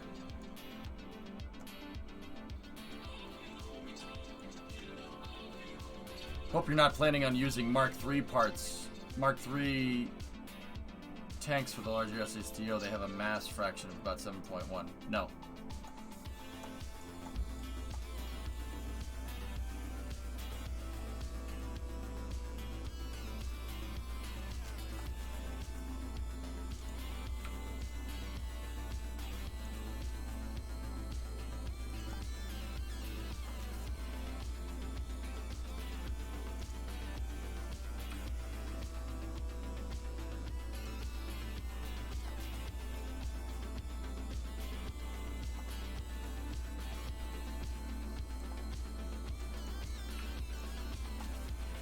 Okay, let's try to get this bracket installed.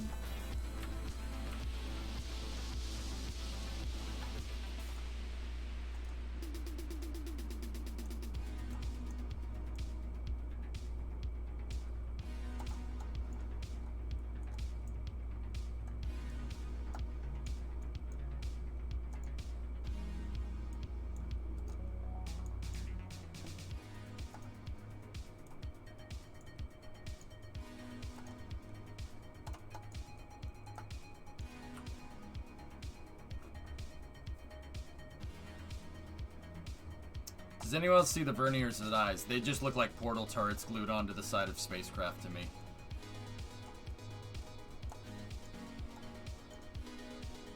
Is there an archive of the construction of this craft? Just basically the VODs photovoltaic, yeah. There are struts inside, yeah, sure. Not as many as you'd think. But there are struts connecting critical components together, yeah. I'd say there's probably about 50 struts in there on the whole thing, yeah.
Cool, Vulcan.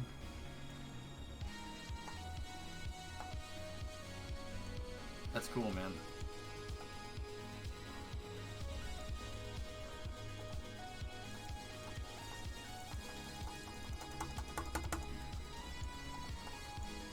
Doesn't want to lock.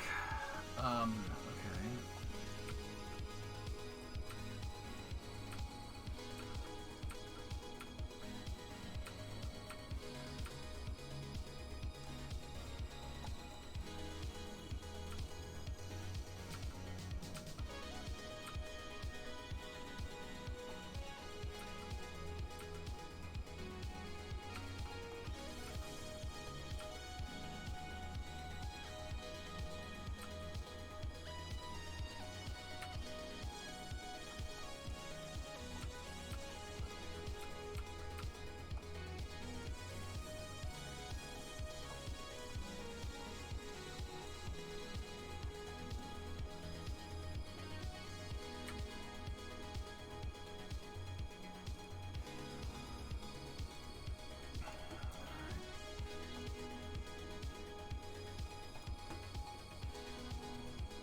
Got a smaller vehicle, you can bring it out to bump lift the frame into position. No.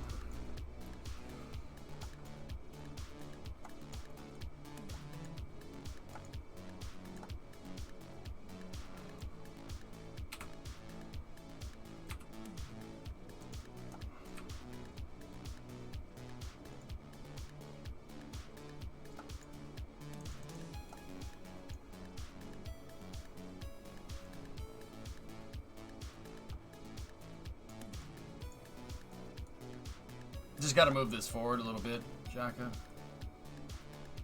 I don't know why this thing is struggling so much.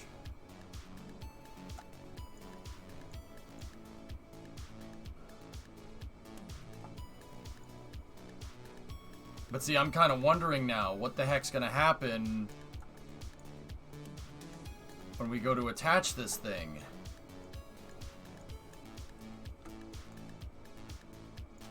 And the SSTO is kind of crooked.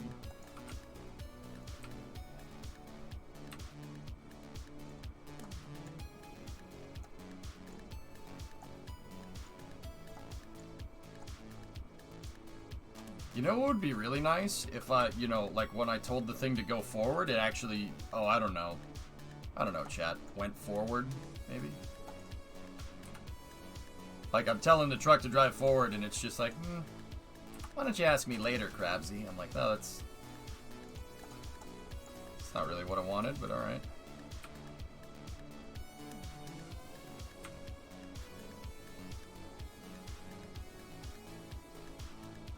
Bonk.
Discovery, go at throttle up. Swamp Thing.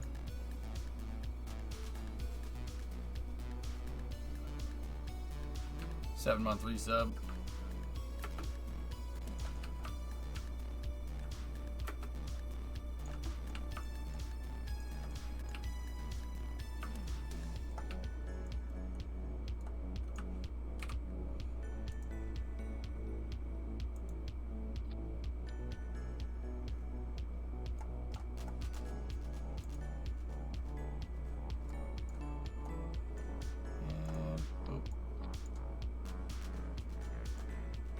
There we go.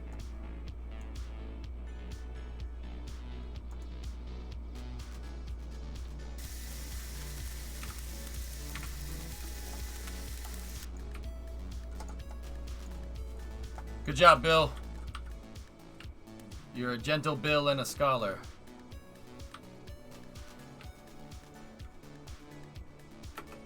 No, not you. Not you, Bill. The other Bill.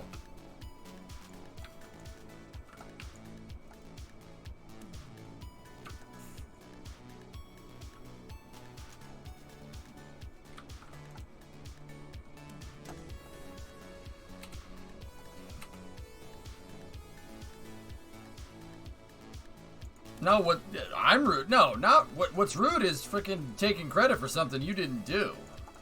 That's what's rude. Okay, here we go. Let's tension up the cable and drop it. Toggle the brakes.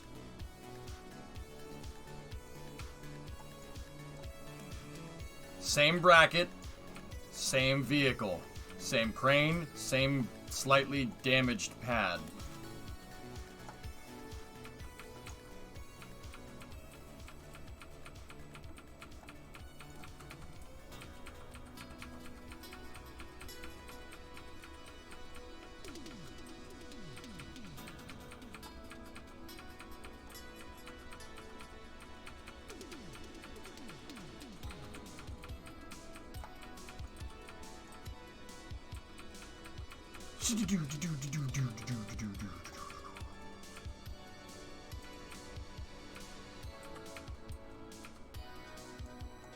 Slowly.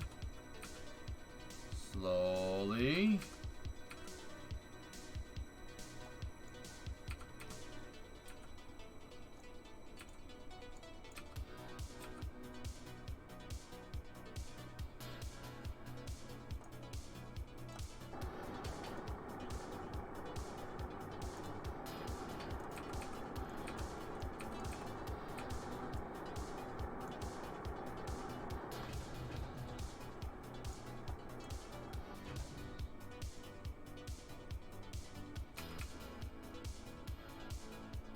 Twist.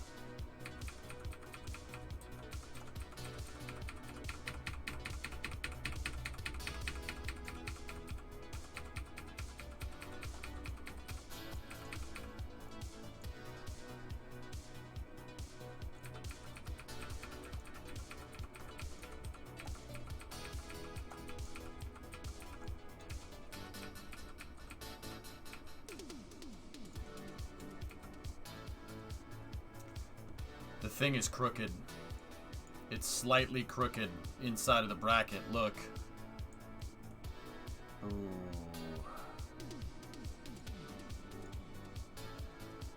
That could be a problem.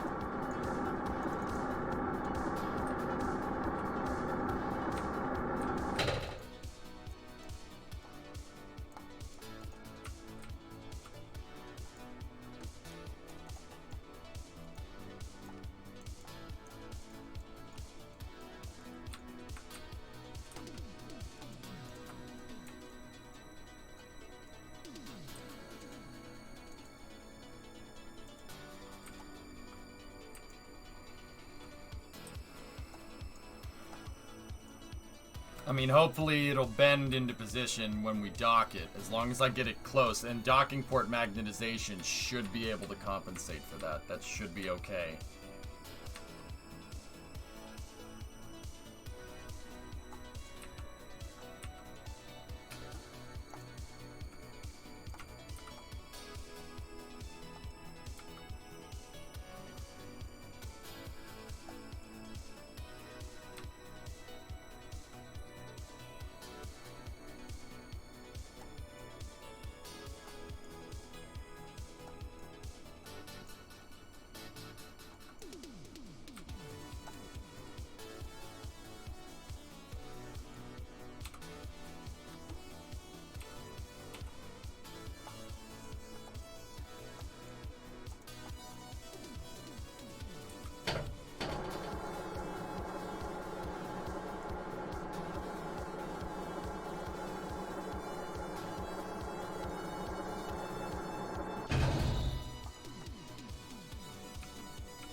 This is where we gotta be careful, dudes.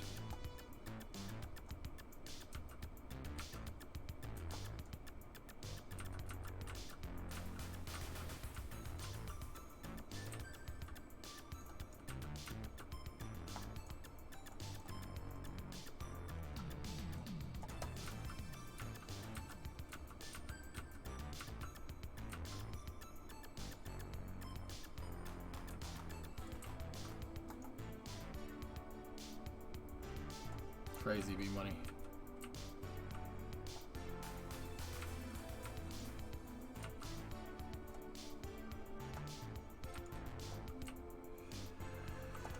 Come on. Back up.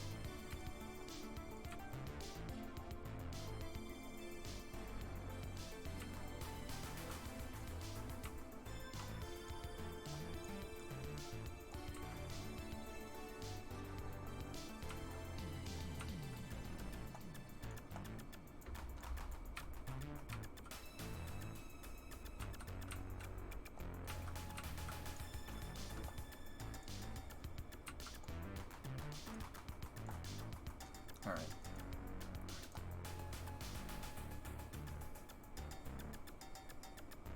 Seriously, if this is how this is gonna be.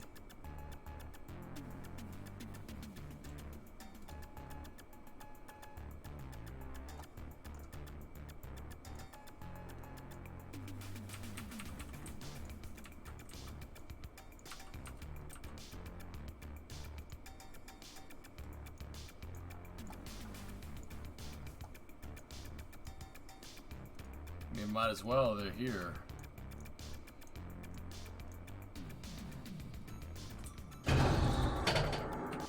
Wrong key.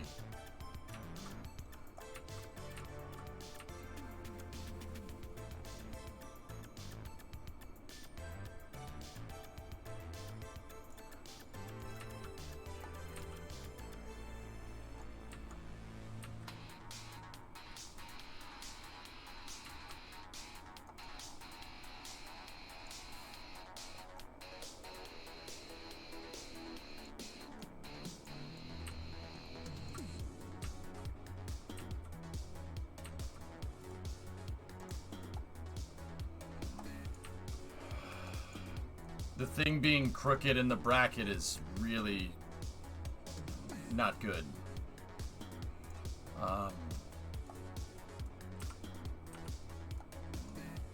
Oh no, it docked. Don't blow up. Don't blow up.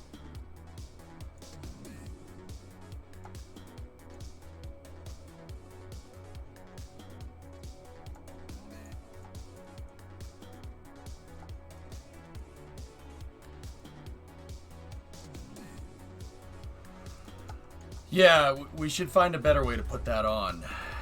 Find a better way to align it to the crane, because that one was not a good way. That was not a good way to do that. We got very lucky that we didn't just cause a big explosion. Now watch, this will all snap back into place. Ready?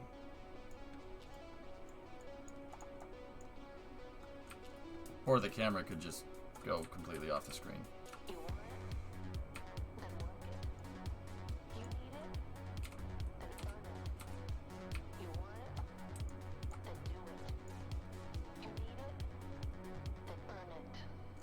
Is there any way to get a rotational hinge? No. Yeah, I mean, of course there is, Mab, but... I mean, I suppose I could put another hinge left to right there. That's just fine. Yeah, I mean, that would probably fix it.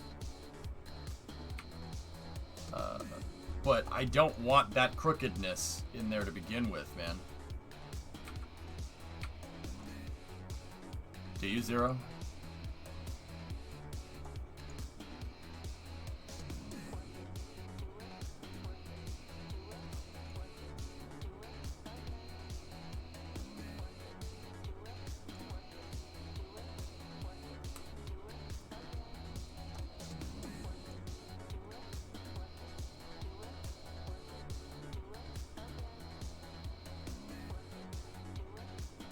Rocket Guy is testing dropping his stages for docking to the launch pad. Cool.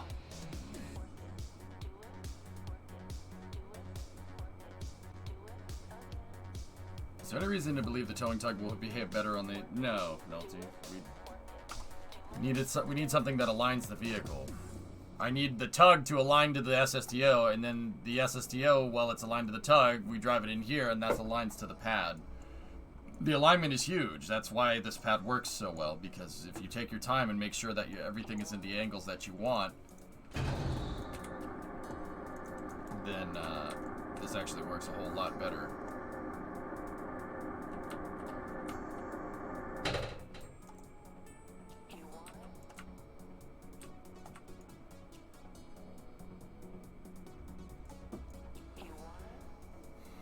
I watched the VODs of the last few landings. If the landing speed is too low, can you compensate by using the boosters right before landing? Sorry if you answered this already, I asked, but I had to step away. Tweets, watch the last landing that I did this stream. I solved that problem already. I redid the entire thermal protection system. It works a little better now.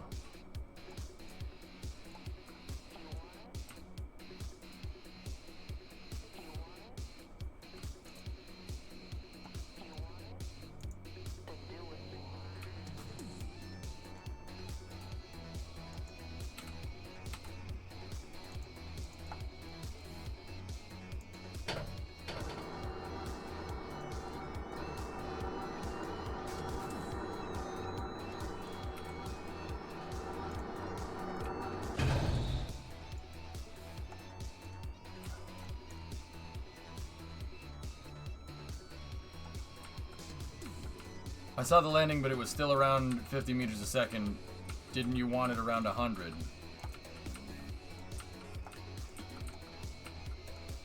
I did, but I said if it's above 50, I'm good. I'm good. And no, I'm not going to use the boosters before landing. It needs to land on with no fuel. Remember? I don't want to do that, man.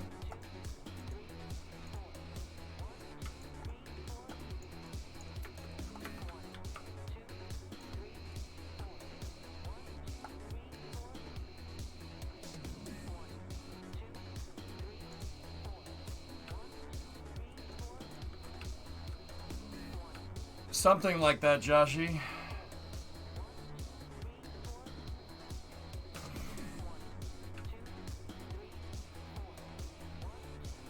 Yeah, lols, I've seen it.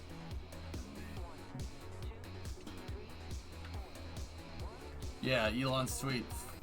Raptor every 48 hours, dude. It's crazy.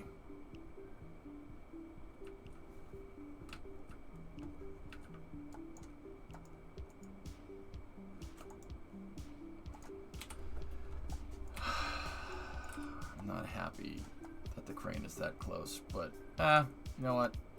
It should be okay. It's far enough.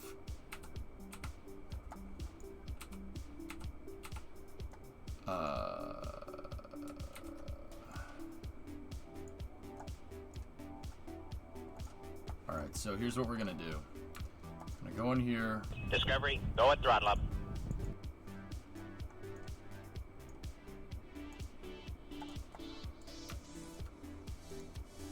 Fill up the payload bay. Hey, Fed Up, 4-month reset. Bilko, what's going on? Yeah, just casually make one of the best rocket engines of all time every 48 hours. Scalability. I mean, he says this all the time, lol. Scalability. There he is, putting his money where his mouth is.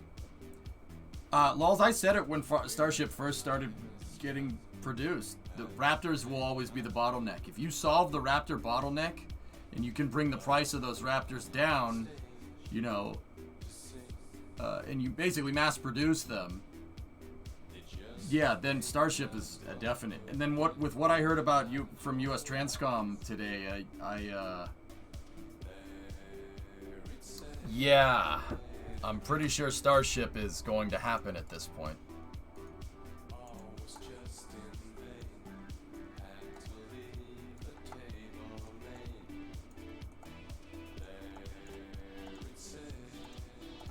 United States Transportation Command, US Transcom. They want Starship. I'm not kidding.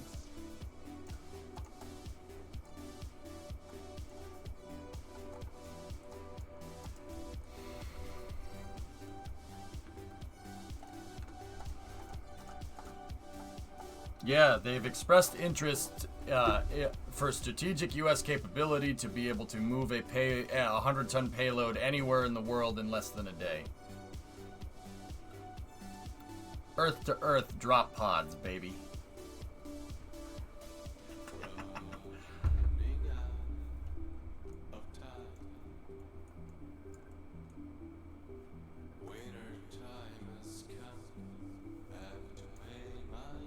Yeah, that's the plan. So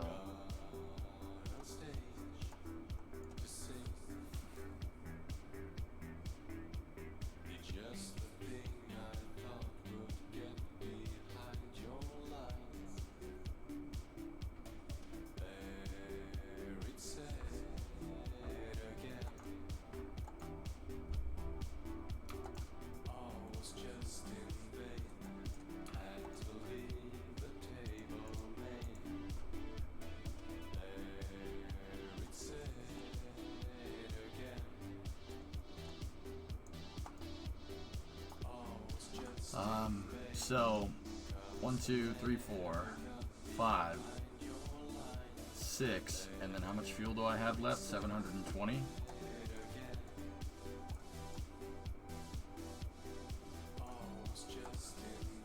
No. All right. Yeah, we need another fuel truck.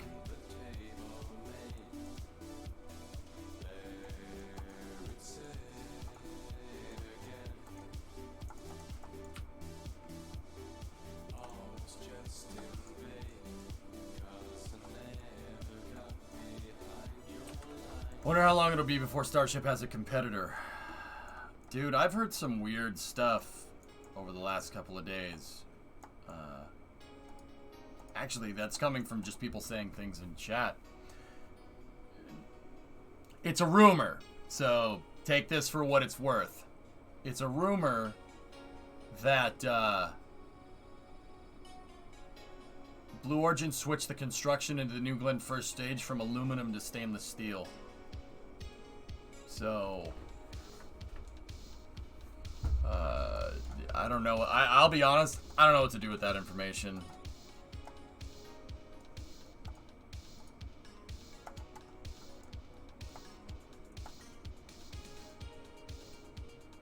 Oh, yes. What did it mark this as?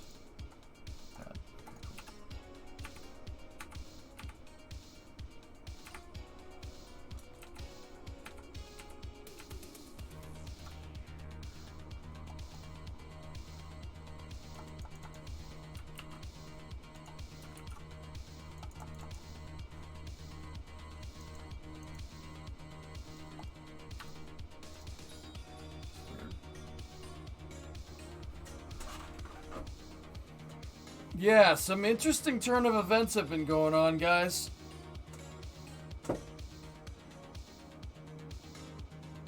Funny, I thought the New Glenn first stage was being built out of paper. Oof. Savage yard.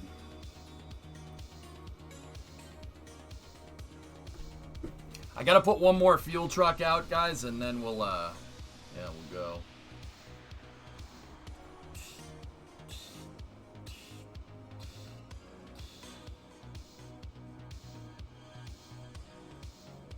Or the game could just, you know, sit here.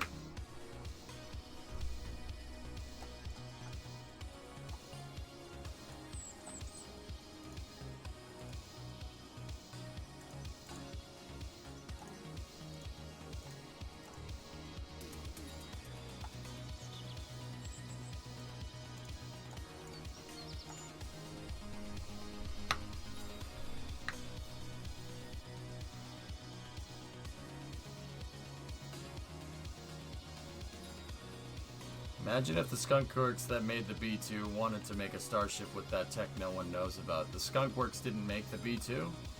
The B2 is Northrop Grumman. But I get what you're trying to say.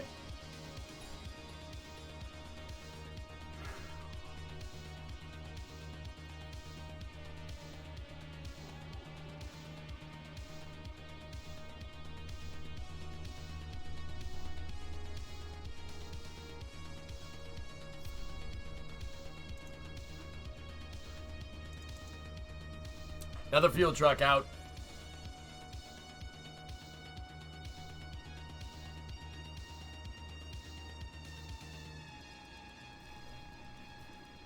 Yeah, Dimitri, interesting point.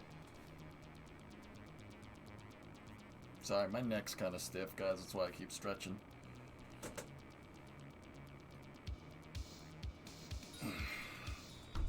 You know where the weight room is, chat?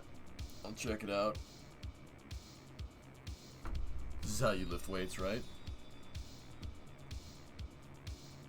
Is it over there? Let me get my friggin' flab.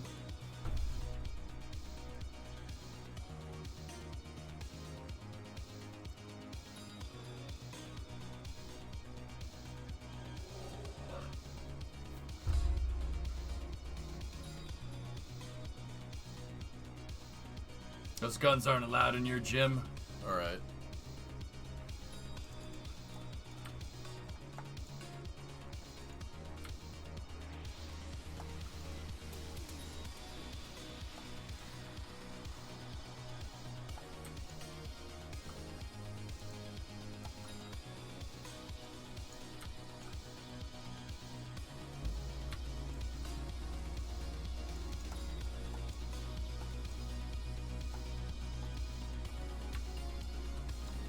Discovery, go at throttle up. Bacon Warrior, 13-month resub. So an M1 Abrams is 65 tons. With a Starship, you can send it in shells anywhere on Earth in an hour. Theoretically, yeah. I don't know how it's going to get off of Starship, but yeah. I'll be honest, Owens, I was thinking more troops. Troops, supplies, pallets, stuff that you can offload with the elevator. Can you imagine like 20 starships? Like, oh, incoming! See like 20 starships come over the horizon, just in like 20 sonic booms. And then they all flip and burn and land, and then the doors bust open. Just yeah, guys come out swinging. Oh man. Oh man. Oh god.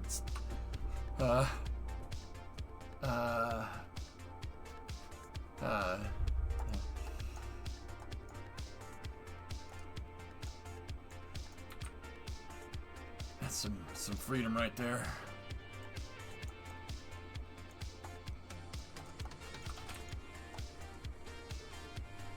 But the ULA sniper. No, the ULA snipers are on board, Smirks.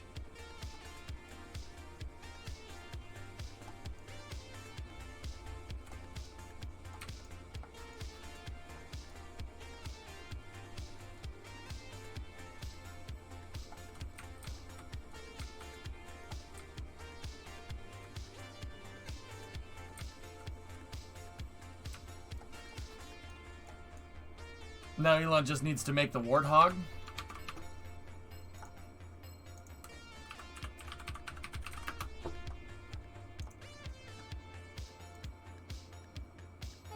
Close enough. Close enough.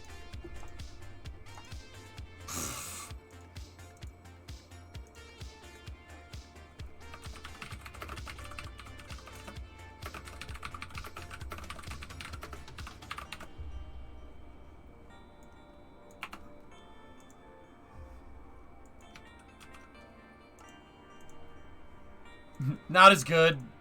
I mean, yeah. How awesome would it be if he actually did make that look like that, though?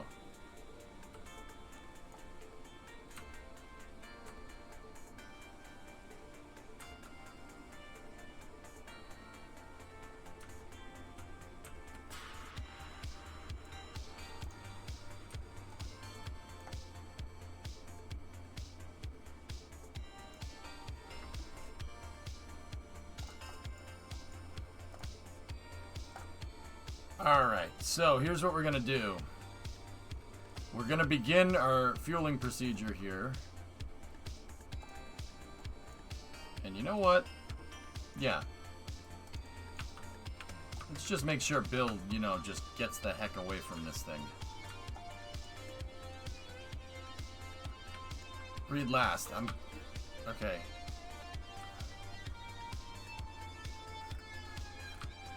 That'd be something, TJ.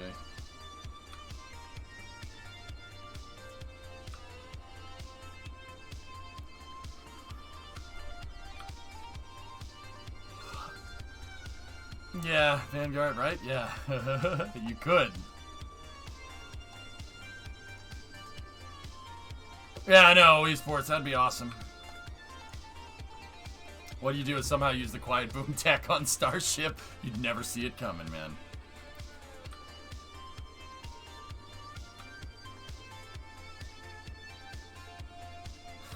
Chaka, that would be insane.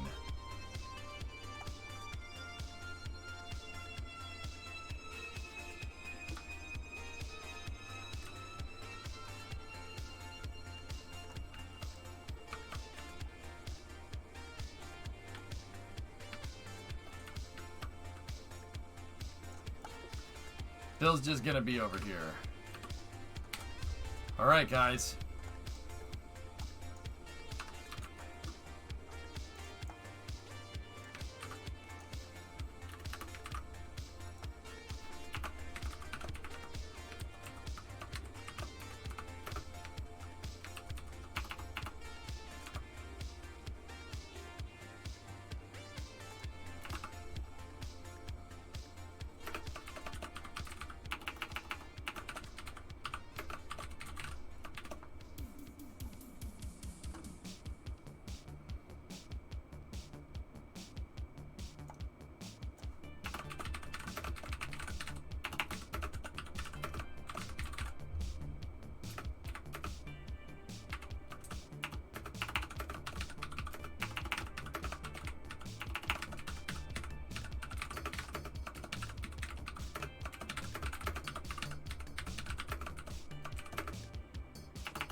100th flight from this pad, guys.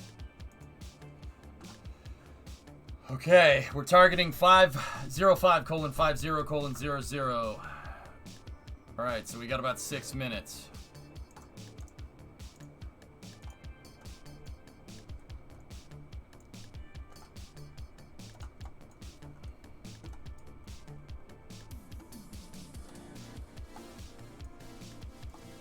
This is the orbital test, guys.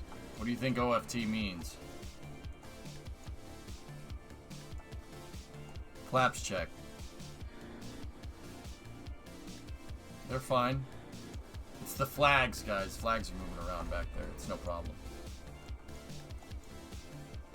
Alright. Let's get a heading check in here. Heading check is 89.7. That should be okay. I just got to be careful that we got to be able to make sure that we get past that thing. Now, this is going to destroy this pad. We're really going to mess this pad up, but it doesn't matter. It's all right. Payload bay or payload fuel's already in position, so I'm going to start our fueling procedure now. Keep in mind, guys, this is the one that I just flew. That thing's already flown. I never recovered it. It's already been in it hasn't been into space, but it's already been up in the air.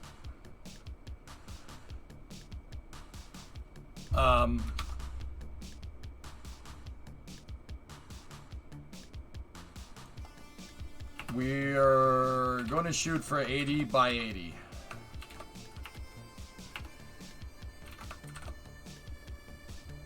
At 0 inclination.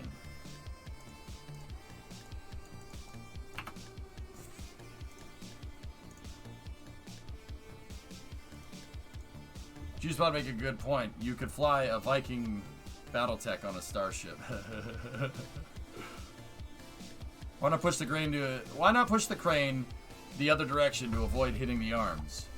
Push the crane on the rails in the other direction.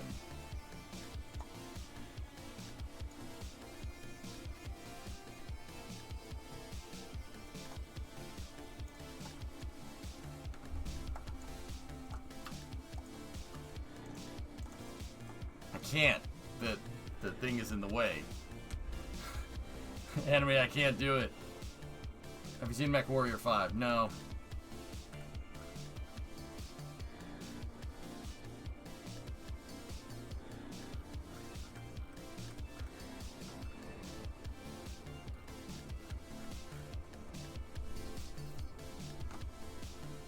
Did you see last? TJ, contract for Microsoft? Yes, and I replied to you.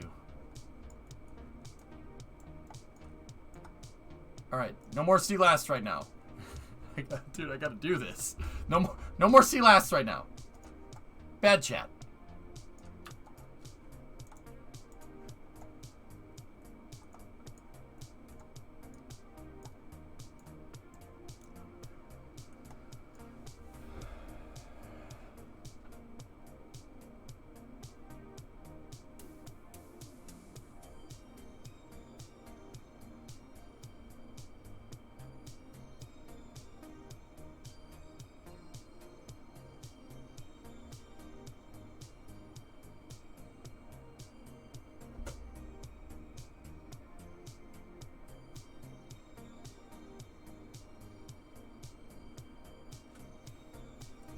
Snackless, it should be fine.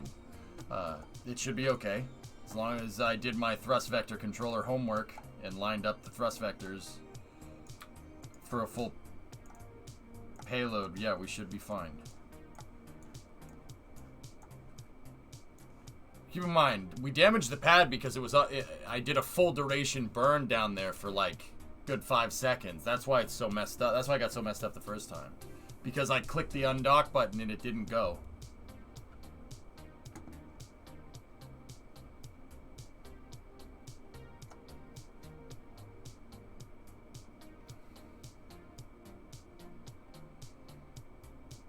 We're fueling right now.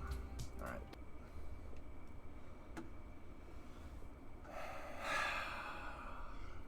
Oh man, are we doing this? Are we doing this? Are we gonna launch this pizza wedge into space? Is that what's happening here?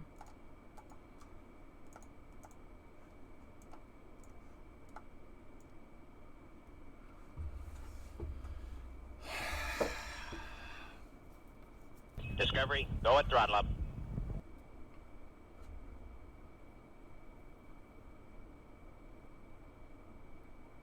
Yeah, Sneaky. Weird, huh?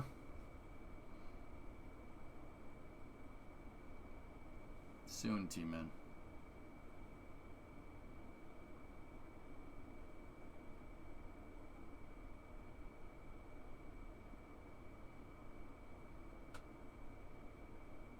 Now I gotta name one Pizza the Hut. Jeez. Inverter, 49-month resub, Flying Pizza.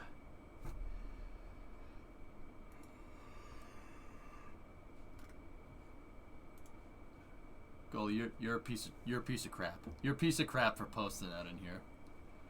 Just want to let you know. I'm not gonna time you out, but I just want you to acknowledge the fact that you're a piece of crap. The freaking doorstop Zanzibar, right?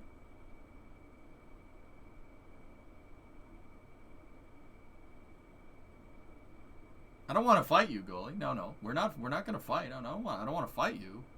I'm just gonna tell you that you're a piece of crap.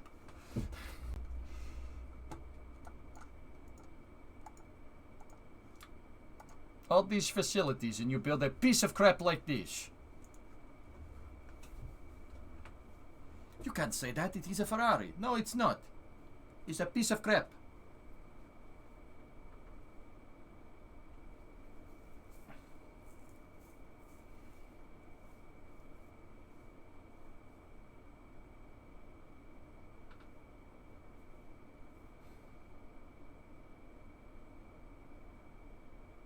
Fueling procedures are looking green. We are currently 2 minutes and 20 seconds out from flight.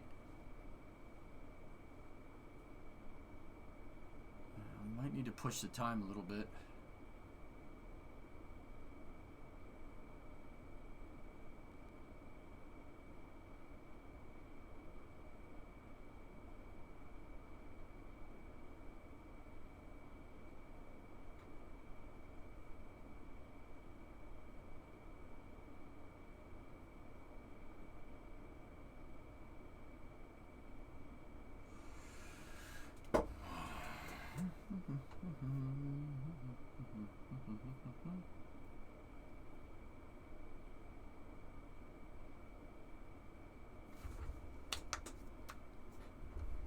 T-minus 2 minutes and counting.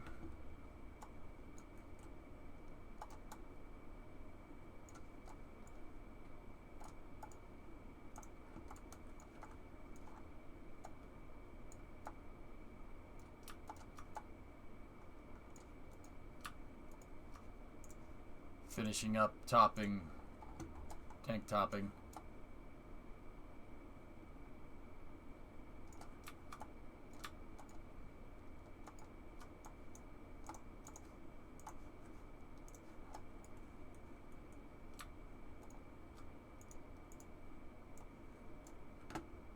We're gonna have to push the mission time out a little bit. That's all right.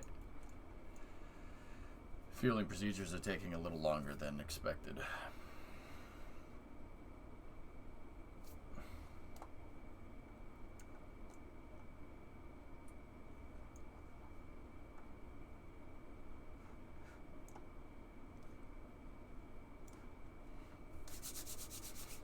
Oh man, this thing is cool.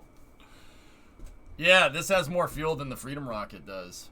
But then again, this has to move more into space than the Freedom Rocket does. So, yeah, it should have more fuel.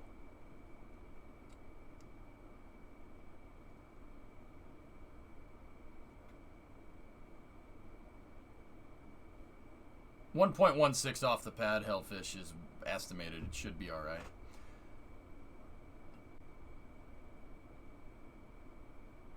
How does the fuel get into the vehicle? There are hidden fuel lines, Tweets.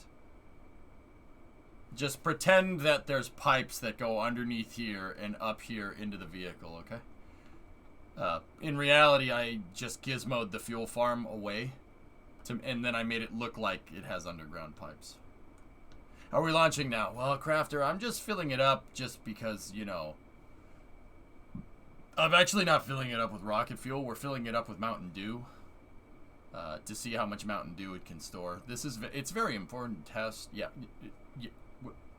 We're gonna try for it. Yeah. Oh, thank God!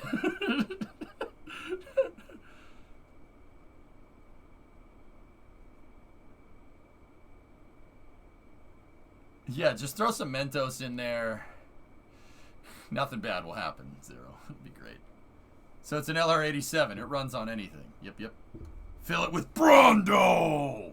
It's got what plants crave! You'll be running as fast as Kenyans! You'll be going as fast as Kenyans! You'll run a marathon against Kenyans, and then you'll win a marathon in Kenya!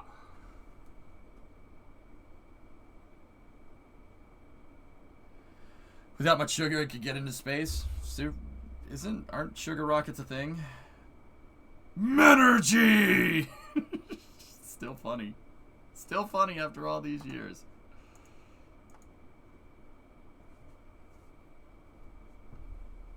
Can you not? Ethiopia.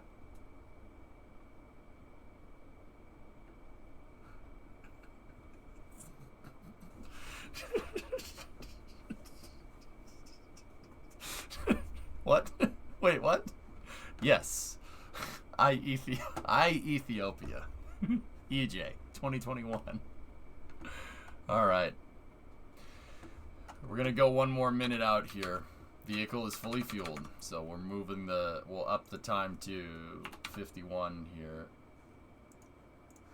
Okay. We're good to release from the count. Here we go. Ethiopia. Yeah, it's an Apple-run country. I don't want that at all. Set your staging. Staging is set.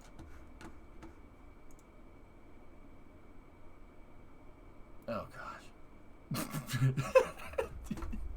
Alright, we're at T-minus 1 minute and counting. Alright, so...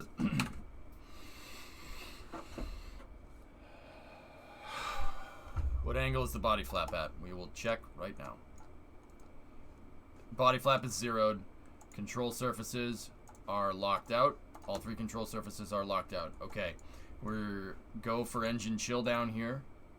Vehicle's is on internal power.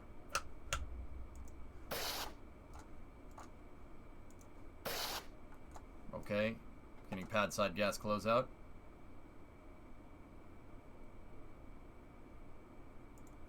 Pad side gas closeout is confirmed. Vehicle's now pressed for flight.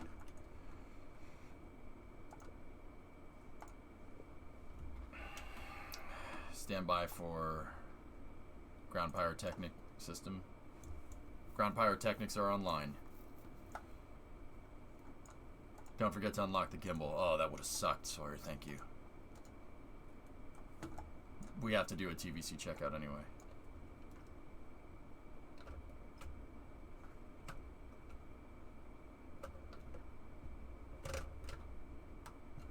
Okay.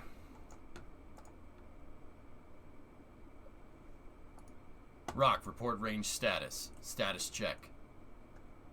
Go 4. Go LV5 OFT1. Clear to proceed with terminal count. Ground pyrotechnic system is armed.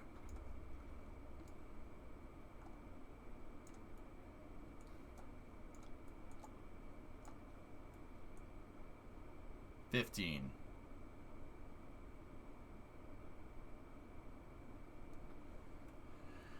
10, 9, 8, 7, 6, 5, 4, 3, 2, 1. Ignition. And we got a liftoff.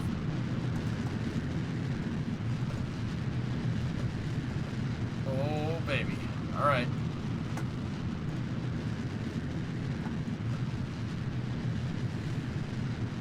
Okay, we got a liftoff. Vehicle's now pitching downrange. Roll program. Roll program is complete.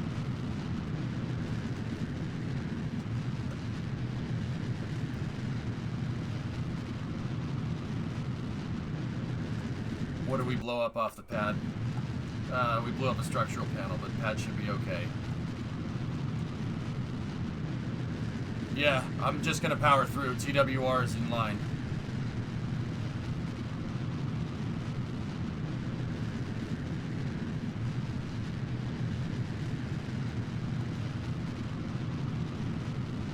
alright, York.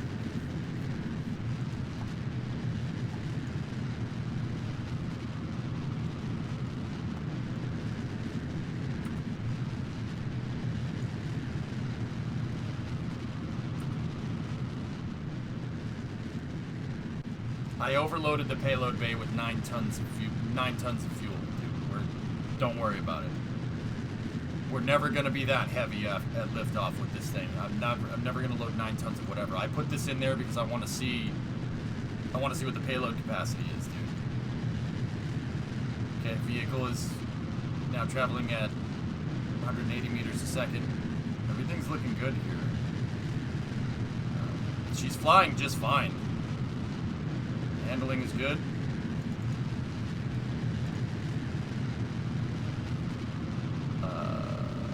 We're at max Q.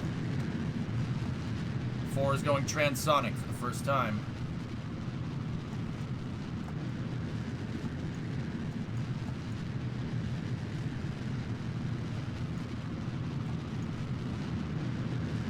And if we don't get it back, we don't get it back, guys. Stuff happens.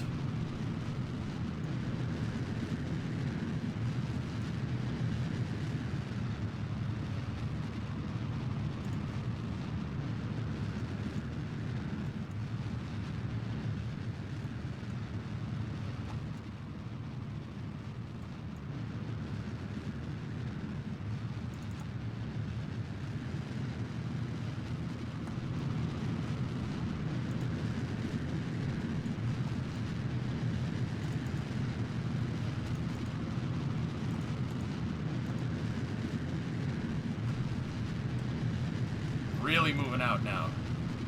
Really moving out. Alright, I gotta throttle back so we coast for a second, dude, so our apogee is high. So we're gonna actually pitch down here somewhere.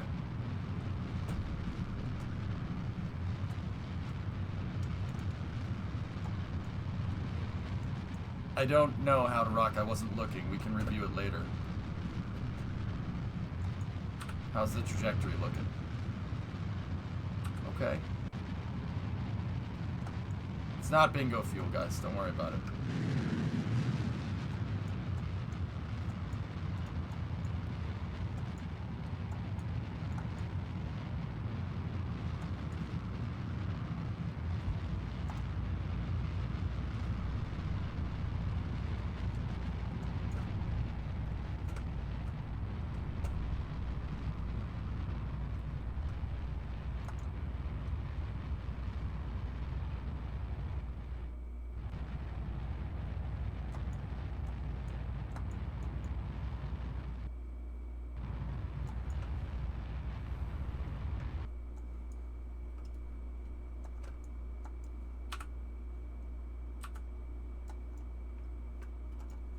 Okay, opening up the payload bay fuel tanks. This is exactly as we thought.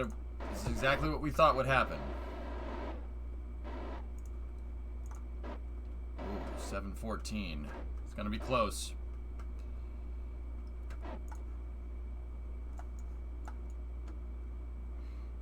Okay, we had an engine cutoff here. That's as expected.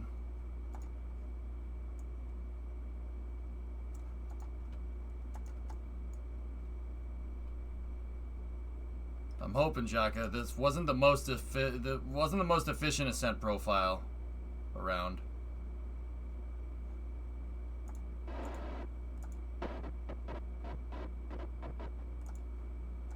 She's gone. Thanks, Yarg. Yeah, love having your negative input all the time, you know, because that really makes, you know, makes it really fun. You must be really fun at parties, bud.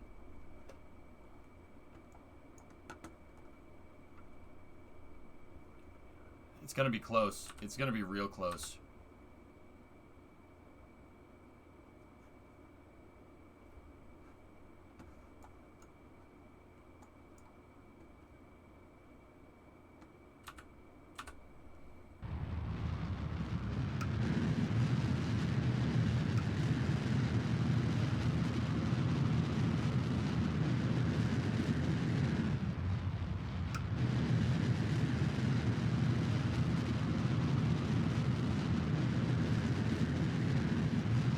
Ugh. shoot. That's what I thought. Doesn't have enough.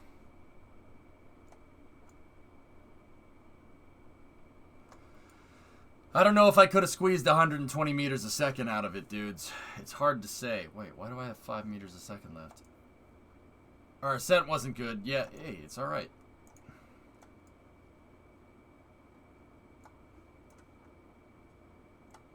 Let's see how she handles re-entry. I mean, this is... Like I said, you guys paid me to do this, so, I mean, it's going to be costly, but...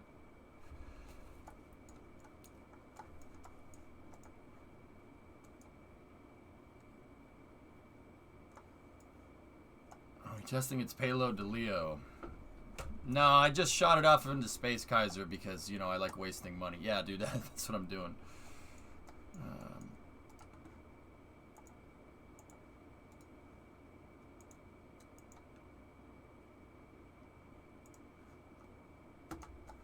See, I have no way to reorient it through re-entry, guys. That's not really ideal. But we'll see. We'll see what happens. About 100K, Kev. But it's alright. I already used this for a test flight before.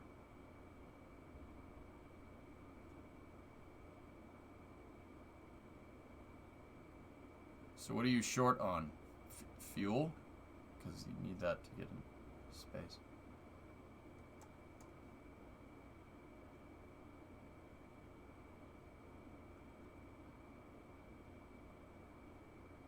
See, I don't know if 83 was enough to compensate for that. It might be. This thing might be able to get 70 by itself, but it's very unlikely. Oh, I had the service bay open. Oh. Ooh. Yeah, that thing may have aerodynamically slowed me down.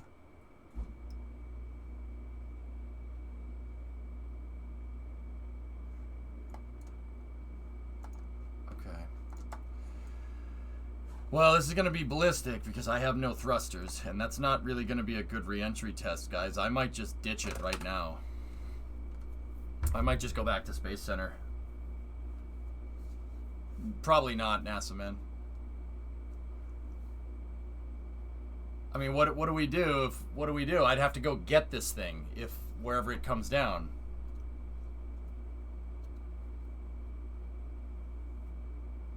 All right. Okay.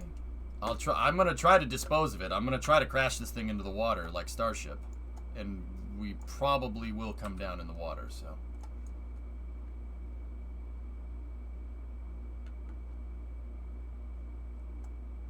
all right, let's see what happens.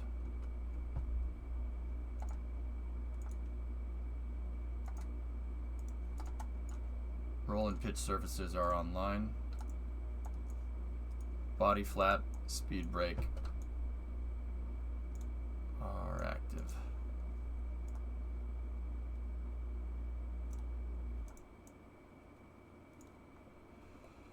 Not good. Not good. Not good. Not good. Very not good. Yeah, that's why you need thrusters. Turn on engine gimbal.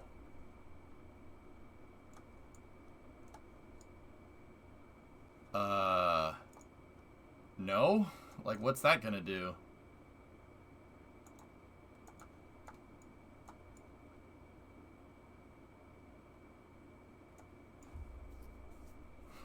Oh,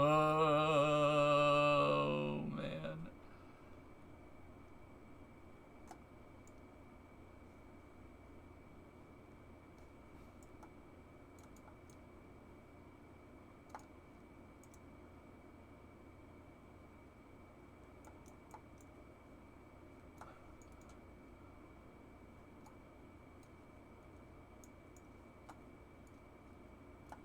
Come on, bring it around town. Bring it around town, man. Come on. No, no, no, come back. Ah!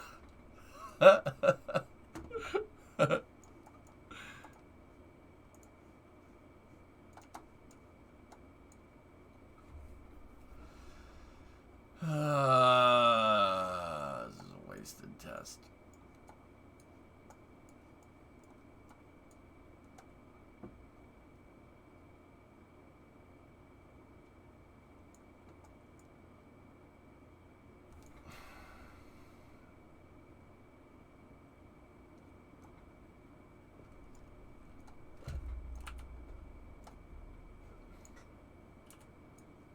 because it's flying all weird like this, it's gonna heat the wings up.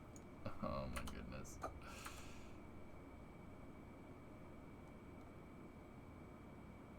Wait, hey, come on now. Come on back now.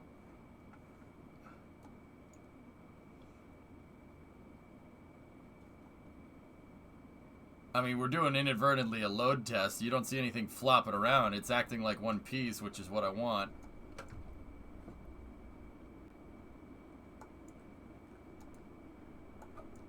Can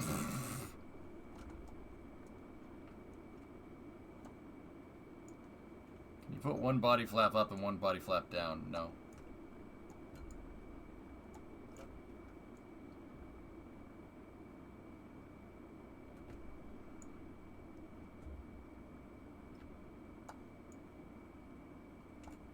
This is going to give me absolutely precisely dick on how the thing performs through re-entry. I should have left some fuel.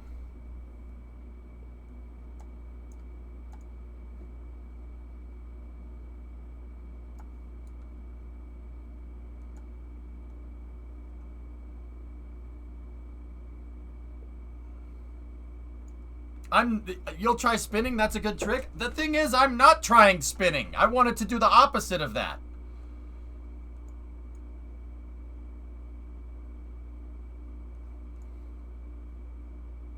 I mean, the thing can stay together, though. Would have ripped anything else apart here real quick.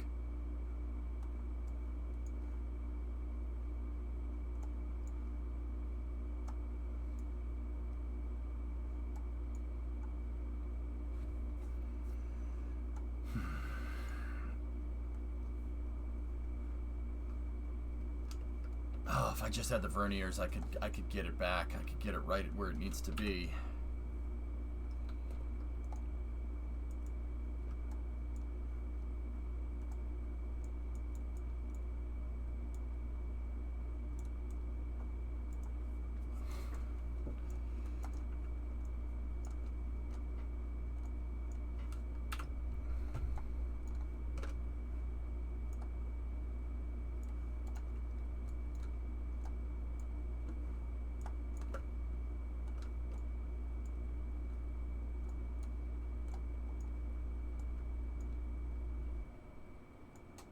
I can't control it, guys. It's not...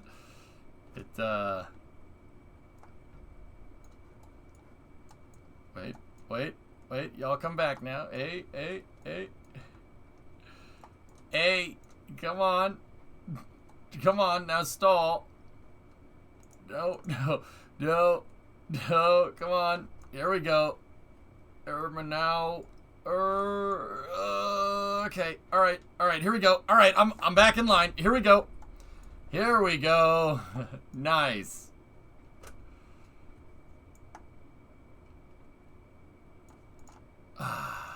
Well, undeploy the side wings. Undeploy. Okay.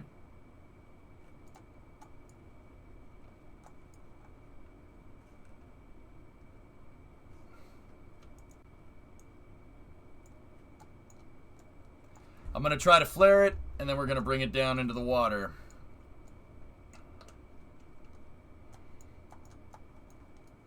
It's a shame. I don't really have a way to get this thing back home, but it's alright.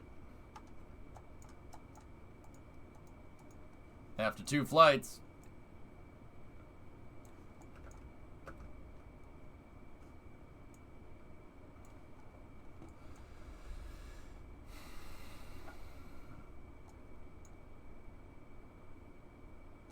Yeah, Kyron, that's true.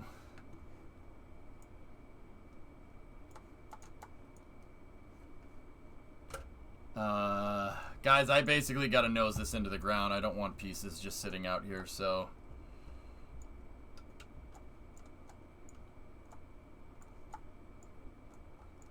So long, 4. I'm sorry I didn't get you into space. Hold on. Let me turn the sound down because it's going to boost it.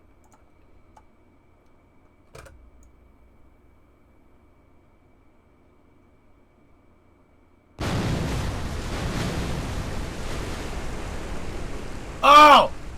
1 girder? 1 freaking girder? God damn it, Bernice! It'll blow up. It'll blow up. It's fine. God damn it, Bernie! Oh, you know, remember dodgeball? Freaking girl gets caught for doping. Hey, that's all right.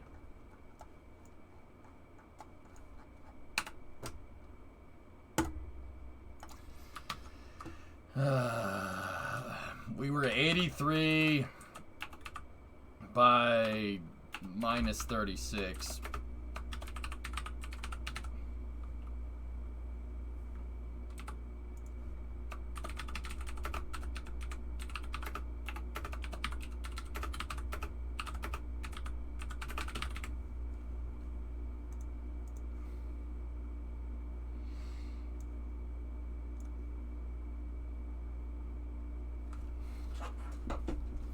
I don't think this could make orbit. Better to just use it to test re-entry.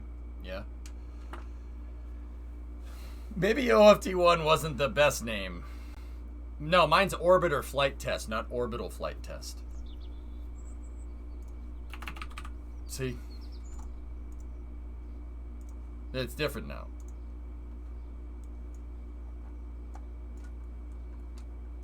So what's next?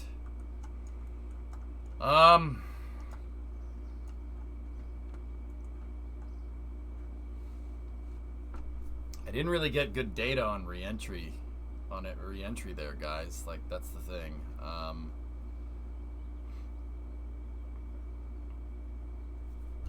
I have plenty of stations making science. Yep. Actually, yeah, let's go just while we're here. So, okay, that wasn't ideal. I didn't fly a good ascent, but it also didn't make it into space. I don't think a good ascent even would have changed much. We incurred a pretty nasty grav loss off the pad. It wasn't the worst, but it was still not ideal. But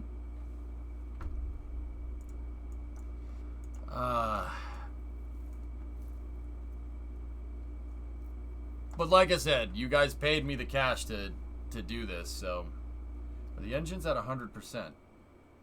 Yeah, I didn't throttle back, Yarg. I was thinking about it, but then I was looking at the TWR. No, it's yeah,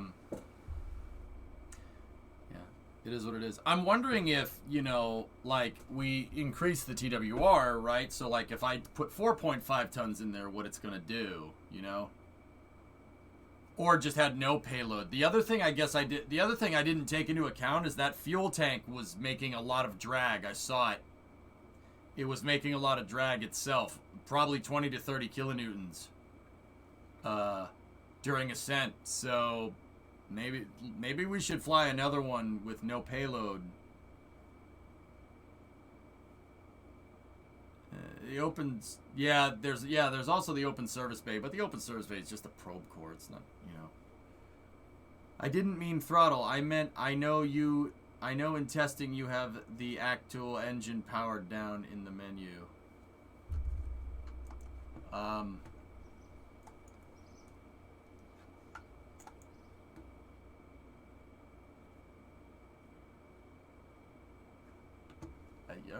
I don't know. Sneaky, do you know what he's saying? I don't know what he's saying. I'll be honest with you. I don't know what you're talking about. Hey, Sniper.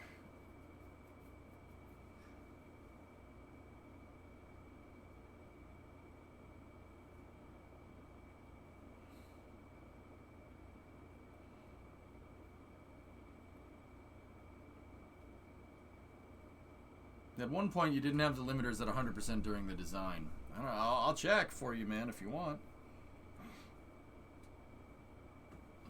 Yeah, Elhook, it probably would have.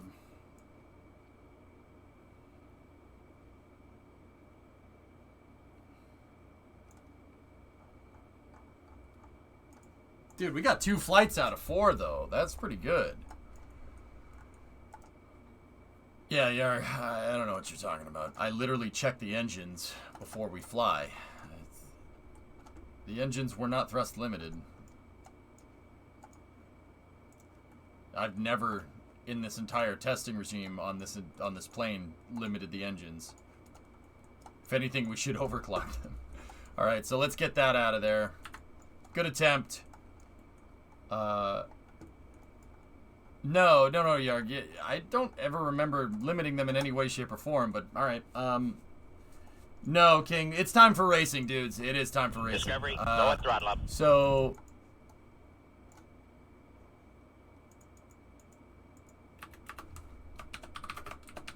here's what we're going to do.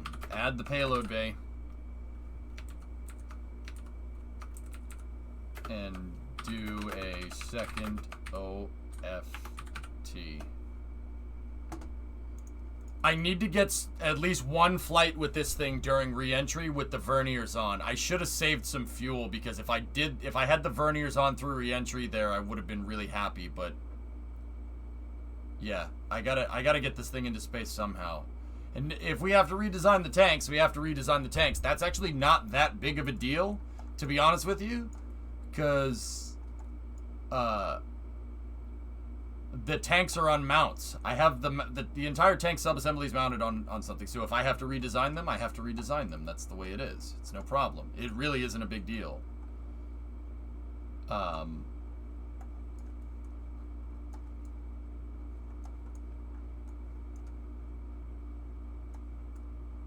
Oh, okay, yeah, I got you. Hey, Magi, 54-month resub.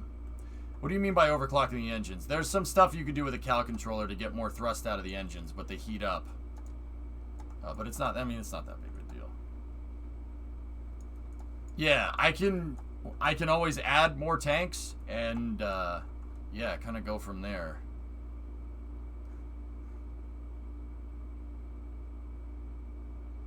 What about dedicated RCS? Well, I mean, that's dead mass twitching, but yeah, we could also do that.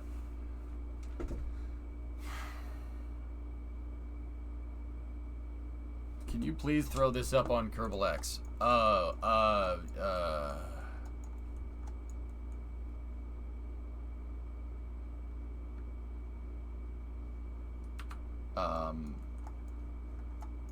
Ohms engines?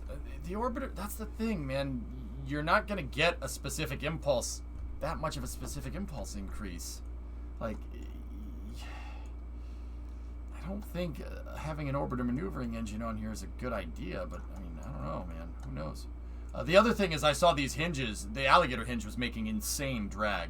That was making a lot of drag as well. Quick tangent. Okay. Hey, I'm up there in second, man. Oh, no, I'm up there in third. The freaking FedEx, man. Nice. Terriers would. Don't they get like 375? I suppose. I mean, we'd have to check, dude. Maybe.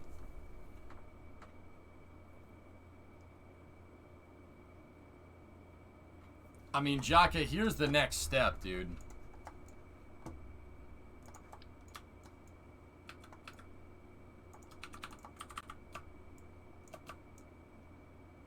Here's where we're going with this.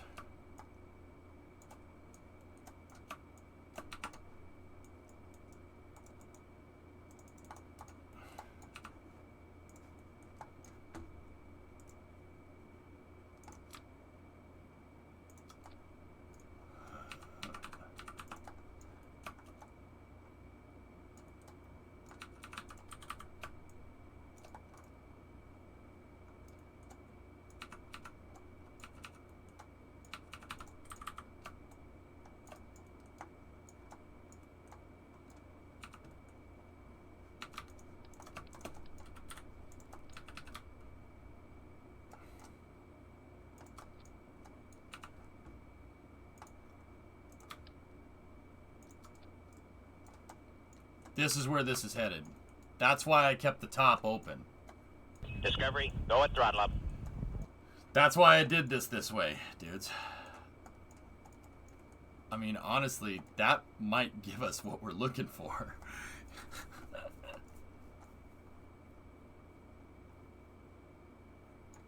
If I fill these freaking tanks up,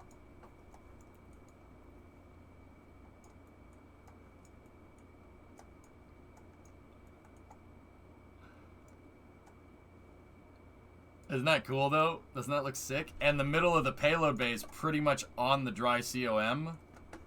Where's the center of mass here? Oh, yeah. This has... No, it doesn't have fuel in it. Why is the center of mass so... Oh, yeah, the truck. Derp. Here, let me pop that off. And let me pop the bracket off as well.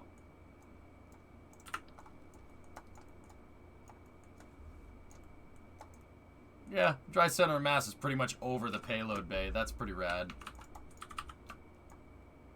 Where does it need to be to be... Oh, dude.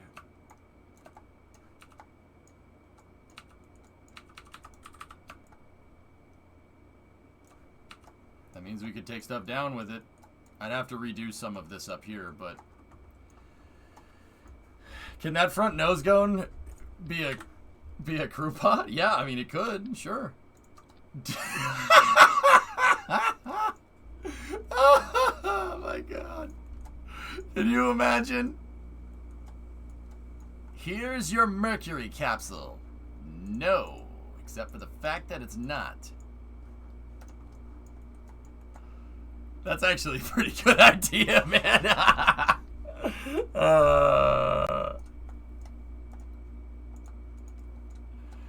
That's actually not a bad idea. And this extra fuel might help us. I don't know. Prey pod? Yeah. How are you gonna see? How are you gonna do it? I'll just go with the nose cone for now. Jeez.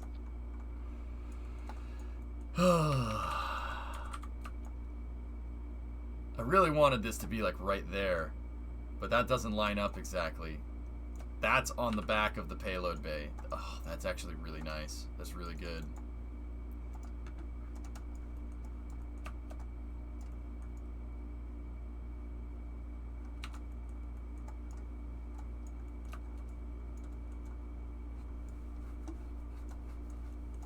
Yeah, this is where we're going with this on Monday. This is where we're going with this. We're going to tweak it. We're going to tweak this thing. Oh, wait, hang on. Another thing real quick. Yep. 5. It was alright, Flykin. We're going to do some GTA racing now. Bro, this thing is cool. 385 parts. Could I get the mass numbers by chance? 42 tons. I don't think we'd use these as fuel tanks, Jaka. They're just there for aero purposes.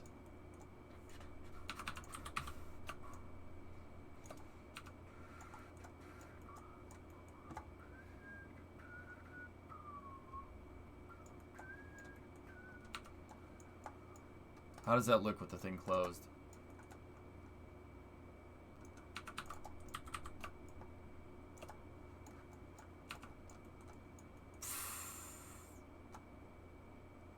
Chat, that's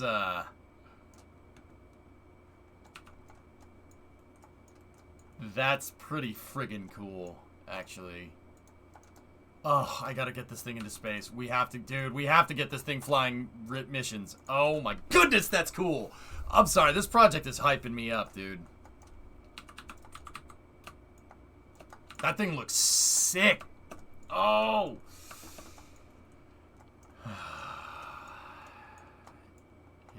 Yeah, there is room under here, isn't there? I don't know what I'd put down here, but there definitely is room.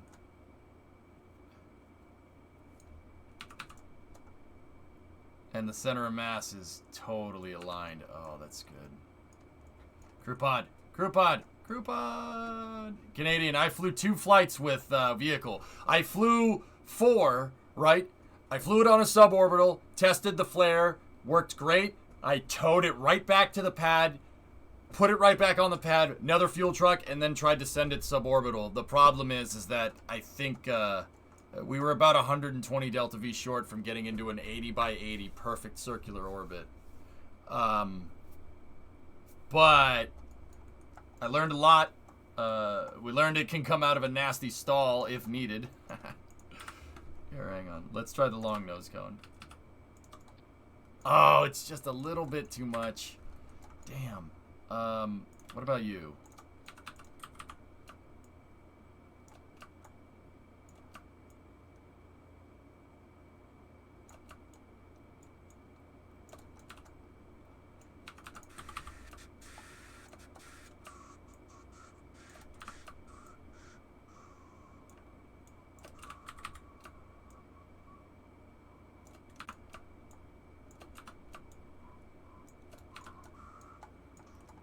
Ah, that's almost right, too. What about a Mark II cockpit? We've tested this before. We've tested it before. I know that that works. Can you imagine?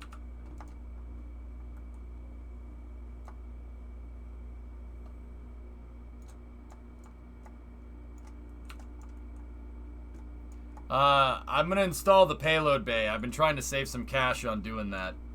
No abort? I mean, you've seen what this is, right? It's a super dream chaser. It really is. I always thought that this thing looked better up here, though. Which... This is too much mass, guys. It's too... I know it's too much mass, but also...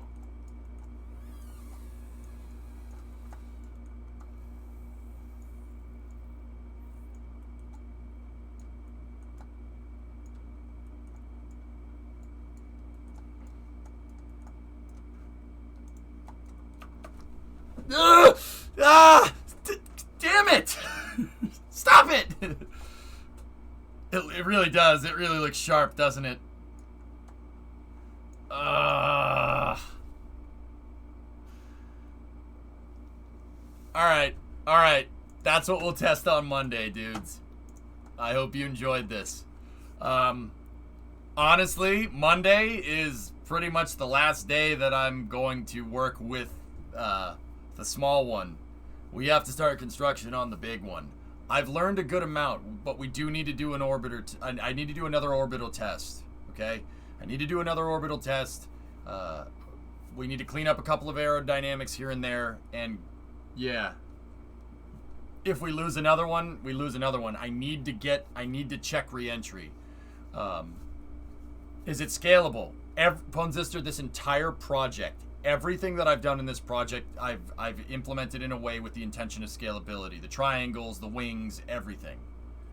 I know it defeats the purpose, but I'd love to have a jettisonable external tank and a jet engine.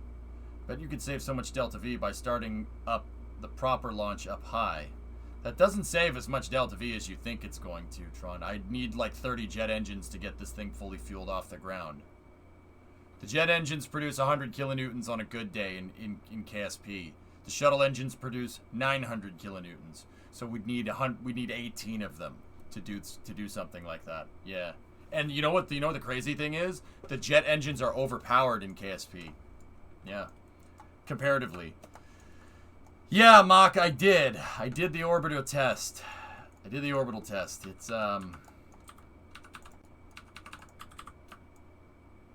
It's it's okay. It didn't make it. I lost one. But it's alright. It's okay. The thing worked. I mean, we reused it. We sent it off the pad. Everything was a-okay there. Like, I'm kind of okay with the results. You know, it hurts losing an orbiter, but it's alright. It's okay. Because look at what it led us. It led us to building that. Look at this.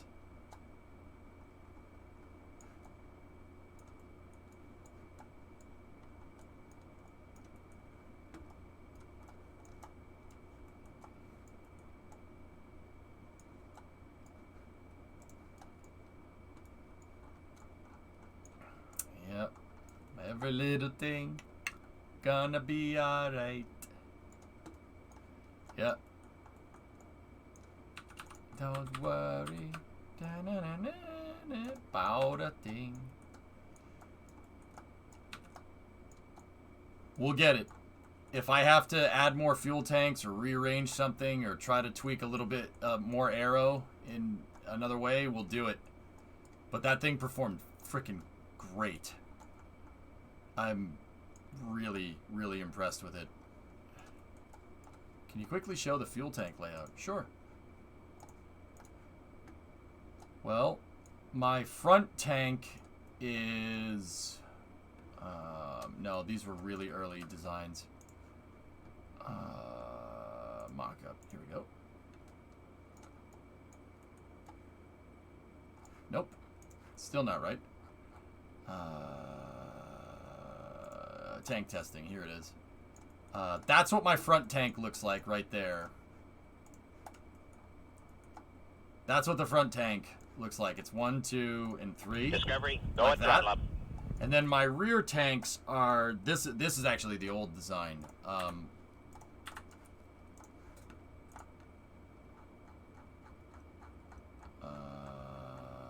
Bilobe tank 3. Here it is.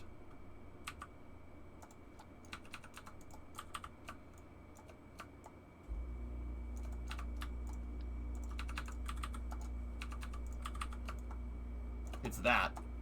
But these are angled in like that. That's the tank design. I have spaces where we could put more, but we might need more fuel tank. I didn't get it orbital. Just space, 12-month resub. Thanks, man. I've been thinking you can make an optional upper stage on its back to carry for larger, heavy payloads. Yeah, maybe, does Doodles. The bigger one is going to be built around the shuttle's payload bay. So, trust me. Just space. Wow, I can't believe it's been a year. I've watched you for years, but I subbed after the announcement of mission mode. I had to subscribe. Just thanks for being awesome, dude. You really were a big part of helping me through COVID. Here's to many more years. Just space. We got to hang out, bro. Gotta hang out, man. What are the sizes on the rear tanks? X232s with a X216.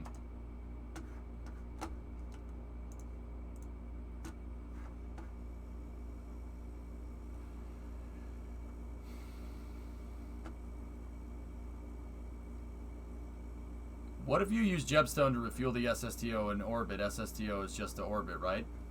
That defeats the entire point of why I built this. If you have to refuel it just to get it back down. Totally, I'll be around in summer and hit you up. Around in summer, hit you up. Alright, cool. Cool, man.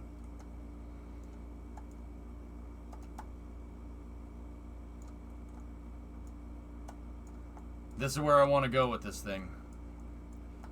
And I'm not sure where it's going to get us, but we'll go from there. It's time to race. All right, let's wind down with some GTA racing, dudes. That was fun. Dude, see, so, like, okay, what we did today, I'm actually feeling really good about it, even though we lost the orbiter. What we did today was demonstrated that you could roll this thing off the runways, put it back on the pad, and launch it again. All I got to do is just work on it, you know, work on that whole getting it to actually get into space with the usable payload thing. Don't worry, that will happen with time. This is a subscale demonstrator. I was kind of on the fence about making it orbital. I just wanted to use it to go up and come back down, just like the X-33. The big one, and this taught me a pretty valuable lesson. The valuable lesson is build an SSTO big enough to have like 5,000 Delta V out of the box with 18 tons of payload. That way, you will never run into this problem that we're having here. Even with... This helped me get the estimations to build the big one. So, yeah. We'll do one more flight test with this or not. I don't know. It depends. I might start working on the big one on Monday. Please, mate, can I get this on Kerbalex? All right. Sure. Log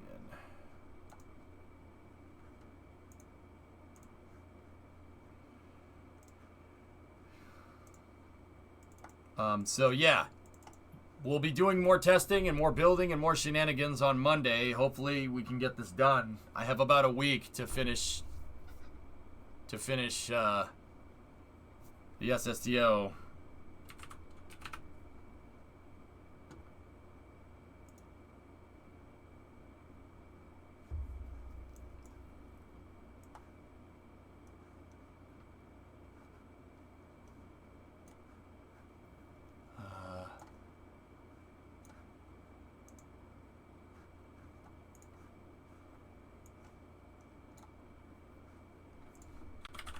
I'm just uploading it right now. But yeah, you need something to wind down with. Yeah, we're gonna play some GTA racing. I want to try to win this damn tournament tonight. Makes me want to get it fully operational. I like the MADV snack list. That's a really, really nice design.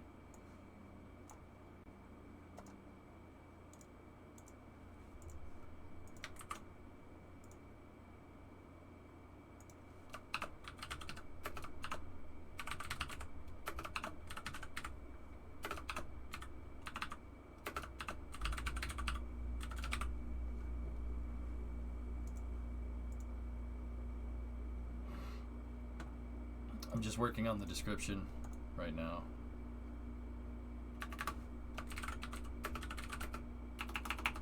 This vehicle cannot make orbit. It is a suborbital demonstrator.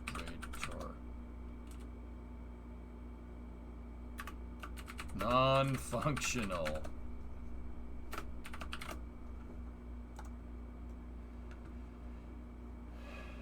Publish craft. I have the bracket and the truck on Kerbal X if you guys want it.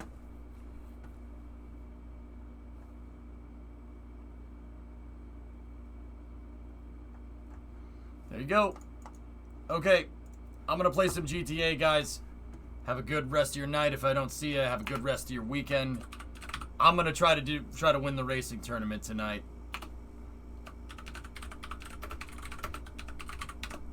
Let's do this. Night, Jim. Thanks for all the knowledge. I learn something here every time I come in. Right on, Tech. Great stream.